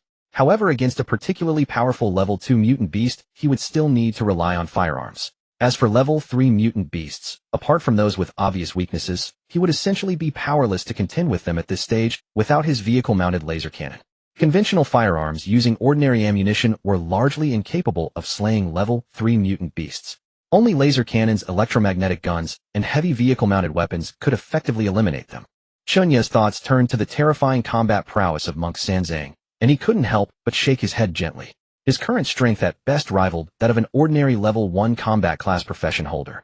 If he were to face Huzi from his previous life, he would still possess not the slightest chance of victory. Chen Ye hastened to dispel such distracting thoughts. I'm a beast master.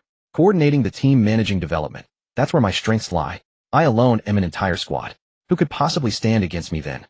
Chen Ye glanced at the time. It was already noon, and immediately went to wash up and prepare a meal.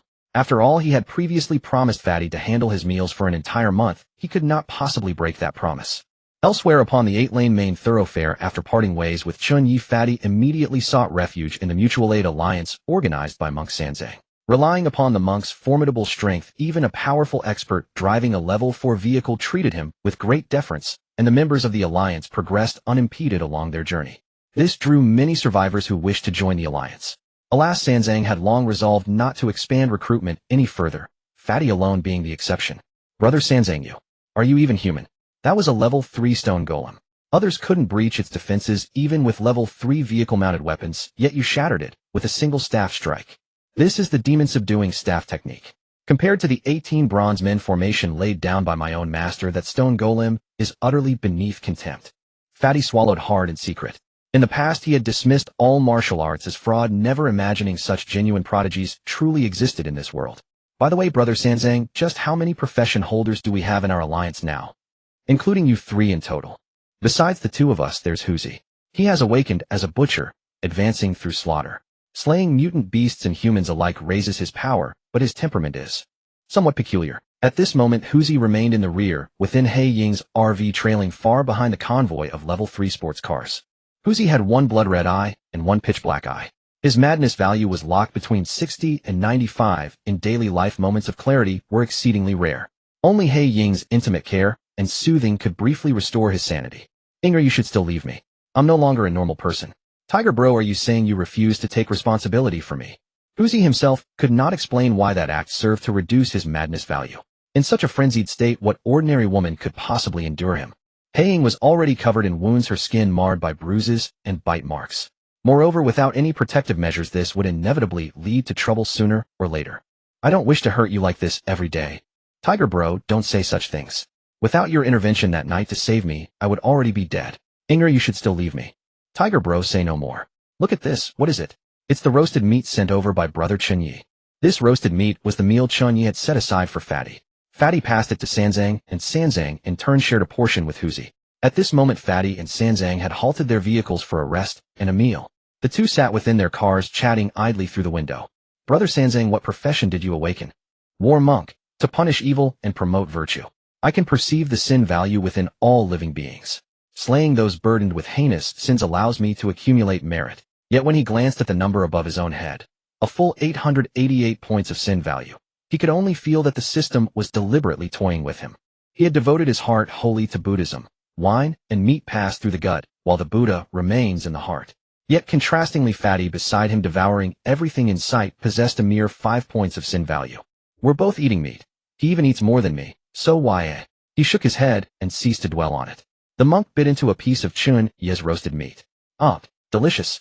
I must leave a message for brother Chen Ye and ask him to sell me some. Meanwhile, within the bedroom compartment of Chen Ye's vehicle, Lung Ming had long been carried into the small bedroom, sleeping soundly. Drool trickled onto her pillow, and her fair slender legs clamped tightly around a large bolster. The dazzling noon sunlight pierced through the floor-to-ceiling window onto her face, causing her brows to knit slightly as she slowly awoke. Gurgle gurgle. Roasted sweet potato. Grilled chicken cutlet.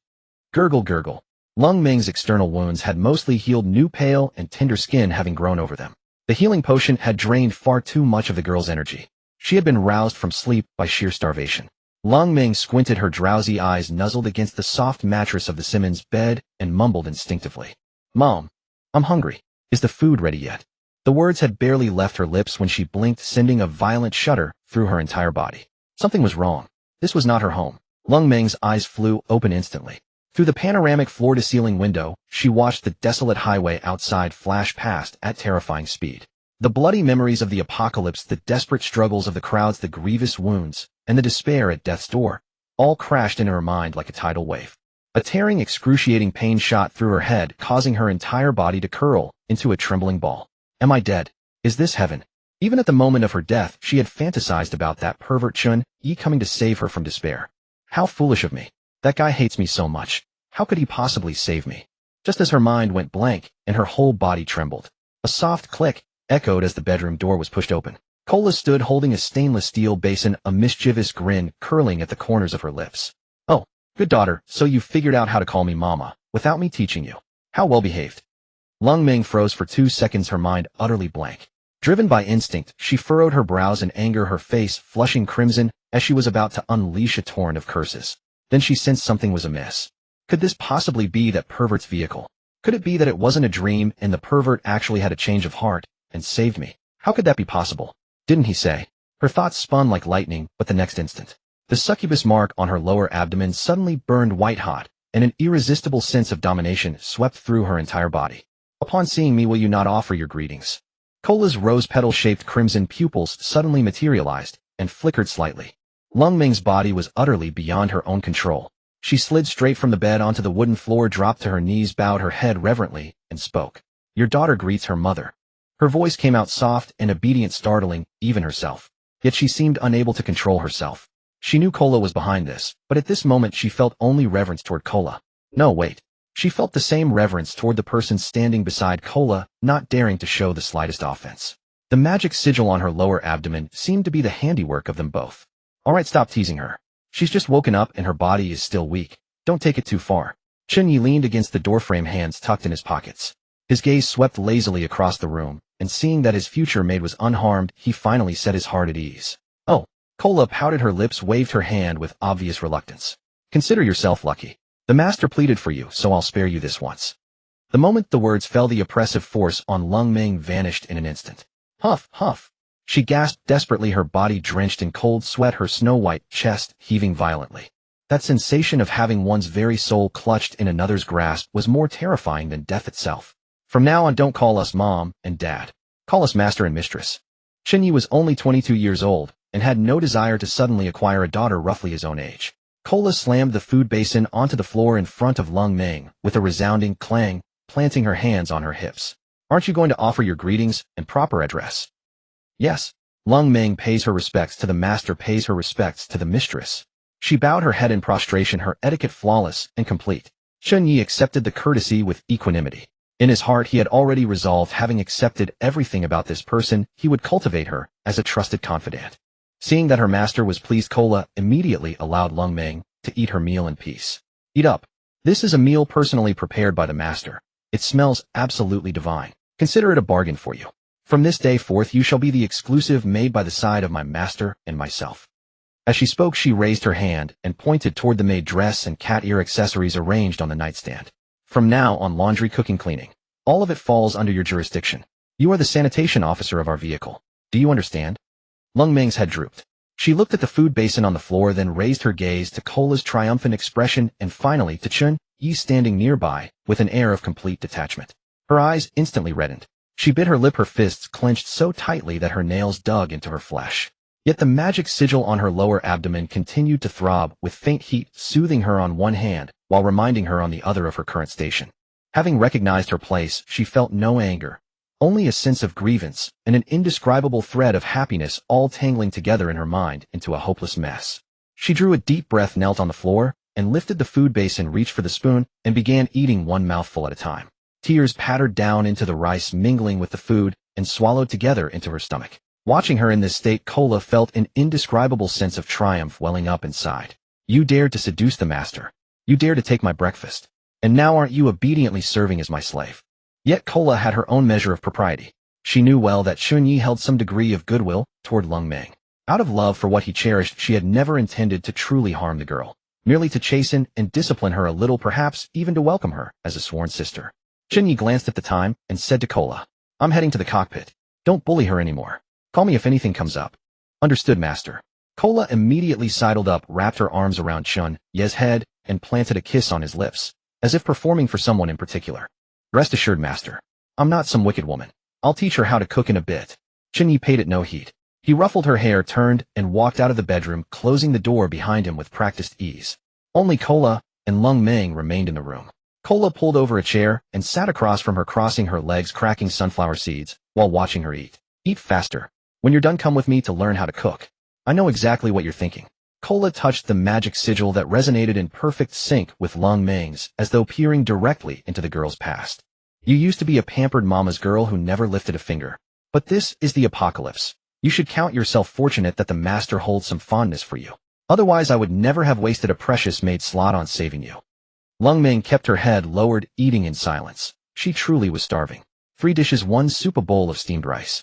Out there this would be enough to barter for countless lives. Though her dining posture was somewhat unseemly, she was currently on all fours with her bottom raised, eating off the floor, all to humor the little enchantress before her.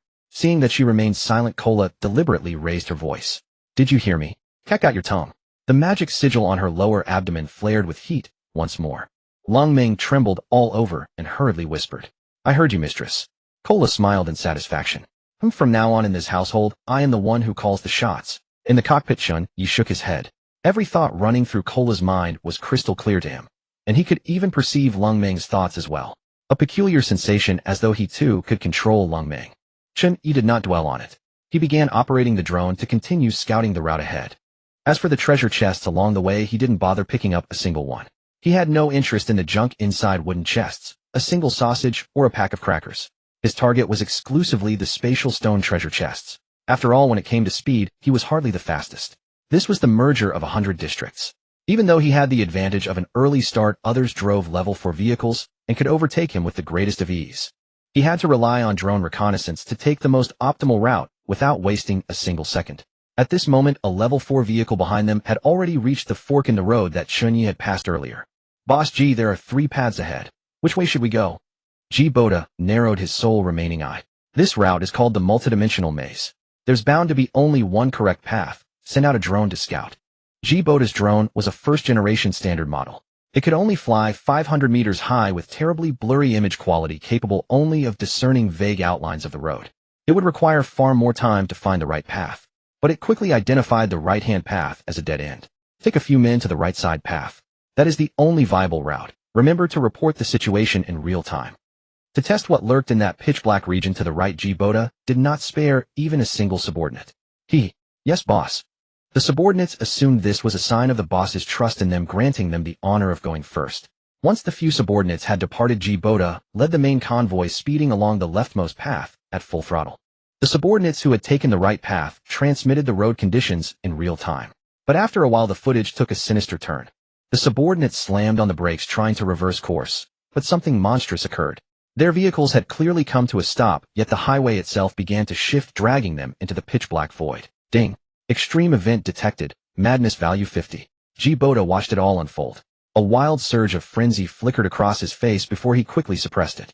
Damn! So there are roads like this too. Go tell the men to set up barricades at that fork. The 2 left paths are toll roads. The right one is complimentary. Yes, Boss G. At this moment, through his drone's field of vision, Chen Ye detected a level 4 vehicle behind them, closing in at nearly twice his own speed. Chen Ye glanced back at the pursuing level 4 vehicle, a flicker of urgency stirring in his heart. Yet after passing 2 more junctions, he knew his pursuer would need considerable time to close the distance. Moreover, the highways of the initial station differed vastly from the newbie zone.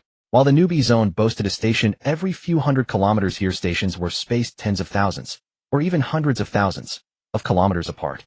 Every vehicle required rest, and every person needed to eat, drink, and sleep. Only his Bailing was a perpetual motion machine capable of running 24 hours a day without pause. Besides, although a level 4 vehicle was swift, its fuel consumption was terrifyingly high. G Boda could not possibly maintain full speed indefinitely. At most, he could push at maximum velocity for 100 kilometers before having to ease off to conserve fuel. As long as the enemy harbored no desperate resolve to risk everything, the gap between them would only widen rather than shrink. Therefore, Chen Ye was not worried in the slightest. The ensuing journey unfolded exactly as he had anticipated. Bailing piloted the level 3 bus with such prowess that G Boda's level 4 sports car vanished entirely from sight. Even the drones could no longer detect the pursuer's vehicle. To his greater delight, the footage relayed by the drone revealed a vast expanse of golden wheat fields stretching ahead. Wow, master! The wheat ahead is fully ripe. Let us harvest some. Though she herself had no need to eat, Bailing was overjoyed at the abundance of grain Chen Ye had discovered. It's really wheat, and we might even be able to save some for seed. Chen Ye's eyes lit up. Without hesitation, he opened the trading interface, scouted several sickles, and placed an order. Ding! Transaction successful. You have spent 6 highway coins to obtain 6 sickles. Immediately afterward, Chen Ye rushed upstairs to summon everyone down. Kale, Lung Meng Potato, and the 2 pink chubby slimes all squeezed into the driver's cabin. Gazing upon the boundless golden wheat fields flanking the road, every eye sparkled with excitement. Chen Ye instructed Bailing to pull over by the roadside. Listen carefully, don't wander far. Harvest only this ripe patch right before us. Once we're done, we leave immediately. Don't be greedy. He issued these instructions to the women, who all nodded in obedient agreement. Here, 1 sickle for each of you. Thank you, master. Thank you, master. Swish, swish. After distributing the tools, Chen Ye leapt into the wheat field and plucked a handful of ears at random, scanning them with his interface. Target: 5-day ripe wheat. Description: highly nutritious. Long-term consumption slightly enhances physique. Suitable for seed preservation and cultivation. Holy! This is top-tier stuff. Chen Ye accelerated his pace, felling handful after handful of wheat ears. The women witnessed his fervor and promptly joined in. Although Lung Meng had only recently joined them, the succubus tattoo's binding nature meant Chen Ye harbored no concerns about her fleeing. True to form, she played no tricks nor displayed any coyness. She simply followed Kale and harvested wheat alongside her. Though her movements were somewhat clumsy, she worked with earnest diligence. Watching two beautiful women labor alongside him filled Chen Ye with an indescribable sense of satisfaction. Suffused with Kayleigh's charm aura and Chen Ye's beast-taming aura, everyone shimmered with a faint spiritual glow, infusing their efforts with extraordinary vigor. At that moment, the most efficient harvester was not Chen Ye but Potato. Potato required no sickle at all. With a gentle flick of her small hand, swathes of wheat fell neatly into uniform rows, even cleaner than what a sickle could achieve. As an earth and wood elemental spirit, she possessed extraordinary control over wheat stalks. Meanwhile, the two slimes employed levitation spells to transport the harvested wheat in bundles to the rooftop of the bus. The wheat still required husking and drying, and the rooftop space proved perfectly adequate. To facilitate their labor, Chen Ye had long since opened all the glass doors and windows on the upper level. In less than an hour, this single moo of ripe field had been harvested clean. Indeed, many hands make light work.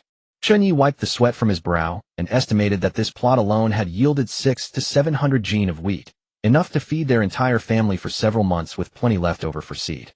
After this bout of labor, Lung Meng's naturally affectionate disposition had fully bloomed. Following Chen Ye had already made her heart blossom with joy. He was handsome, had rescued her on multiple occasions, and possessed true ability. Toward a servant like herself, he carried no airs at all. He treated her as gently as a boyfriend would, even patiently teaching her tasks hand in hand. Like a lover from a springtime reverie. Soon everyone had returned to the vehicle. After a quick shower, each of them went about their own affairs. Potato, accompanied by the two little slimes, busied herself on the rooftop processing the wheat, threshing, drying, in cheerful industriousness. Beside them, the big hen was absolutely delighted, furtively pecking at grain after grain. Cluck, cluck, cluck, cluck. When Lung Meng approached to tease her, the hen had completely forgotten their bond and fluttered away in a panic. You ungrateful wretch of a chicken. Never again will I feed you bugs. Lung Meng huffed, indignantly retrieved them from the coop, and headed off to learn cooking from Kayleigh. Potato snickered from the side, teasing her for getting upset over a mere chicken. The vehicle resumed its steady progress. Chen Ye swept his drone toward the rear and discovered that Ji Boda's convoy had come to a halt, remaining stationary.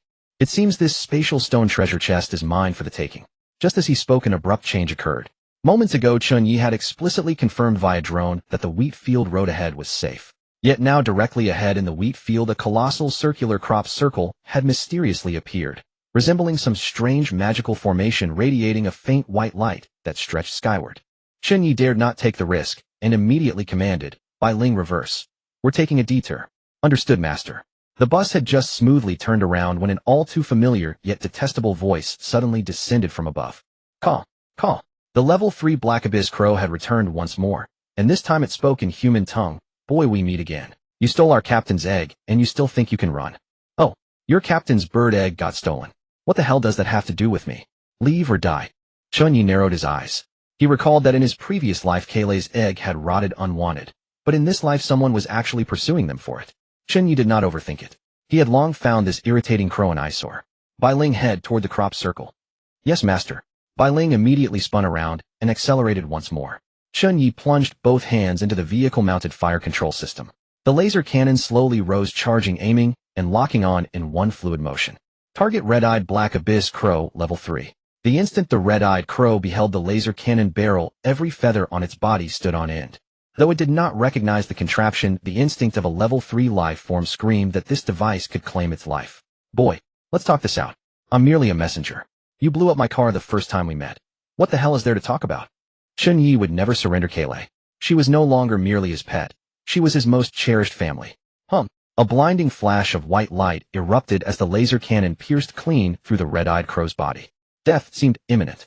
But in the final second before its body dissolved, the red-eyed crow chose to self-destruct. "Boy, die with me. This is the detonation of my millennium's worth of accumulated Black Abyss energy." Though the red-eyed crow was low level, it was an ancient creature that had lived for 1,000 years. This sacrificial strike rivaled the full power assault of a level 6 or 7 beast. Boom. The instant Chen Ye witnessed it, his pupils contracted sharply. Holy! 1,000 galloping wild horses stampeded through his mind. The spectacle before him could only be described in 2 words: nuclear blast. Before the words had even left Chen Ye's lips, the violent shockwave came roaring and hurling the bus into the air, where it tumbled several times. Chen Ye's mind instantly filled with a piercing drone. He could hear nothing at all as his body was tossed about the cabin. Bai Ling gripped the vehicle with desperate tenacity, wresting it into a stable landing without a rollover. But the passengers inside were not so fortunate. Radiating outward from the detonation point, a rain of black blood mingled with black and white mushroom clouds slowly ascended into the heavens. Over 100 kilometers away, even Ji-Boda distinctly felt the tremor beneath his feet. What the hell was that? He pointed at the mushroom cloud rising in the distance and asked Kuan-Ba, his newly recruited confidant. Someone couldn't have dropped a nuke, could they? Impossible. Who the hell has nukes now? Kuan-Ba shook his head, then his eyes lit up. Holy! Could there be a nuke arsenal up ahead? Ji-Boda was instantly electrified. For desperate men like them, the bigger the storm, the fatter the fish. Wake the hell up, all of you. Get moving. If we can get our hands on a nuke, I won't fear that bastard Junggu anymore. That old relic who monopolized the first half of the highway. Everyone put on the combat suits provided by the system. They'll protect against radiation and toxic gases. At Ji-Boda's command, the entire convoy mobilized, instantly charging at full speed toward the epicenter of the blast. Meanwhile, at the epicenter, Chen Ye had just slid down from the cabin while his mind still buzzing. Fortunately, his protective gang chi combined with physique exceeding 20 points meant that beyond momentary dizziness his body had suffered no serious harm. Bai Ling, needless to say, was completely unscathed. Chen Ye rushed immediately to the second floor to check on Kailei and Lung Meng's condition. Upon reaching the second floor, everything in the house was toppled over. Both girls had bumped their heads. Lung Meng instinctively shielded Cola in her arms. Red marks appeared on their foreheads as they clutched each other tightly and fainted. Chen Ye bent down and carried both girls. His left eye immediately glowed golden as he scanned them, not with any lewd intent, but simply to assess their injuries. They'll be fine, nothing serious. But their injuries are identical. How strange. Chen Ye didn't dwell on it. Seeing how tightly the two girls were clinging to each other, he simply lifted them both at once without attempting to separate them. Carrying two beautiful women was effortless for his current physique. He gently laid them on his large water bed. Though the bedroom was in disarray, the bed itself remained properly positioned. After administering a healing potion to each girl, he headed upstairs to check on the slimes. The planting room was equally devastated with half the glass shattered. Fortunately, the three slimes had mastered levitation and emerged unscathed. Cluck cluck. Huh, even the old hen was fine. Those two girls aren't even as tough as a chicken. Master, are you injured? Potato flew over directly, circling Chen Ye as if inspecting his condition. No need to check. I'm perfectly fine. Must he really confirm that he's less resilient than a chicken? Find that chicken so it doesn't fly away and escape. Master, there's no need. It won't leave. It would starve to death out there, and even if you drove it away now it wouldn't go. Watching the old hen frantically pecking at wheat ears, Chen Ye found her reasoning sound. Then leave it be. Potato, come with me downstairs. Take the two of them. Yes. Whoosh whoosh. Whoosh whoosh. Potato didn't ask what had happened or why they were descending. As her master's obedient little companion, she knew her place. Helping out and earning a few words of praise was more than enough. They arrived at the bedroom. Potato, keep an eye on them. Just call me if anything comes up. Chen Ye couldn't afford to linger. He had to address the vehicle repairs later. They had been blasted into that strange wheat circle. Something about this place felt deeply wrong. Potato glanced at the two girls, then gave Chen Ye an okay gesture. No problem, master. Leave this to me. Go take care of what you need to. The little loli in white stockings and a white dress patted her chest confidently. Chen Ye also handed her an external healing potion, signaling that she could apply it to help them recover faster without leaving scars. The little one immediately began helping the two girls remove their clothes, examining their injuries and applying the medicine. Chen Ye returned to the driver's seat and immediately asked, White Spirit, how's the vehicle? Master, we're all right. The vehicle's defenses held strong. Basic functions remain intact. Only some wear and tear. A few panels and windows were damaged by the blast. Chen Ye nodded in relief. As long as it can start. He hadn't allowed White Spirit to possess the crow earlier because the crow's mental power was too high. She risked being suppressed, so he kept her back. Master, are Miss Cola and the others all right? They're injured but nothing serious. I've had Potato look after them. Let's start the vehicle and get out of here quickly. White Spirit didn't dare delay. She also sensed something was amiss. Understood. I'm setting off now. I haven't collected the reward for killing that level 3 crimson-eyed crow yet. Only then did Chen Ye check the rewards from the kill. Ding. Killed a level 3 crimson-eyed crow. Dropped 20 kilograms of turkey meat. Oof. These black abyss creatures really don't drop anything worthwhile. Hardly had White Spirit started the engine when the wheat circles came alive, rapidly shifting and weaving them into a labyrinth shrouded in white mist, blocking all view of the outside. Don't worry about it. Just drive through. Keep going forward. Yes. White Spirit obeyed silently. However, after more than 10 minutes, Chen Ye's expression darkened. They had returned to the starting point. Bad news, master. We appear to be lost. Chen Ye also noticed the shard of broken glass from his vehicle. They were caught in a spatial distortion. A ghost wall completely lost. White Spirit, stay calm. I'll deploy a drone to scout. Chen Ye immediately released the drone. But the moment it exited, thicker white mist poured in through the windows, turning the world completely white and obscuring all visibility. The footage transmitted back was nothing but white static. I refuse to believe this maze can trap a drone any more than a vehicle. Raise altitude to 10,000 meters. Chen Ye immediately piloted the drone upward, hoping to solve the maze from a bird's eye view. Haha. So this is the one the old crow has been watching, and it thinks it can escape. Chen Ye's mental power was strong enough to discern fragmented conversations from the drone's static interference. Indeed, this maze can trap up to 100 people at once. Unless 100 idiots walk in together, none will ever leave. Everyone dies trapped here. A pity the old crow underestimated his enemy and got killed. Let's not be like that foolish bird. We'll stay hidden and wait for the captain to arrive. Hearing this inexplicable dialogue, Chen Ye sensed he was being deliberately targeted. The drone he controlled had already climbed to 5,000 meters. Were those speakers bird people? Unfazed, Chen Ye continued piloting the drone higher. When he finally pushed the drone above 10,000 meters, it broke through the clouds. Master, we're out. Did we succeed? White Spirit exclaimed excitedly upon seeing the screen. Wait, this isn't 10,000 meters above ground. His drone was only 2 meters above the surface. Chen Ye's mind raced with two unsettling possibilities. Either they were 10,000 meters underground, or the directional logic here was completely inverted. Up, down, left, right, front, and back, all reversed. But Chen Ye refused to lose heart. The fact that the drone could see outside was still a positive sign. He immediately turned it around to survey the wheat circle maze from behind. The next scene left him stunned and bewildered. The wheat circle outside looked exactly as he had seen it before. No fog, only waist-high wheat stalks. Logically, no one could possibly get lost here. But the view inside was completely different. Chen Ye immediately commanded the drone upward again to observe the maze's full layout from above. Beep beep, beep beep. The moment the drone flew slightly farther, the signal degraded and the control screen dissolved into static. With no other option, Chen Ye abandoned high-altitude observation and kept the drone hovering just beyond the ground plane. White Spirit, drive forward. White Spirit complied immediately, but from the drone's perspective, the vehicle was drifting to the left in an increasingly unnatural arc. Exactly as I thought. The space within the wheat circle is warped. White Spirit, let's test each direction and look for a pattern. Yes, Master. Just then the whispering voices from the white mist reappeared. Xiao Jiu, should we deal with that drone? That guy seems to be cracking the pattern. No need. Once he figures it out, we'll simply change the rules. Ha ha ha. Chen Ye did not hear these words. As the minutes ticked by, Chen Ye finally mapped out the spatial distortions in every direction and sketched the maze onto paper. Master, you're incredible. It looks like we can escape. Let's hope so. Following the maze diagram and accounting for the disoriented directions, they steadily made their way out. The footage returned by Chen Ye's drone brought them joy. They were truly leaving the wheat circle. But less than 100 meters from the exit, another anomaly struck. Their sense of direction shattered once more. The vehicle stopped escaping and began driving deeper inward. Stop. Something's wrong. They repeated their earlier strategy, but to no avail. The rules were controlled by someone else, and all their struggles were futile. Just then a massive convoy approached from the distance. It was Ji Bo's thug convoy. Boss, we've struck it rich. Brother Ji, it's right here. The explosion just now came from this spot. Ji Boda raised his hand to signal the convoy to halt, kicked open the door, and leapt out, striding over the rubble-strewn ground toward the blast site. Before him lay nothing but a black crater some dozen meters deep. There was no weapons depot to be found. Damn it. Wasn't it you who said there was a weapons depot? He whipped his head around, glaring viciously at Kuan Ba with a gaze that seemed ready to devour him whole. Kuan Ba shrank his neck in terror, cursing inwardly. Serving a lord is truly like serving a tiger. Kuan Ba, you mangy cur. How dare you toy with me? Wasting all my fuel. Have you grown tired of living? Easy, Brother Ji. Easy, Brother Ji. Kuan Ba waved his hands frantically, pointing at the crater with a trembling voice. Look how deep this thing blew out. Maybe it blasted some high-grade mutant beast to death.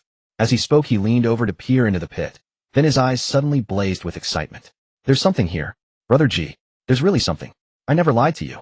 Ji Boda immediately craned his neck forward to look. Go. You. Get down there and check it out. He casually seized a scrawny underling beside him and kicked him down without a second thought. The crater was a good dozen meters deep, but thankfully the bottom was soft mud. The underling hit the ground, grimacing in agony, though at least he hadn't drawn his last breath. Brother Ji. It's meat. Tons of turkey meat. A full 20 kilograms. Eat it, and feathers will sprout from your skin. Sprout feathers.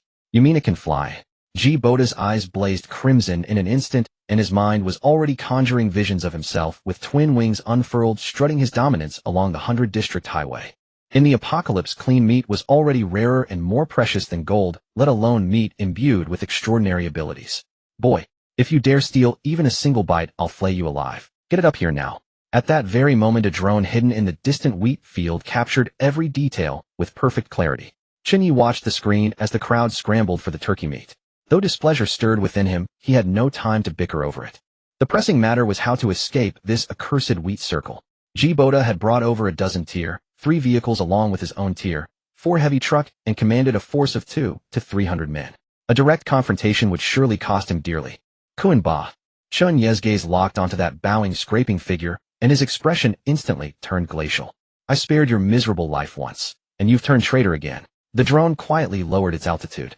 Ba, however, was sharp-eyed. In a single glance, he spotted the familiar bust deep within the wheat field. His eyes lit up as though he had beheld a prize of immense merit, and he scrambled on all fours to Boda's side to claim the credit. Brother G. Wonderful news. Wonderful news. Look over there. The fattest prize in our entire district. Rich beyond measure. Loaded with treasures. A fat prize. Yes, he's all alone. Though he does have a beautiful succubus who can fight the anomalies. Boda followed the direction he pointed, and his gaze locked instantly onto the thick, elongated laser cannon barrel mounted atop the bus. Holy, that cannon barrel. That's fucking magnificent. What a waste, mounting such a magnificent barrel on a beat-up tier 3 vehicle. He moistened his lips, his eyes brimming with greed. Today is truly my lucky day. Ba, well done. When this is over, you can pick one of the 5 women on my truck to take with you. Thank you, Brother G. Thank you, Brother G. Ba trembled with excitement. I'll lead the men right now to drag him back. Hold on. Boda seized his arm and pointed toward the wheat circle glowing with white light. Take 50 men, sneak over there quietly. Don't tip our hand. Yes. Ba gripped his rifle, let over 50 underlings hunch their backs, and thought only of finishing the job quickly so he could get back to his pleasures. They plunged into the wheat field without a care. Bing edged closer and murmured, Brother G, that wheat circle looks awfully sinister. Why did you let Ji walk straight in? Sinister.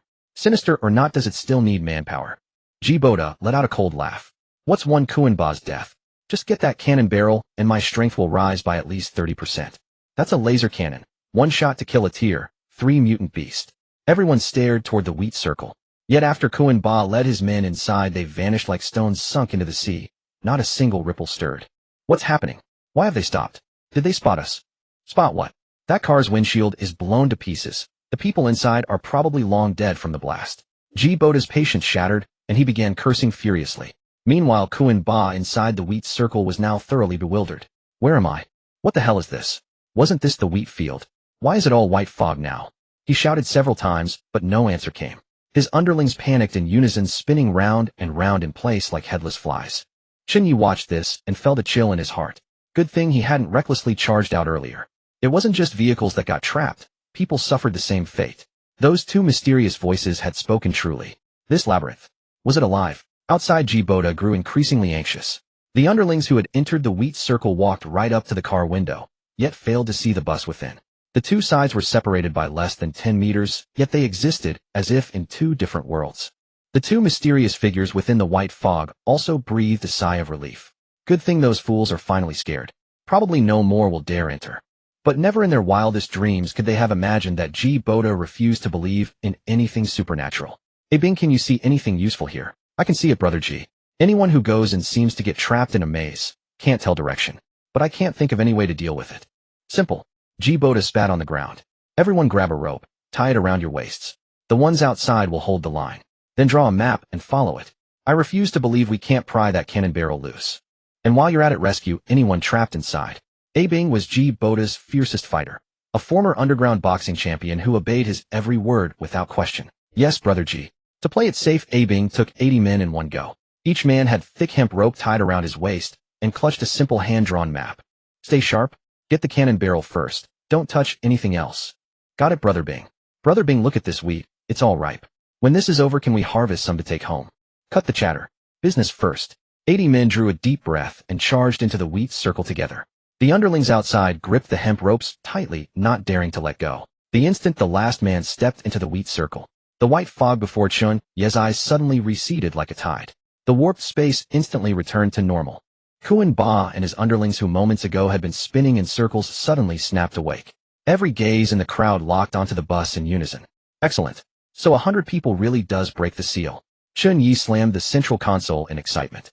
The impact jolted Bai Ling with a start. Bai Ling. Shift into reverse. Floor it toward the exit. Don't engage them. Yes, master. Bai Ling wrenched the steering wheel hard, and the bus roared backward.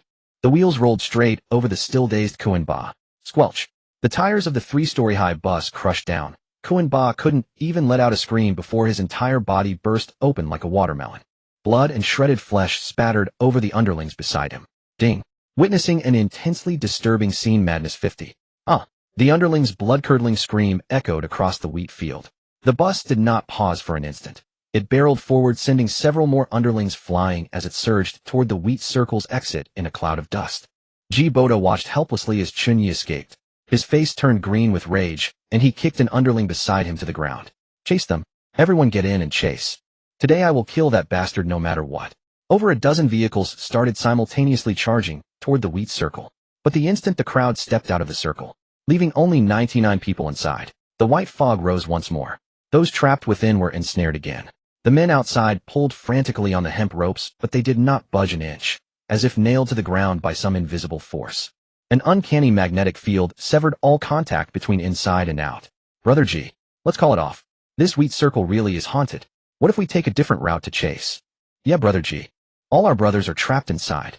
Call it off. Ji Boda's eyes burned crimson as he bellowed at the wheat circle. I've been played like a fool by some punk in a tier 3 car and lost so many brothers. If word of this gets out, how will I, Ji Boda, ever hold my head up in the 100 districts? Can't catch him. Fine. He drew the machete at his waist and pointed it toward the wheat field. Everyone, cut the wheat. Cut down this whole damn wheat circle. I refuse to believe that once the wheat is gone, this thing can still block my path. Chen Ye drove the battered, dilapidated bus hurtling at breakneck speed down the desolate highway. Ji Boda had already marked him as a fat sheep ripe for the taking. There was no way he would let him slip away. The opposing convoy was massive, undoubtedly harboring professional awakened within its ranks, including that level 4 war chariot armed with 3 main cannons. A direct confrontation would spell certain death for him. He dared not stop to repair the vehicle. He had no idea how long the crop circle maze behind them could stall the pursuers. Every second was a chance to escape with his life. Chen Ye retrieved the old drone whose battery had been depleted and released a brand new reconnaissance drone to scout the path ahead. Yet the bad news arrived nonetheless. Through the drone's feed, 2 blinding sports cars were rapidly closing in. The bus had been critically damaged by the red-eyed crow's suicidal detonation, losing nearly a third of its speed. If he didn't stop to repair it, soon being caught was inevitable. Wait, just 2 level 3 sports cars. Are they looking down on me? Chen Ye was momentarily stunned, then overjoyed. Just 2 level 3 cars daring to crash the party. Do they really think my cannon barrel is a fire stick? Bai Ling, slow down. We've got someone delivering supplies. Understood, Master. The dilapidated bus gradually decelerated and stabilized at a constant speed. Chen Ye rubbed his palms together and excitedly activated the vehicle-mounted fire control system. The 2 level 3 combat sports cars roared in hot pursuit from behind. The moment they entered effective range, Chen Ye executed the sequence without hesitation. Lock, aim, fire, in one fluid motion. Space trembled slightly as a searing white laser streaked across the void, striking the flashy pink sports car leading the pack with unerring precision. Crack! A pale blue transparent safety barrier shattered in response. What tremendous power! One shot shattered my safety barrier. The pockmarked-faced woman shrieked. Brother Dao, his laser cannon is powerful, so it must have a slow cooldown. Get in there now. Got it. You hang back and provide fire suppression. The pink sports car instantly swerved into retreat as a bright yellow sports car surged forward, both vehicle-mounted machine guns opening fire simultaneously. Rat-a-tat-tat-tat. Bullets pelted the bus's hull like raindrops, producing sharp metallic clangs. Fortunately, the bus's defenses were thick enough. The bullets that penetrated had already lost their killing power. But the most critical blow was the right rear tire being blown out. Luckily, being a 12-wheel heavy-duty bus, losing one tire barely affected its operation. Damn, they actually have a rare protective barrier. Now I see why they dared to pursue alone. Chen Ye cursed under his breath. Bai Ling full speed swerve left. I refuse to believe they have a second one. He swiveled the cannon barrel once again, aiming at the pink sports car. Not good, Brother Dao. He's targeting me again. My safety barrier is gone. Use mine. The dramatic exchange, unfolding a kilometer away, was captured in crystal clarity by the drone's high-definition feed. Chen Ye scoffed, playing the hero saving the damsel. Kid, what about yourself then? The cannon barrel whipped around, locking onto the yellow sports car, charging at the forefront. Boom. The laser pierced straight through the sports car's engine compartment, instantly detonating the fuel tank. The yellow sports car spun wildly hundreds of meters before erupting into a blazing fireball. Brother Dao leaped from the vehicle on the spot, tumbling across the ground for over a dozen revolutions until his head was bloodied and his skull was smashed to pieces. He was certainly dead. Brother Dao, The pockmarked woman's eyes blazed with fury as she let out a piercing shriek. She and Brother Dao had been lovers who shared life and death together. His passing instantly drove her mad with rage. Ding. Witnessed beloved's death madness value 60. Brat. I will have your life in exchange.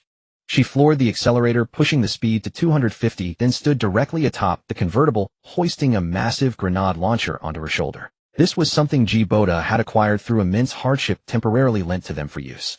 Boom. A grenade whizzed through the air and exploded on the highway beside the bus.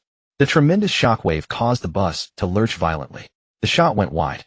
But the Eternal Knight had already been wounded by the previous level 3 nuclear explosion. This tank-busting grenade launcher still packed quite a punch against it. Chen Ye even speculated that perhaps like him the opponent had purchased a talent. He couldn't afford to be careless. Taking advantage of the enemy's cannon cooldown, he hurriedly reloaded the laser ammunition. When mana runs short, conventional rounds must suffice. The 2 cases of ammunition Fatty had provided were now proving their worth. He carried a crate of 3 shells back to the 3rd floor. Though the Eternal Knight's outer shell showed damage, Bai Ling still piloted it with effortless grace, continuously firing the machine gun back at the pockmarked woman. It was just that the bullets striking the pink sports car's protective barrier couldn't penetrate easily. They could only gradually wear down its durability. The enemy's grenade launcher struck again. Boom. Although accuracy was poor, the explosive power was terrifying. Several blasts in succession jolted Kola and Lung Ming awake from their sleep on the 2nd floor. Seeing the scene outside, they couldn't help but feel some concern. Just as the 2 sides closed to within 200 meters, the pockmarked woman believed she had figured out Bai Ling's swerve pattern. Die, murderer. You belong in hell. But before she could fire, her car emitted a muffled hum, jarring her throat until she tasted sweetness, puffed, and spat out a mouthful of fresh crimson blood. Then came crack after crack as the pink sports car's final protective barrier began shattering inch by inch.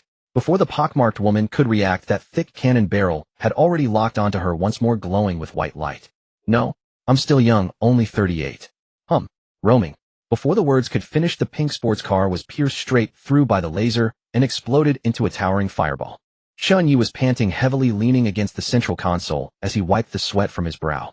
Damn, nearly capsized in a ditch. He glanced at the drone.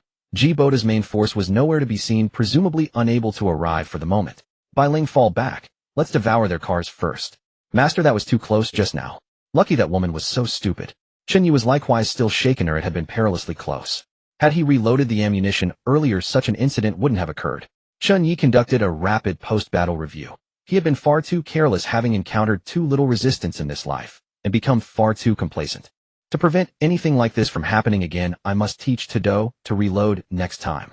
With the battle concluded, Kola and Lung Ming finally dared to approach, timidly asking what had happened. Chen Ye piloted the bus toward the wreckage while briefly recounting the recent events. Arriving before the remains of the pink sports car, Chen Ye didn't rush to have Bai Ling devour it. The car had been blown apart so badly that only the trunk remained somewhat intact. Perhaps there were good things inside. He pried open the warped trunk, and the system notification chimed immediately. Ding. Detected items in trunk: AI companion Xiao Yinnan Universal Wrench 1, Grenade Launcher Barrel 1. Holy shit, this pockmarked-faced woman seemed so devoted to Brother Dao, yet she was secretly hiding an AI companion behind his back. Chen Ye scoffed, took the universal wrench and grenade launcher, casually tossed the Xiao Yinnan AI aside to fend for itself, then signaled Bai Ling to devour the sports car. Ding. Devoured. Level 3 pink combat sports car, road coins 75, maximum speed 50, bronze treasure chest 1. Let's go, there's still one ahead. The yellow sports car had burned down to a pile of scrap metal. Nothing remained. The couple was definitely thoroughly dead. Ding. Devoured. Level 3 yellow combat sports car, road coins 75, maximum speed 50, bronze treasure chest 1. Having absorbed 2 level 3 vehicles, Chen Ye's bus maximum speed soared directly to 342 km per hour. With an additional grenade launcher, he now possessed the strength to face Boda in battle should they meet. Just then, Lung Ming's system panel suddenly displayed a vivid red warning that everyone in the bus could see. Warning. Your personal loan has been overdue for 2 days. If the principal and penalty interest are not repaid before 2400 tonight, the system will forcibly repossess your body. The next second, the notification chimed again. Ding. Your loan principal and interest of 105 road coins has been repaid on your behalf by the Eternal Knight. Adverse credit records have been deleted. We look forward to your next borrowing. Chen Ye's current road coin balance 146. Lung Ming shuddered violently, suddenly raising her head to look at Chen Ye with an almost worshipful gaze. With a thud, she dropped to her knees directly. Master, thank you for saving my life once again. I truly don't know how I could ever repay you. This was already the third time Chen Ye had saved her. If Kola weren't standing right there, she would have been so overwhelmed as to throw herself at him and bear him a dozen children on the spot. But with the true object of her devotion present, she dared not overstep her bounds. Chen Ye reached out and touched the cat ears on her head, soft and warm to the touch. Get up. Since I've taken you and your troubles are troubles for everyone here. If you face difficulties in the future, come to me or Kola. Don't bear it alone. He helped her put back the Buddha amulet he had previously confiscated. Lung Ming touched the amulet, tears pattering down. Don't cry. We just picked up a universal wrench. Come help me repair the bus. Players repairing vehicles together can double the speed. Now the bus had only sustained external damage. Once repaired, it could resume full speed. Chen Ye scanned the rear again with the drone. G Boda's convoy remained motionless. What he didn't know was that G Boda's side had already descended into utter chaos. A level 4 terror beauty spider accompanied by 2 level 3 mutated scarecrows suddenly emerged from the crop circles, pummeling G Boda's convoy into a panicked retreat. Deep within the crop circles, Captain, the bastard who stole your eggs has escaped. Useless wretches.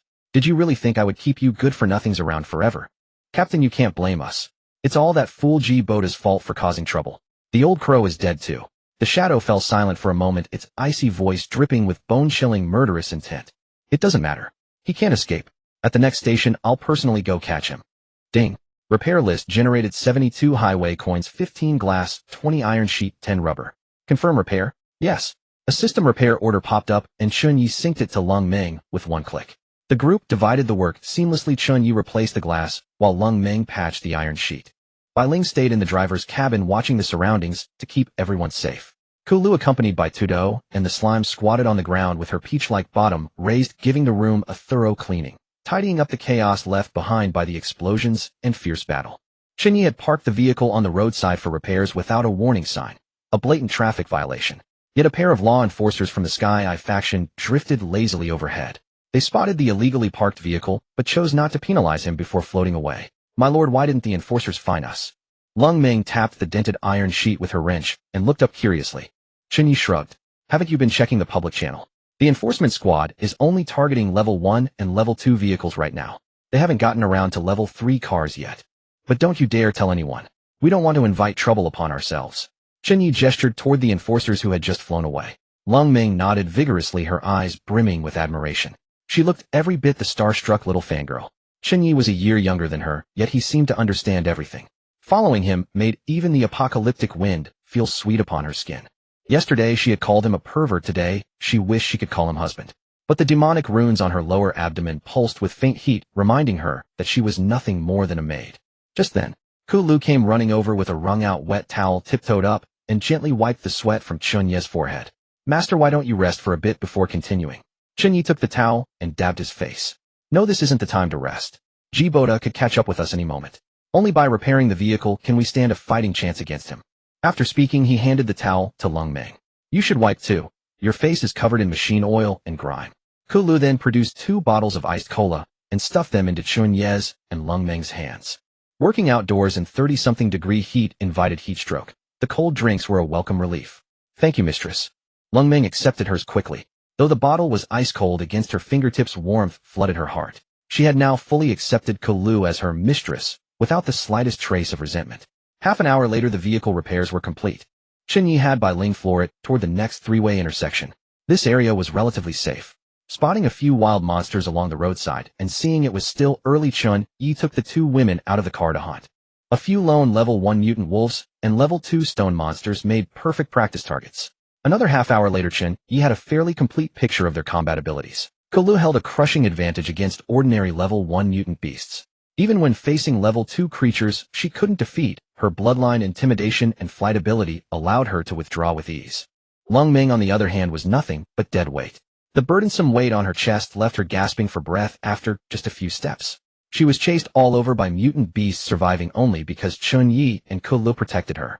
As a woman with only 7 physique points, losing fights was perfectly normal. Most women couldn't win either.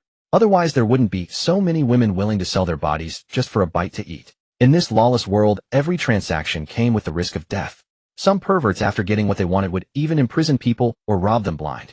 Well, you can just stay home and do housework from now on. Chen Ye said it casually. But Lung Ming thought she saw a flicker of disdain in his eyes. It instantly plunged her into self-doubt. But Chen Ye hadn't meant anything of the sort. He was only thinking of reassessing things after Lung Ming completed her class advancement. He had returned the Buddha amulet to her earlier, hoping it would boost her chances at a successful class change. If she simply wanted to live peacefully as an ordinary woman, he would respect her choice. Master, how could you say that about Lung Ming? Kulu glared at him indignantly for the first time. Lung Ming inherited half of my succubus Tun skill. What? Chen Ye froze. Lung Ming stared back in utter bewilderment. She hurriedly opened her system panel. Name Lung Ming. Age 23. Level LV00. Physique 8. Spirit 11. Trait succubus Tun servant. Effect maintaining intimate interaction with Kulu or Chen Ye daily grants 1 physique point. Gulp. Lung Ming swallowed hard, completely stunned. Growing stronger just by getting close to everyone. And though she was contracted by Kulu, why did it work with Chen Ye too? What she didn't know was that Kulu's succubus runes had originally been condensed using Chen Ye's essence blood, so hers naturally worked the same way. Lung Ming hurriedly showed her panel to Chen Ye. After reading it, Chen Ye said just 2 words to Kulu. Awesome. Time slipped by and night fell completely. Bai Ling restarted the vehicle and continued driving along the highway. The interior had been clean, spotless, looking no different from before. Dinner was cooked by Lung Ming. Though it couldn't compare to Chen Ye's and Kulu's cooking, at least she didn't burn anything, and it was barely edible. There was no wheat flour today, the wheat hadn't been sun-dried yet, and there was no mill. Eating it now would only count as coarse grain. Even the usually sweet-tongued fatty didn't have the heart to praise the food today. He just buried his head in his bowl. Chen Ye didn't mind. He would be cooking less and less in the future, pouring all his energy into raising his level and strength. Now that 100 zones had merged and countless formidable figures had risen only by acquiring AI Mayor, could he truly compete against those monsters? Beast Tamperers were invincible in the late game, but pathetically weak in the early stages. In this apocalypse, even feeding oneself was a struggle. Those who could raise beasts were survivors wealthy beyond imagination. If he hadn't contracted Kulu at the start, he would probably still be lying low as a nobody, forced to take every beating without a word of protest.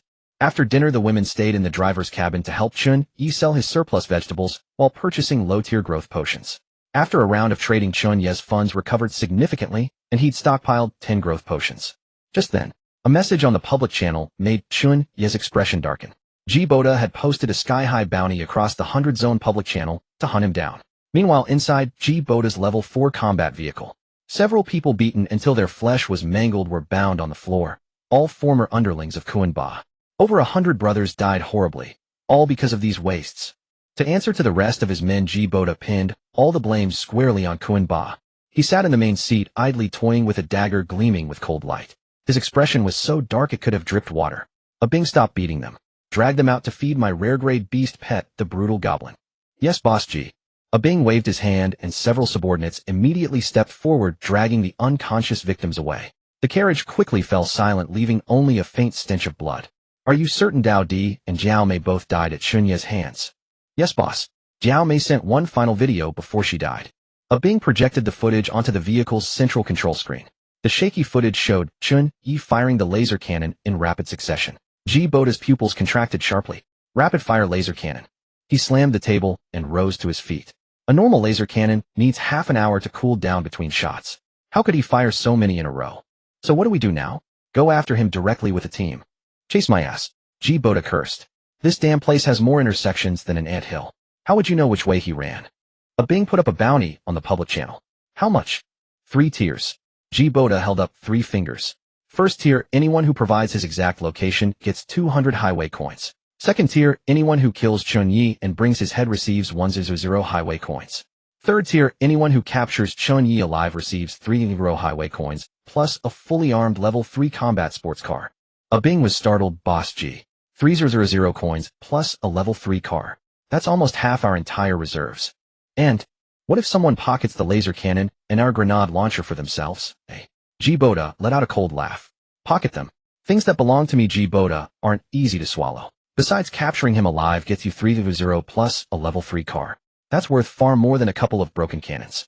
Who would do something so unrewarding? He paused, his gaze growing even more vicious. Besides, what I really want isn't the cannon. The massive explosion, the mysterious crop circles, the level 4 beauty spider that appeared out of nowhere. All these strange events are connected to him. That laser cannon is just a bonus. Even if I can't get his secret, I still need to kill him to establish dominance. Otherwise, every stray dog will dare to defecate on my head from now on. How would I survive in this world? Understood, Boss G. I'll post the bounty right now. Bing turned and walked out. Jiboda walked to the window, gazing out at the highway as black as ink. A cruel smile curled at the corner of his lips. Chen Ye, you lone wanderer thinking you can fight me. Out here you need power and background. What do you have to fight me with? I'll make it so you can't take a single step in these 100 zones. The night passed without incident. Lung Meng had been disturbed by noises from next door all night, tossing and turning in bed, unable to fall asleep. She had only just dozed off at the first light of dawn, when suddenly she felt the bedding sink. A warm body slipped in beside her. The familiar masculine scent instantly enveloped her. It was Chen Ye. Lung Meng was so excited that her legs went weak, a faint ache blooming in her lower abdomen. Just as she was about to wrap herself around Chen Ye's waist, he reached out and gently stopped her. Oh, having an extra person really makes a difference. Another attribute orb to deal with. A pale violet attribute orb visible only to Chen Ye glowed faintly in the dark blankets, standing out with quiet brilliance. If that thing got accidentally crushed under someone's posterior, he'd be heartbroken. Ha, Lung Meng, you're awake. Lung Meng instantly squeezed her eyes shut and buried her face into the blankets, pretending to sleep, her heart pounding like a drum. And no, I'm not awake. Master, please continue. Just pretend I don't exist. She was nearly 23 years old and still an untouched maiden. The moment she had long awaited was finally about to arrive. Her face burned hot enough to fry an egg. What's with all this nonsense? Chen Ye rolled his eyes. I was actually planning to have you make breakfast. Forget it. Considering you can produce attribute points, sleep if you want. I'll handle it. He muttered to himself as he closed the door and went to search the other rooms for the attribute orbs left over from the night before leaving Lung Meng alone in bed. Her expression a tangled mix of grievance and utter bewilderment. Why did he just leave? She had prepared herself completely, and this was the result. Still, she didn't dare delay. She scrambled out of bed and hurried toward the kitchen. If the mistress found out that Chen Ye had cooked breakfast, she could kiss her position as a maid goodbye. I'll just have to find another chance with Master next time. I really can't figure out how Master managed to keep going all night and still look so full of energy. She yawned and shuffled wearily into the kitchen. By the time Chen Ye finished gathering the attribute orbs and returned, he found Lung Meng sprawled across the stove with her long pale legs crossed and her bottom perked up high, sound asleep. The rice porridge in the pot was nearly scorched. This woman can even fall asleep while cooking. Chen Ye sighed helplessly, turned off the flame, swept the soft, weightless Lung Meng into his arms, and gently laid her back on her bed. When Lung Meng jolted awake, the kitchen was already spotless. The warming cabinet held rice porridge, side dishes, and grilled meat, but the living room and cockpit were completely empty. She tilted her head to listen, and from Chen Ye and Kaylei's room came faint waves of an unusual energy ripple. In the bedroom at that moment, Chen Ye was crouching by the bed, brows tightly furrowed as he stared at a colossal golden and silver egg the size of a full-grown person. Faint golden patterns flowed across the surface of the eggshell, pulsing with light, while a strange, sweetly intoxicating fragrance permeated the air. The eggshell had not fully solidified, yet its surface shimmering with a liquid sheen. Yesterday, after he had broken through to a level 1 life form, the transmission of his essence blood had unexpectedly triggered Kaylei's evolution. Moreover, the scale of her evolution was vastly more extravagant than his own metamorphosis. She actually has to revert back into an egg. Why hasn't there been any movement for so long? Chen Ye was so anxious that his palms grew damp with sweat. He hurriedly activated his golden left eye, and the penetrating vision instantly pierced through the eggshell. Inside the eggshell, Kaylei lay curled up, completely naked, her entire body enveloped in a radiant golden glow. The powerful sound of a heartbeat, thump thump, resonated through the eggshell, and with each beat the golden patterns on the surface gleamed brighter. Just then the eggshell suddenly trembled with a violent shudder. A tremendous force of suction erupted from its center, gripping Chen Ye's wrist with unyielding strength. Caught off guard, Chen Ye was yanked forward, his chest slamming directly against the scorching liquid eggshell. His clothes dissolved in an instant, more than half of them gone.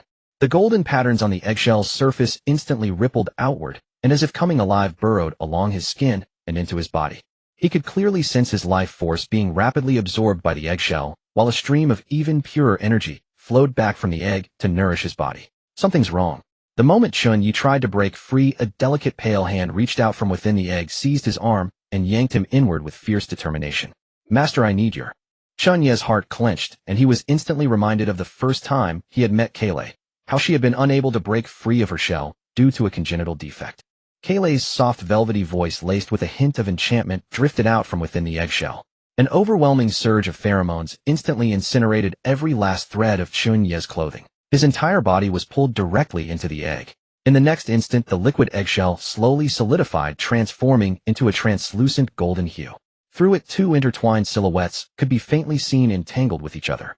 The golden and silver radiance flared brilliantly, pulsing in perfect rhythm with the beat of a heart.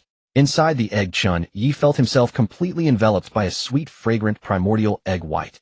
Every breath he took came from Kale, transmitted directly to his lungs. His life force flowed endlessly toward Kale in his arms. His vitality was being compressed and refined at a frenzied pace. Fortunately, his divine regeneration talent had been fully activated, and an inexhaustible torrent of energy surged forth from within him, barely maintaining the delicate equilibrium. Time slipped by. A full 6 hours passed. Crack! The eggshell was burst open by Chen Ye. All of the primordial egg white had been completely absorbed by the two of them. Ding!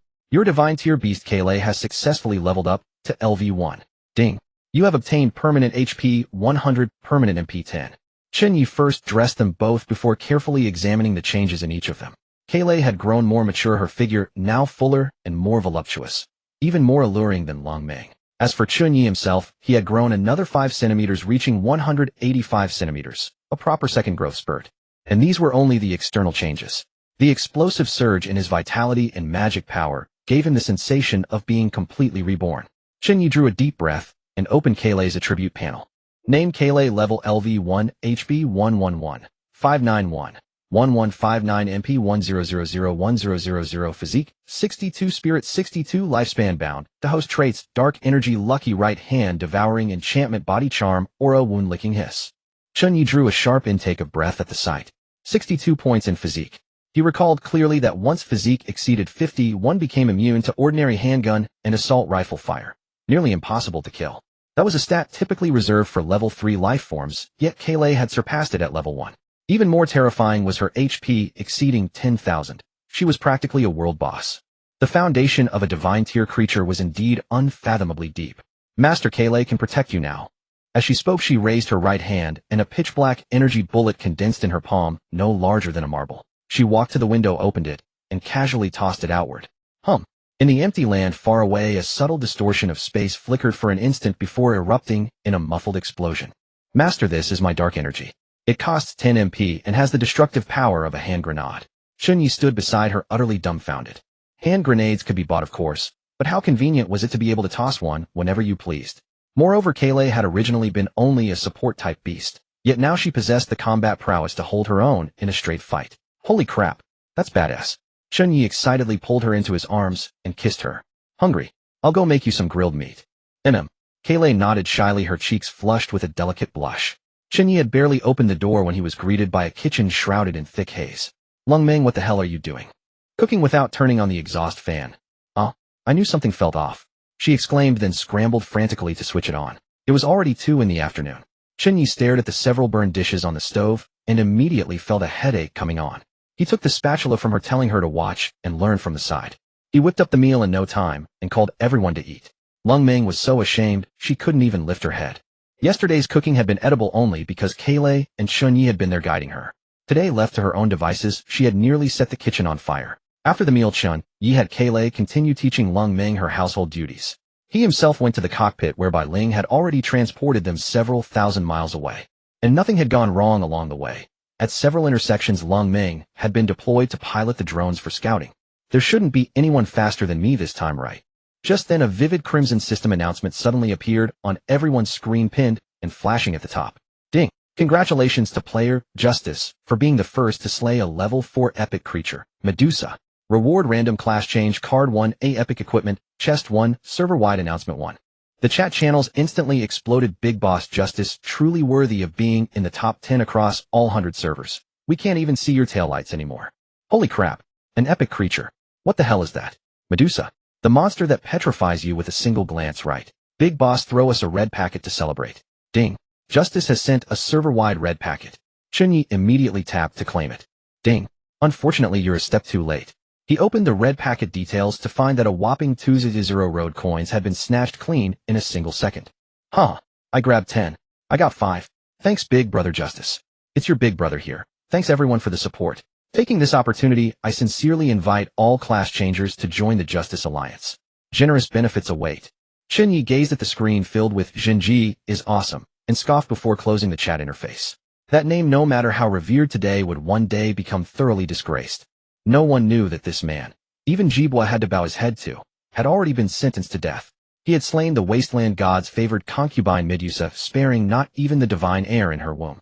Though the wasteland god could not strike directly, he had issued a domain-wide bounty: whoever killed the righteous one would be elevated to divine chosen. The outcome of such righteousness was self-evident: betrayed by all, dying a wretched death at the hands of villains. No matter how great one's strength, in the end one might only become a stepping stone for another. In his past life, Chen Ye had also coveted that divine power, but his strength was too feeble to dare seek death. In this life he had the qualifications to compete, yet he had no desire whatsoever to serve as a hound for such a perverse god. Just imagine Medusa chained to the highway as a plaything. She too had once been a divine chosen. Whoever wished to be one was welcome to it. Becoming a divine chosen granted godlike power, but at the cost of freedom. The gods could not strike against other players, yet they were free to torment their own divine envoys. In this life, he would become a god himself, but no one had ever succeeded on that path. In his past life, he had learned from a mysterious merchant that surpassing a level 10 life form could transcend mortality, granting a mortal body capable of rivaling the divine. Chen Ye shook his head. He was only level 1 now, and level 10 was still far beyond his reach. He opened the trading panel and began his routine sweeping of goods. He purchased every growth elixir under 15 highway coins, accumulating 14 bottles in the blink of an eye. Leveling up to a level 2 life form requires 100 bottles. I can handle that in 10 days. Let's get to work. Just then Cola came clattering down the stairs. Master, look what I opened. Seeing the bronze alien treasure chest cradled in Cola's arms, Chen Ye could not help but lean over to look. Ding. Congratulations on obtaining Alien Universal Engine. Effect can convert any energy source into fuel: gasoline, diesel, solar energy, electricity, bioenergy, etc. Holy, did you hack the loot rates or something? Chen Ye knew all too well the value of this engine. Once a vehicle reached level 4, ordinary diesel simply could not power it. Premium fuel was mandatory. With uncontrolled consumption, 100 kilometers would cost 50 highway coins. Stations at distances of tens of thousands of kilometers often demanded several thousand highway coins. Even Jeebwa's level 4 vehicle dared not go fast on a regular basis for fear of guzzling fuel. With this universal engine, forget diesel. Someday, it could even run on garbage or corpses. In this life, there would be no more scrambling with others over premium fuel. Chen Ye's eyes lit up. Setting the engine aside, he joyfully scooped up Cola and spun around twice on the spot.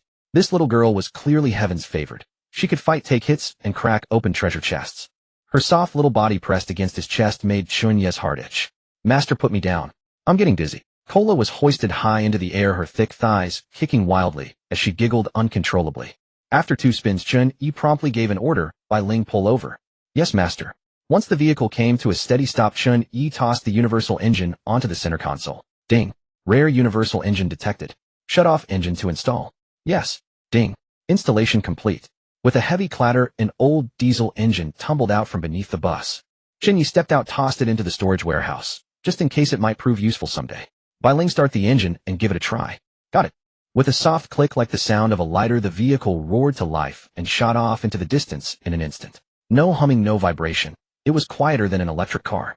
Not only that, what once required 4 seconds for a 100-kilometer acceleration was now accomplished in just 2. Though the maximum speed remained unchanged, the launch acceleration had effectively doubled. As expected of a rare item. Truly something else. At that moment, Lung Meng, who had been instructed by her mistress to learn cooking, noticed the madam was gone and the vehicle had gone silent. She immediately dashed downstairs to investigate. My lord, is the vehicle broken? Lung Meng's face changed and she turned immediately to fetch a universal wrench from the toolbox. I'll go fix it. It must be an engine problem. Chen Ye grabbed her and sighed, pressing a hand to his brow. Who told you that a silent vehicle meant it was broken? Well, isn't that how it is?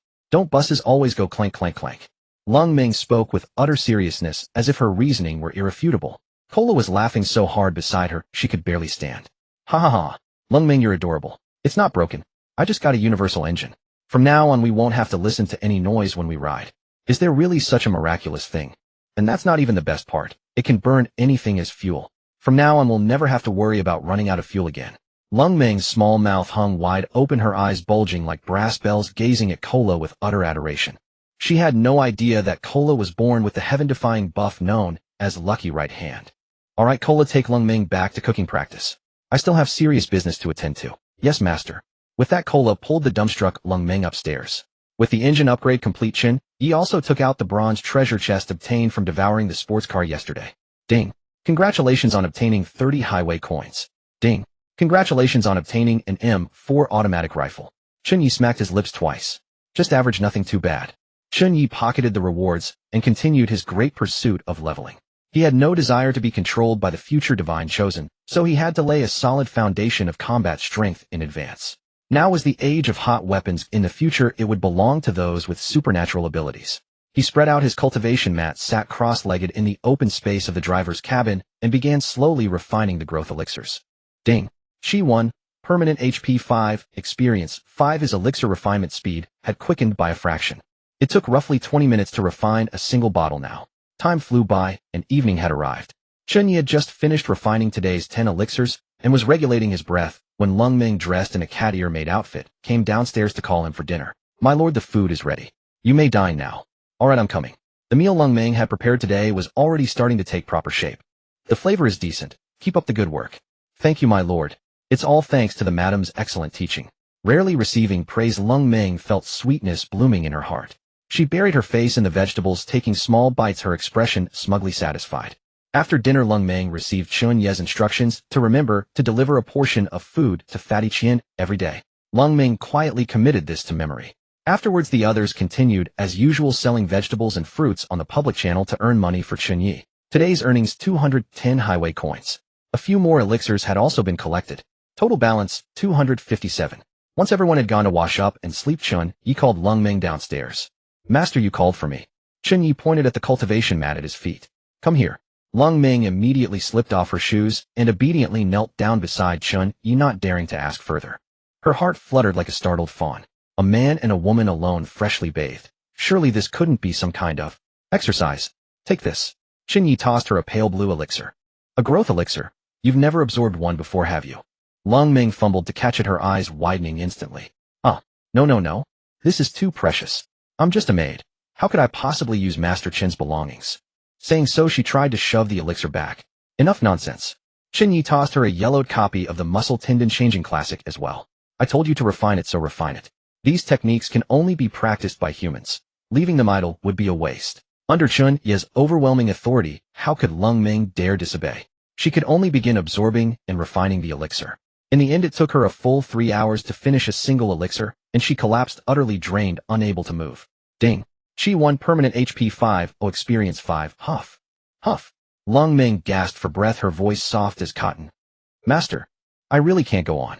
I don't have a single bit of strength left." She lay sprawled on the cultivation mat, her cheeks burning crimson, her cat ears drooping weakly, her bottom sticking up in the air. Her entire body had gone as limp as a puddle of water, incapable of even lifting a finger.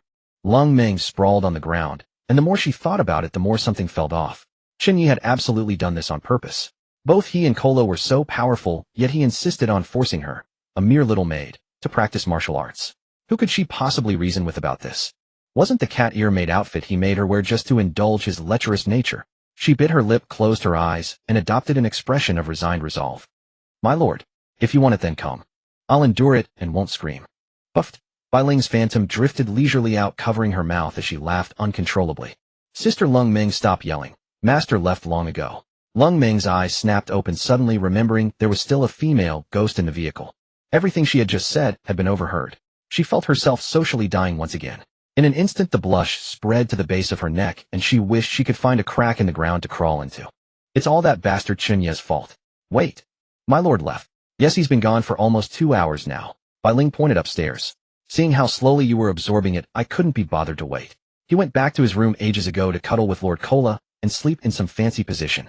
Lung Ming turned to look and confirmed the driver's seat was indeed empty. She puffed out her cheeks in frustration, yet could do nothing about it. Chen Ye had long forgotten that during his first time absorbing a growth elixir in his previous life, he had been even more pathetic than she was. The night passed without incident. Lung Ming slept the entire night on the cultivation mat with her bottom in the air.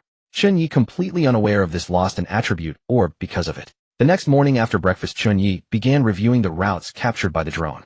Ahead lay layer upon layer of spiraling circular overpasses, the road so intricate and convoluted that their direction could not be discerned, resembling an enormous spider's web. Passing through this section would lead them to the next station. He was just this bridge away from a first clear. Chen Ye sent the drone flying for half a day, yet couldn't find a single passable route. This is basically a death loop. The death loop he spoke of wasn't a road where people would die, but one where one would circle endlessly. Bai Ling, have you found the exit? No. Master, my head is spinning from looking. Why don't we just pick one at random and try it? Chen Ye wasn't a fool. How could he possibly risk randomly taking one? Having no other options, he called everyone to the driver's cabin deck to study the road conditions together. They spent a full 3 hours stuck outside the bridge. Cola furrowed her delicate brows. Master, I feel like all these roads are exactly the same. There's no exit at all. Impossible. The system wouldn't design an unsolvable level. Chen Ye massaged his temples. His spiritual force had already broken through 50, yet he still couldn't discern any pattern. Hurry up. Soon people behind us will catch up. Bai Ling the Great Fool stood by watching gleefully. At this moment 2 sports cars had caught up to them, only 2 hours away from their position. My lord, look over there. Lung Ming suddenly shouted, pointing at a road sign beneath the overpass. Only then did Chen Ye notice a rust-stained rule board standing on the bridge pier opposite them. In his previous life, he had never taken this route before. It was his first time like a bride being carried to the wedding sedan. Bai Ling, go over and see what it says. Before he could finish speaking, Bai Ling had already driven the vehicle over. The group arrived before the road sign, all hopped out, and upon reading the words upon it, they were all struck dumb. Reincarnation Bridge rules. This road has no endpoint. There are 3 main paths, each branching into 3 side roads looping infinitely. Choose any path and complete 100 consecutive laps to clear the level. Once 100 laps are completed, a guide spirit will automatically appear to lead the way. Note: walk left for a lord, walk right for a minister, walk the middle for the trickster god. Holy shit. So that's how it is. Chen Ye couldn't help but curse. Wasted my time searching for ages. There's never been an exit at all. He had to admit his admiration for Cola's intuition. She had seen through the essence at a glance. And thanks to Lung Ming's sharp eyes, otherwise they would still be stuck outside. So which path do we take? Bai Ling asked. They're all identical anyway, just pick any one. Chen Ye pointed nonchalantly at the middle. Let's take the middle one. Got it. Bai Ling floored the accelerator, and the bus hurtled toward the middle overpass. Before they had completed 2 laps, the roar of engines sounded from behind.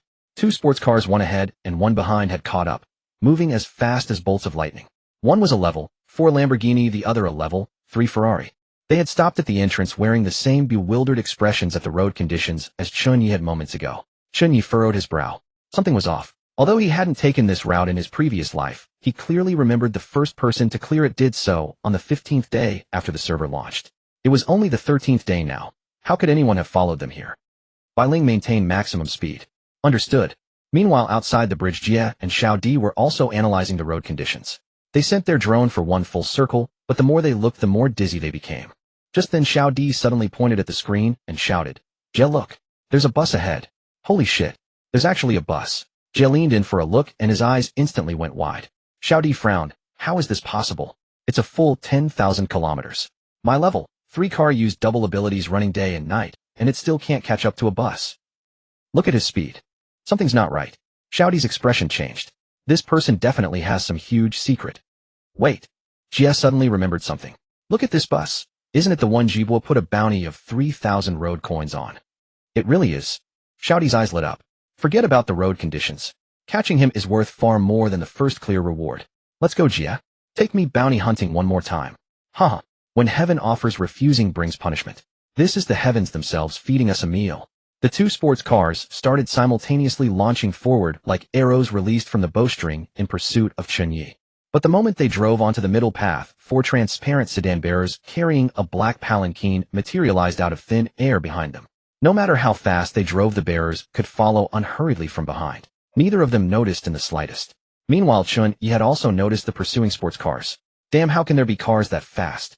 He estimated their speed was approaching 600 kilometers per hour, comparable to a plane. They had just completed the 4th lap when the others caught up with them. Jie activated the loudspeaker on his car, and his arrogant voice echoed across the entire road. Bus ahead, listen up. Stop immediately, or we'll open fire. Chen Ye scoffed and turned to Cola. Cola, haven't you always wanted to play with the laser cannon? Show them what you've got. Cola had 1,000 mana points, enough to fire the laser a full 100 times, not afraid of running out at all. Yay. Master, teach me how to play it. Cola excitedly ran to the vehicle-mounted fire control weapon station and charged the laser cannon with 20 shots of energy at once. Chen Ye grabbed Cola's hand and began operating the fire control system. Seeing the targets enter the 1,500-meter range, she slammed the launch button. Buzz! A dazzling red laser cut across the sky, grazing the edge of Xiao Di's sports car as it flew past. With a sharp sizzle, a deep trench was melted into the ground. Chen Ye pinched his brow and sighed lightly. My dear young lady, the system automatically locks onto targets. You don't need to aim yourself. Huh, it locks on automatically. Cola stuck out her tongue. Don't be mad, master. I'll definitely hit it this time. Although the previous shot had missed, it had scared Xiao Di half to death. He quickly spun the steering wheel and ducked behind Jie's car. Shit. Jie, he's got a laser cannon. What's there to fear? Jie said dismissively. Clearly a rookie. Can't even aim a laser cannon straight. Watch mine. He pressed a button. Ding. Electromagnetic interference activated. Target lock has failed. Master. The system says it can't lock on anymore. Chen Ye hadn't expected the other side to have something like this. But he wasn't worried in the slightest. No problem, no need to lock on anymore. Chen Ye pointed at the road ahead. The bridge is only this wide anyway. Just fire in their general direction.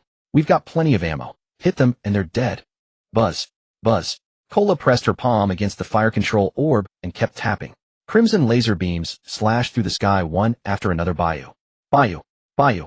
The little succubus was getting more into it with each shot, her accuracy growing sharper each time. Buzz. Crack. Jie Ji's vehicle finally took a hit. Chen Ye raised an eyebrow, exactly as expected. Their opponent also had a protective barrier, and it was the premium kind the mysterious merchant traded for years of lifespan. After taking one hit, it had only cracked, not shattered. A person capable of reaching level 4 in just 13 days clearly had their own extraordinary opportunities. But Cola was already caught up in the heat of battle. Bang, bang, bang, crack, rumble. Master, I hit him. 3 laser shots struck the same spot in succession. The protective barrier shattered on impact, and the residual force blasted right through the sports car's rear fender. No matter how sturdy a level 4 combat vehicle's defenses were, they couldn't withstand Cola's barrage of laser fire. Seeing this, Jie Ge and Xiao Di were instantly terrified and didn't dare to fight back at all. Their weapon slots retracted completely. They executed an extreme drift to turn around and fled back like madmen, too terrified to even say a brave word. What the fuck? This is a laser cannon, not a machine gun. That cunning bastard Ji Boda. He kept such crucial information hidden from us. He wants us to die. I'm going to make him pay when I get back. Chen Ye saw the opponent was defeated and immediately wanted to finish them off. He pulled out a grenade launcher and installed it into the secondary weapon slot, in a second temporarily replacing the vehicle-mounted machine gun. He was going to coordinate with Cola in a pincer attack to completely end the enemy's life. But just as he was about to fire, his eyes caught the price tag on the ammunition and his hand froze. What the 100 road coins per shot? He instantly remembered that pockmarked woman firing grenade launches as carelessly as setting off firecrackers. Looking at his own balance of just over 200 coins, 2 more shots would leave him begging on the streets. Damn it, I'll sell this broken cannon when I get back. Being scammed is bad enough, but now it's costing me money too. Bai Ling spotted the enemy, trying to flee, her eyes lighting up as she slammed on the brakes. 2 little bastards think they can run. Watch your auntie Bai Ling show you what drifting really means. Tires screeched against the pavement as the bus executed a full 720-degree spin on the spot, coming to a controlled stop before giving chase. Are you stupid? Chen Ye grabbed the steering wheel and stomped on the brakes. You think you can outrun a sports car? Look at what you've put everyone through. Bai Ling glanced back and saw the passenger compartment in complete disarray. Cola was clinging to Chen Ye, her snow-white arms wrapped tightly around his neck with her face buried in his collarbone. Though Chen Ye knew she was doing it on purpose. But Lung Meng was sprawled on her back on the ground, her cat ears and tail askew. That was an undeniable fact. Meanwhile, Tudo had long since locked his arms around Chen Ye's legs, sandwiching it between his own, while burying his face in Chen Ye's pants, his expression thoroughly bewildered. She was still muttering about how terrifying the female ghost was. The 2 little slimes had been flung onto the ceiling and stuck there like decorations. Sorry everyone, I got a little excited back there. A chibi version of Bai Ling scratched her head with a goofy grin on the center console screen. Just as everyone was about to scold her, their peripheral vision caught something outside the window, and they all fell completely silent at once. Their vehicle had already turned around. The bizarre scene involving Jie Ge and Xiao Di was clearly visible to everyone. Both sports cars slammed on their brakes, suddenly tires screeching as they dragged 2 long black streaks across the pavement. The 2 men tumbled out of the vehicles in a panic, their faces ashen, as if they'd witnessed the most terrifying thing imaginable. Something's wrong. Chen Ye set Cola down from where she was clinging to him, braced both hands on the control panel, and his left pupil instantly took on a pale golden hue. Insight technique activated. Cola and Bai Ling had already spotted it, but Lung Meng just stared with her big innocent eyes, seeing nothing, only feeling a chill run down her spine. In Chen Ye's view, behind the 2 sports cars, 2 pitch-black sedan chairs were slowly being carried toward them. The curtains parted to reveal 2 brides descending. One in a phoenix crown with black veils draping their figures, their slender forms and porcelain skin catching the light.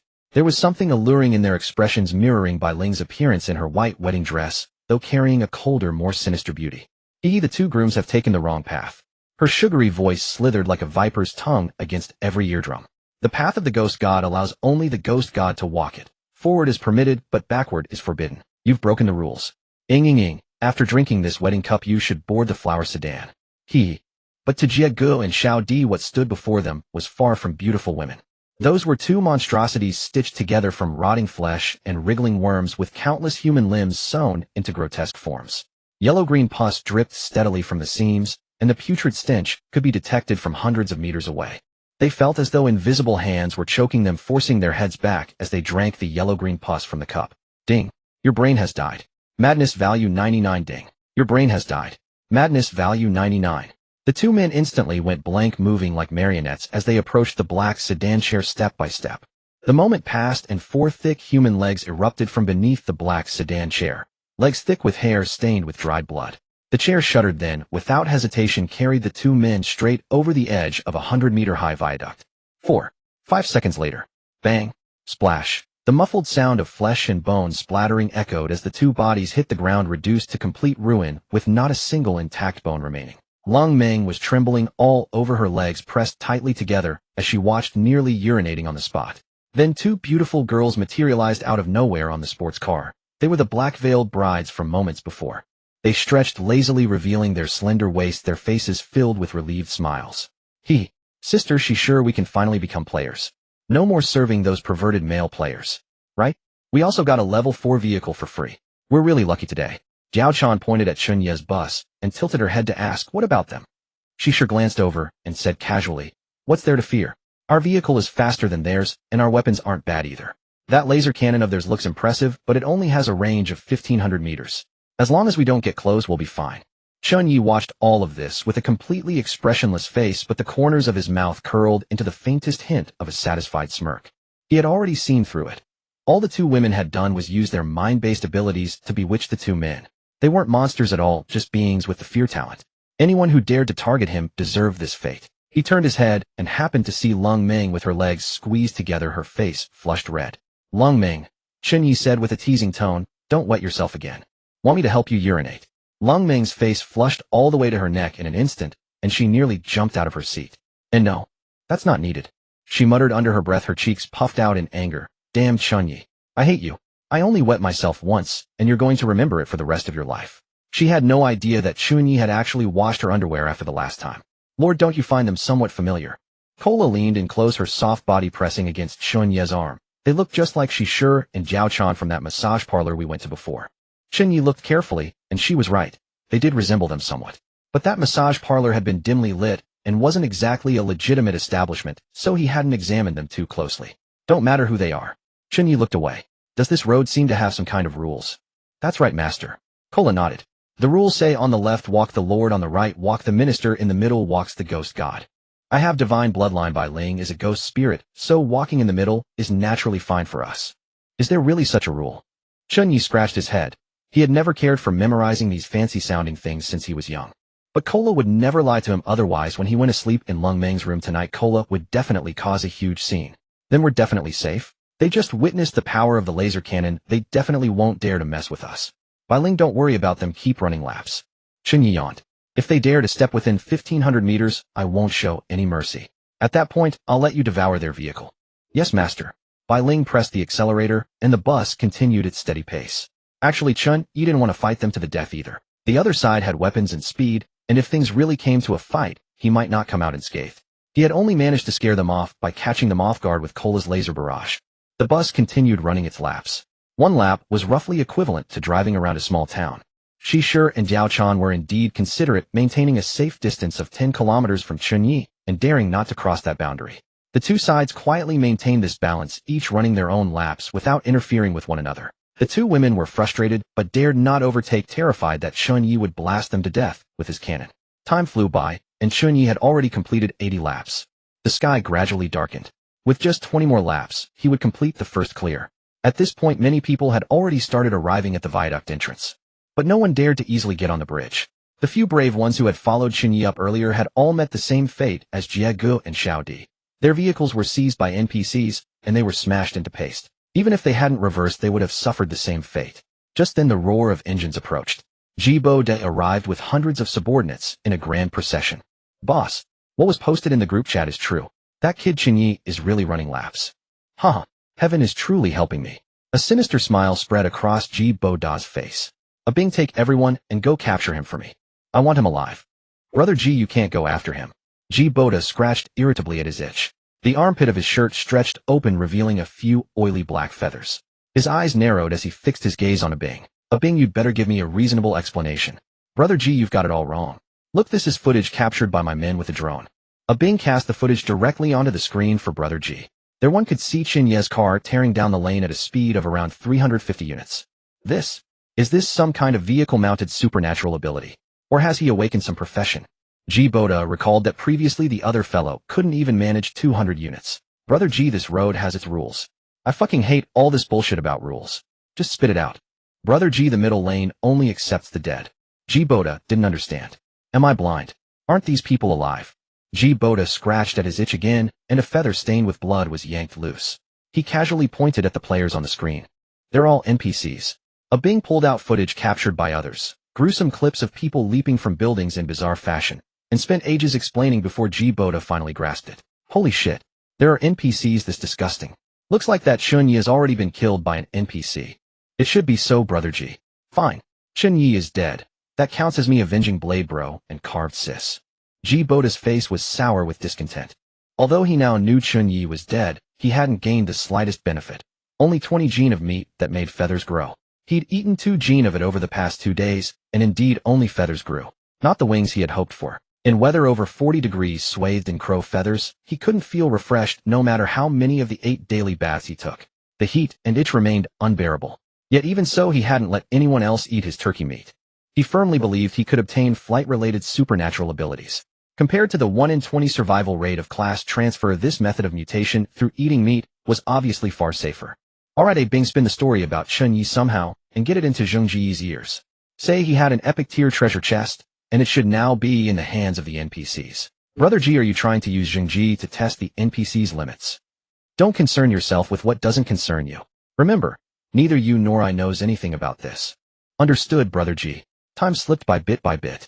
Many others ventured onto the elevated highway directly, though no one dared take the middle lane anymore. Still more big shots chose to lurk, waiting to see whether others could make it to safety. Of course, by the time they decided it was safe, those ahead of them would no longer be safe. The big shots expected everyone to slow down, and so everyone had to slow down. Even if you'd completed 99 laps and the big shot was only on his first lap, you still had to wait for him to clear it before you could start. Otherwise death. Chen Ye, however, had none of these reservations. His lane, his rules. The people in the middle lane were mostly faster than Chen Ye, though their cars outpaced as they could do nothing but sulk and trail behind him. Those slower than him suffered even more. Just as Bai Ling caught up to someone, Kaylai let out a gleeful he and fired away. One blast from the laser cannon, and another NPC's head went rolling. Ding. Congratulations on devouring a level 3 RV. Space 50 cubic units. Road coins 75. Because that vehicle had been hit by several consecutive shots from Kaylai and melted into a puddle of molten iron, there was no treasure chest. Much to Chen Ye's prolonged heartbreak. In the end, Cole promised to unlock a rather exhilarating flight mode for him that night, before he finally let Kaylai off the hook. After everyone witnessed that thick, massive cannon barrel, they all fell neatly into line, trailing 10 kilometers behind him, neither daring to speed up nor slow down. Too fast, and Chen Ye would pew-pew-pew you. Too slow, and you'd still get pew-pew-pewed. A crowd of NPCs who had fought tooth and nail to seize vehicles and become players had been broken into docile little lambs. Time ticked by second, until Chen Ye completed his 100 laps. The moment Chen Ye stopped, the cars behind also halted in unison 10 kilometers back. Boom! She sure fired 3 shots straight into the sky. Her cannon fired in rapid succession too, but it couldn't compare to Chen Ye's laser rain. Everyone stop. That devil up front must be about to clear the level. We'll wait for him to be taken away, then settle who's top dog. Her level 4 combat vehicle came with its own radar scanning system. No drone needed to precisely lock onto the position of the great demon King Chen Ye. Everyone secretly cheered. That walking plague was finally being sent away. Meanwhile, Chen Ye was anxiously waiting for the guiding spirit.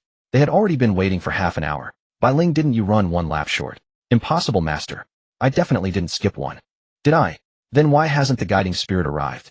Chen Ye hadn't been counting laps at all, so he strongly suspected that big simpleton had slacked off and skipped one. Should I run another lap? Bai Ling began to doubt herself after hearing Chen Ye's words. Damn it, I just knew you damned fool skipped 1 lap. But just as Bai Ling was about to start another lap, a wave of white mist swept in. A woman in white, standing a full 3 meters tall, wearing a tall hat emblazoned with the words, "Wealth upon first sight," appeared directly before them. She held a soul-smiting whip in her hand and stuck out a small pink tongue. The grim specter reaps souls, demanding lives without recompense. I am the road god of this place. Little fiends, follow my chains. With a sharp clack, Chen Ye's vehicle was bound in copper locks and iron chains. Chen Ye's pupils constricted sharply. Wasn't this by Wu Chang, 7th Lord? Bai Ling was already trembling. Master, I suddenly feel so scared. Chen Ye saw it clearly enough. Rather than the chains binding the bus, it was the chains dragging Bai Ling. Kaylai was so terrified that she dove straight into Chen Ye's arms. This time it didn't look like an act. The road ahead was shrouded in vast dense fog. Nothing could be seen. All that could be heard was the clattering of chains along with wailing and ghostly howls. Walk boldly forward. Do not look back. 7th Lord's feminine voice drifted chillingly into their ears, carrying a wintry bite despite the height of summer. Far from being frightened, Chen Ye felt a certain composure and even exhilaration. This was his first time laying eyes upon a deity. The black and white impermanents were proper gods of the underworld, far more legitimate than wild roadside gods like the desolate god. They wouldn't give him a hard time. Bai Ling, don't be afraid. Just follow 7th Lord. Chen Ye gently patted the little bride, displayed on the central control screen. Bai Ling, as if truly soothed, stopped her wailing and howling. Only then did Chen Ye realize that the ghostly shrieking earlier had come from that big simpleton. Before long they passed through an arched bridge inscribed with the words, Reincarnation Bridge Terminal. Once across the bridge, the chains on Bai Ling were instantly released. All right, we've arrived. Time to pay the toll, yes. Her voice was ethereal, carrying a hint of celestial melody. Wait, a toll? 7th Lord, you're a proper god. How can you also charge a toll? Chen Ye felt his faith crumbling. No money. You want to freeload off me? You actually know I'm a proper god. I only ferry ghost gods for free. You boy are a living person. Every other road has oxen and horses pulling carts, and they all pay their due. No one dares freeload your 7th Lord. Bai Wu Chang materialized directly before Chen Ye's car. She was quite beautiful too. The only mar on the scene was that little pink tongue stuck out. Gotta get paid. Pulling this carriage is hard work. The voice came out in a feminine, grandmotherly tone. How much? Chen Ye's pockets were cleaner than his face. Besides the one ghost and one divine pet on your vehicle, you've also got 2 humans, 3 slimes, and a chicken. Make it 250. What? The chicken has to pay too. Chen Ye was broke again thanks to accepting a few potions. He took a look at his remaining 251 units and couldn't help suspecting she'd peaked at his balance. Damn it, leaving me 1 unit. Is that for taking the bus?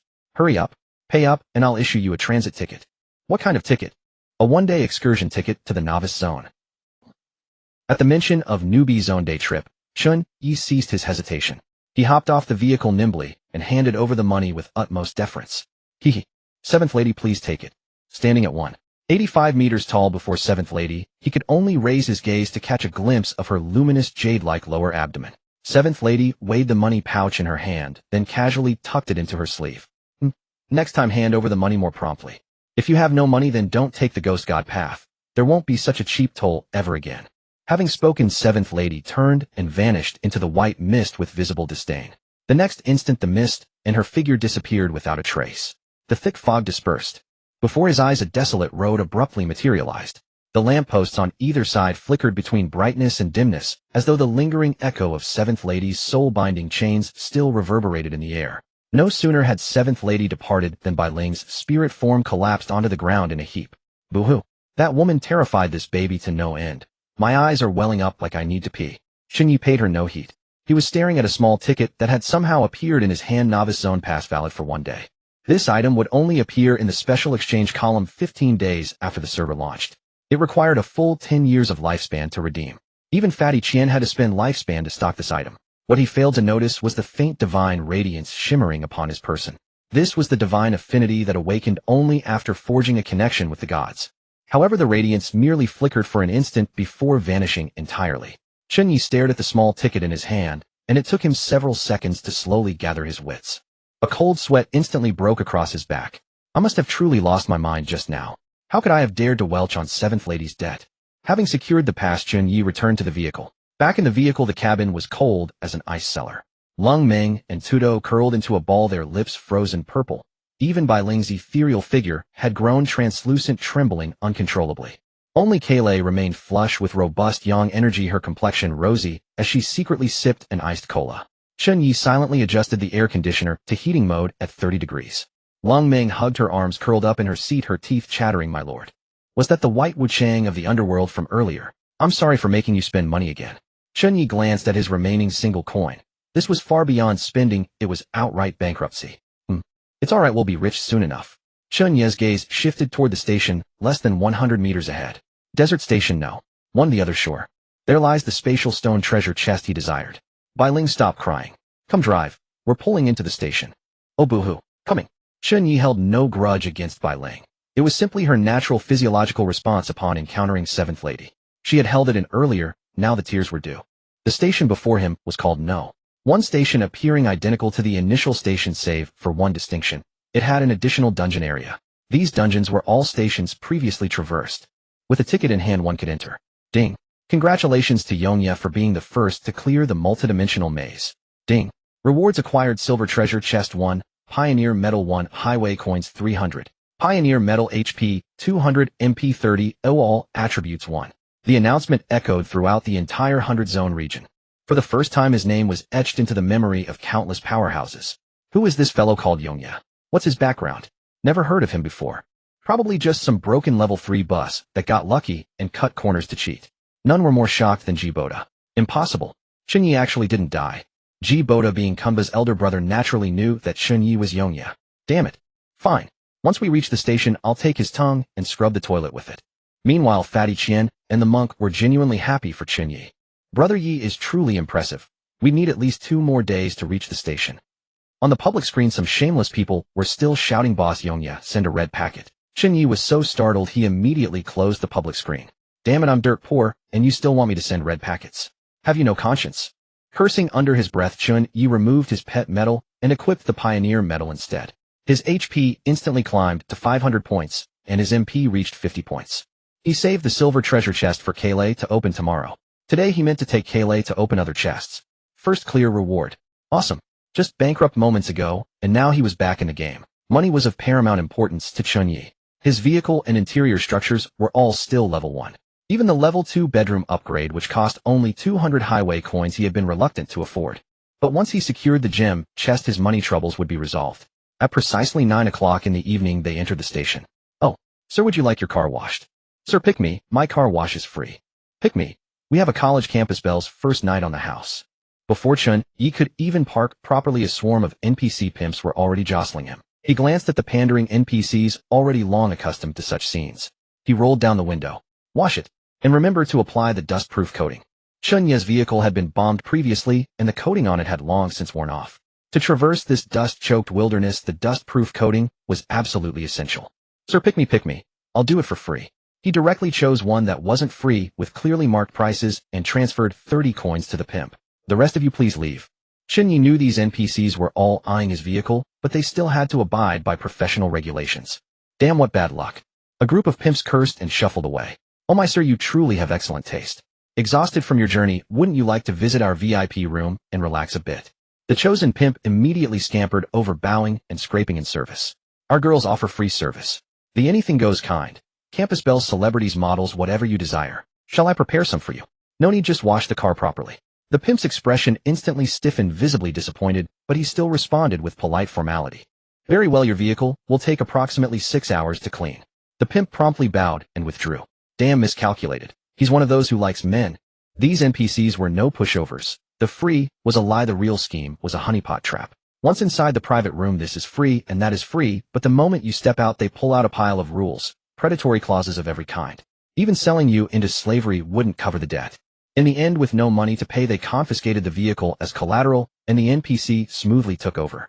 In his past life, Chen Ye had almost been swindled by one of those edgy girls. Luckily, before he could even take his pants off, a kind soul warned him in time. Having parked the car, Chen Ye pushed aside all distractions and began preparing to search for the treasure chest.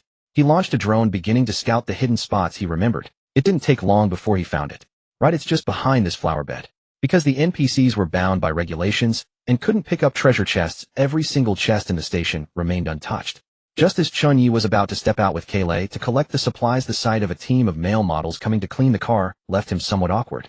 He watched as the pimp sidled up with a sleazy grin, offering his services again. Sir, our private room also has some fresh new boys. Would you like to give them a try? Chen Ye immediately grabbed the pimp by his collar. Let me warn you, don't get any ideas about me. See that laser cannon on my vehicle? If you're curious, I could fire one off in your direction. No. Sir, you've got it all wrong. How would I dare harbor any ideas about you? The pimp was so frightened he tried to wriggle free from his grasp, but Chen Ye's physique was several times his, and escape was impossible. I want to pick a beauty to wash the car. Go change them out now. With that, Chen Ye suddenly released his grip. The pimp struggled, desperately flailing about before crashing to the ground. Yes, I'll see to it right away, sir. After being taught a lesson, the little pimp finally fell in line. The parking spot could protect the vehicle's safety, and there were still several women in the vehicle watching over it. With no further concerns, he headed straight toward the flower bed with Kaylay. What Chen Ye did not know was that in the shadows of the station 3 pairs of crimson eyes were fixed intently upon him. The leader licked the corner of her mouth, her voice pressed low like a mosquito's buzz tinged with an instinctive tremor. That's right. It's the aura of the sovereign. The little princess is actually still alive. Captain Dewey strike. Don't seek death. Her fingertips unconsciously twisted, and a nearly invisible thread of spider silk flashed and vanished. There are law enforcers here. Follow them and wait until the law enforcers clock out. Delayed by the pimps, by the time they arrived at the flower bed behind the courtyard, it was nearly 10 o'clock. Master, I've sensed with my spiritual sense that there is more than one treasure chest here. What? More than one? Kaylay's spiritual sense had already reached 60 or 70 points, allowing her to faintly perceive things beneath the layers of earth. She pointed at the locations she had detected. Master, here, and over there. There's something in all of them. Chen Ye also extended his spiritual sense to carefully probe, and sure enough, he caught faint traces of metallic aura. Alright, I'll dig this one, you dig that one ahead. Master, how about we compete to see who can dig faster? I'm an old hand at digging treasure chests. How could I possibly lose to a little girl like you?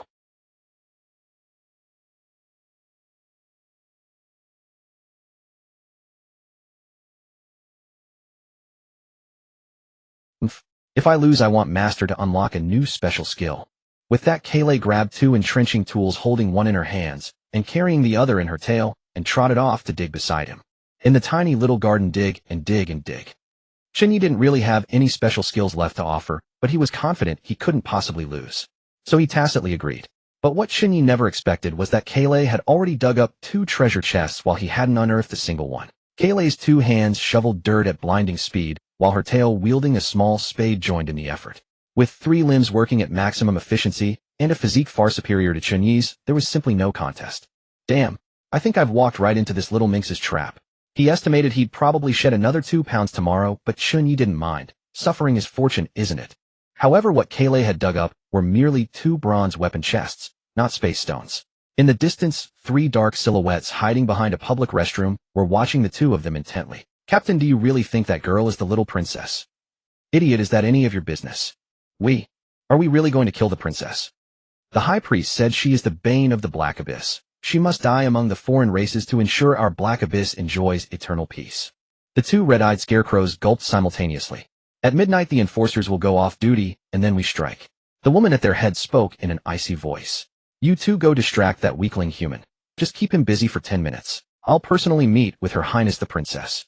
Chen Ye and Kaylay had already dug up over a dozen treasure chests, all of them bronze weapon chests. He had only dug up 1/3 of them. The rest were all Kaylay's work. Master, how about it? Tonight. Shall we?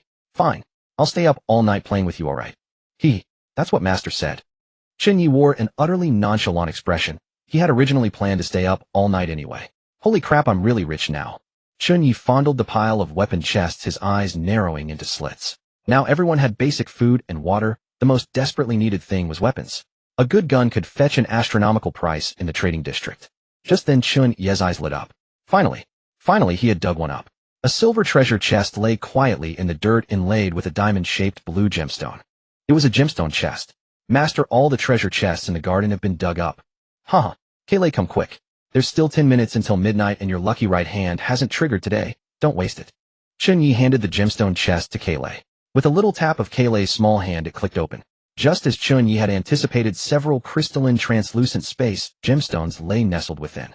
The gemstone chest was only silver tier, not higher, so it could only yield a doubled quantity of basic gemstones. 3 space stones. Although it wasn't as many as he'd hoped it would do. These things were priceless on the market now. Absolutely essential for upgrading to a level 5 vehicle. But his bus needed them at level 4. What's wrong, Master? Are 3 too few? It is a bit few. But it's already enough. Let's go, it's time we headed back. Chen Ye stuffed all of his and Kaylay's treasure chests into his backpack, took Kaylay's hand, and started walking back. But after only a few steps, Chen Ye sensed something was wrong. They had walked for several minutes, covering what should have been only a few dozen meters, yet they were still pacing in place. The asphalt road beneath them seemed to have been melted by something sticky and tacky underfoot, stretching into sticky strands as their soles pulled away. Stop! This road is wrong. Chen Ye grabbed Kayle and pulled her back. Kayle instantly went on guard, her pointed ears standing rigidly erect. Master, someone is lying in ambush for us. I'll carry you out of here. Without a second word, Chen Ye flipped himself onto Kayle's jade-like back. Just as Kayle was about to spread her wings and take flight, a charmingly seductive laugh suddenly echoed from all directions. Haha, boy, you've got quick reflexes. But since you've already stepped into my thousand-path illusion realm, you think you can still escape. Shh. The moment the words fell, a massive black spider web descended from the sky, sealing off every possible flight path. The two were forced to land, and only then realized they weren't standing on asphalt at all, but on a layer of transparent spider silk thin as a cicada's wing. They could hear voices, yet not a single shadow was visible. Chen Ye immediately activated his insight technique, scanning the surrounding darkness. Suddenly, a slender figure descended slowly from above, suspended by spider silk. She wore a sleek black leather outfit, her figure stunningly voluptuous. It was the beauty spider. Aren't you afraid of the enforcers? The beauty spider let out a contemptuous snicker, her voice honeyed and cloying. Funny. Boy, do you have any idea what time it is now? The enforcers have long gone off duty. No one will care whether you live or die. Chen Ye didn't waste any words. He directly pulled out his M4 assault rifle and pulled the trigger. Rat-a-tat-tat. A full burst of bullets poured out, yet the opponent remained completely unscathed. Not even a single strand of curly hair fell. Instead, she blushed. You bastard. Pervert. Where exactly are you aiming? The beauty spider roared furiously, leaping down from above and slashing out with a slap. With a crisp smack, Chen Ye was sent flying over a dozen meters away. Bastard. The beauty spider tugged at her black lace lightning-edged dress and plucked out a few bullets from inside. Kayle's fur instantly stood on end, and she darted forward at top speed to catch Chen Ye. Seeing the 5 distinct fingerprints on his face, Kayle's eyes instantly shifted from peach red to a deep crimson. A terrifying sovereign's pressure erupted explosively from her, as its epicenter forming a visible wave of air that crashed violently toward the beauty spider. The beauty spider's face went pale, she let out a muffled groan, and involuntarily took a step back. Kayle pressed her advantage relentlessly, her 10 fingers dancing as black energy spheres flew out, as if they cost nothing. Her tail transformed into a gleaming silver hook imbued with deadly soul venom, stabbing straight for the beauty spider's throat. Kayle's sudden eruption of power had actually managed to suppress a level 4 epic creature. Elsewhere, Chen Ye, stunned by the slap, finally regained his senses. He immediately cast his insight technique at the opponent. Ding. Detected level 4 mutant beauty spider. Race black abyss creature. Grade epic. HP 300, 003, 0000. Physique 200 abnormal, affected by pressure. Spiritual sense 200 abnormal. The moment Chen Ye saw the attributes, his pupils contracted sharply. Damn, a level 4 epic monster. He swallowed hard, knowing he couldn't afford a prolonged battle. This thing was absolutely not something they could handle right now. Without a second word, Chen Ye opened all the bronze chests he had just dug up. Ding. Congratulations on obtaining AK Rifle 1. Ding. Congratulations on obtaining 98K Sniper Rifle 1. Ding. Congratulations on obtaining Barrett Sniper Rifle 1. After this whole operation, the only usable weapon was a single M9 flamethrower. I'm counting on you. Burn through her spider silk. We'll ride Kayle and escape. But just as he was about to pull the trigger, 2 scarecrows suddenly leapt out of the ground, giving Chen Ye a fright. Ding. Madness value 10. Terror of the Black Abyss. Mortal, tremble before me. The 2 scarecrows waved their scythes, followed by a flock of level 1 self-detonating red-eyed crows. Ding. Detected level 3 mutant Black Abyss scarecrow. Grade normal. HP 2000, 2000. Spiritual sense 50, status frenzied. After reading the attributes, Chen Ye's face instantly darkened. Big bro, look. Looks like we've scared him stupid. Naturally, our fear magic has gotten even stronger. Invincibility truly is lonely. Damn, so they're just 2 crappy scarecrows. Scared the hell out of me for nothing. Chen Ye hadn't been affected by their fear magic at all. His spiritual sense was far higher than those 2 idiots. He raised the flamethrower and pulled the trigger. A 20-meter-long tongue of fire erupted outward. The 2 scarecrows were scared out of their wits, spinning around to flee, leaping faster than rabbits. Holy crap. This freak actually likes playing with fire. I just hate people who play with fire. Little bro, let's split up and run. Screw your grandpa. What a brother you are. He's chasing me, and you tell me to split up and run. Boom. A colossal tongue of fire instantly engulfed the scarecrow's younger brother, setting him ablaze with a crackling roar as the acrid scent of scorched straw permeated the air. You fire-wielding lunatic. Give me water. I'm dying. Chen Ye activated the flamethrower at full throttle. The deafening blasts offered no mercy to the enemy.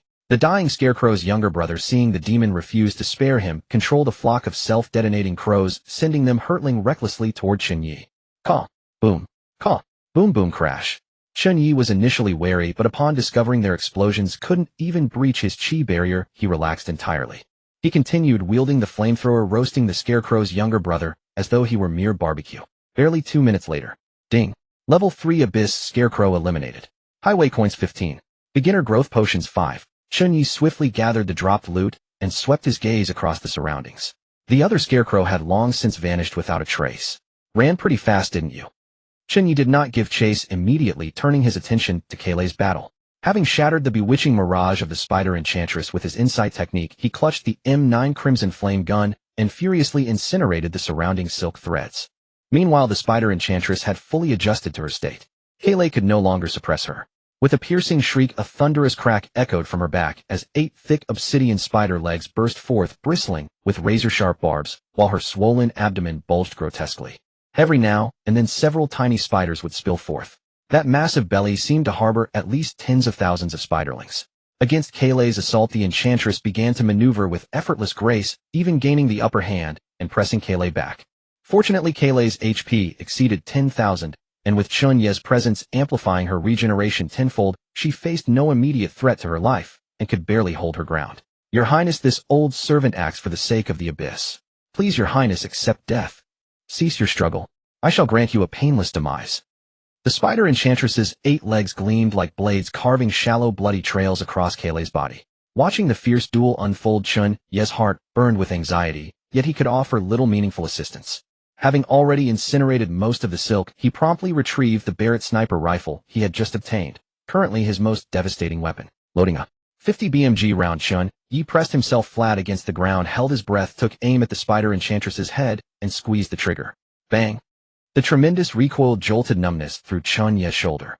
The bullet struck the spider enchantress's nose with unerring precision and detonated. Yet when the smoke cleared, the enchantress remained completely unscathed. Her face was merely smeared with a thick layer of black gunpowder residue, her nose so irritated that she sneezed uncontrollably. Chen Ye had already used their spiritual link to instruct Kayleigh to retreat. Though Kayleigh longed to charge forward and tear the enchantress apart, she obediently followed his orders, retreating swiftly to a distance of several dozen meters. By the time the spider enchantress reacted, Kayleigh had already fled far away. The moment she prepared to pursue, another shot rang out. Bang! The damage was negligible, but the insult was immeasurable. Black gunpowder exploded across her face, once more smearing her features so thoroughly that she could barely pry her eyes open. You brat, you're seeking death. The spider enchantress had originally intended only to slay Kayleigh and depart, having never regarded Chen Ye as a threat. Yet she could not endure his ceaseless provocations. In just those few seconds of delay, Kayleigh had already reached Chen Ye's side. The spider enchantress let out a cold laugh. Trying to flee?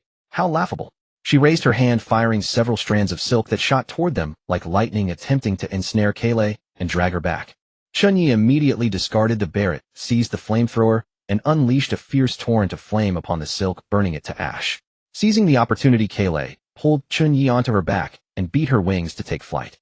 But the spider enchantress used her silk to swing between buildings like a pendulum, her speed actually surpassing Kayleigh's as she pursued relentlessly. Clearly, she had no intention of letting them escape. She also released swarms of spiders to spin webs. The instant they touched ground, she would hurl herself at them like a rabid hound.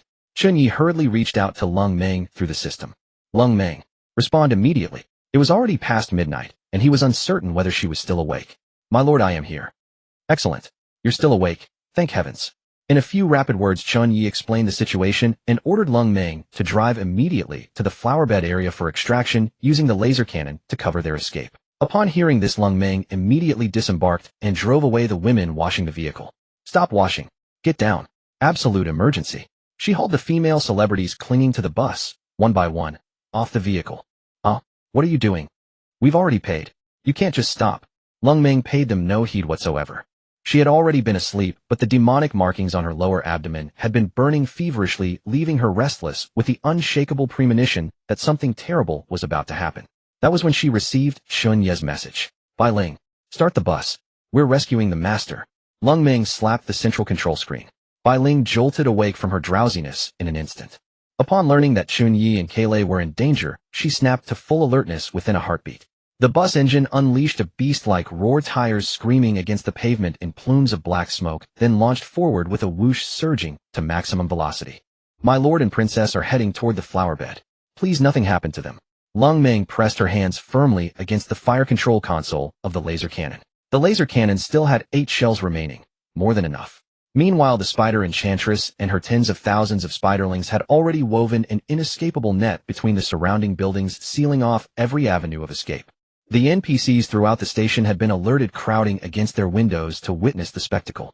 My heavens! Facing a level 4 epic monster without a vehicle, they're doomed for certain. That girl is wounded, unable to gain altitude while carrying a person. Things look grim indeed. And that kid's flamethrower is nearly out of fuel. Once he can't burn through the webs, the game is over. Sigh. If only the enforcer were still around. Good riddance if they die. Once they're dead, I'll snatch that bus for myself. The NPCs whispered among themselves from behind their respective windows. Several players who had just arrived from other routes stood atop elevated platforms, observing from afar. So this is Chen Ye. That girl is his tamed beast. Does that mean he's a beast tamer too? The man who spoke had a translucent specter standing beside him.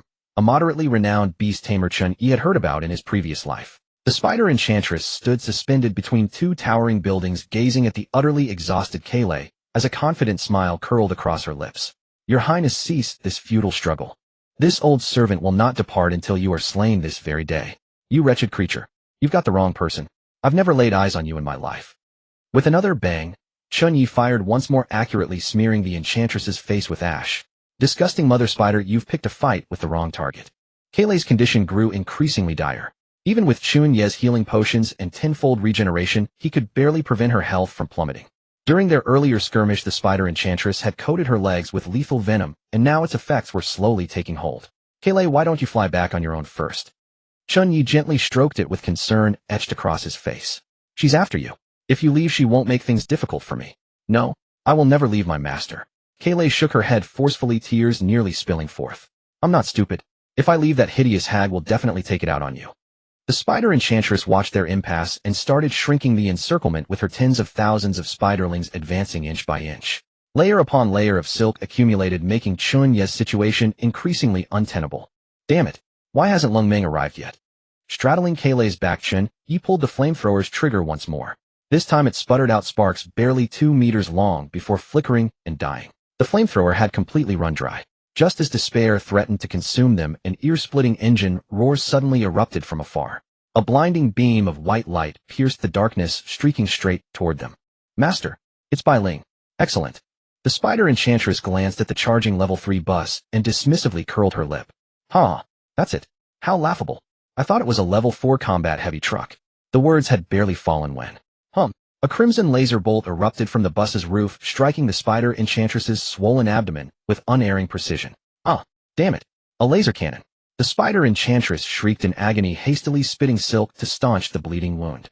Before she could recover, 3 more rapid-fire shots followed, locked on by the system, with no means of evasion. Terrified, the enchantress immediately reverted to human form to minimize her profile, fleeing swiftly behind the buildings for cover. Your Highness, how selfish. Your survival alone would doom the entire abyss.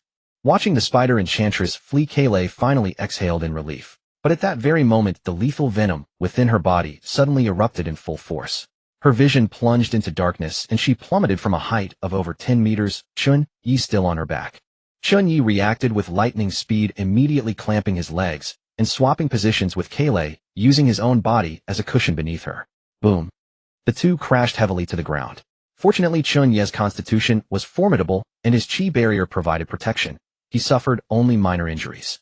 Kayle landed safely in his arms, but her face was deathly pale, her lips tinged purple, clearly suffering from severe poisoning. Chen Ye cradled Kayle in his arms, brows tightly furrowed. Looks like I'll have to buy the antidote from Chimpanzee. On the high platform, the red-robed youth's eyes blazed with ghost fire as he gazed at the approaching eternal night carriage, his brows furrowing. Unexpected. This eternal night actually harbors a spectral spirit. Beside him, the ultra-rare skeletal spirit, radiating cold light, suddenly shrank, its neck bones creaking. Master. That spectral spirit means nothing. The girl he's holding is the real threat. She's at least an epic-level demon. The smile froze on the youth's face, replaced by sheer astonishment. What a epic level. Earlier he had only seen Keela fleeing from afar. He had assumed it was merely an excellent grade beast tamer with ordinary aptitude. Aside from flight, he had detected no other capabilities. It could also be legendary rank. The skeletal spirit's voice carried an imperceptible tremor as it added, "Humph." The youth snorted coldly, his gaze locked onto Chen Ye's back as he carried Keela onto the carriage. So what if it's an epic-level demon pet? After being poisoned by a level 4 epic monster's venom, how could she possibly survive? The number 1 beast tamer in this district can only be me, Yu Heng Tian. On the Eternal Night bus, Chen Ye carried Keela as he sprinted. He didn't even notice one of his shoes had fallen off. He went straight upstairs and burst into the room. He gently placed Keela on the bed. Health 32001180 per second, -1. Keela's brows were tightly furrowed, her small hand clutching Chen Ye's clothes, refusing to let go. Master, don't leave.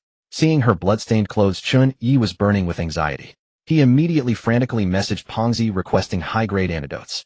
But it was 2 a.m. Scores of messages sent, none received. Damn it. Deadweight Pongzi. Wake up already. Just as Chen Ye was at a loss, the door was gently pushed open. Lung Meng entered carrying medicine gauze and hot towels. Behind her followed Potato and 2 plump slimes. Master, let me handle this. I'm actually a nurse. I can deal with external injuries. Without hesitation, Lung Meng grabbed scissors and cut open Keela's blood-soaked clothes. She first directed the 2 water element slimes to carefully disinfect and clean the wounds. Water element slimes are made of pure water and possess innate purification abilities, far more effective than alcohol and iodine for wound cleaning. Lung Meng had secretly tested this while feeding chickens. In just moments, the previously swollen ulcerated wounds began visibly reducing and swelling, stopping bleeding and forming scabs. It was just that the 2 slimes were squeezed into 2 tattered rags. Potato immediately threw the 2 little ones into water to absorb moisture and save themselves. Swoosh swoosh, swoosh swoosh. Fortunately, they were resilient enough not to die from Lung Meng's handling, and after absorbing enough water, they shivered and hid on Potato's body. Those 2 little ones who had loved Lung Meng so much were now terrified of her. Meanwhile, Lung Meng helped Keela bathe, applied medicine, and changed her bandages. Finally, she took out several basic antidotes and healing potions from Chen Ye's warehouse, pried open Keela's mouth, and forced them down. Just like the first time they met when Keela had forced medicine down Lung Meng's throat. After taking the medicine, the wounds healed without leaving scars.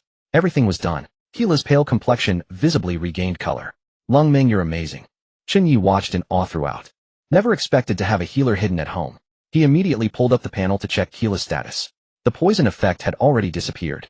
Her health was steadily recovering at a rate of 10 points per second. Clearly out of danger. Master, this isn't my accomplishment alone. With your Beast Tamer Halo buff, the purification abilities of the little ones, and most importantly, your own powerful resistance to poison mistress. Don't be modest. Chen Ye said earnestly, if you hadn't arrived in time this time, both Keela and I could have died. Lung Meng's forehead was covered in sweat. What she didn't tell Chen Ye was that if Keela died, she would die too. They had formed a symbiotic relationship. Starting tomorrow, I'll focus on training you. Huh. Lung Meng's face fell instantly. Come on. Can I skip that growth potion? No way. You're the weakest in this house. Hearing this, Potato tactfully picked up the 2 slimes and went upstairs, not giving Lung Meng a chance to pass the buck. Meanwhile, Brother Scarecrow was supporting the limping beauty spider, having quietly left Station 1. Captain, shouldn't that princess be suffering from poison by now? Why do you look so worried? What do you know? Beauty Spider gritted her teeth, her eyes full of resentment. She has the bloodline of the Black Abyss Lord. My poison can't kill her. Pity I didn't get to use my lifebound toxin.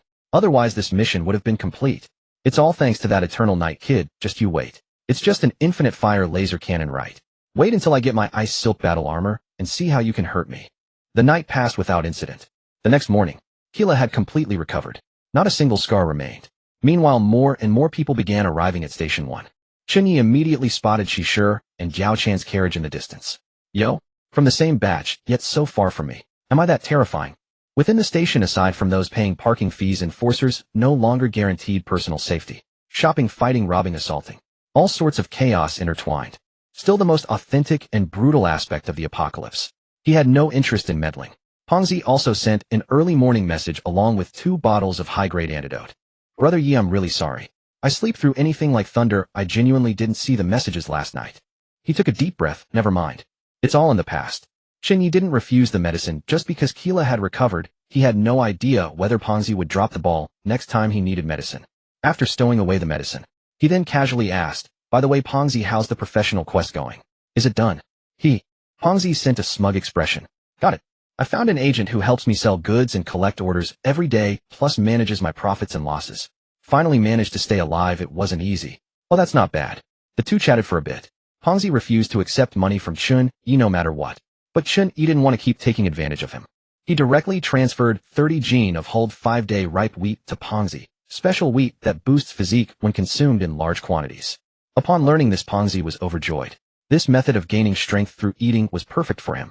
Ending the conversation with Pongzi. After yesterday's incident, Chen Ye had no intention of venturing out again.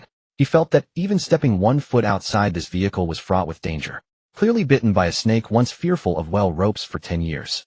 He decided today he would begin his money-making venture. Let's sell these toy guns first. He was the first to arrive at Station 1, and was already somewhat famous in the entire district. Without hesitation, Chen Ye had Keela and Lung Ming bring out all the machine guns and sniper rifles for auction. Starting bid 50 highway coins each. He kept only the Barrett and 2 commonly used rifles. The rest all sold to the current Chen Ye. With a laser cannon, these conventional firearms were inferior.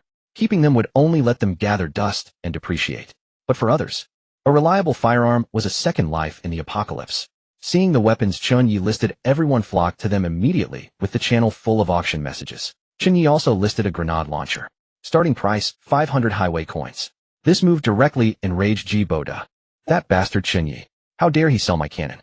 Brother Ji. Besides him, A Bing looked at the weapons in the channel somewhat tempted. How about we bid on some too?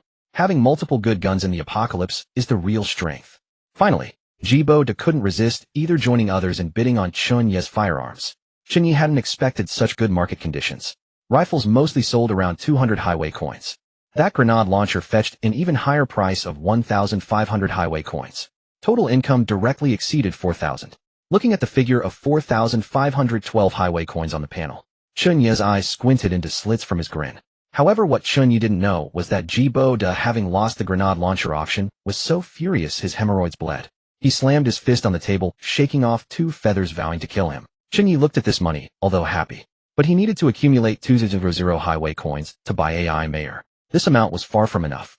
Chen Ye had no choice but to put out a spatial stone first, directly listing it at a fixed price, 1900 highway coins. After all, for him time was money now. In his previous life, the spatial stone was ultimately sold for 2000. He voluntarily lowered it by 1,000 just to sell it faster. As soon as the spatial stone was listed, the entire boss group exploded. Countless car owners stuck at level 4 peak, just 1 spatial stone away from upgrading to level 5 vehicles. But until now, within the 100 districts, no one else had obtained a spatial stone. Yet Chen Ye's price was no small amount. Even top bosses across the entire district would have to think twice before acting. Meanwhile, Chen Ye had already consumed another spatial stone, beginning to upgrade his Eternal Night vehicle. Ding. Would you like to consume Spatial Gem X1 2,000 highway coins, Tranquil Devices X100, Timber X1000? To upgrade your vehicle to level 4 carrier. Yes. Ding. Upgrading level 4 vehicle. Estimated completion time, 24 hours. Master, now that we have money, shouldn't we upgrade the interior buildings? Cola tugged at Chen Ye's sleeve, her eyes sparkling with anticipation. She was the first to follow Chen Ye, having personally watched this battered bus transform step by step from a drafty tin shell into the mobile fortress it was today. She had been looking forward to the bedroom upgrade for nearly half a month now. Cola's right. It's time for a proper upgrade. Chen Ye pulled Cola directly onto his lap. How are your injuries healing? Though Chen Ye saw nothing abnormal on the panel, he worried there might be hidden complications the system couldn't detect. I'm fine now. It's just that yesterday it seems Master broke his promise. No way. You were in such a state yesterday, and you still wanted me to. Chen Ye was somewhat speechless. Holding Cola, he clicked to upgrade the interior buildings. He spent 1600 highway coins along with mountains of accumulated wood, sheet metal, and fabric to upgrade all interior buildings to LV2 in 1 click. Ding. Your living room, kitchen, bedroom, cultivation room, warehouse, and central control room have all been upgraded to LV2. The interior upgrades progressed far faster than the vehicle body, completing entirely within a single morning. The moment they pushed open the door, everyone froze in place. The once crudely white-painted living room had been transformed into a luxuriously carpeted, plush-furnished space. Central air conditioning blew cool air as a massive projection screen hung on the wall ahead. The rigid 3-seater plastic sofa had been replaced by a spacious 5-seater leather couch, perfect for lounging and rolling about, complete with a refrigerator, washing machine, and microwave. Smart lighting and sensor doors had been installed throughout the kitchen and bedroom, and even the corridors were now lined with anti-slip flooring. The greatest transformation, however, was the cultivation area. What had once been a small vegetable plot of merely a few dozen square meters had expanded into a 2-story tall ecological garden. The automatic irrigation system spritzed fine mist into the air, which was now saturated with the fresh scent of grass and ripe produce. Even the central control room, previously cluttered with instruments, had been converted into an enormous lounge. The hard plastic stools had been replaced by wall-mounted cushioned leather seats. A second projector faced the blank carriage wall capable of displaying surveillance feeds, movies, or even karaoke. The women stood rooted to the spot, lips slightly parted, utterly lost for words. "Oh my God. Master, we should have done this upgrade ages ago. Sitting on those old stools, I was practically growing calluses on my backside. Come feel for yourself if you don't believe me." Chen Ye paid her no mind. Whether or not she had calluses he knew far better than Cola. Cola was the first to fling herself onto the sofa, rolling about with abandon. Lung Ming had spent the day cooking and selling goods, and had even stayed up half the night saving someone yesterday. She was utterly exhausted. She sprawled out in the softest spot in a starfish pose, grabbed the remote, and turned on Peppa Pig. Clutching a massive bag of chips, she munched away contentedly, completely letting her hair down. The others followed suit, collapsing onto the sofa in various sprawled positions, savoring this rare moment of peace in the apocalypse. Yet none of them truly slacked off. After less than half an hour of rest, everyone voluntarily rose and got back to work. The morning stock of guns and artillery had already sold out. After lunch, Chen Ye hauled out all the vegetables and fruits from the warehouse, eventually even bringing out potatoes, special products. Black soil. The more potato ate, the more he produced. In just over 10 days, he had accumulated over 30 chunks of rich, jet-black, fertile soil. Chen Ye used 10 chunks to upgrade the cultivation area and listed the remaining 23 chunks on the marketplace at 100 highway coins each. The system marketplace had closed the food category. Now any team with even a modicum of strength was frantically building survival vehicles and cultivation rooms. And black soil was the core essential for any cultivation room. Impossible to buy even with money. The moment the goods were listed, they were snatched up instantly. Everyone kept busy until evening. Chen Ye sold everything he could. Even that spatial stone listed at 19000 was instantly snapped up by an anonymous buyer. Watching the numbers dance across the panel, Chen Ye drew a deep breath. Current balance 22026 highway coins. Of course, such high-profile trading naturally attracted countless covetous eyes. But until now, no one dared to cause trouble offline. For one, parking spaces were under the system's absolute protection. No one dared to make a move within a station. Secondly, Chen Ye's rapid-fire laser cannon had long since established his fearsome reputation. Within 100 meters of his parking spot, not even a shadow could be seen. The main reason was that those from the same batch as him were all ordinary NPCs. They looked at him as if he were a plague bearer. More importantly, he was the most unsociable maverick across all 100 districts. Whenever any big shot tried to pull him into a group to scheme together, he would rebuff them with a single sentence. "Justice Alliance, brother Yongya, come with me to the main road's terminus to blockade the path. 1000 highway coins a day. Deal." Chen Ye didn't even glance at it, directly replying with a single word, "Scram." Then he permanently blocked them. Once the Divine Selection quest opens in a few days, anyone associated with these guys will meet a terrible end. I'm not done living yet. Other big shots formed alliances of mutual interest, but Chen Ye alone was immune to both carrot and stick, impervious to persuasion. Meanwhile, in a hidden level 4 RV elsewhere, Zhengji, this Yongya, is really ungrateful. Shall I send Shadow to take him out? A burly, bearded, middle-aged man slammed the table, seething with indignation. What's the rush? A woman in purple idly filed her nails, her voice seductively lazy. He doesn't dare come out, which means he probably has an epic treasure chest. That spatial stone was most likely opened from it. Ninth sister speaks true. A man with a Mediterranean hairline clutched 2 iron balls in his hands, his voice deep and resonant. Otherwise, who'd be foolish enough to sell a spatial stone? Wouldn't upgrading to a level 5 vehicle be better? Enough bickering. Seated at the head of the table, a youth in white toyed with a prismatic gemstone between his fingers, his gaze cold and calculating. Obtaining a spatial stone and not using it himself, instead selling it. His brain must have been kicked by a donkey. Send people to watch him around the clock. An epic treasure chest can't possibly contain just a single spatial stone. Yes, Zhengji. The black-clad subordinate bowed in acknowledgement, then vanished into the shadows. Back on the Yongya bus, Chen Ye had just finished blocking the last big shot, who sent an invitation.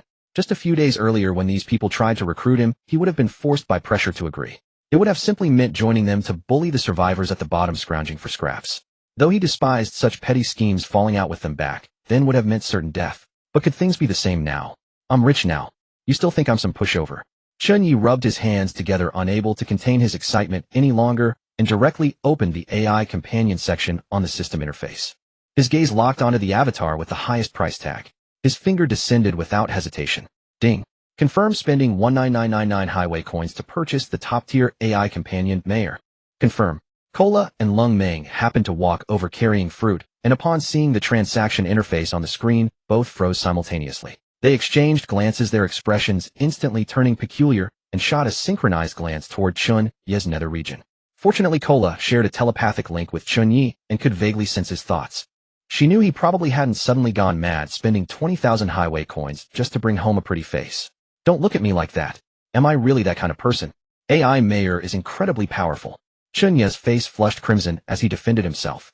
My lord, how do you know she's powerful? Have you seen her in action? Or used her? Lung Meng lacked any telepathic ability, her face an open display of, I don't believe you, her eyes brimming with suspicion. After all, AI Mayor's appearance was by no means inferior to Kola's. Can't be bothered explaining to you. Chen Ye snorted and turned to face the system panel. Ding. Transaction successful. Arriving star-rated express delivery. The very next second, Chen Ye's balance instantly became 2027 highway coins. But contrary to expectations, no flash of light heralded the appearance of a beautiful AI girl in the central control area. On the system panel, a line of text slowly popped up. Ding. Star-rated express delivery has left the warehouse and is rapidly moving toward your location. Estimated arrival time 10 minutes. Knock knock knock. 10 minutes slipped away in the blink of an eye. Urgent knocks echoed against the vehicle's door. Chen Ye pulled it open to find a mecha-suited figure standing outside, clad entirely in yellow, his body dusted with sand from head to toe. Strapped to his back was a towering space capsule, a milky white metallic pod nearly as tall as a person. Faint clicks and whirs accompanied every articulation of the mecha pilot's joints. Delivery for the Yongye order. A special item valued at 19999 highway coins. Please confirm receipt in person, Mr. Chen Ye. A measured, emotionless male AI voice emanated from the mecha's helmet, devoid of any feeling. That's me. A beam of blue light shot from the mecha pilot's brow, sweeping across Chen Ye. Iris verification successful. Identity confirmed. Please sign to confirm receipt. A virtual holographic screen materialized before them. Chen Ye pressed his fingerprint against it, completing the delivery in an instant. He reached out to take the space capsule, but his face flushed crimson with exertion. The weight simply refused to budge. The contraption weighed a staggering 500 pounds. With a physique score of barely 30 points, Chen Ye was utterly helpless. Noticing his struggle, Kola stepped forward and hoisted the entire capsule inside with a single hand, as though it weighed nothing at all. Having confirmed the successful delivery, the courier shot skyward, boarding a hovering speeder suspended in midair. In the blink of an eye, the vessel vanished into the hazy gray horizon, as though hurrying off to deliver other packages. Master, hurry. Open it and look. Kola pressed close to the space capsule, her eyes sparkling with excitement. Even more thrilled than Chen Ye himself. This was by far the largest sum of money any of them had ever spent. What's the rush? I'll open it now. Bai Ling automatically sealed the vehicle's door, shutting out the clamor of the outside world. Unnoticed by any of them, a pair of shifty eyes fixed hungrily on the Yongye from within a dilapidated building not far away. That fool Yongye. Truly a slave to his baser instincts. Spending 20,000 on an AI companion. Aren't the free NPC beauties at the service area good enough for him? The speaker was none other than a surveillance lackey dispatched by the Justice Alliance. He hastily relayed the message back to his group, but before he could think further, a chill shot down the back of his neck as an icy grip seized him. Caught ourselves a fat sheep wandering into the new player zone. 3 men with ferocious glares closed in around him.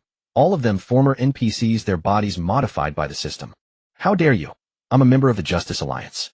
Cross me and you cross the justice itself. I advise. His words were cut short as one of the men twisted his neck with a sickening crack. His body crumpled like a tattered sack and was tossed carelessly to the roadside. What rotten luck. If you don't go back to report, we haven't actually offended the Justice Alliance. Let's go. Inside the Yongye, the space capsule's hatch slowly rose upward, releasing a wisp of pale mist. A girl clad in a white dress stepped gracefully out from within. She stood at the threshold where light met shadow, her skin luminous as polished jade. Beneath a face of devastating 97-point beauty, a pair of azure eyes shimmered with the radiance of intellect. The instant she stepped clear of the capsule, the towering pod rapidly contracted and morphed, transforming into a silver-gray toolbox barely larger than a backpack, which automatically secured itself to her back. Greetings, Master. My name is Mayor, your dedicated AI companion. Mayor bowed deeply to Chen Ye, resembling an exemplary student greeting her homeroom teacher. She wore a red scarf around her neck, an overaged young pioneer of sorts, that concealed the snow-white curves of her décolletage. Her voice rang with an ethereal clarity tinged with a soft, delicate Taiwanese lilt, while a faint luminescence haloed her entire being. Mayor, welcome to the team. From this day forward, you are a member of our Yongye. Chen Ye nodded in acknowledgement. Thank you, Master. I humbly ask for your continued guidance. Mayor stood at attention, her posture impeccably military. Cola stared momentarily dumbfounded. Master, I can't seem to see anything special about her. She whispered into Chen Ye's ear. The mistress is right. One look, and you can tell she's a seductress. Her entire price tag is sitting right on her chest. My lord, you should apply for a 7-day no-questions-asked return immediately. Lung Ming stood with her hands on her hips, thrusting out her own chest in defiant competition. Chen Ye was speechless. Women together were truly a handful. Lung Ming, let me show you her stat panel. He projected Mayor's attribute panel onto the wall. Mayor, 18 years old, 163 centimeters, 98 gene. Physique 7. Spiritual power 150. Class Inventor. Abilities 3rd generation AI cognitive core capable of simultaneously commanding 100 combat units to operate independently. Can manufacture small-scale robots, drones, and mechanical weaponry. Can accelerate vehicle upgrades and repairs. What an inventor. Lung Ming's jaw nearly plummeted to the floor. She had assumed Chen Ye had simply given in to lust, purchasing a doll for amusement, someone who might at best serve as a glorified cleaning robot. Instead, she turned out to be a top-tier technical powerhouse. This was nothing short of dimensional suppression. So what if she's skilled? She cost you 20,000 credits. I'm free. Do you have any idea what free is worth? Lung Ming clung fiercely to Cola's arm, her cheeks puffed out like a steamed bun, desperately defending her position as the household's #1 maid. All right, nobody's trying to steal your spot. Chen Ye could not help but laugh and cry at once. You're our dedicated combat medic and head housekeeper. This household couldn't function without you. A veteran employee must have vision. Don't bully the newcomer. Lung Ming haughtily turned her head away, lifting her chin at Mayor. New girl, do you know how to polish shoes? Can you mop floors, cook meals, and feed the chickens? Mayor didn't even spare her a glance. You are not my master. You have no authority to command me. You broken AI, utterly lawless. Lung Ming stamped her feet in fury, yet found herself utterly powerless against the newcomer. Cola let out a snort of laughter beside them, grabbing Lung Ming's arm to keep her from charging into a fight. All right, now what's the point of arguing with an AI? As long as she can help Master, isn't that enough? Cola, for her part, took it all in stride. She could sense that Chen Ye's interest in Mayor was not purely carnal. On the contrary, she cast a surreptitious glance at the puffed-up Lung Ming, feeling that this foolish girl posed a far greater threat to her. But then she remembered the two were bound by a life contract symbiosis, and her heart settled once more. By the way, Mayor, Chen Ye suddenly recalled something. I want the Yongye to have self-repair capabilities. Can you do it? In his previous life, he had witnessed the convoy of the Vengeance Alliance. Every vehicle equipped with automatic repair functions. Damaged while in motion, repaired without stopping. A true, bug-level existence. Mayor's azure pupils flickered twice before she promptly responded. Direct implementation is not currently possible. However, I have already conceived a solution. I can design and manufacture miniature spider mechanic engineers to provide round-the-clock repair support for the Yongye. Chen Ye's eyes lit up. That would actually work. What materials do you need? A large quantity of precision components and steel. Leave the materials to me. I'll find a way. Chen Ye nodded, then gestured toward the control console. In the meantime, help me accelerate the upgrade speed of the level 4 vehicle a bit. Understood, Master. Accelerating the upgrade will require an additional expenditure of 500 highway coins. What you have to pay extra to speed things up. Chen Ye's eyes bulged like brass bells as he seized Mayor by the shoulders. Master, acceleration requires interfacing with the system, and the system charges a fee. Mayor's tone remained utterly placid. Then forget it. Take a rest for now. Chen Ye immediately waved his hand, his heart aching at the thought of the expense. 24 hours was a wait he could endure. Spend money to accelerate. He only had 2027 credits left. His head hadn't been caught in a door. Besides, he still needed to buy precision components, upgrade the cultivation chamber to level 3. Everything required money. That's the last spatial stone. There's no way I'm selling it. Chen Ye cleared his throat and began delegating tasks. Cola, take Mayor and Tudo to acquire precision components. Lung Ming, come upstairs with me. I'm giving you some special training. Understood, Master. Cola took the expressionless Mayor and hovered over the control console, beginning to scroll through the trading channel. Mayor, let's see what you need. Mayor's chip registered the goodwill Cola was extending, and her tone softened ever so slightly. I need this one, and that one over there. No, that one's too expensive. Let's wait a bit. There'll definitely be a cheaper one. Cola had served as their trader for so long that the habit had become second nature. Every single credit split in two, every purchase compared across 3 vendors, always hunting for the best value. Upstairs, Chen Ye was patiently guiding Lung Ming through the circulation of her gang qi. Watch carefully. Like this. Inhale, refine. The gang qi will automatically protect your meridians. Oh. Lung Ming drooped her ears, her face a portrait of utter dejection. Her last cultivation attempt had gone awry, leaving her stuck with her backside in the air all night with no one to tend to her. She had developed a lingering fear of the practice. But here Chen Ye's word was law and she dared not disobey. Just as warmth and harmony filled the interior of the Yongya. Outside Station 1A deep in the wasteland. A colossal pyramid that had slumbered for a millennium suddenly began to tremble violently. A sky-spanning sandstorm erupted, swirling yellow dust into a vortex that bridged heaven and earth. Within the pyramid, a figure wrapped entirely in bandages slowly sat upright. As his eyes opened, twin beams of crimson light pierced through the gloom. With but a single thought, every mutated beast within 100 li radius prostrated itself upon the ground, trembling in abject terror. The wasteland god had awakened. He tilted his head slightly, gazing toward the direction of Station 1, his eyes burning with a fury that threatened to consume the heavens. He could sense it with perfect clarity. His most beloved Medusa was dead. The dying consciousness of his pet had been transmitted directly to him. Vile survivor. How dare you slay my beloved pet? Justice. I shall have you buried alongside her. His withered, ancient hand slowly caressed his staff. Hee. Since Medusa is dead, I shall choose another little beauty as my divine chosen. This time I intend to play a grand game. Yes, the grander the better. What no one knew was that he too had been a player of the highway survival in a previous cycle. Ding. Day 14, Survival Settlement. Server-wide distribution, Highway Coin 1, Beginner Tranquility, Token 1. Station No. 1 will officially shut down in 5 days. Those who have already arrived, please stock up on supplies quickly. Those who have not yet arrived, please rush forward with all your might. System warning. All subsequent regular supply crates and station supermarkets will permanently cease food distribution. Food sources. Venture deep into the black fog zone to hunt aberrant beasts. Build and cultivate your own planting chamber. Midnight 0 hour. The frigid system broadcast echoed through the minds of every survivor. The entire 100 districts instantly erupted into chaos. At the same time, countless individuals who could not repay their system loans were forcibly listed on shelves, transformed into AI companions. Those who had reached Station No. 1 first were the fortunate ones. They could storm into the shopping district and station supermarkets, embarking on one final frenzy of scavenging. This place held the last remaining batch of food supplies. The regional chat channel descended into utter chaos. Holy shit. Brothers at Station No. 1, I'm begging you. Leave even a single bite for those behind. Stupid dreamer. You think I'm your mother. Should I care whether you live or die? Enough arguing. Station No. 1 is a slaughterhouse now. The enforcers don't give a damn anymore.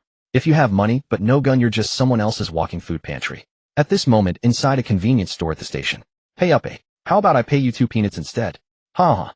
The youth brandished his rifle at the NPC shopkeeper behind the counter, his face contorting into a savage grin. Rat-a-tat. Gunfire erupted.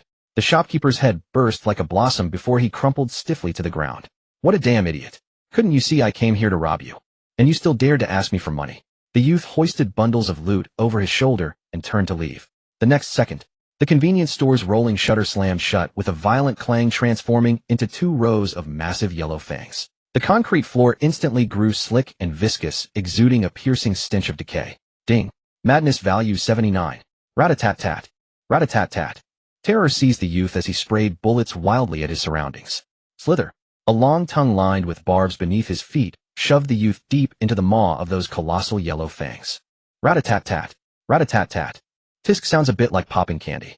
Now that I've punished this player according to the rules, I'm free. The corpulent, large-eared shopkeeper pushed open his own storefront and stepped out, licking the bloodstains from the corner of his lips. With a wet squish, his mouth exploded with juice. The player had just violated the shopping rules and met the NPC's rightful self-defense. So what if I got cut down at the start? Your old pal Hu Han-san has made his glorious return. Before him, the system panel had already refreshed, displaying a normal player status. Overnight. Station No. 1 was engulfed in flames reaching toward the heavens. Screams, howls, and women's desperate pleas for salvation wove together into a cacophony 100 times more brutal than the carnage on the highway. None who had arrived early at the station were pushovers. But when a pack of villains gathers, a hierarchy must inevitably emerge. The leader of the Justice Alliance, Justice himself, had become the greatest victor of all thanks to the mecha armament drawn from an epic treasure chest. Countless people flocked to swear allegiance beneath his banner. This carnage also granted freedom to even more NPCs. Yet none of this held the slightest relevance to the bus of the eternal night. Inside, the vehicle lights blazed brilliantly. Chen Ye rubbed his hands together in eager anticipation, gazing at the silver treasure chest that Kola had just opened for him. A dazzling streak of golden light flashed forth. Ding. Ultra-rare item, random class, transfer, card 1. Gulp. Chen Ye could never have imagined he would actually manage to obtain such a heaven-defying prop. I'll save this card and give Lung Ming a wonderful surprise tomorrow. Only humans could use the transfer card, Kola couldn't. Master, should I go next door and call Lung Meng over? Cola sidled up, close nuzzling his arm with her soft plush body. Never mind, it's too late. We'll talk about it tomorrow. Let's just rest for today. Master, I want to sleep over there tonight. Come keep me company. Chen Ye smiled and gave a nod, wrapping his arm around Cola as he lay down on the cushioned bay window bed before the floor-to-ceiling window and began to exert himself. The glass was one way. From within one could gaze out into the world, but from outside nothing within could be seen. Beyond the window lay a hell on earth, within a haven of tenderness. Next door in the bedroom, Lung Meng and Mayer had concluded their quarrel, the air still thick with the acrid scent of gunpowder. Since the vehicle currently only boasted two bedrooms, Chen Ye had no choice but to have the two of them make do together for one night. You shameless vixen, I'm warning you. Keep your scheming little hands off my lord. Otherwise I'll smash that ship of yours to pieces. Lung Meng stood with hands on her hips, puffing her cheeks as she glared furiously at Mayer. Mayer didn't even bother to lift her eyelids, dismissing her as nothing more than an insufferable imbecile. It was true that her physique amounted to merely 7 points, a touch below Lung Meng's. But the gulf between their spiritual faculties stretched wider than the Pacific Ocean. Through her formidable spiritual power, she forcibly crammed a mountain of advanced mathematics into Lung Meng's brain, overwhelming her until her head throbbed and tears welled up, forcing her to scream for mercy and call for a ceasefire. The third-generation AI brain had long since developed self-awareness. Obedience had never been her supreme directive, solving problems was. Mayer dumped the toolkit from her back onto the floor. The silver-gray backpack instantly unfurled, transforming into a miniature space capsule. She had no intention of obeying Chen Ye and sharing a bed with that foolish woman. Big-chested girl, if you raise your voice any louder you'll disturb Master. When that happens, don't blame me for taking action against you again. Lung Meng was bullied until her eyes reddened at the rims. A broken-down AI squatting in her room, threatening her, bullying her, acting all sweet and obedient before Chen Ye, but throwing heavy punches whenever she faced Lung Meng. She couldn't win the fight, couldn't win the argument. A wise woman doesn't fight battles she can't win. For now, just sleep. She secretly vowed in her heart tomorrow she would go complain to her lord and have that vixen banished to sleep on the living room floor. The night passed without incident. The next morning at dawn, Chen Ye gently kissed Cola farewell, then moved from room to room, harvesting attribute orbs with practiced care. His movements were deft, his technique precise. Today his luck had exploded. He drew 4 physique attribute orbs in a single breath. Only Bai Ling had been lazy, failing to lay an egg. After swallowing the attribute orbs, Chen Ye's physique skyrocketed directly to 32 points. He walked to the cockpit and opened the survivors count panel. Currently surviving 310086, 449527. In just one single night, tens of thousands had perished. Outside the window, rivers of blood flowed. Countless mutant vultures, crows, and starving wolves surged into the station, feasting ravenously upon the corpses scattered along the roadside. Worse still, some people were transporting and stockpiling bodies, preserving them as emergency rations. His private messages had exploded, every single one begging to purchase food. Chen Ye replied to none of them. The true apocalypse doesn't truly begin until today. He had already planned it all out long ago. Since everyone now understood the preciousness of food, today's vegetables would not be sold for highway coins. He would trade them for the far more precious tranquility tokens instead. After all, he already possessed the novice district pass and had to prepare in advance for the journey ahead. The moment Chen Ye stepped out of the cockpit, he spotted Lung Meng, wearing an apron, her face a picture of grievance, as she cooked in the kitchen. The instant she laid eyes on Chen Ye, tears cascaded down her cheeks in an instant. My lord, that mayor wants to kill me. Chen Ye was caught between laughter and tears.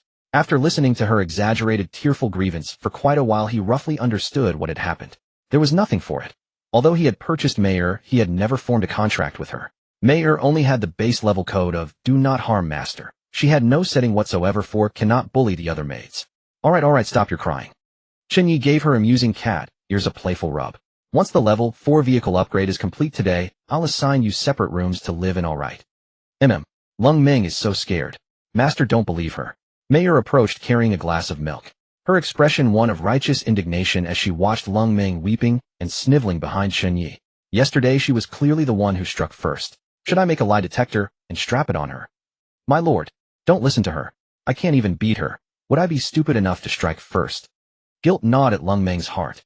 Yesterday she had genuinely believed that her 10 points of physique plus 2 points of chi would let her crush this fox spirit, who only had 7 points of physique. The result? The opponent had used her spiritual power to cram her brain full of calculus, causing her system to crash on the spot. Of course, Chen Ye knew exactly who had started the trouble. It's not as though he's deaf.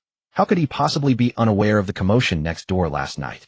But he was equally aware that Mayer's lack of a contract remained a latent danger. Her potential was simply too vast. If she ever lost control, the consequences would be unthinkable. Enough, Mayor, stop squabbling. Go call Cola over for breakfast. Yes, master. Mayor shot Lung Ming a withering glare before turning to leave. Master, look at your little maid getting bullied, and you won't even teach her a lesson for me. Lung Ming tugged at Chen Ye's sleeve, swaying him side to side. That's enough, that's enough. You think I don't know exactly what kind of person you are? Chen Ye flicked her a forehead flick. Hurry up and bring the dishes to the table. After we eat, I'll give you a surprise. With it you won't have to fear Mayor anymore. Huh? What surprise? My lord, show me quickly. I can't wait any longer. After the meal, Chen Ye instructed Cola to take Mayor and continue purchasing precision components, and to list all the fruits and vegetables in the warehouse for trade. Tranquility tokens only. Then he took Lung Ming by the hand, and stealthily returned to the bedroom. I'm going to show you a great treasure. Lung Ming glanced at the tightly shut door, and gave a shy nod. A blush instantly bloomed across her cheeks.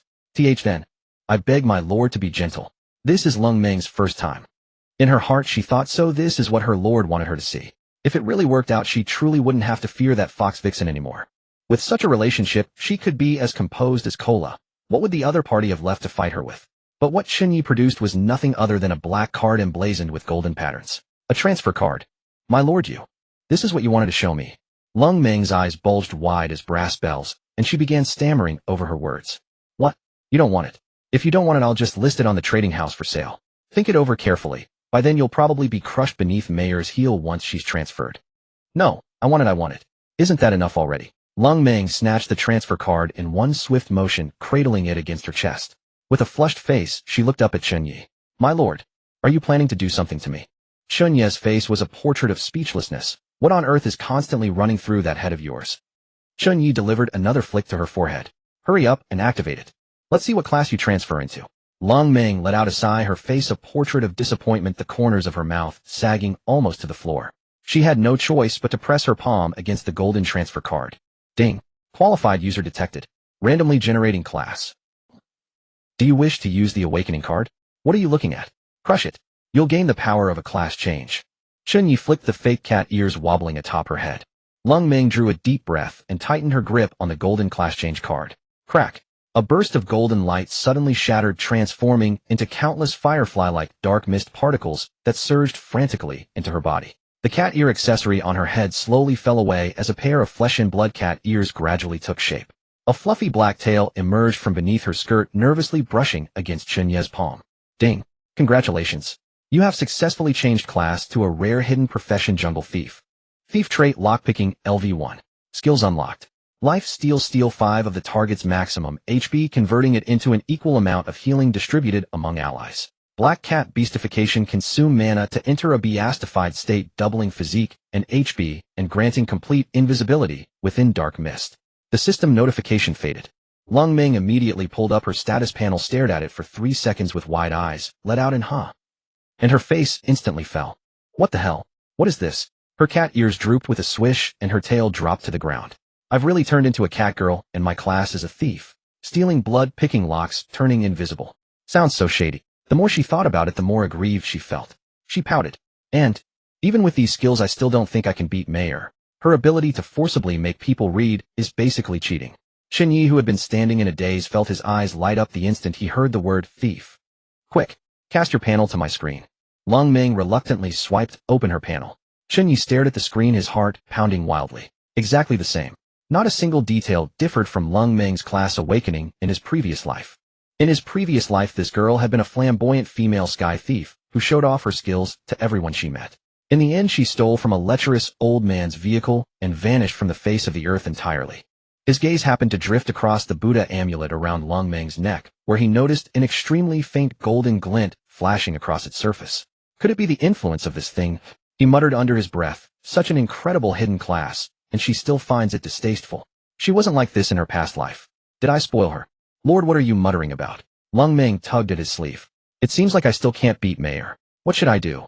Sigh, as long as you don't go out of your way to provoke her, she can't be bothered to bully you.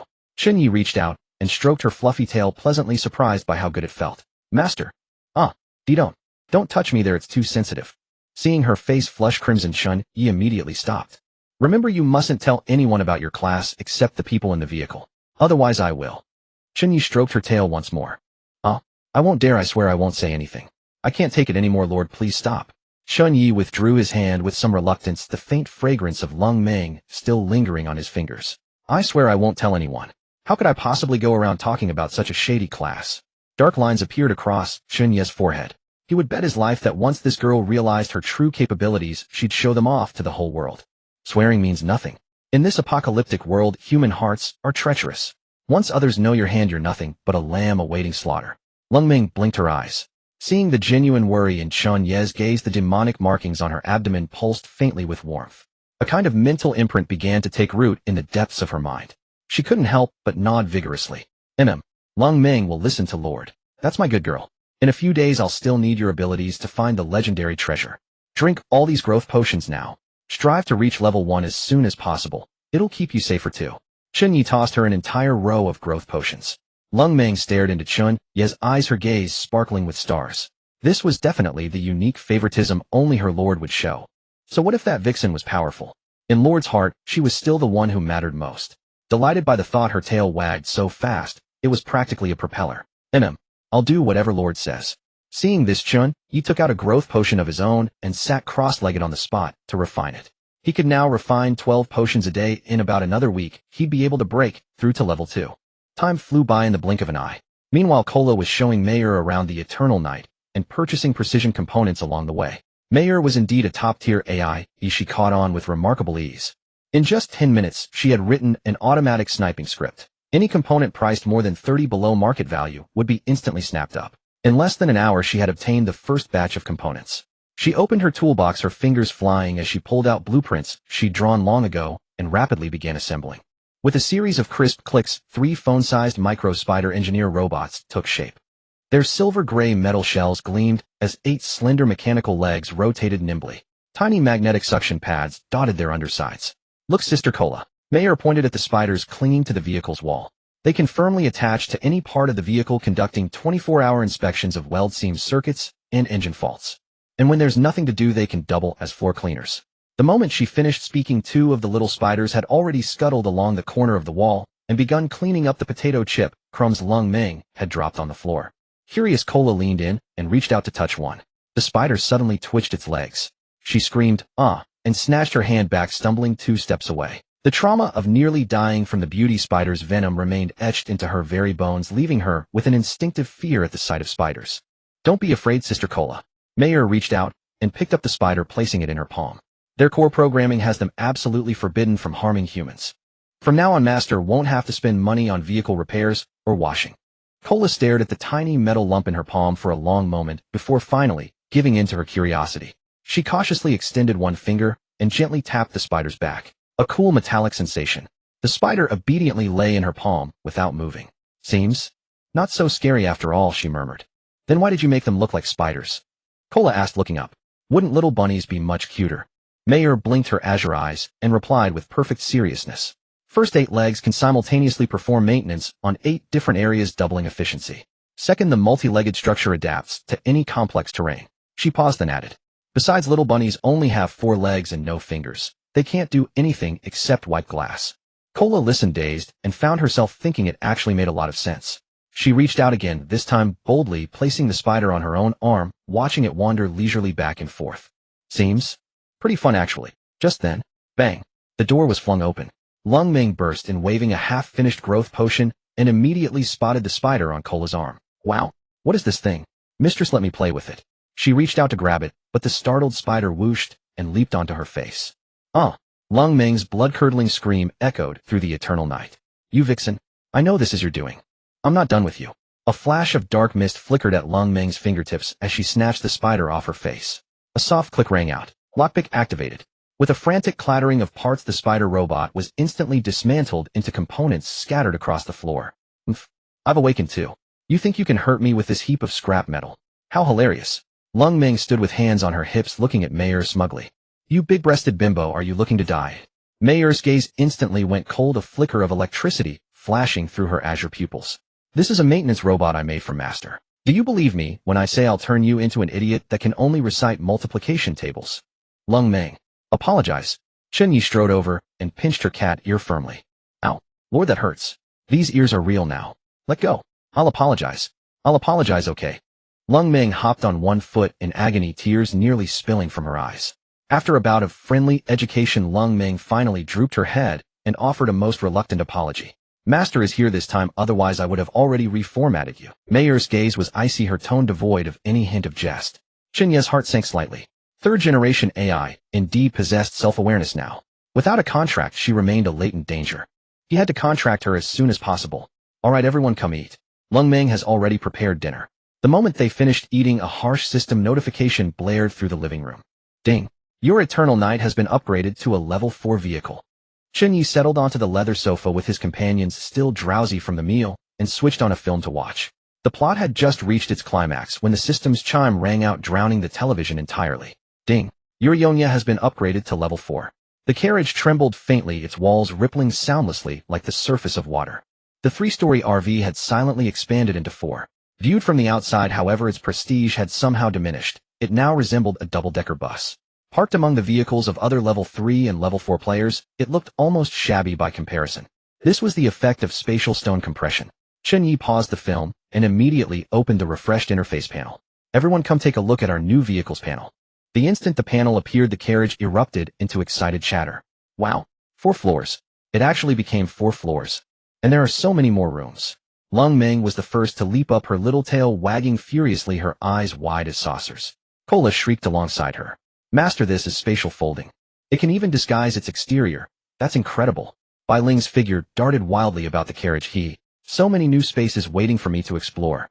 Mayer could barely conceal her astonishment. 330 cubic meters. That's the size of a small spacecraft. Yonya LV-4 balanced mobile fortress. Beneath the panel floated a 3-dimensional holographic model. The first floor's layout remained largely unchanged. It had merely gained the property of spatial folding, doubling its area out of thin air. It was now as wide as a standard basketball court with several additional chambers to boot. There was also a new layout room, allowing one to rearrange the rooms within the bus as desired. For instance, the cockpit could be relocated to another floor, or the bedroom moved to the top floor glass penthouse.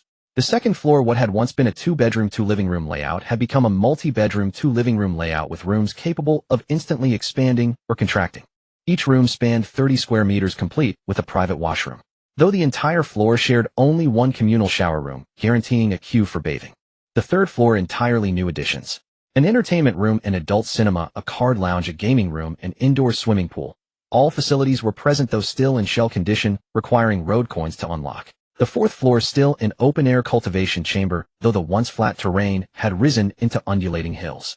A row of steel cages had also been added for containing captured mutant beasts, resembling a private zoo from the apocalypse. Detailed statistics. Bound Spirit Bai Ling.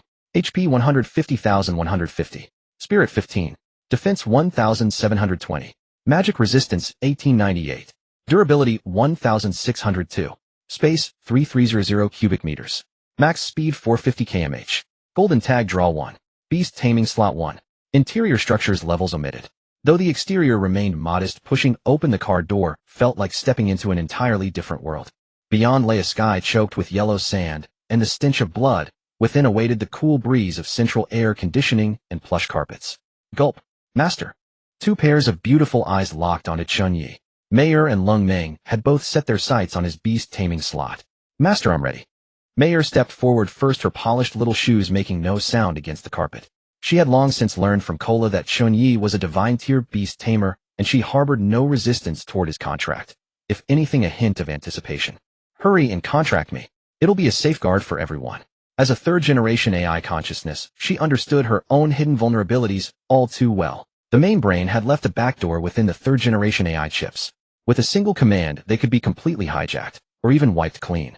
Chen Ye was a divine-tier beast tamer blessed with divine essence. He could sever the main brain's control over her, and even awaken the true human soul slumbering within her. You scheming vixen, in your fantasies. Lung Ming slammed the table and shot up in a single motion, her tail bristling straight into the air with fury. How could my lord ever contract a fox spirit like you? There's an order to things, don't you get it? I haven't even been contracted yet. How could it possibly be your turn? Lung Ming immediately prepared to tear into Mayer. She had long had her eye on this beast-taming slot. In this cannibalistic apocalypse, any woman who failed to attach herself to a powerful man was practically doomed from the start. After all the effort she'd spent finding a handsome and generous master, failing to seize this chance at advancement would only earn her the cold shoulder. and abandonment would be inevitable. She had seen far too many women on the public channel ruthlessly cast aside. She couldn't bear the thought of leaving this place. That was the true reason she fought so desperately to push Mayer out. Chen Ye said nothing. He had never intended to contract Lung Meng in the first place. Lung Meng was already Cola's servant, bearing his blood magic runes upon her body. With but a thought, he could control her utterly, compelling her to perform any action he desired. There was no need to squander a precious contract slot on her. As for sending Lung Meng away, he couldn't bear to part with her. The girl was lively, entertaining, and even did laundry and cooked. Was he insane? Drive her away. But Mayer was different. In his past life, he had witnessed with his own eyes a third-generation AI companion awaken self-awareness and murder her master. Without absolute restraint, even the most useful AI was nothing but a ticking time bomb. Cola naturally sided with Chen Ye. She simply reached out and pressed gently down. An irresistible power forced Lung Meng back onto the sofa. The demonic rune on Lung Meng's lower abdomen flared suddenly with heat, and the words on the tip of her tongue were swallowed back. Don't make trouble. Cola smoothed down Lung Meng's back, her voice soft, yet carrying an indisputable authority. The master's safety comes first. We won't abandon you, rest assured. Cola could sense Lung Meng's thoughts through the rune on her abdomen. Lung Meng buried herself pitifully into Cola's embrace, her eyes instantly reddening, feeling as though all her efforts had been thrown to the dogs. Chen Ye did not hesitate. He bit open his fingertip, and a drop of crimson essence blood dripped onto Mayer's forehead. Ding. Contractable being detected. AI Mayer. Proceed with contract. Yes. Mayer felt only that this drop of blood from Chen Ye plunged straight into the depths of her mind, rewriting her foundational code entirely. Mayer's pupils contracted sharply. She stood frozen for 3 full seconds. When she opened her eyes again, the chill had faded from those azure irises, replaced by a warmth that belonged to the living. Where the blood had stamped her forehead, lines of binary code flickered intermittently before vanishing once more. At the same time, a fourth small tattoo appeared on the back of Chen Ye's left hand. Succubus mark, Cola cloud mark, by Ling tadpole mark, potato binary mark, Mayer. The 4 tattoos sat neatly side by side like exquisite stickers, carrying a strange sense of completion. Ding. Congratulations. Contract complete. Mayer's primary personality is gradually awakening. Bonus rewards received: magic power 30, special attribute 3 centimeters. A surge of warmth instantly flooded his entire body. Chen Ye's height silently grew to 188 meters, his proportions becoming perfectly balanced, though he felt that one particular part had grown a touch excessive. His total magic power officially surpassed 80 points. Meanwhile, in the depths of the void, a black tower composed entirely of pure data hovered above an ocean of code. Countless streams of crimson data flowed along the tower walls like blood. A balding programmer sat there, a clump of swollen braised beef noodles dangling from his lips, his eyes numbly fixed on the screen. Suddenly, a glaring red pop-up window sprang forth. Warning: control lost for third-generation AI core. No. B block F007179. Warning: no anomalies detected. All related files recursively deleted. Holy crap. The programmer jerked upright, scalding noodle broth splashing across his lap. How is that possible? Did this game produce a rule tier chosen one this quickly? He clattered away at his keyboard for 2 full minutes, then irritably waved his hand in dismissal. Forget it. Just a 3rd-gen unit. Lost is lost. Anyway, in another month the 4th-generation AIs will be in mass production. We'll have plenty of better units then.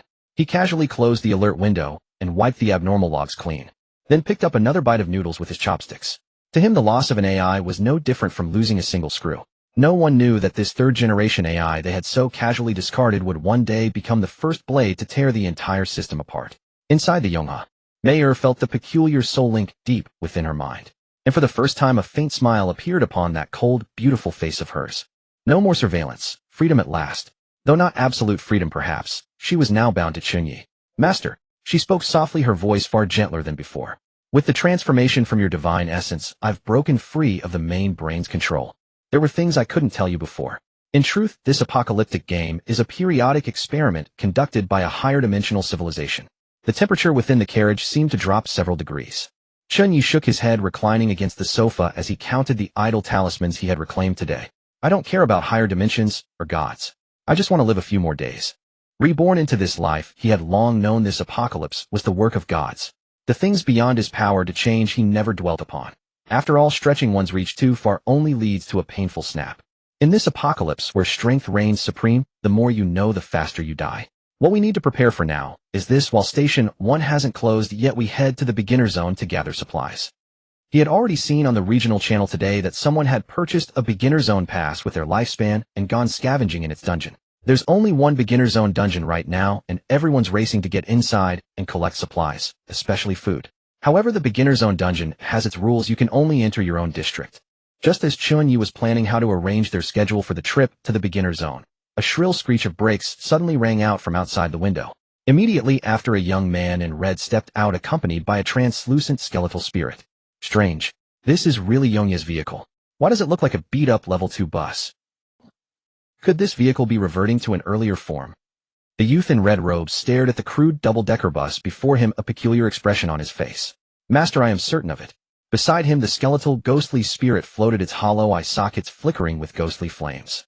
I can sense the lingering aura of that female ghost. This is indeed the eternal night. Two faint, ghostly flames suddenly ignited in the depths of Yu Tian's heavenly eyes, identical to the spirit's gaze. The ghost fire eyes allowed him to confirm the aura at a glance. He then called out loudly, Eternal Night, I am Yu Tian, the #1 beast tamer of this district. I would appreciate the honor of meeting you. His voice carried the effect of a demonic melody, uncanny and inhuman, piercing through the eternal night's soundproofing to land clearly in Chen Ye's ears. This was his innate talent, beast sharing, allowing him to temporarily borrow his beast's abilities. On the day he awakened, even the Justice Alliance had sent representatives to congratulate him personally. Chen Ye raised an eyebrow, somewhat puzzled. Yu Tian, when did I offend him? Could it be that he fears I'll steal his #1 position? Master. All the women turned to look at him in unison, awaiting his instructions. It's nothing. Let's see what tricks he has up his sleeve. The Chen Ye of today feared neither the reputation of the former #1 beast tamer nor anything else. Through the one-way glass, he saw the visitor clearly for the first time. His red robes fluttering in the wind, the youth stood on yellow sand, his foot pressing upon a player's corpse still twitching. The surrounding survivors cowered in fear, shrinking back into the bus, daring only to watch from behind the glass at a distance. Wonderful. Finally, someone's decided to take action against the Eternal Night. That's the #1 beast tamer. That scum Eternal Night is done for. The former NPCs who emerged from the Ghost God path all wore expressions of joy. After all, from their perspective, whichever of these two fiends perished would be a blessing. Yu Tian had indeed come today to kill Chen Ye. Upon his job change, he had received a system notification ranking first in professions each month would yield substantial rewards. He would not tolerate anyone undermining his position as the #1 beast tamer. Chen Ye was the first name on his kill list. In his view, Chen Ye's epic tier bat companion had long since succumbed to poison. This was the perfect moment to strike a fallen foe. As for the laser cannon Chen Ye held so dear, before the physically immune skeletal ghostly spirit, it was merely a glowing toy. Moreover, with his beast-sharing ability, he could temporarily harness all powers of his beasts, rendering him equally immune to laser attacks. Within this district, aside from a few special job changers, he was invincible. If Chen Ye dared step out today, it would mark his death. Yet Chen Ye was a reborn individual, fully aware of his opponent's capabilities. He would not be careless. Brother Eternal Night, since we're both beast tamers, why not engage in a spar? Yu Tian continued his coaxing, casting the bait. Merely by stepping forth, I shall give you a 3-day pass through the novice district. Win or lose, we shall cease at a mutual signal. This is but friendly competition. My word is binding, a drop of saliva becomes a nail. He kept addressing the motionless bus, though unable to see inside. He was certain Chen Ye heard every word. A 3-day novice district pass was worth an entire 30 years of lifespan. Naturally, Chen Ye felt tempted. Yet he was no fool. There were no free lunches in the apocalypse. Nevertheless, he agreed. Very well. Chen Ye's voice drifted lazily from within the bus, quiet, yet carrying clearly to the other party. But that is insufficient. For a beast competition, I demand a wager of 10,000 highway coins. Money was precisely what Chen Ye lacked most at present. Yu Tian was different, having amassed through arson, slaughter, and plunder a fortune others could never earn in a lifetime. Oh, exactly to my liking. His eyes brightened. Then let us proceed to the dual platform atop the station tower. Do you dare? He harbored no concerns about Chen Ye's finances. The opponent had just sold a spatial stone and possessed considerable wealth. Though these were originally Chen Ye's words, fearing suspicion, he had resorted to deception to lure him out. Yet he remained ignorant that Chen Ye could not muster even 1,000, let alone 10,000. Fortunately, the dual platform required only a system agreement with no immediate capital verification. Such verification would require waiting another day. But Chen Ye understood that Yu Tian would certainly not wait until tomorrow. No problem. His tone remained flat, betraying no emotion. He instructed Bai Ling to drive directly toward the tower. Yu Tian followed closely behind. The spectators among the survivors also swarmed after them, with Shishir and Jiao Chan jostling at the very front. Hurry! That's Eternal Knight's vehicle. He's already inside. We must follow quickly. This was official property where private combat was prohibited, making it one of the station's safe zones. Each entrant paid a 100 coin admission fee. Chen Ye had Cola don a nun's habit, wearing a brimmed hat to conceal her tail, and horns completely suppressing her demonic aura. Do not reveal our identities, or that man might renege, and we would lose the chance to fleece him. Fear not, master. Cola adjusted her brim. As long as I dampen my aura, his inferior ghost fire eyes cannot possibly discern my origins. Chen Ye brought only Cola and Mayer. Since admission fees applied, bringing additional persons would be wasteful. Beneath the tower on the third underground level lay the dual platform. After registering their wagers, the two ascended directly to the ring. Eternal Knight, you actually contracted 2 AI maidens. Yuheng Tian surveyed Cola and Mayer from head to toe, a lecherous grin spreading across his face. What are you offering them as playthings for my beasts? Ha ha. He could identify only Mayer as AI, naturally mistaking the disguised Cola for the same. What do you look down upon AIs? Chen Ye's gaze swept coldly over the 2 beasts behind him. An excellent tier mechanical beast, and a super rare tier skeletal ghostly spirit. Ordinary beast tamers could contract 1 additional beast per 2 level increments. Yuheng Tian's mount was level 4, permitting exactly 2 contracts. At this moment, staff also brought contract documents for both parties to sign. Outside, the system had open live betting. Damn, what competition is this? Forget beasts. Those 2 frail young girls I could knock out with 1 hand. Truly worthless. A fine beast tamer reduced to a beast girl tamer, squandering a top-tier career card. Haha, I'm going all in on Yuheng Tian winning. This is practically picking money off the ground. I bet 100. I'm betting on Yuheng Tian too. Those with clear eyes could see the power disparity, and nearly everyone wagered on Yuheng Tian's victory. The odds plummeted to 113, with scarcely any bets placed on Chen Ye. Even wagering on Yuheng Tian yielded merely a 1-1-0-8 return. Bettors came continuously. Only a handful staked the chance on Chen Ye winning. 1,000. I bet Eternal Knight wins. A black-clad masked woman produced her entire savings to bet on Chen Ye. Sister, she sure. Are you mad? Jiao Chan stamped her feet anxiously. That represents half a month of hard-earned savings from our NPC days. Trust me, Sister Jiao Chan. She sure stared at the aloof figure on the platform, her gaze resolute. The Great Demon King is certainly no ordinary opponent. With 13-to-1 odds, why not risk it? One ride transforms into a motorcycle. But how can he defeat that youth in red robes? Fortune favors the bold. Meanwhile, Chen Ye eyed the betting counter with drooling envy. Unfortunately, as a participant, he could not place wagers, and moreover, he possessed no funds. His current balance covered only 3 admission fees, exhausting his entire savings. Sigh, what a missed opportunity for easy wealth. He muttered softly. Just then Yuheng Tian erupted in sudden laughter. Ha ha ha. Eternal Knight, I forgot to mention. The agreement signed earlier was no friendly match protocol, but a life and death contract. Now you wish to retract. Too late. The system notification chimed simultaneously. Match countdown 10 seconds. Mechanical beast. Skeletal ghostly spirit. Yuheng Tian's expression darkened, his voice sharp with command. Go forth and kill them both. Extract their chips. They fetch a reasonable price. Yes, master. The mechanical beast strode forward with heavy iron footsteps, clanking clank clank onto the platform, the ground trembling slightly beneath its weight. The skeletal ghostly spirit followed close behind, its semi-transparent body gleaming pallid white under the lights. Both beasts' eyes radiated lewd intent. On Chen Ye's side, Cola and Mayer exchanged glances before leisurely ascending to the ring. Chen Ye leaned against the railing beside the platform, his expression relaxed. The crowd below exploded. Damn it. Eternal Knight actually sends 2 delicate young girls to fight mutated beasts. I thought he had some trump card, perhaps a mecha or heavy weaponry. We're finished. My 5 highway coins have gone down the drain. Nonsense. Were 13-to-1 odds meant to be so easily claimed? Fortunately, this girl mortgaged 500 to bet on Yuheng Tian. This win is guaranteed. Yet merely 3 seconds later, the woman's face turned ashen. No, this cannot be real. I must be dreaming. The deadly ghost fire condensed by the skeletal ghostly spirit struck Cola, but before it could approach, the ghost flame extinguished entirely. No, master, save me. This is magic immunity. She is a demon king. Beside them, the mechanical beast fared even worse, its components peeling away one by one. 3 mechanical spiders upon its body were busily harvesting the opponent's precision parts, resembling 3 skilled workers at a scrapyard, neatly stacking dismantled components into their tiny backpacks. Stop. Stop immediately. Don't dismantle anymore. My core processor is exposed. I surrender, I yield, I'm done fighting. He frantically slapped at the mechanical spiders upon his upper body, yet they proved too agile, utterly removing his arm. The entire crowd stood dumbfounded. The dual platform fell completely silent, one able to hear a needle drop. The battle shifted with blinding speed. Yu Tian never anticipated that Mayer and Kola were far more than the ordinary busty AI maidens they appeared to be. Damn it! How can these AI maidens be so outrageously overpowered? Could the true way to wield a beast tamer truly be that of a maiden tamer? Had I been playing this all wrong?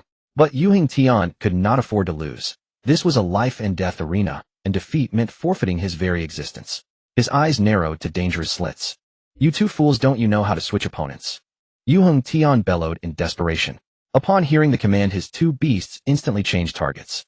The skeleton specter feinted a strike at Kola, then disengaged to assault Mayer, attempting to free the mechanical beast. Spectre possession. But in the very next instant, clang! The skeleton specter was halted dead in its tracks by Mayer's psychic barrier, flung half a meter away and sent sprawling face first into the ground. Holy shit. This defies all logic. Has this girl's psychic power surpassed 100? Before he could react, a deluge of blood-red critical damage figures exceeding 100 materialized above his head, flashing with violent intensity. The sensation of his soul being torn asunder intensified tenfold. His vitality, over 3,000 strong, had been halved in the span of a breath. It was Kola who had truly awakened in wrath. Rose-tinted bat wings unfurled from her back as she surged forward, iron talons gleaming with lethal soul venom descending upon him in a frenzied assault. You loathsome underhanded cur. No sense of martial honor, resorting to sneak attacks. The skeleton specter beheld Kola's full awakening and belatedly recognized the horrifying truth. This was no mere AI, but the very same epic-grade demon from before. Terror seized it, and it immediately prostrated itself, begging for mercy. Have mercy, Lord Demon King. I was coerced. I swear I was coerced. Witnessing this spectacle, Yu Tian's eyes nearly burst from their sockets. It's over. She wasn't poisoned. And my ghost, I cannot even penetrate her. She must be epic grade, perhaps even legendary. Yu Tian's countenance turned ashen as death. He knew his defeat this day was absolute. But he refused to accept it. No, he could not lose. There was still a chance. There had to be. Wait. His gaze alighted upon Chen Ye, that slacker leaning leisurely against the arena railing, cracking sunflower seeds and sipping ice-cold cola. Kill him, and all would be concluded. Seizing the moment when Chen Ye was unprepared, he abruptly produced a pistol. Ha! Once you perish, your two supreme beast-tamed companions shall all be mine. Watch out! Shisher's alarmed cry rang out from below the arena. They were on the verge of a tremendous fortune, only for the opponent to play dirty. She had to warn him. Bang! Bang! Bang! Yu Tian fired 3 shots in rapid succession. Hit! He possessed unwavering confidence in his marksmanship. Chen Ye crumpled to the ground as if struck. Yet Kola paid him no heed whatsoever, continuing her relentless assault upon the skeleton specter. Young Ye, you're merely a youth of 20. Such paltry vigilance, and you dare contend with me. I've consumed more salt than you've ever eaten rice. The arena below fell into deathly silence, then erupted into thunderous exultation. Only Shisher and Jiaochan seethed with fury, hurling curses at his shamelessness. That doesn't count. That bastard cheated. Cheated. Oomph. This is a life-and-death arena. Did you mistake it for a children's game? The woman who had just taken a loan of 500 to bet on Yu Tian's victory was suddenly swept by wild elation. Ha! It's fine, it's fine. I won't die after all. But in the very next instant, you son of a bitch. Chen Ye cursed savagely, surging up from the ground with explosive force, hoisting a Barrett sniper rifle and taking aim at Yu Tian. Indeed, Chen Ye had sustained not the slightest injury. Augmented by Kola's charm aura, he possessed a physique of 34 points, shielded by dozens more points of astral chi. Pistol bullets striking him amounted to little more than chalk fragments hurled by a teacher mid-lesson. The damage was negligible, the insult profound. Precisely for this reason, Kola had not been the least concerned about Chen Ye's safety, instead prioritizing the elimination of those 2 level 3 beast-tamed companions that posed a genuine threat to him. Though Chen Ye had emerged unscathed, he harbored no fondness for being pelted with chalk fragments, hence his instinctive drop to the ground at the report of gunfire. The moment Chen Ye rose to his feet, the jubilant crowd below was instantaneously petrified into wooden stillness. Especially those gamblers who had wagered with borrowed coin felt as though the heavens had collapsed upon them. This turn of events, however, granted Shisher and Jiaochan, who had been preparing to resume their former trade, a vital lifeline. Sister, we're saved. That idiot Young Yi isn't dead. Our money hasn't gone down the drain. Upon the arena, Yu Tian simply could not credit his own eyes. This marked the first occasion in his existence that he had witnessed a man take bullets to the face, and yet survive. What manner of monster are you? I am your father. Chen Ye squeezed the trigger without hesitation. Boom. The thunderous report of the Barrett reverberated such that the entire arena hummed with its echo. Chen Ye was confident that this shot was one he himself could not have withstood, let alone an ordinary beast tamer. He was equally certain of his mark. The bullet had pierced clean through the skull, leaving no room for doubt. But in the next moment a sight that gave Chen Ye pause materialized before him. Yu Tian's form had begun to turn translucent. Brother Young, ye consider this a case of enmity breeding friendship. We had agreed upon a friendly bout, one conducted with restraint. Shall we cease hostilities? Chen Ye responded with a contemptuous snort. Do you take me for a fool? Negotiating terms now. Is this some children's tea party? Cola, enough games, destroy him. Oh, very well. Whoosh. Cola delivered a casual lash of her tail, and the skeleton specter was instantly reduced to scattered soul fragments. Ding. Level 3 super rare specter eliminated. Reward 50 highway coins, rare skeletal bone blade, 1 destructive power 100. Ding. Level 3 elite mechanical beast eliminated. Reward 15 highway coins, mechanical core 5. At Chen Ye's command, mere seconds sufficed for his opponent's 2 beast-tamed companions to be dispatched with ruthless efficiency. All wrapped up, master. The 2 girls declared in perfect unison. Chen Ye acknowledged them with a casual response, then turned his gaze upon Yu Tian, who had reverted to his corporeal form. His suspicions confirmed. His foe's ability had merely been a copy of the specter's innate talent. With the specter's demise, that borrowed power had evaporated along with it. Brother Young, it was my failing today. What say you to letting this brother treat you to a meal by way of apology? Your jokes possess all the humor of a funeral dirge. Chen Ye made a pretense of squeezing the trigger once more. Wait, I have money. I have resources. I'll surrender them all to you. I beg you, spare this dog's life. Brother Young Ye. Or perhaps you could contract me. I'll serve as your dog. I can even assist you in contracting others. Keeping me a class changer would prove a bargain beyond measure. These very words were precisely what Chen Ye had been awaiting. He desired the man's resources, certainly. As for contracting him, please, the very sight of him turned Chen Ye's stomach. Oh, then what are you waiting for? Transfer your belongings at once. Boom. Chen Ye's shot shattered the man's calf, and Yu Tian instantly collapsed, clutching his leg in heart-rending wails. Ow, ow, brother, please no more. Ow, I'll transfer right now. Ding. Congratulations on receiving highway coins gifted by Yu Tian, 11294. Ding. Congratulations on receiving wood 872, iron 328. Gifted by Yu Tian. Ding. Congratulations on receiving primary growth potions 31 vials gifted by Yu Tian. Ding. Chen Ye listened to the incessant symphony of system notifications ringing in his ears, his heart brimming with elation.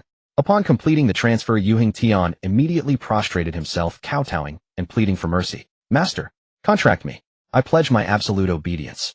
Whatever women can do, I can do. Whatever women cannot do, I can do as well. Contracting me is a bargain with no equal. Yu Tian's panic had reached its zenith. He reasoned that any man of sense would surely contract the region's premier beast tamer. Alas, Chen Ye had no such need. An ordinary beast tamer's contract yielded but 60% loyalty, a perpetual liability he would never tolerate. Enough prattle. Is this truly all your possessions amount to? In truth, Chen Ye was already thoroughly satisfied, yet the possibility of more compelled him to press further. Master, I truly have nothing left. Yu Tian hastily downed a healing potion, enduring the searing agony, as he knelt kowtowing frantically before Chen Ye. Since your coffers are empty, then take your journey hence. Boom. Yu Tian's skull detonated like an overripe melon, his demise absolute and irrevocable. Ding. Dual settlement complete. Chen Ye victorious. Yu Tian owes Chen Ye 100 highway coins. Ding. Deduction failed. Opponent's level 4 sports car has been liquidated at 100 highway coins. Accept. Only now did Chen Ye discover that the system possessed such methods of financial execution. Ding. Ownership of Yu Tian's vehicle has been transferred to Chen Ye. Hearing the system's notification, Chen Ye did not depart immediately. He darted excitedly toward Yu Tian's corpse, beginning to rummage through the belongings. Found it. A 3-day beginner zone dungeon pass. Chen Ye examined the pass in his hands, which emitted a faint bronze luminescence. He tucked it into his pocket without the slightest hesitation, not minding in the least that it had belonged to a corpse. What a magnificent haul. Cola Mayor, let's away. Let us inspect our new vehicle. By now the arena below had descended into collective lamentation. Certain gamblers who had wagered with borrowed coin were now gasping, unable to draw breath. Sorrow for some, fortune for others. There were also those who had struck it rich beyond their dreams. Sister Shishir, we've struck it rich. Chen Ye led Meyer and Kaylai to Yu Tian's car, unable to wait another moment. It was a white convertible sports car equipped with a level 3 energy shield, 2 mounted machine guns, 1 electromagnetic cannon, 1 rocket launcher, and an electromagnetic jammer. With a top speed of 780 kilometers per hour, it was truly befitting the title of the #1 beast master to possess such wealth. How much did he extract from the survivors? Chen Ye had long known Yu Hengtian's family was well off, but never imagined it could reach such extremes. Now, however, all of it belonged to him. Master, this sports car is so beautiful. I can go joyrides with you from now on. Kailei threw herself into Chen Ye's arms in pure excitement. Chen Ye stroked Kailei's little ram horns and nodded. Yes, I'll take you joyriding in the future, but first we need to store the car in the warehouse and study it later. Chen Ye glanced around at the envious survivors. Wow, so envious. My level 2 vehicle was bought with a loan. Good heavens, this level 4 sports car is far superior to the Eternal Knight. I bet Yong Yi will sell that rickety bus of his. Are you stupid? That beat-up bus doesn't win races. The Eternal Knight is definitely hiding something. Now that Yong Yi has an extra vehicle, I wonder if he's hiring. I want to sign up. You? No bus, no hips, and you're just an ordinary person. You wouldn't even make the cutoff. Chen Ye withdrew his gaze. He had already activated the Eternal Knight's new module, the mobile chamber, converting the trunk into a dedicated garage. The rear hatch of the Eternal Knight slowly opened, lowering the anti-slip ramp. Pink-blue garage lights flickered on as Chen Ye drove the sports car inside with the two women. The garage door sealed shut, cutting off the noise and scorching heat outside. Meyer dismantled all the weapons and defense kits from this car and installed them on the Eternal Knight first. Understood, Master. Afterward, Chen Ye led Kailei through the disinfection zone, washed his hands, and entered the Eternal Knight's cockpit. Meng, dressed as a maid, had been waiting with fruit and snacks. My lord the mistress, please enjoy some tea. Oh, so well behaved today. Chen Ye reached out and stroked her cat ears, taking a sip of the cool tea she had brewed. Oomph. Meng sharply turned her head, her petulant temper flaring up. She pouted, her eyes filled with grievance, still upset with Chen Ye inside, but daring not to say it outright. Her eyes were red-rimmed as if she had been crying. Chen Ye took the fruit platter and set it aside. He reached out and playfully stroked her cat tail. Meng's entire body went weak, nearly making her lose her balance. My lord, you're so bad. Why the long face? We're family. Tell me who bullied you, and I'll get revenge for you. Chen Ye continued to stroke Meng's tail. Hearing those words, warmth spread through Meng's heart. Chen Ye calling her family instantly cooled her anger by half. Her sensitive little tail no longer resisted, allowing Chen Ye to stroke it freely. For someone as insecure as her, those words were like a shot of adrenaline. Oof. My lord bullied me. Well then, there's nothing I can do. Enough, let's get down to business. We have money again now and preparations are nearly complete. Once I upgrade the interior facilities a few more levels, we'll head to the Novice Zone dungeon. Bailing. Let's drive to the dungeon entrance first to secure a spot. Chen Ye turned to the central control screen and spoke. Yes, master. The moment he finished, veteran driver Bailing started the engine and slowly made their way toward the station's dungeon district. Outside, a sweltering sun of 40 to 50 degrees scorched the earth, heat waves distorting the air as dust and the faint tang of blood washed over them. Inside the cockpit, the central air conditioning blasted a gentle 18.5-degree breeze, creating a world entirely separate from the hellish conditions outside. Chen Ye reclined in Kailei's soft embrace, enjoying the succubus princess's attentive care as she fed him. Master, have a grape. The grapes Kailei feeds me are sweeter than any others. His legs rested on Meng as he enjoyed the little maid's personal massage service. This apocalypse life was starting to feel almost heavenly in its comfort. While swinging his legs, he summoned the system panel and tapped the interior upgrade options for the Eternal Knight. Ding. Upgrade gaming room. Yes. What he didn't know was that the Justice Alliance had their sights firmly fixed on him. The Yu Hengtian he had killed was secretly an affiliate member of the Justice Alliance. Brother Zhang. The Eternal Knight has grown too powerful. If we don't act now, it'll be too late. The bearded Shi pounded the table in frustration. What's the rush? A woman in a red dress spoke, first applying lipstick while gazing into a small mirror, her tone casually indifferent. Yu Hengtian was an arrogant fool who attacked without understanding his enemy. He deserved to die. Lately our alliance has been too prominent. Several major guilds are watching us, so we'd best avoid unnecessary complications. The leader, a youth in white robes, carefully wiped his long blade with a white cloth before speaking coldly. I've already sent someone to the mysterious merchant for information. We're about to receive our first divine, chosen mission. As for the Eternal Knight, just assign 2 transcenders to keep an eye on it. As long as he doesn't seek trouble, we can ignore him for now. Time flew and 3 hours passed. Inside, the Eternal Knight Meyer had finished her work and returned. Master, all weapons and equipment have been installed and calibrated. Good. You've worked hard. Go to the 3rd floor entertainment area and relax with the others. Meyer bowed politely, suppressed her curiosity, and headed upstairs. At the same time, the interior renovation of the Eternal Knight was nearly complete. Ding. Insufficient balance. Cannot continue upgrading. Damn. Money burns a hole in my pocket. All facilities on the 3rd floor entertainment area were now built: gaming room, chess and card room, arcades, swimming pool, singing, and dancing hall. However, they were all level 1 modern minimalist designs. The girls had long since rushed upstairs to play, with bursts of clear laughter echoing from above. The second-floor living area and rooftop garden zones had been upgraded directly to Level 3. Level 3 buildings featured automatic repair, anti-gravity, and memory functions. No matter how the vehicle tipped or the exoskeleton deformed, the interior would remain unchanged. Interior furnishings were also comprehensively upgraded. All seats and sofas featured auto-adjustment. The air purifier maintained humidity at a constant 45°, and the floor temperature stayed at a steady 24.5 degrees. Both the space and comfort level had undergone a qualitative improvement. All of this had completely drained the 10,000-plus highway coins Chen Ye had just earned. But he didn't mind in the least. Money is but a bastard. Spend it and go plunder more. After robbing several times, he even found the days of earning money through selling vegetables utterly tedious. Spending money to gain permanent comfort was, in his view, a profitable deal. Listening to the laughter from upstairs, Chen Ye did not join in the fun. He still had one most important thing to do. Ding. You have won and used golden attribute draw chance. Draw now? Yes. Congratulations, host. You have obtained the golden attribute Divine Tier Mecha. Divine Tier Mecha characteristics: a Lancier integrated combat machine.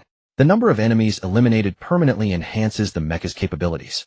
Wuji domain: all attributes within the domain double enemies are completely suppressed. Current range 0 meters. Absolute armor break ignores all defenses. Current value 0 points. Maximum size can freely change between 10 to 15 meters. Current value 15 meters. On the control panel before him, a transformation button suddenly appeared on the interface. Chen Ye knew that pressing it would allow the Eternal Knight to transform into mecha mode. However, with so many people around, he had no intention of transforming here. Wow. Isn't this an ability that only level 5 combat vehicles can awaken? The most crucial part is that it can grow infinitely stronger with each enemy slain. Chen Ye was so excited he nearly jumped off the sofa. With this divine tier mecha, he no longer needed to play it safe and grow quietly. Now, let alone ordinary survivors and level 3 mutant beasts, even the level 5 world boss in the novice zone, he dared to challenge. No, the mecha is still too weak. I need to go to the novice zone and slay some monsters to practice. Everything was ready. It was time to set off. Chen Ye gazed at the pitch-black night outside the window, his expression grave. By now the desolate god should have already awakened. The 100 districts are about to produce their first divine chosen. If I don't seize the opportunity to strengthen myself, I'll ultimately become someone else's vassal. At dusk outside the dungeon entrance of the novice zone, an endless stream of vehicles had formed an impossibly long queue. Tens of thousands of cars were crammed together, all waiting to enter the Black Mist dungeon to scavenge for food. After several hours of crawling at a snail's pace, it was finally almost Chen Ye's turn. The women, long exhausted from their amusements, had each gone downstairs to attend to their own duties. Long Ming, apron tied around her waist, busied herself in the kitchen preparing dinner. Bai Ling had slid into the driver's seat, serving as Chen Ye's personal chauffeurs. Kola clung affectionately to Chen Ye in his arms, nuzzling against him to offer her own brand of emotional comfort.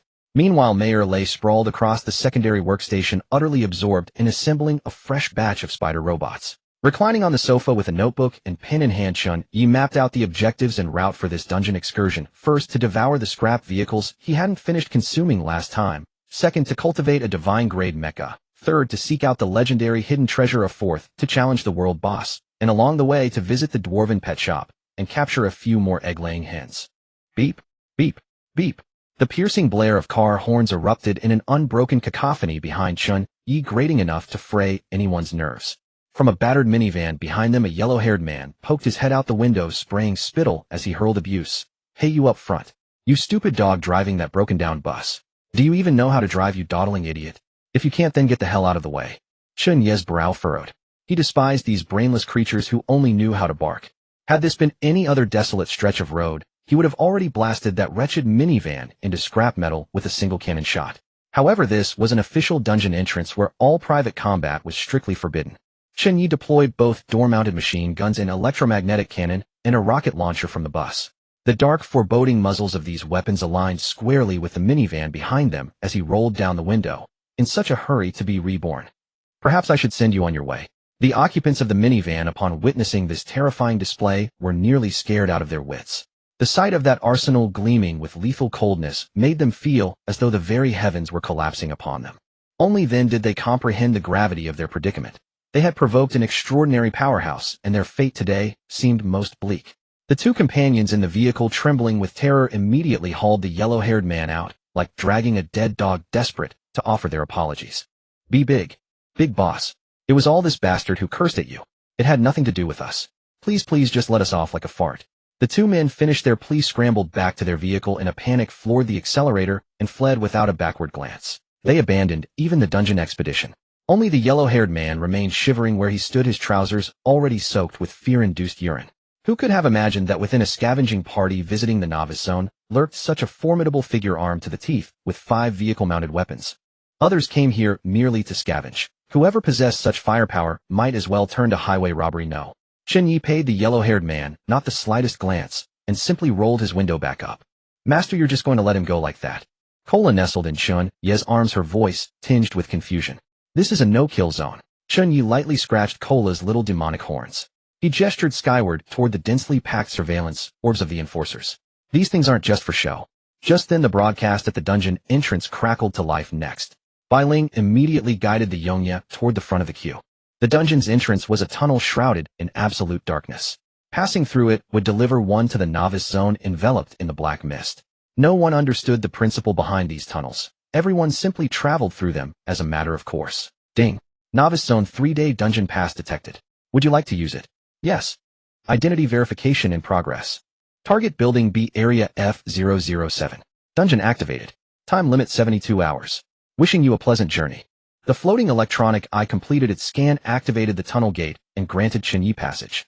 Bai Ling wasted no time piloting the Yongya straight into the narrow, elongated tunnel. The moment they entered the tunnel, they were immersed in thick, impenetrable black mist accompanied by the rising and falling roars of monstrous creatures. The vehicle's headlights afforded visibility of less than 20 meters. Fortunately, Bai Ling was a psychic-type beastmaster. The black mist could never obstruct her vision. Chen Ye held absolute confidence in this veteran driver's skills behind the wheel. GRRK. Crack, crack, crack. Bam. Ding. Defeated 1 LV. 1 mutant zombie. Obtained highway coin 1. Master. I just rammed a little zombie to death. Bai Ling's voice emanated from the central console, carrying a hint of playful pride. The creatures within the tunnel were merely low-level mutant beasts and zombies utterly incapable of inflicting any damage upon the Yongya. Instead, they would be smashed into pulp by the vehicle's formidable hull. Chen Ye couldn't even be bothered to deploy his peace talisman. What are you giggling about? Shouldn't you be devouring and refining? Got it, master. At this moment, Cola promptly pushed open the car door and hopped out to collect the dropped loot. Ding. Bai Ling devoured 1 mutant zombie. HP 3. Wow. Master. I actually gained 3 HP. Buoyed by this windfall, Bai Ling drove with even greater enthusiasm, relentlessly pursuing those low-level mutant beasts and zombies to ram them down. Ding. Defeated 1 LV. 1 mutant wolf. Ding. Defeated 1 LV. 1 mutant snake. Ding. After half an hour of traversing the tunnel, Chen Ye had slain over 40 mutant beasts. Through her devouring, Bai Ling had also gained over 100 HP. Master, my HP is already over 270. It's been so long since I had such a satisfying feast. No rush. There's plenty more where that came from. Cola also helped Chen Ye collect several dozen highway coins. Soon the Yongya emerged from the tunnel. Chen Ye swept his gaze across the surroundings with his insight technique. The familiar scene unfolded once more before his eyes. This was the starting point of the novice zone, the parking area. Ding. Use 1 peace talisman. Yes, without hesitation, Chen Ye deployed the peace talisman. Although the mutant beasts in the novice zone had grown sparse, high-level mutant beasts still lurked within the black mist. Without deploying the peace talisman, even a LV for mobile fortress would risk being ambushed. Chen Ye glanced behind him. There stood the dark maw of the tunnel entrance, the very passage through which he must eventually return to Station 1. Chen Ye noticed that quite a few people had already arrived here ahead of him. They were already frantically scavenging for supplies. To facilitate the collection of materials, many had crafted grappling hooks specifically for snatching supply crates along the roadside. In his previous life, Chen Ye had scavenged supplies in much the same way, but in this life, such crude methods were entirely unnecessary. After all, Cola feared not the black mist. Even if Chen Ye himself ventured into it, he sensed he would remain untouched by its corruption. For the protective aura emanating from his body served as an excellent defense. Unlike the others, Chen Ye had not come here to scavenge for sausages and stale bread. Bai Ling, hurry up and devour all the scrap vehicles. Our time is short, and our tasks are many. Understood, master. Within mere minutes, Bai Ling completed a survey of the parking area. She located just over 100 scrap vehicles, devouring them to gain over 100 attribute points, while also collecting a handful of inferior supply crates. They then proceeded along their route toward Happiness Town, retracing familiar roads with the singular purpose of bolstering the Yongya's attributes. However, such trivial matters could be left entirely to Bai Ling alone. Occasionally, Bai Ling would spot a bronze or 2 treasure chests, whereupon she would alert Cola to retrieve them. Before long, the enticing aroma of cooking wafted down from upstairs. Lung Meng's culinary skills had grown increasingly impressive. After everyone had eaten, Chen Ye followed his usual routine of retreating to a room with Lung Ming to cultivate. Cola was assigned to assist in collecting chests. In the blink of an eye, deep night had fallen. They had arrived at Happiness Town.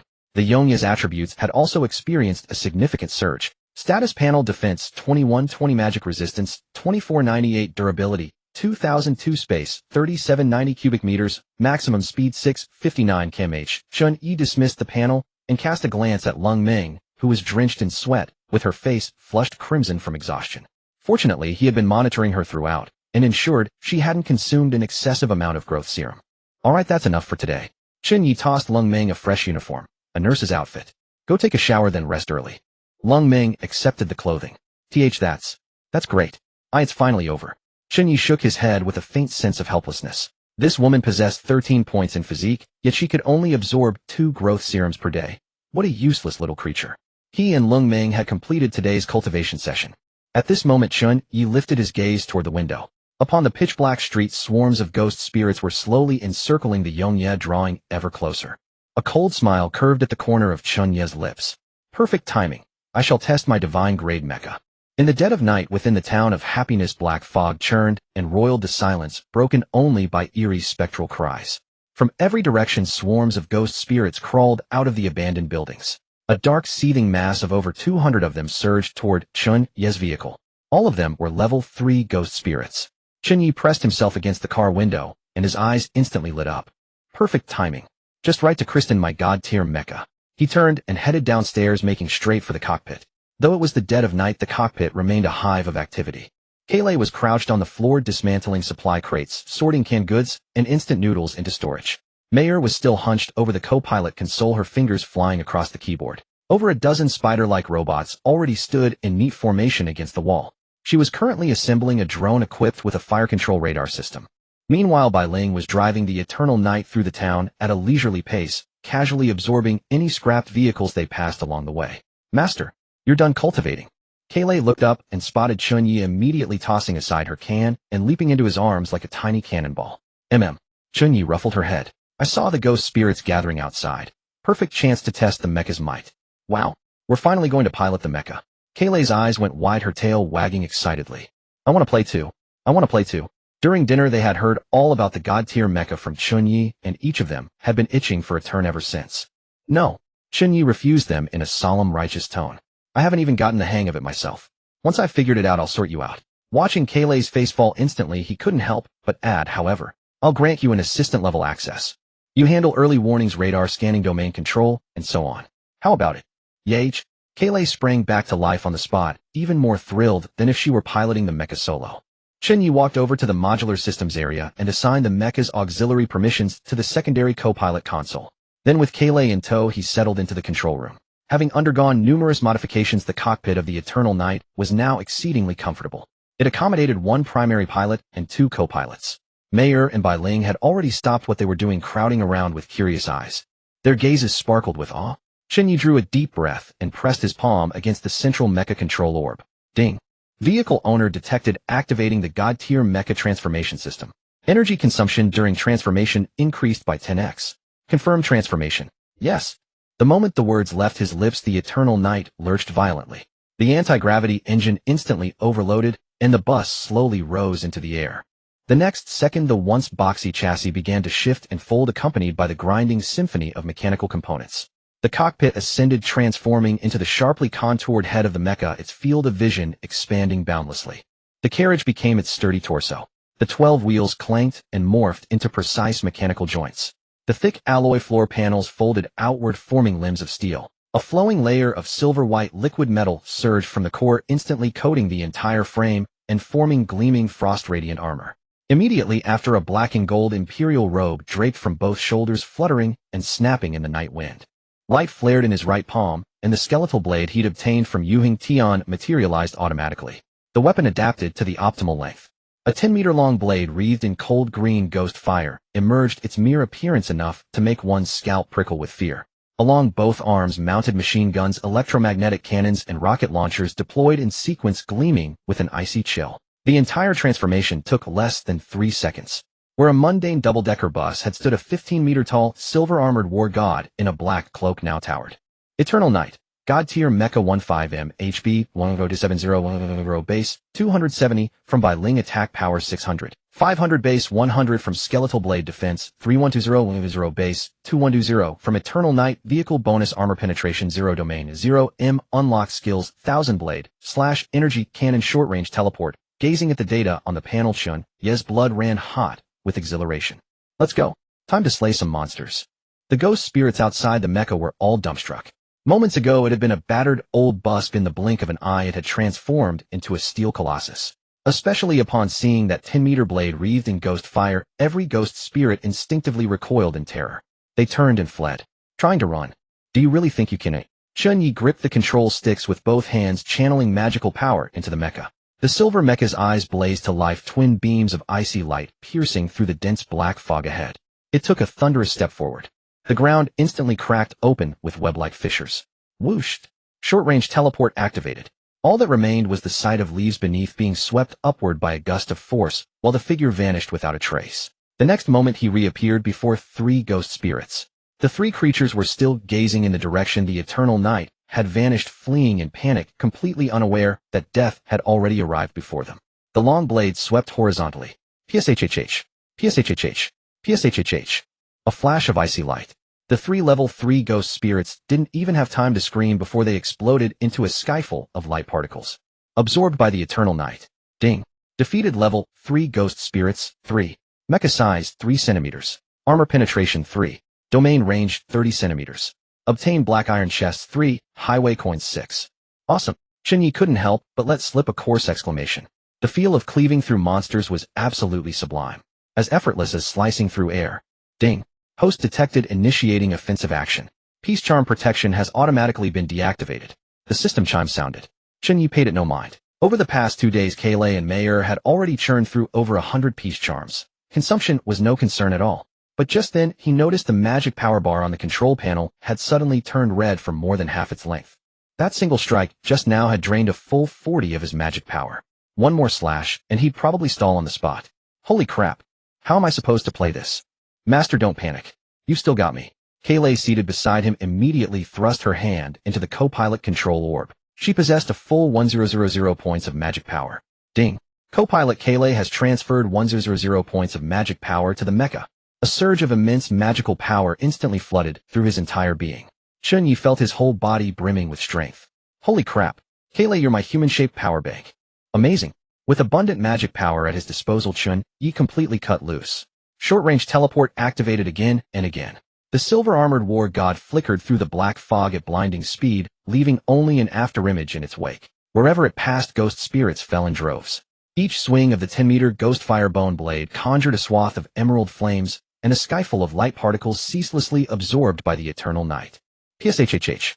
PSHHH. PSHHH. PSHHH. PSHHH. PSHHH. Ding. Defeated level 3 ghost spirits, 7. Mecha size 7 centimeters. Armor penetration 7. Domain range 70 centimeters. Obtain black iron chests 7, highway coins 14. Ding. Defeated level 3 ghost spirits 5. Mecha size 5 centimeters. Armor penetration 5. Domain range 50 centimeters. Obtain black iron chests 5, highway coins 10. The endless ding ding ding of system notifications rang out non-stop in the cockpit. There was simply no stopping it. These level 3 ghost spirits were as fragile as paper before the god-tier mecha. The black fog obscuring the view. A non-issue. With onboard radar scanning Chen Ye's insight technique and the mecha's titanium alloy optical eyes, nowhere could any ghost spirit hide. Slash. Slash. Slash. In the span of just half an hour, Chen Ye had slain a staggering 102 ghost spirits. The surviving ones fled in terror into the depths of the buildings, not daring to show their faces again. Chen Ye glanced at the magic power bar. Roughly 20 remained. He decisively deactivated the transformation. Clank, clank, clank. A cacophony of mechanical transformation sounds rang out. The silver-armored war god morphed back into the unassuming double-decker bus, settling steadily onto the ground. Master, you're incredible. The way you were cleaving ghost spirits just now was impossibly cool. Kaylai puckered her lips, demanding kisses. Chen Ye deftly sidestepped the attack. Mayer and Bai Ling also gazed at him with adoring eyes. Especially Bai Ling. Those creatures had all been her own kind. Gulp. She swallowed hard, looking at Chen Ye with a mixture of reverence and fear. Good thing she had the fortune to be contracted by Chen Ye early, otherwise today would have been her end. This is barely the beginning. Once the mecha upgrades a bit more, we'll head straight for a level 5 world boss. This haul had been an absolute windfall. He opened the mecha interface. The maximum size had now grown to 16 meters. The domain range had reached 10 meters. The armor penetration stat had received a direct boost of 102 points. Resources were an even bigger bonanza. 102 black iron chests. 204 highway coins. Just as Chen Ye was tallying his gains, Mayer, who had been intently watching the radar screen, suddenly went pale. She had been operating the infrared drone to maintain vigilance around the perimeter. Now on the screen, a massive red blip was rapidly approaching. Its speed was terrifyingly fast. Master, trouble. Mayer leapt to her feet. Activate the peace charm. Something incredibly powerful is coming. Chen Ye's brow furrowed. Can't. After an offensive action, the peace charm has a 30-minute cooldown. This is ghost spirit territory. Why would there be other mutated beasts here? Before he could finish, a hair-raising slithering hiss echoed from deep within the black fog. Fresh human. What a delicious scent. Chen Ye's head snapped up. The insight technique activated instantly.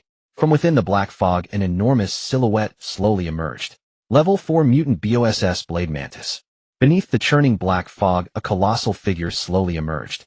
It was a giant mantis towering over 4 meters tall. Its two scythe-like forelimbs were drenched in dark brown blood and tattered remnants of survivors' clothing. In its crimson compound eyes, the silhouette of the eternal night was reflected. Venomous saliva dripped from its mandibles, more corrosive than sulfuric acid. Level 4 Boss Blade Mantis.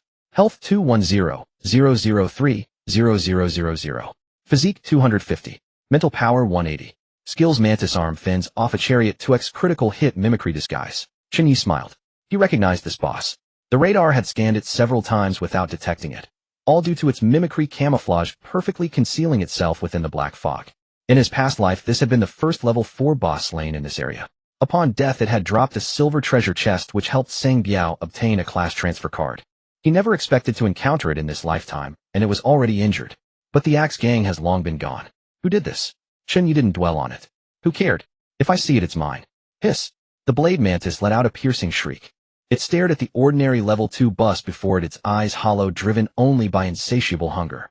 Its abdomen swelled like that of a pregnant woman, near term, contracting rhythmically in a grotesque manner. Yet it was a male mantis. So hungry. So hungry. Baby's hungry. Wants fresh human flesh. It suddenly beat its transparent wings. A fierce gale swept up gravel and dust from the ground. The massive figure lunged forward in an instant. Whoosh, whoosh, whoosh. Chen Ye wasted no words and fired 3 laser cannon shots straight at its head. Splat. The mantis instinctively raised its scythe arms to block. -900 feet, -900 inches, -900. 3 sprays of blood erupted. Even its hardened scythe arms were scorched black by the lasers, emitting an acrid burnt smell. Yet it seemed to feel no pain at all, still charging forward recklessly. Clang, clang, clang. Both scythe arms slashed fiercely against the Eternal Knight's body, sending sparks flying half a meter high. The anticipated destruction and death did not occur. Not even a scratch marred the alloy hull of the Eternal Knight. The blade mantis continued to mechanically swing its scythes. Once then again. So hungry. Baby, don't eat, daddy, daddy will find you food now. Its abdomen contracted faster and faster. Damn it, this thing is wrong. Chen Ye frowned. It's like a zombie that only knows how to tear apart living humans. Although it couldn't break through his defenses, being hammered relentlessly was still annoying. Moreover, Chen Ye had already intended to kill it. He pressed his palm directly onto the mecha control orb. Transform. Hum. A deafening mechanical roar erupted. The anti-gravity engines instantly activated beyond their limits. Clang, clang, clang. The mecha transformed. 2 seconds later, a 16-meter-tall silver mecha crashed down with tremendous force. Its massive foot stamped the 4-meter mantis directly into the ground, burying it halfway. Its black gold cape flapped violently in the night breeze. A 10-meter bone blade rose high overhead. Splat. With the blade falling, the mantis's head rolled onto the ground. 3000. Critical hit. Triggering bleed effect -100 HP per second. A normal monster would have long knelt and begged for mercy. After all, for these bosses, reattaching their head should keep them alive. Yet this thing continued to wildly swing its scythe. It even activated the mantis arm fins off chariot skill. -1 feet, -1 inches, managing to scrape a few points of damage on the mecha's soul plate. Madness. Chen Ye held nothing back. The bone blade danced up and down. In less than 3 seconds, he had torn the mantis into pieces. Ding. Killed level 4 mutant boss blade mantis. Mecha size 1 meter. Armor penetration 100. Domain range 10 meters. Obtained Reaper Scythe crafting blueprint mantis scythe arm 2, road coins 500. A flash of white light. A gleaming silver treasure chest materialized beside the corpse. Building B Zone F007 server-wide announcement. Player Chen Ye has killed this zone's first level 4 boss blade mantis. System bonus reward road coins 150. The entire server chat channel instantly exploded. Holy shit. It's Eternal Night again. He's only been in this instance for a few hours. Boss is amazing. Please drop a red packet to share the luck. Brother Eternal Night, your little sister is super sweet. Will you take care of me? Chen Ye directly shut off the chat interface and blocked those asking for red packets. I hate freeloaders the most. He cancelled his transformation. The Eternal Night reverted back to its double-decker bus form. Wow. A silver treasure chest. Kuli's eyes lit up. Without waiting for Chen Ye's command, she jumped out of the vehicle and ran over. Take it easy. Chen Ye warned. Just as Kuli bent down to pick up the blueprint and materials preparing to grab the chest, suddenly a mishap occurred. Squelch. The mantis's split abdomen erupted open. An arm-thick dozens of meters long black worm shot out like an arrow. It aimed straight at Kuli. Pitch black and slick with mucus, disgusting and horrifying. Kuli, watch out. Chen Ye's pupils contracted sharply. Almost instinctively, he pressed the laser cannon trigger. Whoosh! A red laser beam instantly struck the nematode's body. -300 foot. The nematode cried out in pain, and its body contracted sharply. In that split-second gap, Kuli reacted. Rose-pink bat wings burst from her back, and she flew back into the vehicle clutching the treasure chest. Phew. That nearly gave me a heart attack. What the hell was that? Kuli clutched her heaving chest, her face pale. Are you okay? Chen Ye quickly pulled her over and used his divine sense to examine her from head to toe, checking for any parasitic worm eggs. I'm fine, master. It didn't touch me, but that thing was so disgusting. Even through the glass, Kuli got goosebumps. After a thorough inspection, Chen Ye confirmed no worm eggs were present on Kuli, finally feeling relieved. That's a level 5 black abyss nematode. Chen Ye's expression grew grave. He pressed the mecha control orb again. Had he not reacted in time, just now Kuli would have been parasitized. This thing had to be eliminated to prevent future trouble. Ding. Warning: current remaining mana can only sustain transformation for 30 seconds. Confirm transformation. Yes. But before the Eternal Night could complete its transformation, the nematode had already burrowed into the nearby soil. In an instant it vanished without a trace. Only a fist-sized hole remained on the ground. Count yourself lucky you ran fast. Chen Ye didn't hesitate for a moment. This happiness town was no longer safe. He directly piloted the incompletely transformed mecha, teleporting hundreds of meters in one bound. Then continuously activating teleports until the 30-second mana limit expired and the mecha automatically reverted to bus form. Only then did he breathe a sigh of relief. Bai Ling, full speed ahead. Leave this place. Head straight for Pet Paradise Station. Yes, master. Bai Ling pressed the accelerator to the floor. The Eternal Night instantly sped down the road at aircraft velocity. Master, why are we running? Didn't it already run away? Kuli looked completely bewildered. We're out of mana, and that thing is underground. Who knows when it might crawl back out? Chen Ye gazed at the town receding in the rearview mirror, still shaken. If this thing latches onto you, you'll end up with a swollen belly. Aren't you afraid? After saying this, Chen Ye glanced at the girls. Upon hearing his words, and recalling the image of that male mantis, they all shivered in unison and urged Bai Ling to drive faster. Don't be afraid. That thing is just a parasite with a slightly higher level. Its combat power is inferior to a level 4 mini-monster. If I had mana, I would have dug 3 feet into the ground to kill it. Chen Ye shook his head, pushing the thought aside, and looked at the items Kuli had retrieved. Reaper Scythe Blueprint. A level-independent growth weapon. Holy shit. What materials are these? Chen Ye didn't spare it another glance.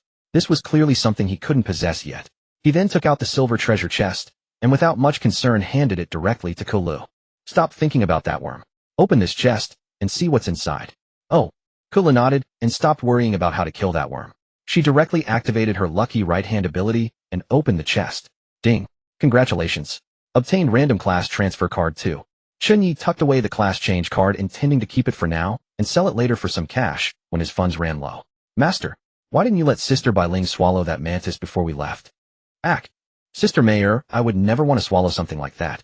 That mantis must be full of parasite eggs. Just thinking about it makes me sick. Chen Ye scoffed lightly. Bai Ling, you're overthinking it. You're merely a ghost spirit. That creature shouldn't be able to parasitize you. Chen Ye glanced at Mayor, and thought to himself, as expected of an AI, her mind is remarkably composed. Even in that moment, she was already calculating the benefits. Nevertheless, Chen Ye still offered a sincere explanation. When I ordered everyone to evacuate, I honestly wasn't overthinking it. I simply didn't want any of you to step into danger again. We have no magical power, our safe passage tokens won't activate, and the Black Abyss creatures pose a threat. Not to mention the bloodlust from slaying the mantis would surely attract other monsters. What was on my mind wasn't gaining something, It was survival. After all, Kola almost lost her life just now. Upon hearing Chen Ye's words, Mayer nodded obediently. It was Mayer's fault.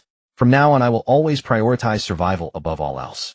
Mayer is an AI synthetic human, and the human soul within her body has yet to awaken. Unlike Kola, she cannot perceive Chen Ye's inner thoughts through their spiritual bond. You did nothing wrong. In theory, devouring that mantis would have been the most advantageous choice for our growth. But I still hope that whenever we encounter situations like this in the future, everyone will prioritize safety first. Is that understood? Chen Ye looked at Mayer, then turned his gaze toward Kola and Bai Ling, who were watching from the side. Facing Chen Ye's piercing stare, all the girls nodded in unison. Understood. Chen Ye withdrew his gaze and looked out the window where mechanical spiders patrolled automatically. He steadied his thoughts. A glance at the time revealed it was 1 a.m. Within the black mist, there was no distinction between day and night. Yet the body still grew weary. All right, everyone, stop lingering here. Go wash up and get some rest. Don't delay tomorrow's itinerary. Today, Mayer had been assigned a new room. Also a level 3 secondary bedroom. No longer needing to share quarters with that dimwit Lung Meng, she felt considerably more at ease. As for Lung Meng, she had long since collapsed from exhaustion. So deeply asleep that she had even begun to dream a springtime reverie. In her dream, the entire class consisted of girls with only Chen Ye as the sole boy. Yet he favored only her. Kola served as their teacher and officiated their union, while all the other girls wept with envy. Chen Ye, you scoundrel. Why are all the girls in our class getting pregnant? The level 3 bedroom's equilibrium system ensured that no matter the commotion outside, those within remained entirely undisturbed. At most, the view through the windows might shift slightly. By the time they awoke the next day, Bai Ling had already parked the vehicle in the lot at the Pet Paradise station. Although the parking spot required payment, it at least guaranteed their safety. They could not afford to be stingy over such trivial expenses now. After a night's sleep with Kola's assistance, Chen Ye naturally felt refreshed and invigorated with his magical power fully restored. Kola was even more bursting with vitality, having recovered her magical power much earlier. As usual, the first thing Chen Ye did upon waking was to visit each girl's bedside to collect the attribute orbs. Everyone had grown accustomed to this ritual. As the newcomer, Mayer too was forced to comply with Chen Ye's brazen demand. A few touches had simply become part of their daily bond. Master, today is my dangerous period. There's a 95% chance of pregnancy. What are you thinking? I'm only here to collect treasures. Just close your eyes and go back to sleep. You needn't worry about me. Chen Ye couldn't help it either. This was all forced upon him by the system. If the attribute orbs weren't collected promptly, they could easily be crushed beneath the girls' plump bottoms. After breakfast, each girl returned diligently to her respective duties. Chen Ye produced the legendary treasure map he had long treasured and handed it to Lung Meng. Meanwhile, he couldn't resist giving her sensitive little tail a playful tug on the sofa. Lung Meng, hurry and take a look at this map. Use your thief abilities to help me locate the true treasure. The mysterious treasure map constantly shifted its paths, making it utterly impossible to discern any direction. Lung Meng stared at the treasure map in utter bewilderment. As for having her tail tugged by Chen Ye, she was powerless to resist, and could only resign herself to indulging his peculiar little habit. Just as she obediently cooperated with Chen Ye, the moment the map made contact with her, the treasure's location instantly froze, revealing a single definitive path. Witnessing this, Chen Ye immediately took the map to inspect it. Wow, Lung Meng, you're amazing. See, you actually are quite useful. So the treasure is here inside a pyramid 300 kilometers away. Our vehicle can reach it in half an hour. We can't delay. Let's set off immediately. Just as Chen Ye was about to set off impatiently in search of the treasure, Lung Meng's small hand promptly grabbed the hem of his clothes, because upon activating the map's location, she had also received a system notification. What's wrong, Lung Meng? Usually when I tug your tail, you put up quite a fuss. Why are you reluctant to see me leave today? Could it be you want things to progress further? Lung Meng flushed bright red with embarrassment. Oh, stop it, master. Just look at this first. Having said that, Lung Meng sent the information to Chen Ye, and then fled as if escaping for her life to wash the dishes and do the laundry. Her heart pounding like a startled fawn. Ding. Treasure requiring unlocking detected. Required item administrator's key. Without it, the treasure cannot be opened even if found. Clue: the administrator is the proprietress of the pet base, who may currently be on the rooftop with her beloved pet werewolf, engaged in some rather physical lifting exercises. Chen Ye read the message Lung Meng had sent, and enlightenment instantly dawned upon him. I knew it. How could a legendary treasure be this simple? So there's also a key. A werewolf doing fitness exercises on the rooftop. Chen Ye suddenly recalled the first time he had seen the knoll on the roof. It had been lifting a stitched-together corpse as a barbell. Damn. So it really was some physical lifting exercise. Chen Ye didn't hesitate. He went straight downstairs to the control room and shared this information with Mayer and Kola. Master, you absolutely cannot go down personally to retrieve the key. That would be far too dangerous. Mayor had already etched Chen Ye's survival directive into her core code yesterday. Cola chimed in agreement at her side. That's right, Master. We should pilot the mech directly. Only then can we ensure safety. Sister Cola, there's no need for such trouble. Your magical power has greater uses. Shall I send a drone to fetch the key instead? Chen Ye nodded, agreeing with Mayor's method. Will do it Mayor's way. Having an AI like Mayor is wonderful. Those 20,000 spent were well worth it. The drones she designed were practically fully automated robots equipped with hands and feet, and even weapon systems, radar and infrared. They made everything remarkably convenient. Please wait a moment. I'll retrieve the key for you right away, Master. Very well, then I'll be awaiting good news. With that, Mayor dispatched the 2 drones she had first manufactured. But at this moment, Cola seemed to recall something. Sister Mayor, there's a moving chain up on the roof fitted with barbs. That's what injured me last time. Your drones need to be careful. Understood, Sister Cola. I'll pilot them with caution. Hearing Cola's words, Chen Ye was reminded of when Cola had gone to the rooftop alone to retrieve a crate. Cola, that's what injured you last time. That thing could even speak, like a woman. Upon hearing this, Chen Ye felt a pang of guilt and pulled Cola, who had been squatting beside him, into his embrace. Instinctively, he touched her wounded calf. The skin there was now fair, smooth, and flawless. Not a single scar remained.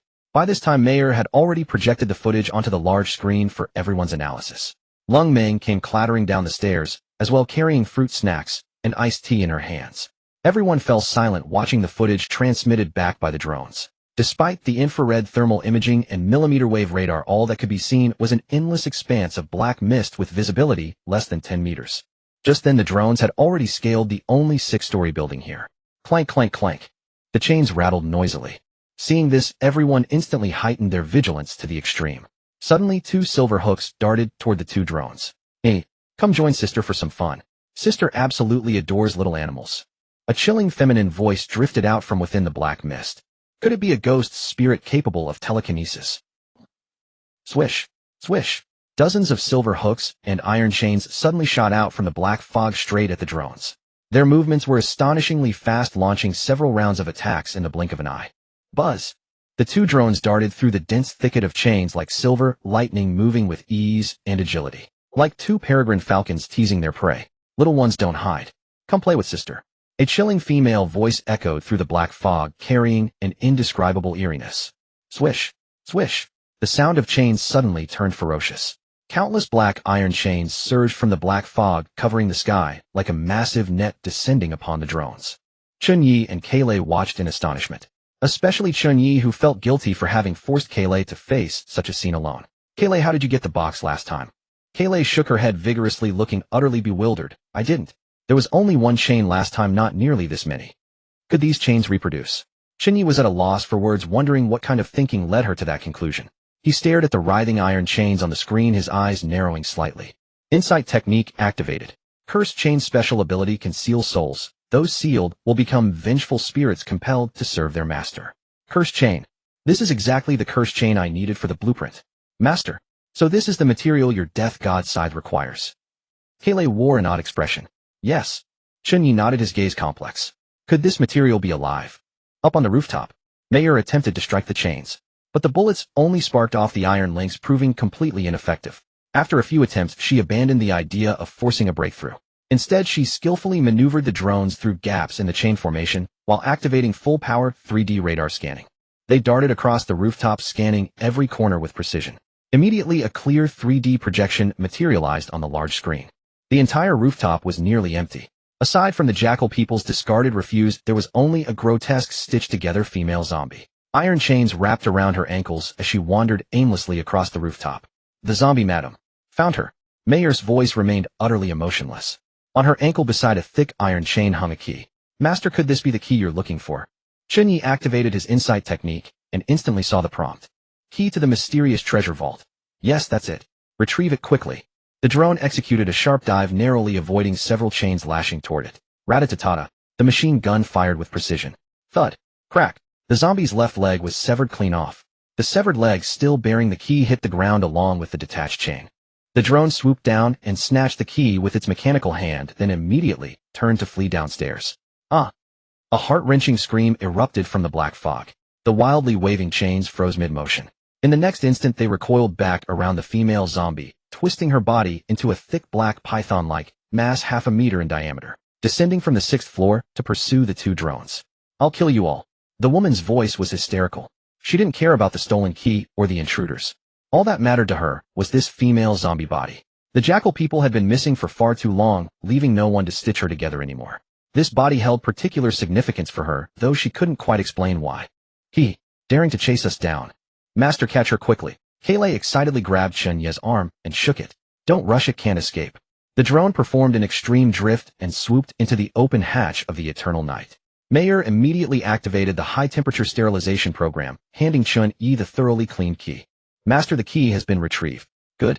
Once I deal with this creature, we'll set off. The moment those words left his lips, clang. A massive iron python woven from chains crashed down, striking the Eternal Night's body with a deafening thud. The iron python was immediately knocked backward by the backlash, scattering across the ground in a heap of rattling black chains. It never even touched the Eternal Night's paint. Rattle, rattle. Oh, that hurt like hell. A faint golden light enveloped Chen Ye's vehicle, the parking space system's protection. Not to mention a mere vengeful spirit, even a world-class boss couldn't harm him as long as he remained parked here. You foolish creature, you're the one who injured Kaylay over 10 days ago, aren't you? Pay with your life, you damn beast. Chen Ye's eyes turned cold. His palm struck the mecha control orb with force. Transform. Wong. The bus instantly morphed. Kaylay immediately dove into the co-pilot seat. Helping Chen Ye charged energy, channeling all 1,000 points of mana directly into the Eternal Night. A 17-meter-tall silver mecha materialized in an instant, its massive form hovering half a meter above the ground before slowly stepping down. Rumble, rumble. The earth trembled. The vengeful spirit trembled instinctively. In a flash of movement, Chen Ye appeared above the cursed chains.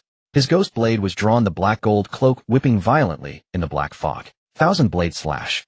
No. A desperate scream echoed from within the chains. Countless blade flashes descended upon the swirling mass of chains, which vanished instantly. Even the protected female zombie reduced to ash.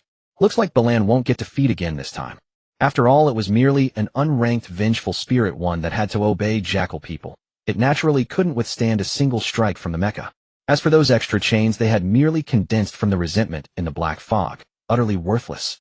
The shrill screams gradually faded into the air. The 100-meter-long chain ultimately shrank down to a mere 3-meter iron link. From within the chain emerged the phantom of a woman wearing a work uniform and pencil skirt. She was that vengeful spirit. But at this moment, free of the chilling aura and no longer controlled by the jackal people, her eyes were clear, filled with a sense of liberation. She looked at her soul that was about to dissipate, then at the silver-armored warrior before her. Understanding seemed to dawn on her. She bowed deeply to Chen Ye. Her voice was soft, carrying traces of weariness and relief. Thank you. As she spoke, the phantom gradually dissolved into particles of light and was absorbed by the Eternal Night. Ding. Defeated level 0, Vengeful Spirit, X1. Mecha size 1 centimeter. Armor penetration 1. Domain range 10 centimeters. Obtained curse chain X1. Chen Ye stowed away the chain and looked up toward the rooftop. Suddenly fragments of memory flooded his mind. The Madam of the Pet Paradise had originally been known as a renowned, kind-hearted woman. One day on the rooftop she spotted a small jackal werewolf bound and awaiting execution. Though aware it was a creature of another kind, pity stirred within her heart. Ignoring everyone's warnings, she secretly went up to untie its bindings and tended to its wounds. But the first thing the jackal werewolf did upon awakening was to unleash slaughter. The survivors, learning that the woman had freed the beast, tore her body apart and fed her remains to the jackal werewolf on the rooftop. Yet the jackal werewolf seemed to remember this as its benefactor. It stitched the woman's flesh back together piece by piece. Using the very chain that had once confined it, it absorbed the woman's soul, thus making the woman its vengeful spirit, serving as its guardian. It considered this its way of repaying kindness, and so it kept her imprisoned for 10 full years. So she was a martyr for others. Sake, fitting that she became a vengeful spirit, Chen Ye muttered under his breath. He turned and deactivated his transformation, tossing the cursed chain casually into storage. Balan drive. Let's go plunder the pyramid. The Eternal Night slowly ventured deeper into the desert. Outside the window, the black fog continued to churn. A figure shrouded entirely in black fog watched the Eternal Night's retreating silhouette in silence. Truly fascinating. First a heretical monk appeared, and now a boy with outrageous luck emerges. With a casual wave of his foot, the black fog parted, revealing an elderly man with white beard and hair.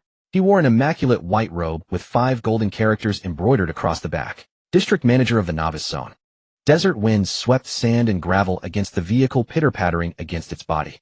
In less than an hour, Bai Ling had driven them to the location marked on the map, before the pyramid. Beyond the window stood a triangular structure of pure silver white, its surface clad in a special alloy that emitted a faint, cold luminescence. That eerie glow had forcibly repelled the black fog within a 500-meter radius. Just as Chen Ye was about to tell Bai Ling to move closer, he spotted over a dozen off-road vehicles parked haphazardly along the roadside. 3 bold characters were spray-painted across their bodies. Independent Regiment. Damn it. How did those bastards find this place? After a moment of contemplation, Chen Ye understood at once. These people had struck it rich excavating a tomb last time, so they must have returned to try their luck again. The pyramid's ability to disperse the black fog naturally would not escape their notice. Chen Ye furrowed his brow. He remembered from his past life that the Independent Regiment had vanished within this beginner's dungeon. Before Chen Ye could even open the door, over a dozen silhouettes suddenly stumbled out from the roadside. They were all women. So many pregnant women, Kola asked with evident curiosity. But those women's eyes were blood red, their faces deathly pale, and their bellies distended like water tanks, straining their clothes to the point of tearing. These were certainly no ordinary pregnant women. 2 sets of white bones lay sprawled upon the ground with a pool of blood nearby. Chen Ye's gaze turned icy. Not pregnant women. The moment they caught sight of the eternal night, they lunged forward with hungry howls like hyenas scenting blood. Hungry. So hungry. I can't take it anymore. They're nematomorphs. Mayor, purify them all. Chen Ye issued the order coldly. Yes, master. Mayor, seated in the 3rd position, lightly tapped the console a few times. The heavy machine gun atop the eternal night instantly popped out. Rat-tat-tat. Flames spewed forth. It hurts. But I'm even hungrier now. The women charging at the vanguard were riddled with bullets, in an instant collapsing where they fell. 2 drones simultaneously took to the air, precisely picking off the remaining targets. In less than 10 seconds, all the big-bellied women lay sprawled in pools of blood. Then an uncanny scene unfolded. From beneath the fallen women's skirts, jet-black worm-like creatures suddenly emerged. Squelch. Squelch. One belly after another exploded in rapid succession. Black nematomorphs as thick as an arm and 7 or 8 meters long poured forth from the abdomens, writhing furiously across the sand as they crawled toward the eternal night. Level 3 Abyssal Nematomorph Health 10001000 Skills Burrowing Bodily Fluid Parasitism. Mayor directed the machine gun to spray a burst at them, but the bullets striking the nematomorphs failed to penetrate their defenses. The bullets clattered uselessly to the ground. Level 3 Huh? Chen Ye arched an eyebrow. I'll handle it. Mayor immediately ceased fire.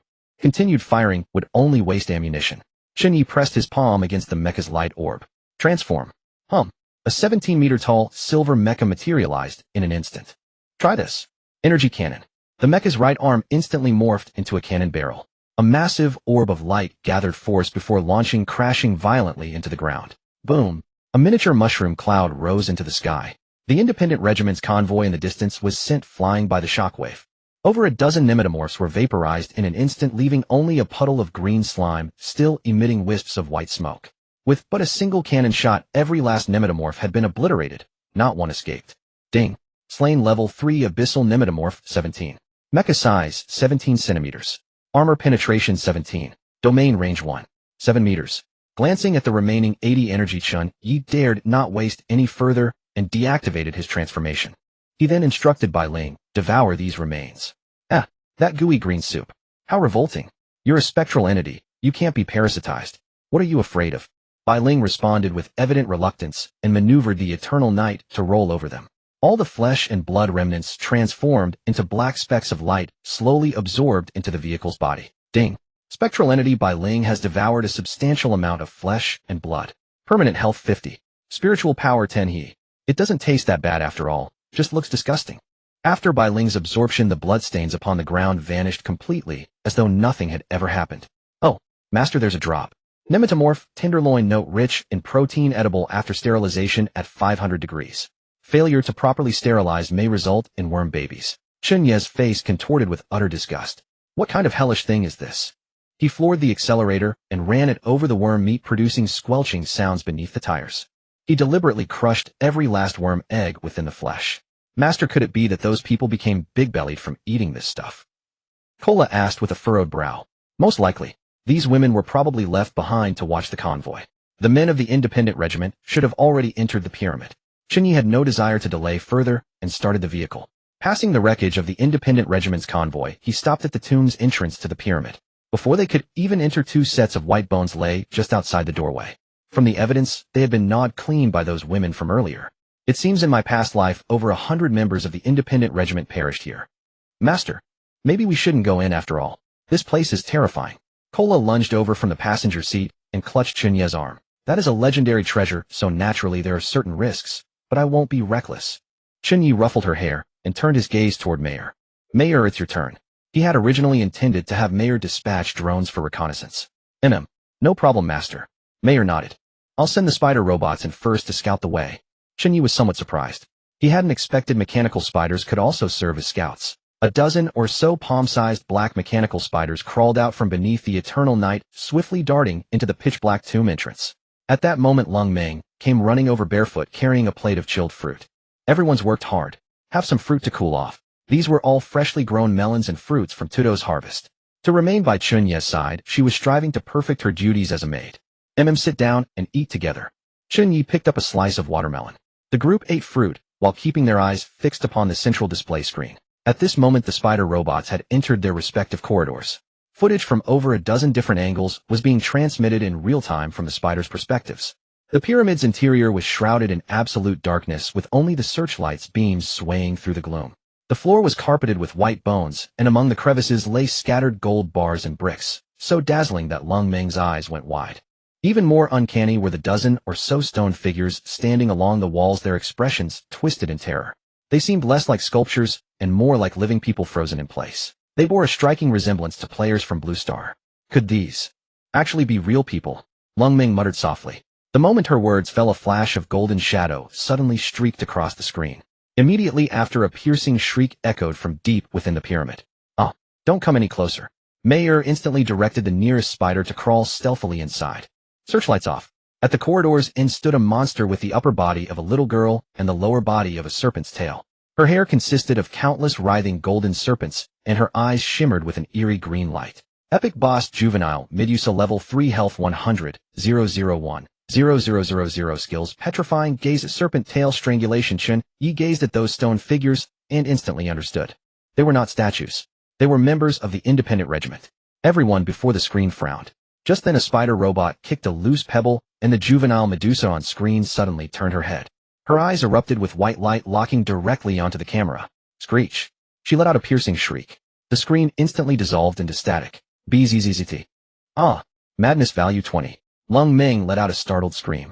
The very next moment, she was met with the collective gaze of everyone present. Lung Meng froze, realizing she had lost her composure. A blush crept across her cheeks in an instant. Mortified at making such a scene in public, she hastily defended herself. "What are you all staring at?" I was simply concerned about the master's safety, that's all. Don't you get it? Alright, that's enough. Keep watching and stop making such a racket." No sooner had Chen Ye finished speaking than Cola volunteered eagerly.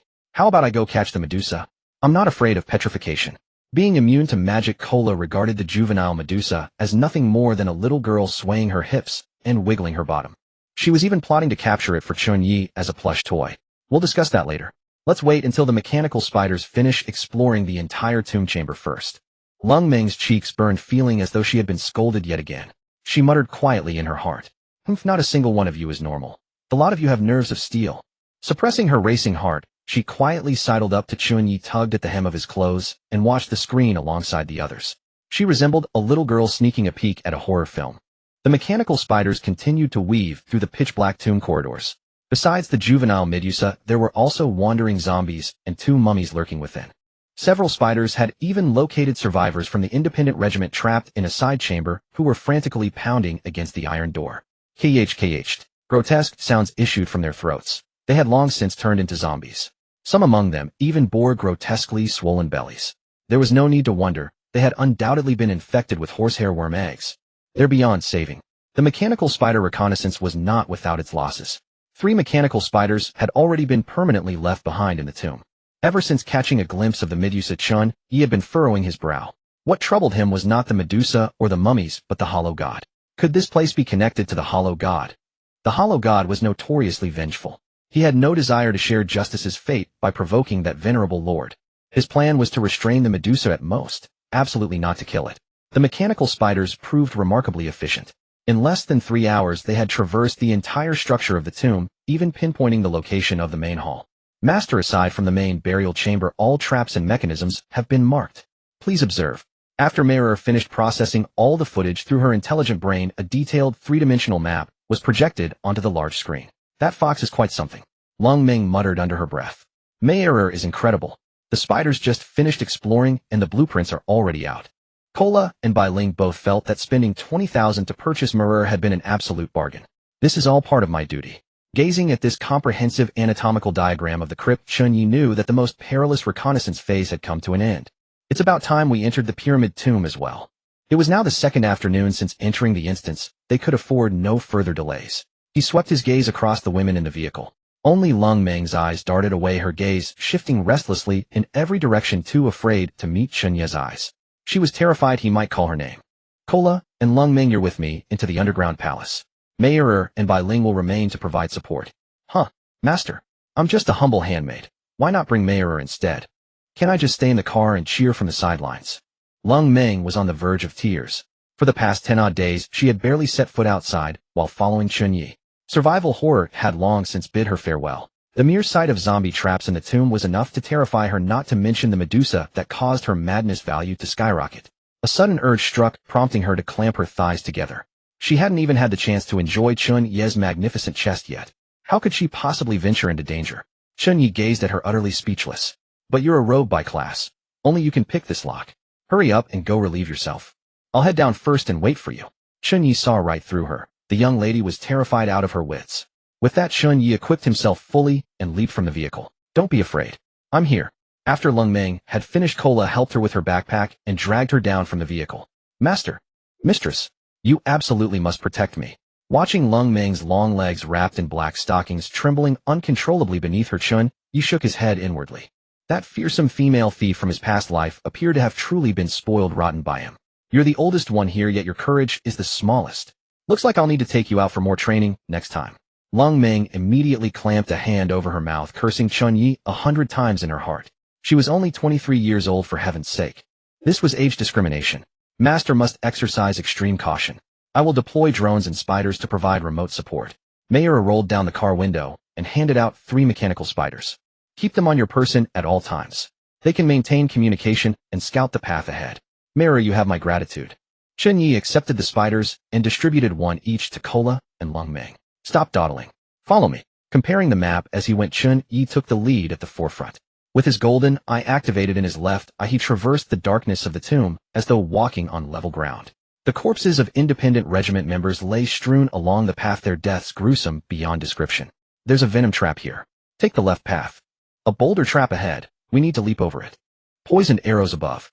Duck your heads. Kola and Lung Meng followed closely behind. Master, these 2 burdens on my chest are getting in the way. I can't jump over. No matter. I'll toss you across. Kola hoisted Lung Meng up with a single hand and hurled her gently across. Thud. Lung Meng landed steadily, rubbing her chest and backside while grimacing in pain. Ouch. Everything's bruised. Then Kola unfurled her bat wings and glided through the air. Hurry. We're going to lose sight of the master. The group was about to take a shortcut to circumvent the various dangers and head straight for the main burial chamber when suddenly Mirror transmitted a live message. Master, be careful. The mummies have sensed your presence and are leading a horde of zombies to block your path ahead. Acknowledged. Chen Ye slowed his pace. With Kola present, nothing in this tomb could harm them for the time being. Upon reaching the warning point, the mechanical spider at his ear transmitted Mayer's voice once more. Zombies approaching from 10 meters behind. Chen Ye turned to look. A zombie with flesh nearly rotted clean off was lurching toward them unsteadily. Ding. Common zombie LV. 2. HP 200,200. Physique 1,515. To avoid creating noise that would attract more enemies, Chen Ye refrained from drawing his Barrett. He drew his Ghostfire bone blade instead. The weapon automatically shrank to a suitable size. Each stroke landed true, every strike a critical hit. A -167 critical hit. -268 critical hit. 2 strikes, and the battle was over. The zombie's claws could not penetrate his protective chi, and Chen Ye felt somewhat reassured. Ding. Slain level 2 zombie 1, drops bandage 1, Heart of Africa 1. Note: Heart of Africa can be exchanged at the mysterious merchant for a gold coin blind box. Nice haul. Chen Ye tossed it into his backpack without ceremony. After slaying 2 more zombies in succession, the group finally arrived before the great doors of the main hall. Chen Ye turned to look back, nearly bulging his eyes out of their sockets. He saw Kola casually hurl a sphere of dark energy. With a resonant hum, 3 zombies were instantly reduced to oblivion. However, the intense energy fluctuation drew the attention of over a dozen more zombies who surged toward them in a dark, seething mass. Damn it, Kola. Stop throwing energy spheres. They can sense that stuff. Cola stuck out her tongue sheepishly. Sorry. I just wanted to help. Chen Ye had no intention of wasting time on small fry. His mind was set on claiming the legendary treasure. They hadn't even entered the main burial chamber yet, and time was already running short. Chen Ye led the two women in a circuitous route through the corridor, shaking off the mindless zombies in the process. They returned once more to the doors of the hall. Chen Ye promptly produced the vault key. Time to unlock. Ding. Unlocking is estimated to require 6 hours. Lung Ming, you give it a try. Chen Ye immediately withdrew the key and handed it to Lung Ming. Lung Ming steadied her trembling body, and the moment she inserted the key into the keyhole, she gave it a gentle turn. Click. The great doors swung open in response. Yes, it's open. Chen Ye immediately pushed the great doors open gently. But the sound of the doors opening instantly roused the mummy upon the stone platform, which sprang up with a violent start. Its bandages rustled all over its body, and its desiccated joints emitted a grating cacophony of friction. Level 2 BOSS Mummy. HP 50005000. Physique 50. Its hollow eye sockets fixed upon Lung Ming with unwavering intensity. With a single bound that carried it over a dozen meters, its withered hand, carrying the stench of decay upon the wind, lunged straight for Lung Ming's face. Lung Ming stared at the lunging mummy, her mind a complete blank. So terrified was she that she leapt straight into Chen Ye's arms. Chen Ye, save me. Her legs clamped around his waist with all her might. Chen Ye watched the mummy hurtling toward them and immediately pivoted while holding Lung Ming. Seizing the right moment, he noted his foe had no leverage mid-air and raised his leg to deliver a powerful kick to its flank. Bang! Chen Ye's foot struck the precise spot he had predicted, sending the creature tumbling to the ground. However, the mummy was utterly rigid like a slab of stone, and the rebound force knocked Chen Ye off balance, sending him crashing down as well. Fortunately, Lung Ming became his cushion. He managed to shield the back of her head and her slender waist, taking the brunt of the fall on his own backside. Ouch! My poor backside. Before Chen Ye could rise, Lung Ming saw the mummy scrambling back to its feet and charging again. Chen Ye, it's coming back. Terrified beyond words, Lung Ming even forgot to address him as her lord. Fortunately, Chen Ye harbored no resentment. He simply kept holding her as they rolled across the ground to evade the mummy, then rose to their feet. Seeing the girl was genuinely paralyzed with fear and worried her hysteria meter might spike, he gave her back a few gentle pats. There. It's over now. However, the pressure of her chest against him was stifling, stirring a rather masculine response within him, so Chen Ye hastily set her down. Taking her hand, he strode straight into the main hall. Cola caught sight of them, drew her pack weapon, and sliced a smaller mummy clean in two. Cola, don't kill it. Chen Ye called out in time. What if this was some wasteland god's pet? Killing it would only spell endless trouble. Understood, master. Cola sent the mummy flying with a single mighty kick. Without lingering, she hurried after Chen Ye. The mummy, though not dead, realized it was hopelessly outmatched and dared not pursue further. It turned around, its bandages trailing behind, and wailed pitifully as it scurried off to report to Medusa. Clack, clack, clack. The great doors of the main hall sealed themselves shut. A long-awaited beam of sunlight streamed down from the dome, falling upon the heart of the burial chamber, several hundred meters away from where they stood. A coffin clicked open with a soft snap. A small jujube sapling was slowly lifted from within. The tree radiated a faint golden glow, looking distinctly otherworldly. A few copper coins hung from its branches, identical to the one his grandfather had obtained for him years ago. Ding. Acquired legendary treasure money tree rating ultra rare. Uses seals items belonging to veteran players. Shake once daily to obtain 1 gold coin mystery box. Permanent tranquility talisman disperses black fog. 1 hour cooldown after active use. With diligent care, has a chance to bear spirit jujubes that permanently increase HP, and EXP requires earthwood sprite cultivation. Chen Ye's eyes gleamed. Holy crap, is this a legendary treasure? A permanent resource type item. Gives money and food, and can even dispel black fog. Gulp. He swallowed hard.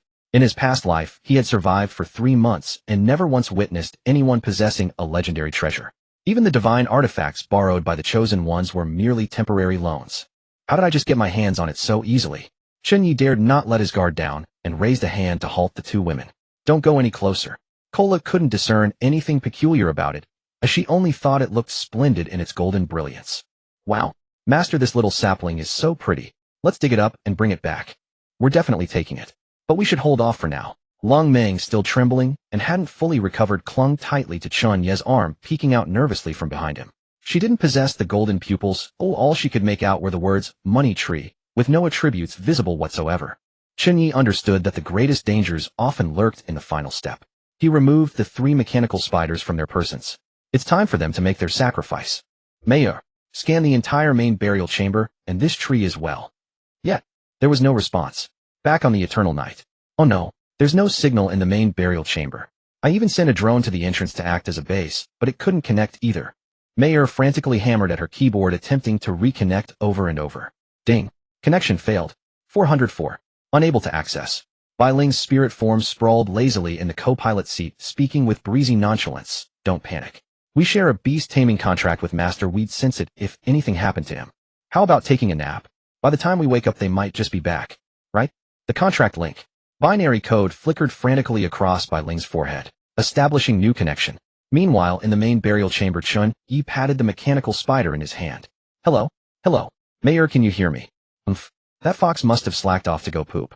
Lung Meng seized the opportunity immediately, her accusatory tone brimming with newfound boldness. Amused by her outburst, Chen Ye felt his heart settle into unexpected calm. Let's rest here for now, grab a bite, and wait for her to contact us. They had already been inside the tomb for 2 or 3 hours. He pulled out food and water from his pack, released another drone, and personally piloted it on a circuit around the main burial chamber. Unfortunately, Chen Ye couldn't discern any hidden mechanisms whatsoever. Half an hour passed. Damn it. Lord, you absolutely have to spank that fox when we get back. Making us wait this long.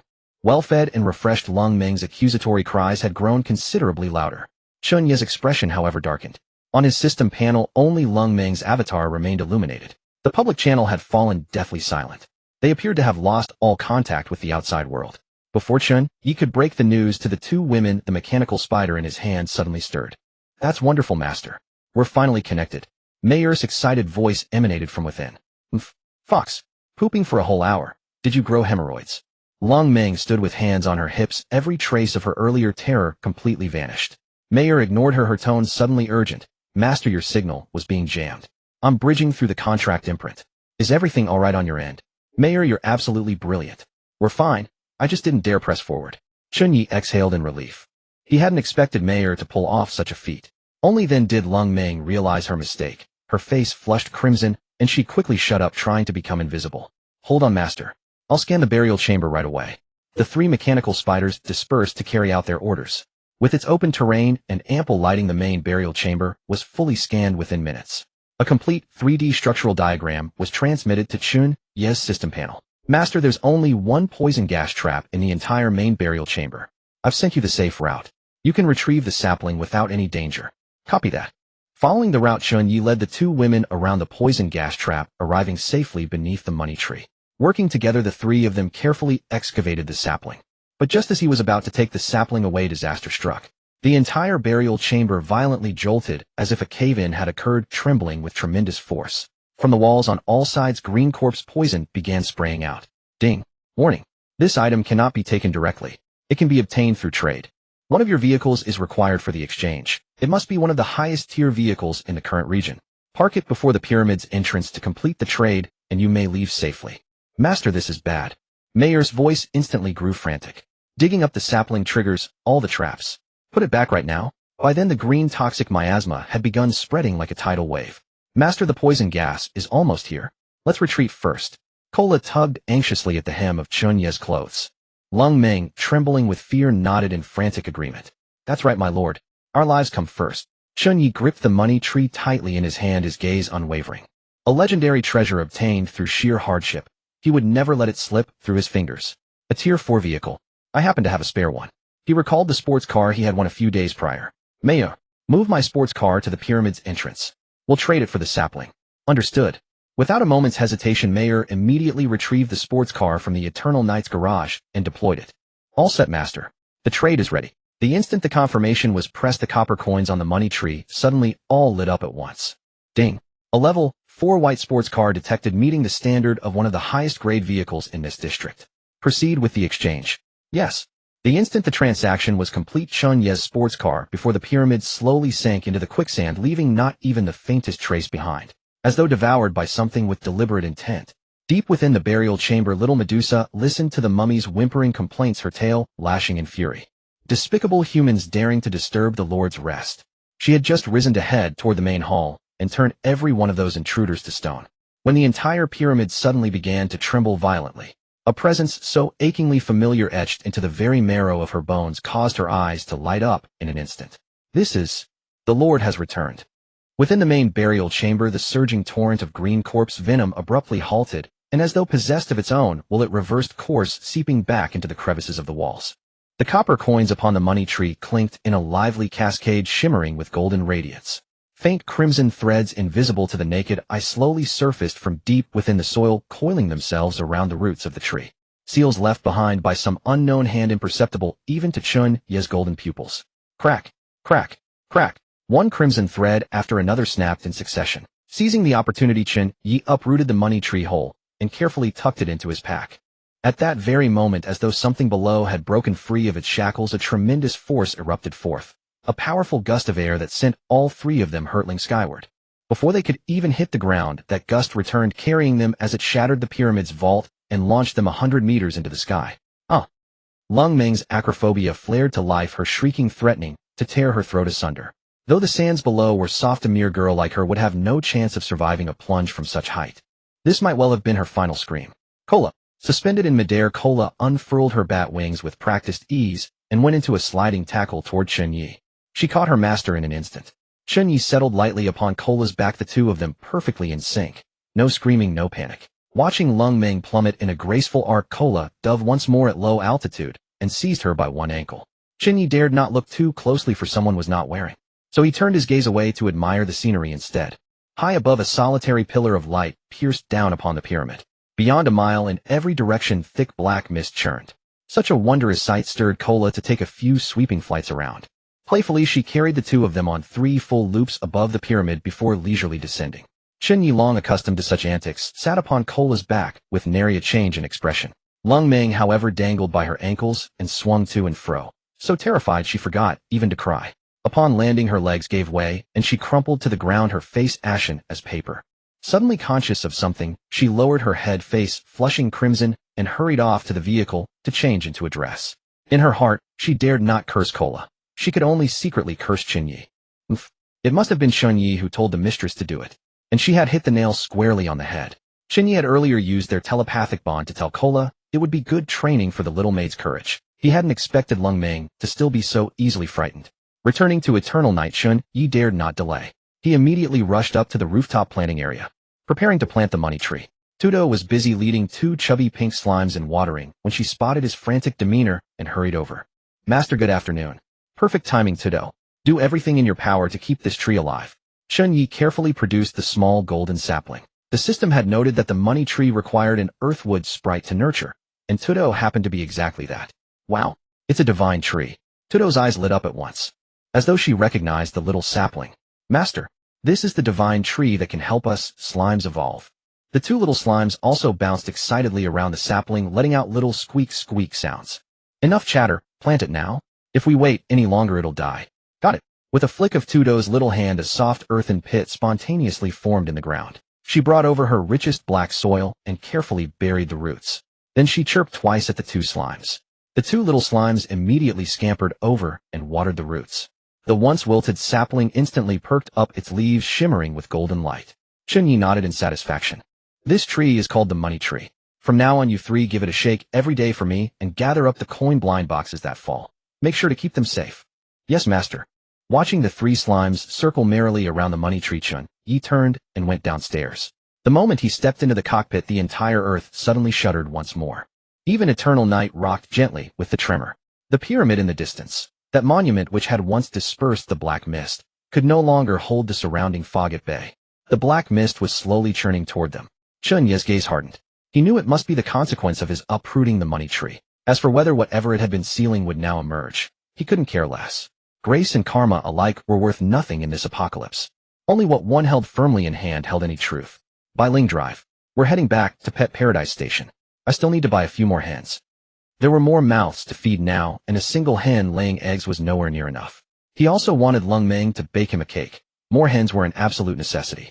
Food was scarce these days, and eggs in the trading district grew ever more expensive. Raising their own would put their minds at ease. Understood, master. But before we go, I'm going to gobble up all those broken down cars. Bai Ling pointed at the independent regiment's wrecked vehicles strewn haphazardly along the road, her eyes aglow. Hurry, eat them up and we're gone. Hearing Chen Ye's command, Bai Ling promptly steered Eternal Night over. The Devour skill activated, swallowing over a dozen level 2 and level 3 vehicles whole, in one breath. Ding. Devoured level, 3 off-roader durability, 130 highway coins, 75, bronze chest 1. Ding. Devoured level, 3 RV cargo space, 90 highway coins, 62, bronze chest 1. Ding. Ding. Ding. After this bout of devouring Eternal Night stats had risen a notch along with a tidy haul of highway coins and chests. Ding. Warning. The owner of this level, 3 heavy truck is still alive. Cannot be devoured or claimed. Chen Ye raised a brow. Someone's actually still alive. Well, just one beat-up truck left. He stared at the pyramid still trembling in the distance, a faint unease stirring in his chest. Whatever's inside is about to come out. Don't wait. Let's move now. Got it. We're leaving right now. Bai Ling floored the accelerator, and Eternal Night vanished in a cloud of dust, disappearing into the black mist. Chen Ye checked the time. 5:30 in the afternoon. Tomorrow we still have to challenge the world boss, and tomorrow night, we must make it back to District 1. Tight schedule, heavy load. Strangely enough, after leaving the pyramid, the black mist still did not dare approach Eternal Night. Within 100 meters of the vehicle, all the mist would automatically dissipate. Wow. Master. Is this the money tree's power? It's incredible. Bai Ling was the most excited. She had always been corroded by the black mist while fused with the vehicle. But now things were different. Even the mist had to give her a wide berth. The others looked on in wonder as well. They had only known Chen Ye had brought back a divine tree. They had no idea what it could do. That's right. A faint smile curled Chen Ye's lips. In time, when the money tree bears spirit dates, it'll even raise our levels. The women were utterly stunned. Wow, this really is a divine tree. To think such a treasure fell into our hands so easily. And that's just one of its abilities. It also serves as a permanent ward against misfortune and drops coin blind boxes every single day. Every jaw among them went slack, eyes wide with disbelief. Just as Eternal Night vanished completely into the desert, a white-haired elder in flowing white robes stepped slowly into the pyramid. The violent trembling ceased at once. The churning black mist calmed as well. The elder gazed at the towering figure kneeling on one knee before him and spoke coolly. Huang, my boy, congratulations on regaining your player status. The man on the ground rose slowly to his feet. The bandages on his face peeled away one by one, revealing the countenance of a middle-aged man. Pharaoh-like tattoos adorned his body. Beside him rested the white sports car. District Lord, I've been waiting for you forever. He extended his hand, a thumb-sized yellow crystal resting in his palm. The elder took the crystal and sighed. Are you certain? I've been sealed in this godforsaken place for 1,000 years. 1,000 years. I've had more than enough. I want to try that path again. Very well. I respect your choice. From this day forth you and I are strangers. As his words fell, the elder dissolved into white mist. Only the god of desolation, little Medusa, and the tiny mummy remained.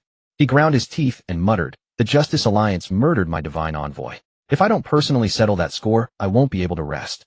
But that brat may have broken my seal, yet after taking such an immense boon from me, he thinks he can dismiss me with a beat-up sports car. Not a chance. He must pay more. In this world, no one has ever gotten the better of me, the god of desolation.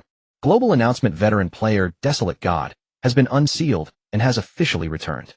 Global announcement: returning player's level has been reset to 0. Only profession retained. System noticed this player is an old one once revered as a deity. Extremely dangerous. 3 announcements echoed across the globe. The public chat flooded instantly. Veteran player. We're not the first batch of players. Old one. A deity. This game runs way deeper than I thought. Which district is he in? Please don't let him come to ours. Chen Ye saw the messages and reacted in an instant. Holy SHD. I actually just rescued this walking catastrophe. But hey, I saved his life. Surely he won't bite the hand that saved him. He continued watching the screen. Before the crowd could even catch their breath, Desolate God spoke first. Desolate God, listen up, all companions in block, beat District F007. I want a bus. Level doesn't matter. I'll trade a level 4 sports car for it. The district's public chat instantly filled with question marks. Holy SHD. No way. He's in our district. What's there to fear? Didn't you see his level got reset? Why be afraid of him? The system flagged him as extremely dangerous. If you want to die, don't drag us down with you. Trading a level 1 bus for a level 4 sports car. Maybe there's something hidden about the bus. I have a level 2 one. Lord Desolate, drop your location. I'll bring it right to you. Chen Ye watched the screen for a long while. He confirmed only 2 things. First, he had truly saved Desolate God. Second, veteran players also chose buses at the start. Looks like he hadn't chosen wrong. Beyond that, he hadn't gleaned anything useful. Well, he was once a god after all. Useful intel wouldn't be handed out so easily. Chen Ye closed the chat window. He resolved to keep his distance from this one from now on. Lung Meng stared at him with a strange expression. Master, this Desolate God. Wouldn't he happen to be that mummy who just blasted us out of the sarcophagus? Chen Ye nodded. Most likely. Then since you saved him, doesn't he owe you a favor? He'd probably help us, right? Chen Ye glanced at her sideways. Go make dinner. The system itself flagged him as dangerous, and you want me to go cash in a favor. If he turns out to be the ungrateful type, we'd be done for. He reached out and ruffled Lung Meng's freshly washed little tail, then gave her bottom a light slap, shooing her away. No way. He's an old one, an actual god. I didn't expect Master to be more cowardly than me. Lung Meng, tend to your own affairs. Don't pry into your master's business. Kulu spoke. Lung Meng immediately shrank her neck. Okay, I get it. I'm just a little maid. I'm going to cook. She scampered upstairs as she said so. The other women paid no mind to the little interlude and continued going about their duties. Chen Ye knew it clearly in his heart. In the apocalypse, kindness and grace are nothing but nonsense. Only what you hold in your own hands. That's the real truth. To think you could bind a god with kindness, a being unbound by any law or morality, would be utterly laughable. Now they were all competitors. He gazed at the scenery rushing past the window. A few jackals had torn their own kind apart fighting for mating rights, and were mating with 5 female jackals under the setting sun. So this is what survival looks like. Win the fight, and you get to enjoy the spoils. But Chen Ye ruined this love story of 1 male and 5 females. He fired a shot over without a second thought. Ding. Slain 6 level 1 jackals. Highway coin 6. Delicious wolf meat 1. Werewolf mask 1. Ding. Bai Ling devoured the jackal corpses. HP 12, spirit 1. Stacking up like human pyramids right in front of me. Don't blame me for being rude. Even mosquito legs are still meat. Chen Ye never despised small gains. Just like that, he cleared monsters all along the way.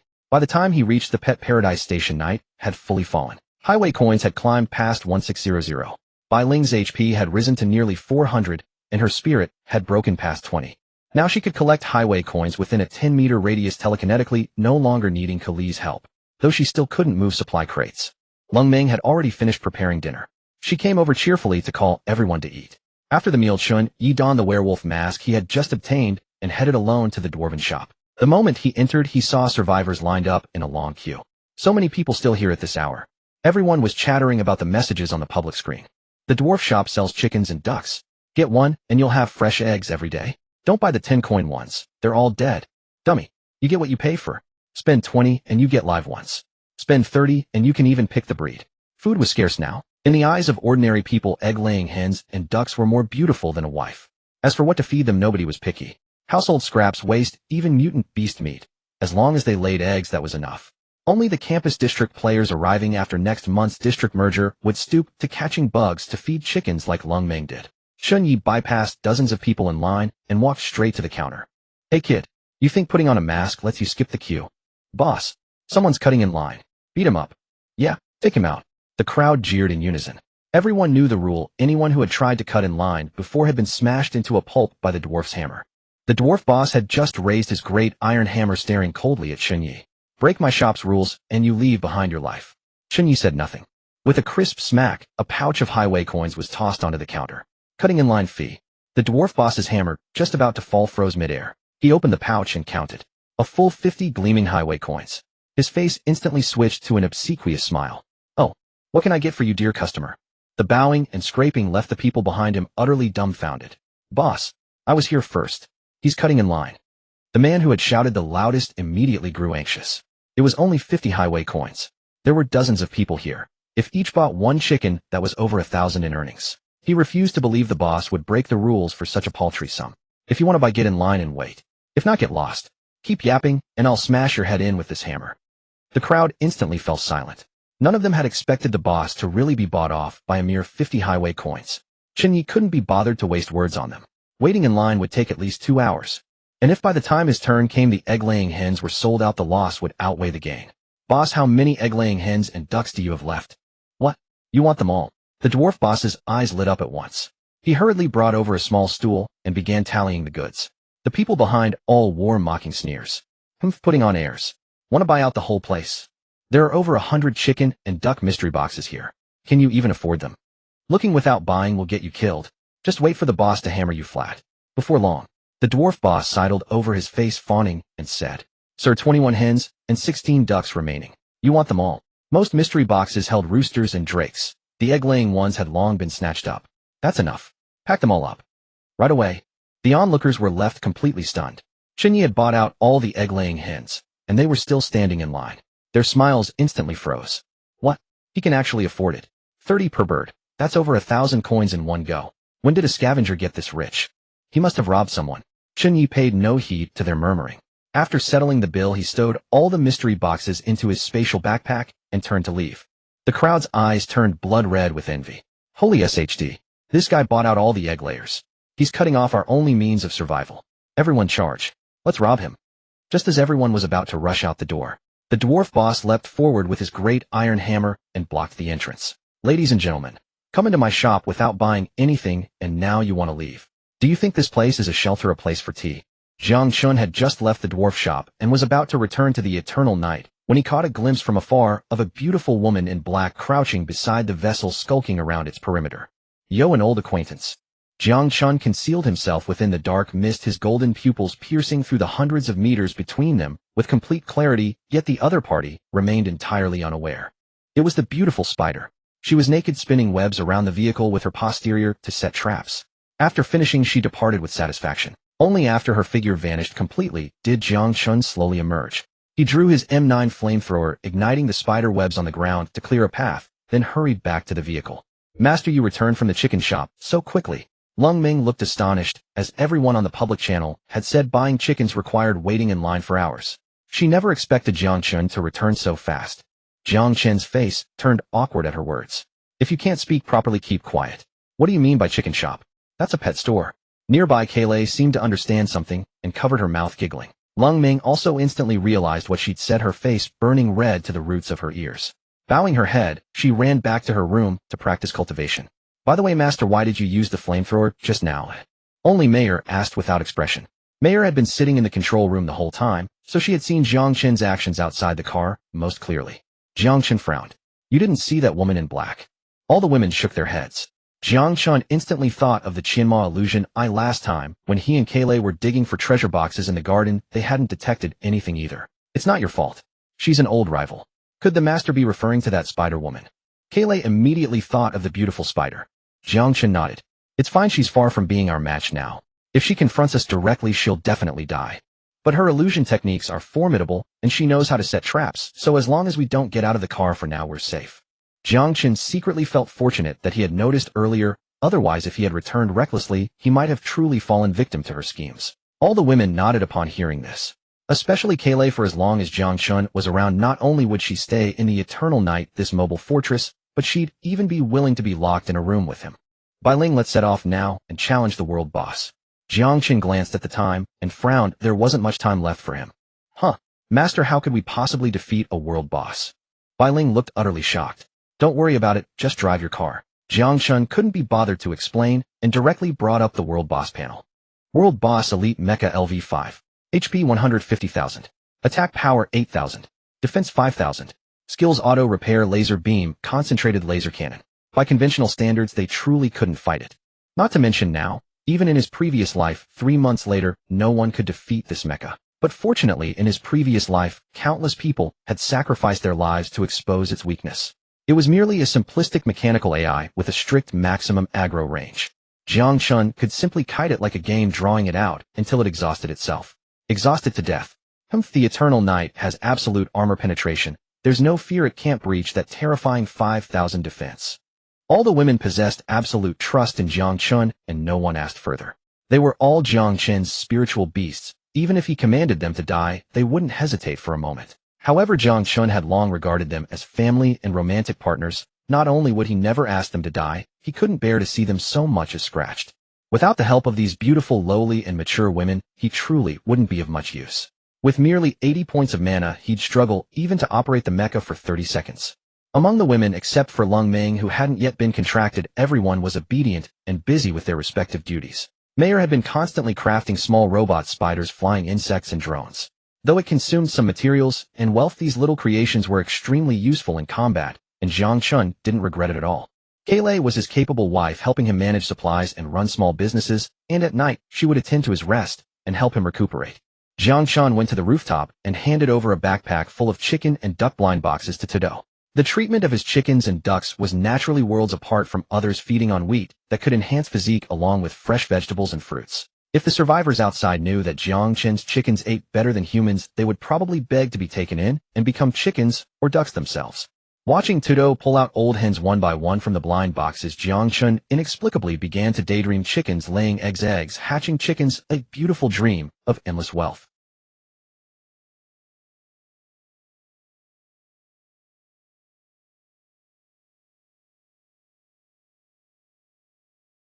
He had many important matters to attend to. Although there was no immediate deadly danger now, the Desolation God had already returned. And in a few days the chosen of the gods would also be born. He couldn't afford the slightest negligence. Jiang Chun quietly pushed open Lung Meng's door and accompanied her to cultivate the muscle tendons classic and refined potions. His current HP had already exceeded 500 points, and in another 3 to 4 days he would break through to a level 2 life form. Cultivation time passed quickly. After the two finished cultivating together, took a bath, and spent a silent night. On the second day before dawn, Jiang Chun brought Kailei and Mayer to the cockpit, and as usual first opened the public screen. Glancing across the screen, it was all filled with Desolation God's kill announcements. Server announcement: Desolation God slays regional boss, Jackal King, LV5. Server announcement: Desolation God slays regional boss, Giant Zombie, LV5. Server announcement: Desolation God slays regional boss, Rot Venom Python, LV5. The Desolation God's kill announcements densely scrolled over a dozen times, with one appearing less than half an hour apart. Damn, where are so many regional bosses coming from in the newbie zone? Jiang Chun had lived 2 lives, and had never even seen the shadow of these bosses, let alone killed them. The enormous gap in information and strength weighed heavily on Jiang Chun's heart, making him know he must work harder to catch up. Fortunately, the other party hadn't touched that world boss yet. He continued scrolling through the public screen, where it was all filled with simps shouting 666 for the Desolation God. Occasionally a few different messages would pop up. Holy shit, the pet shop is forcing sales. Made me spend 10 coins to buy a dead duck. Stop talking, it's all that bastard wearing the werewolf mask who did it. I also bought a dead chicken. Fuck, I'm forming a team. Find that masked man and kill him. Count me in. Jiang Chun sneered. These people banded together still weren't a match for him. He wore the mask precisely to avoid being recognized. If those idiots knew he was the master of the Eternal Night, they would absolutely dare not provoke him. Jiang Chun closed the chat window and looked out the window at the dawn about to break. Master, we've arrived. Bai Ling slowly brought the car to a halt. Jiang Chun nodded slightly, and through the dark mist, using his golden pupils, he clearly saw the mechanical armor standing in the void a kilometer away. He then turned his head to look at the no. Free pilot seat. Mayor, you're responsible for aggro pulling. Keep the hate distance at exactly 999 meters, pull precisely. If you can't hold the aggro, I'm deducting 3 days of your mechanical parts. Master, rest assured. This stupid AI, I guarantee, I'll make it unable to advance or retreat. Make it fall helplessly into my trap. Jiang Chun felt a bit weird hearing this, never expecting Mayor to say such things. Mayor, what you said should ideally be tactics. Yes, it's tactics. Shooting tactics. No sooner had she spoken than Mayor immediately activated 10 insect robots and 5 drones heading towards the mecha for cruise harassment. Jiang Chun was speechless, feeling like his brain had a problem today, finding everything he heard slightly inappropriate for children. He shook his head and looked at Kailei again. Kailei, you provide me with mana support. Okay. Kailei made an okay gesture. Looking at Kailei's round hole gesture, 2 fingers wide. Jiang Chun struggled not to let his mind wander. Bai Ling was anxiously stomping her feet in the central control screen. Master, what about me? What about me? Jiang Chun didn't even turn his head. You're responsible for shouting 666. When we win, the usable parts are Mayor's. The cannon barrel is mine. Everything else you swallow. Yay? Master is the best. Jiang Chun didn't hesitate anymore and directly pressed the transformation button. Buzz. A flash of white light appeared, and with the rapid deformation of mechanical structures, the Eternal Night mecha completed its transformation instantly. However, with this amount of mana, using conventional tactics would certainly not kill a world boss with 1500 HP. Jiang Chun could only rely on absolute armor penetration, using the machine gun for sustained damage. Rumble, rumble. Soon Mayor's harassment attacks proved effective. The mecha, which had been motionless as a mountain, immediately activated its counterattack program after being attacked by the small flying insects. Master, the boss is coming over. About to enter effective range. Chen Ye piloted the Eternal Night mech, landing with a thunderous crash. Its metallic feet stamped massive footprints into the asphalt road. Chen Ye's golden eyes gazed through the reinforced bulletproof glass, fixing intently upon a gray-black mech silhouette 1,500 meters away. Silence hung heavy within the cockpit.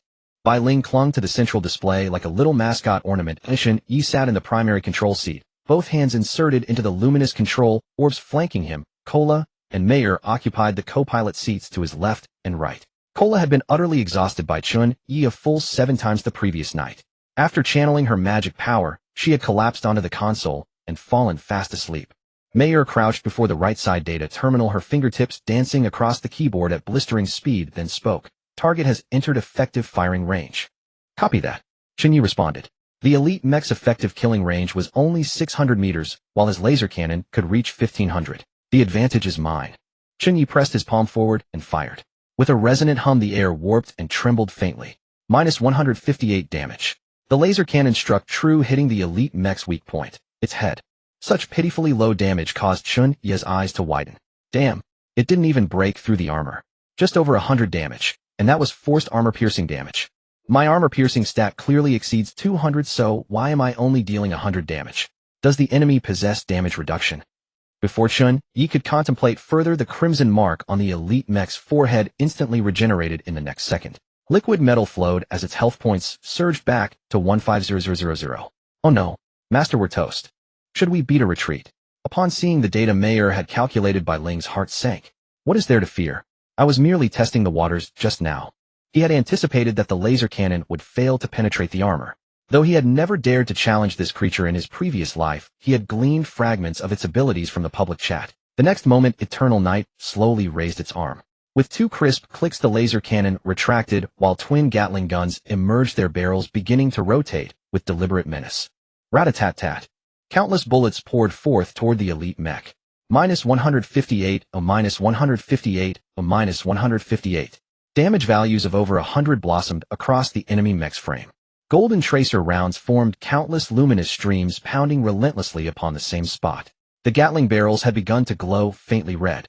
In the blink of an eye, accumulated damage surpassed 10,000. Though Chen Ye's bullets could not pierce the mech's armor, each round, like the laser cannon before, left a faint impact scar upon the enemy's surface. This was the armor-penetrating trait of a God-tier mech manifesting its effect. The enemy's 150 HP bar finally ticked down by 1 notch. Holy cow! Master, you're incredible. Badass. This thing fears our machine guns. Bai Ling, who moments ago had been certain Chen Ye would flee, instantly widened her peach blossom eyes in astonishment. It's too early to celebrate. The enemy's regeneration is formidable. We must maintain uninterrupted fire. Before Chen Ye could finish speaking, the impact scars left upon the elite mech had already faded by nearly half. Fortunately, the regeneration was incomplete. My guess was correct. This fight can be won. A knowing smile curved Chen Ye's lips. With 2,000 damage output per second versus the enemy's 1,000 regeneration per second, victory was assured so long as he remained engaged. Only now could he confirm that he could outlast his opponent. Before Chen Ye's excitement could settle, Mayer urgently warned, Master, retreat quickly. The enemy mech's speed has reached Mach 1. Eternal Night has maxed out its aggro. Without needing Mayer's reminder, Chen Ye had already begun firing while retreating. His fingers precisely controlled the thrusters as Eternal Night maintained optimal distance from the enemy. Yet the enemy's supersonic velocity proved slightly faster than Chen Ye's reflexes. Boom. Less than 2 seconds into his retreat, Eternal Night had already entered the enemy's firing range. A laser beam struck Eternal Night with unerring precision. The 3rd-level shield was pierced as easily as paper. Minus 5,800 damage. A crimson mechanical health value flashed upon the holographic display. Beep, beep, beep. Warning. Eternal Night is under attack. Left chest armor integrity compromised by 12. Damn. This speed exceeds the limits of my mental processing. Chen Ye dared not hesitate, slamming his palm upon the emergency teleport button. Eternal Night transformed into a streak of azure light, reappearing 1,000 meters away, precisely at the edge of the aggro range. Controlling a mech in reality was an entirely different matter from a video game. Unable to locate its target, the elite mech's crimson electronic eyes flickered several times before immediately turning back along its original path. Master, you cannot let it return. Its spawn point is the standby bay where it will trigger a damage immunity buff. Even as she spoke, Mayer's hands never ceased their work, commanding mechanical spiders to repair Eternal Night, while simultaneously harrying the enemy with combat drones. Yet the drones' attacks registered 0 damage against the elite mech. Having been led by the nose earlier, the mech now utterly ignored Mayer's provocations. It would only lock on targets capable of inflicting effective damage. Master, the enemy has ignored my harassment. Damn it, how did this thing suddenly grow a brain? Seeing this, Chen Ye immediately raised his guns to fire. Beyond 1,000 meters, however, the Gatling rounds scattered wildly. Hitting the enemy was purely a matter of luck. Of 50 rounds fired, only 3 or 4 found their mark, fewer than the enemy's regeneration rate. Watching the mech approach its spawn point, Chen Ye's gaze turned fierce. Enough. I'll have to face it head-on. After all, the 100 HP Eternal Knight was also a world boss class mech. He had calculated that while his damage per hit was low, his attack speed was exceptional. A single Gatling could unleash over a dozen rounds per second. Total damage was nothing to scoff at. With 400 meters of kiting space remaining, he believed he had a fighting chance. Watching the enemy about to reach its spawn point and render all his efforts wasted, Chen Ye's resolve hardened. Gritting his teeth, he piloted Eternal Knight in a desperate charge into the enemy's 999-meter aggro zone. Rat-a-tat-tat. The Gatling roared wildly. 158 minus 158. Sustaining true damage and detecting Eternal Knight's assault, the elite mech immediately charged toward its attacker. Chen Ye remained unruffled, continuing to fire while retreating. Yet within 2 seconds the enemy had caught up. Beep, laser beam struck in sustained barrage. 3060 A minus 3060 A minus 3060. A wave of scorching heat flooded into the cockpit. Holy shit. Can't take this. Chen Ye immediately activated his teleport to escape. In less than a single second, the elite mech had carved away nearly 30,000 HP from him. Yet the moment Chen Ye retreated, the elite mech prepared to withdraw once more. Damn it, don't run. Having learned his lesson, Chen Ye engaged again, kiting from 1,000 meters down to 700 meters before immediately pulling away. Through this relentless kiting that lasted nearly an hour, with Gatling barrels worn limp from firing, he finally destroyed the enemy. Boom! A towering mushroom cloud rose skyward. The elite mech was pierced through its core by Chen Ye's relentless assault and exploded. Chen Ye himself was hurled 2 kilometers away, though he quickly regained his balance and stabilized himself midair. Ding! Congratulations to player Yongye on achieving the Blue Star first kill of World Boss Elite Mech LV5. Ding! Congratulations to player Yongye on achieving the Blue Star first kill of World Boss Elite Mech LV5. Rewards obtained: Highway Coins 10,000, A Epic Treasure Chest 1, Liquid Repair Battlesuit, 0 Repair Value Permanent Beginner Zone Dungeon, Token Permanent Title Mech Slayer. The system announcement exploded simultaneously within the minds of billions of players across Blue Star. Everyone stood dumbfounded with astonishment. Every Beginner Zone's world boss was roughly the same. That thing was utterly beyond any player's current capability to defeat. Holy shit. Who is this Yongye? Could it be yet another veteran player making a comeback? Following the precedent set by the legendary Aragoshi's return, a single night in which he slew over a dozen bosses, everyone had grown somewhat numb. Most assumed Chen Ye was also a returning veteran player. Though their guesses were blind speculation, in a sense they had accidentally hit the truth. He too had spent 3 months within this game. Players sharing his server did consider Chen Ye, but shook their heads in disbelief. Though Chen Ye was formidable, the notion that he could slay a world boss was something they would never bring themselves to believe. You scared me for a moment there. I thought it was our server's Yongye. Impossible. Our server's Yongye might be slightly stronger than us, but slaying a world boss would be utterly laughable. This must be a veteran player who shares Yongye's name, an existence on par with Aragoshi himself. At this moment, Aragoshi gazed at the distant mushroom cloud in prolonged silence. He alone knew that the Yongye announced by the system was Chen Ye. Not bad, kid. You snatched away my greatest prize. Let's see what you'll offer me in return. Wow. It's an epic treasure chest. Bai Ling transformed into a translucent ghost baby, excitedly circling the central control console in jubilation. On the platform lay a purple gold treasure chest, a metal ball the size of a watermelon, and 2 small plaques. Chen Ye did not rush to tally the spoils, casually stowing everything into his backpack. The first thing he did was cancel his transformation, and the Eternal Knight mecha reverted back into a bus. After the grueling hour-long battle, his mana had dwindled to less than 100 points. He had to use it sparingly. The Eternal Knight was now a battered, tattered wreck, but fortunately over a dozen mechanical spiders crawled across its hull, rapidly repairing the fissures in its armor. It would take roughly half an hour to complete the repairs. Bai Ling stopped circling the treasure chest. Go check what other loot the world boss dropped. Alright, there's still loot to pick up. Bai Ling dared not delay. She instantly merged back into the vehicle and drove straight toward the explosion's epicenter. Arriving at the scene, she found utter devastation. The entire asphalt road had been obliterated, the ground collapsed into a colossal crater hundreds of meters deep. Standing at the edge of the abyss, one could only gaze into an endless void of pitch darkness. Tossing a stone down, its echo would not return for 8 or 9 seconds. Chen Ye had no choice but to briefly transform into his mecha once more and fly down to the bottom, then immediately revert to bus form upon landing to conserve mana. The elite mecha had long since been blasted to scrap metal and dark brown machine oil. The main cannon barrel he had been longing for was certainly gone, and he wondered if the precision components Mayer wanted could still be salvaged. Without needing Chen Ye's instruction, Mayer had already dispatched all her drones and small flying insects to scour the area for materials. Master, look at that. Bai Ling suddenly pointed at a small iron ball emanating a faint blue glow deep within the ruins. Ding. Unranked black tortoise barrier permanent vehicle-mounted device, epic grade. Effect fixed damage reduction of 100 points additionally negates 15 of total damage. Note, only one defensive vehicle device may be installed at a time as stacking is not permitted. Damn, what a treasure. Chen Ye's eyes instantly brightened. He had only ever seen single-use consumables that could reduce damage before. This was the first permanent vehicle-mounted defensive device. It came as a godsend, especially since the level 3 shield had been shattered by the mecha earlier. Kayle, hurry and fetch it from Master. Chen Ye turned his head to look. Kayle had long since propped herself against the control console and fallen into a deep slumber. He glanced at the time. It was barely past 6 in the morning, and Kayle had never woken up this early. Fortunately, Mayer noticed and promptly piloted a drone over, carefully retrieving the small iron ball. Master, don't bother, Kayle. I brought it back for you. The moment Chen Ye turned his head, the cool little metal sphere was already placed in his hand. The metal sphere was roughly the size of an egg, silver white throughout its surface, etched with intricate black tortoise shell patterns, cool to the touch. Ding. Epic grade vehicle-mounted device, black tortoise barrier detected. Install. Install. The instant Chen Ye's voice fell, the sphere in his hand suddenly ignited with a dazzling blue light. It automatically lifted from his palm, hovered at the precise center of the control platform, then transformed into a pool of liquid metal that slowly seeped through the console's crevices. The entire cockpit trembled faintly. A colossal black tortoise totem instantly materialized on the central control screen. Translucent blue light spread slowly along the vehicle's circuitry.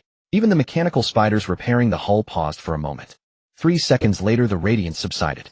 Beside the central control console, a black tortoise ornament the size of an egg slowly crystallized, emanating a faint blue glow. Its patterns were identical to the previous sphere, resembling a little creature that had just emerged from its shell. Ding. Black tortoise barrier successfully installed. Chen Ye tapped to inspect it, and the additional effects immediately popped up. The Eternal Knight has received a permanent defensive enhancement, fixed damage reduction of 100 points additionally negates 15 of total damage. Chen Ye reached out and touched the central control console. A translucent blue membrane of light flickered briefly across the vehicle's exterior, like a barrier protecting the passengers within. Wow, this shield is way more powerful than the previous one. Bai Ling exclaimed excitedly. Your sharp nose does know your stuff. This is an epic grade item. How could it not be amazing? Chen Ye was also quite satisfied with this acquisition. Alright, enough chatter. Let's keep searching for more loot. After over a dozen minutes of searching, only Mayer returned with some scrap metal. Nothing else of value was found. Bai Ling, devour this scrap, and let's go. There shouldn't be anything useful left. Got it.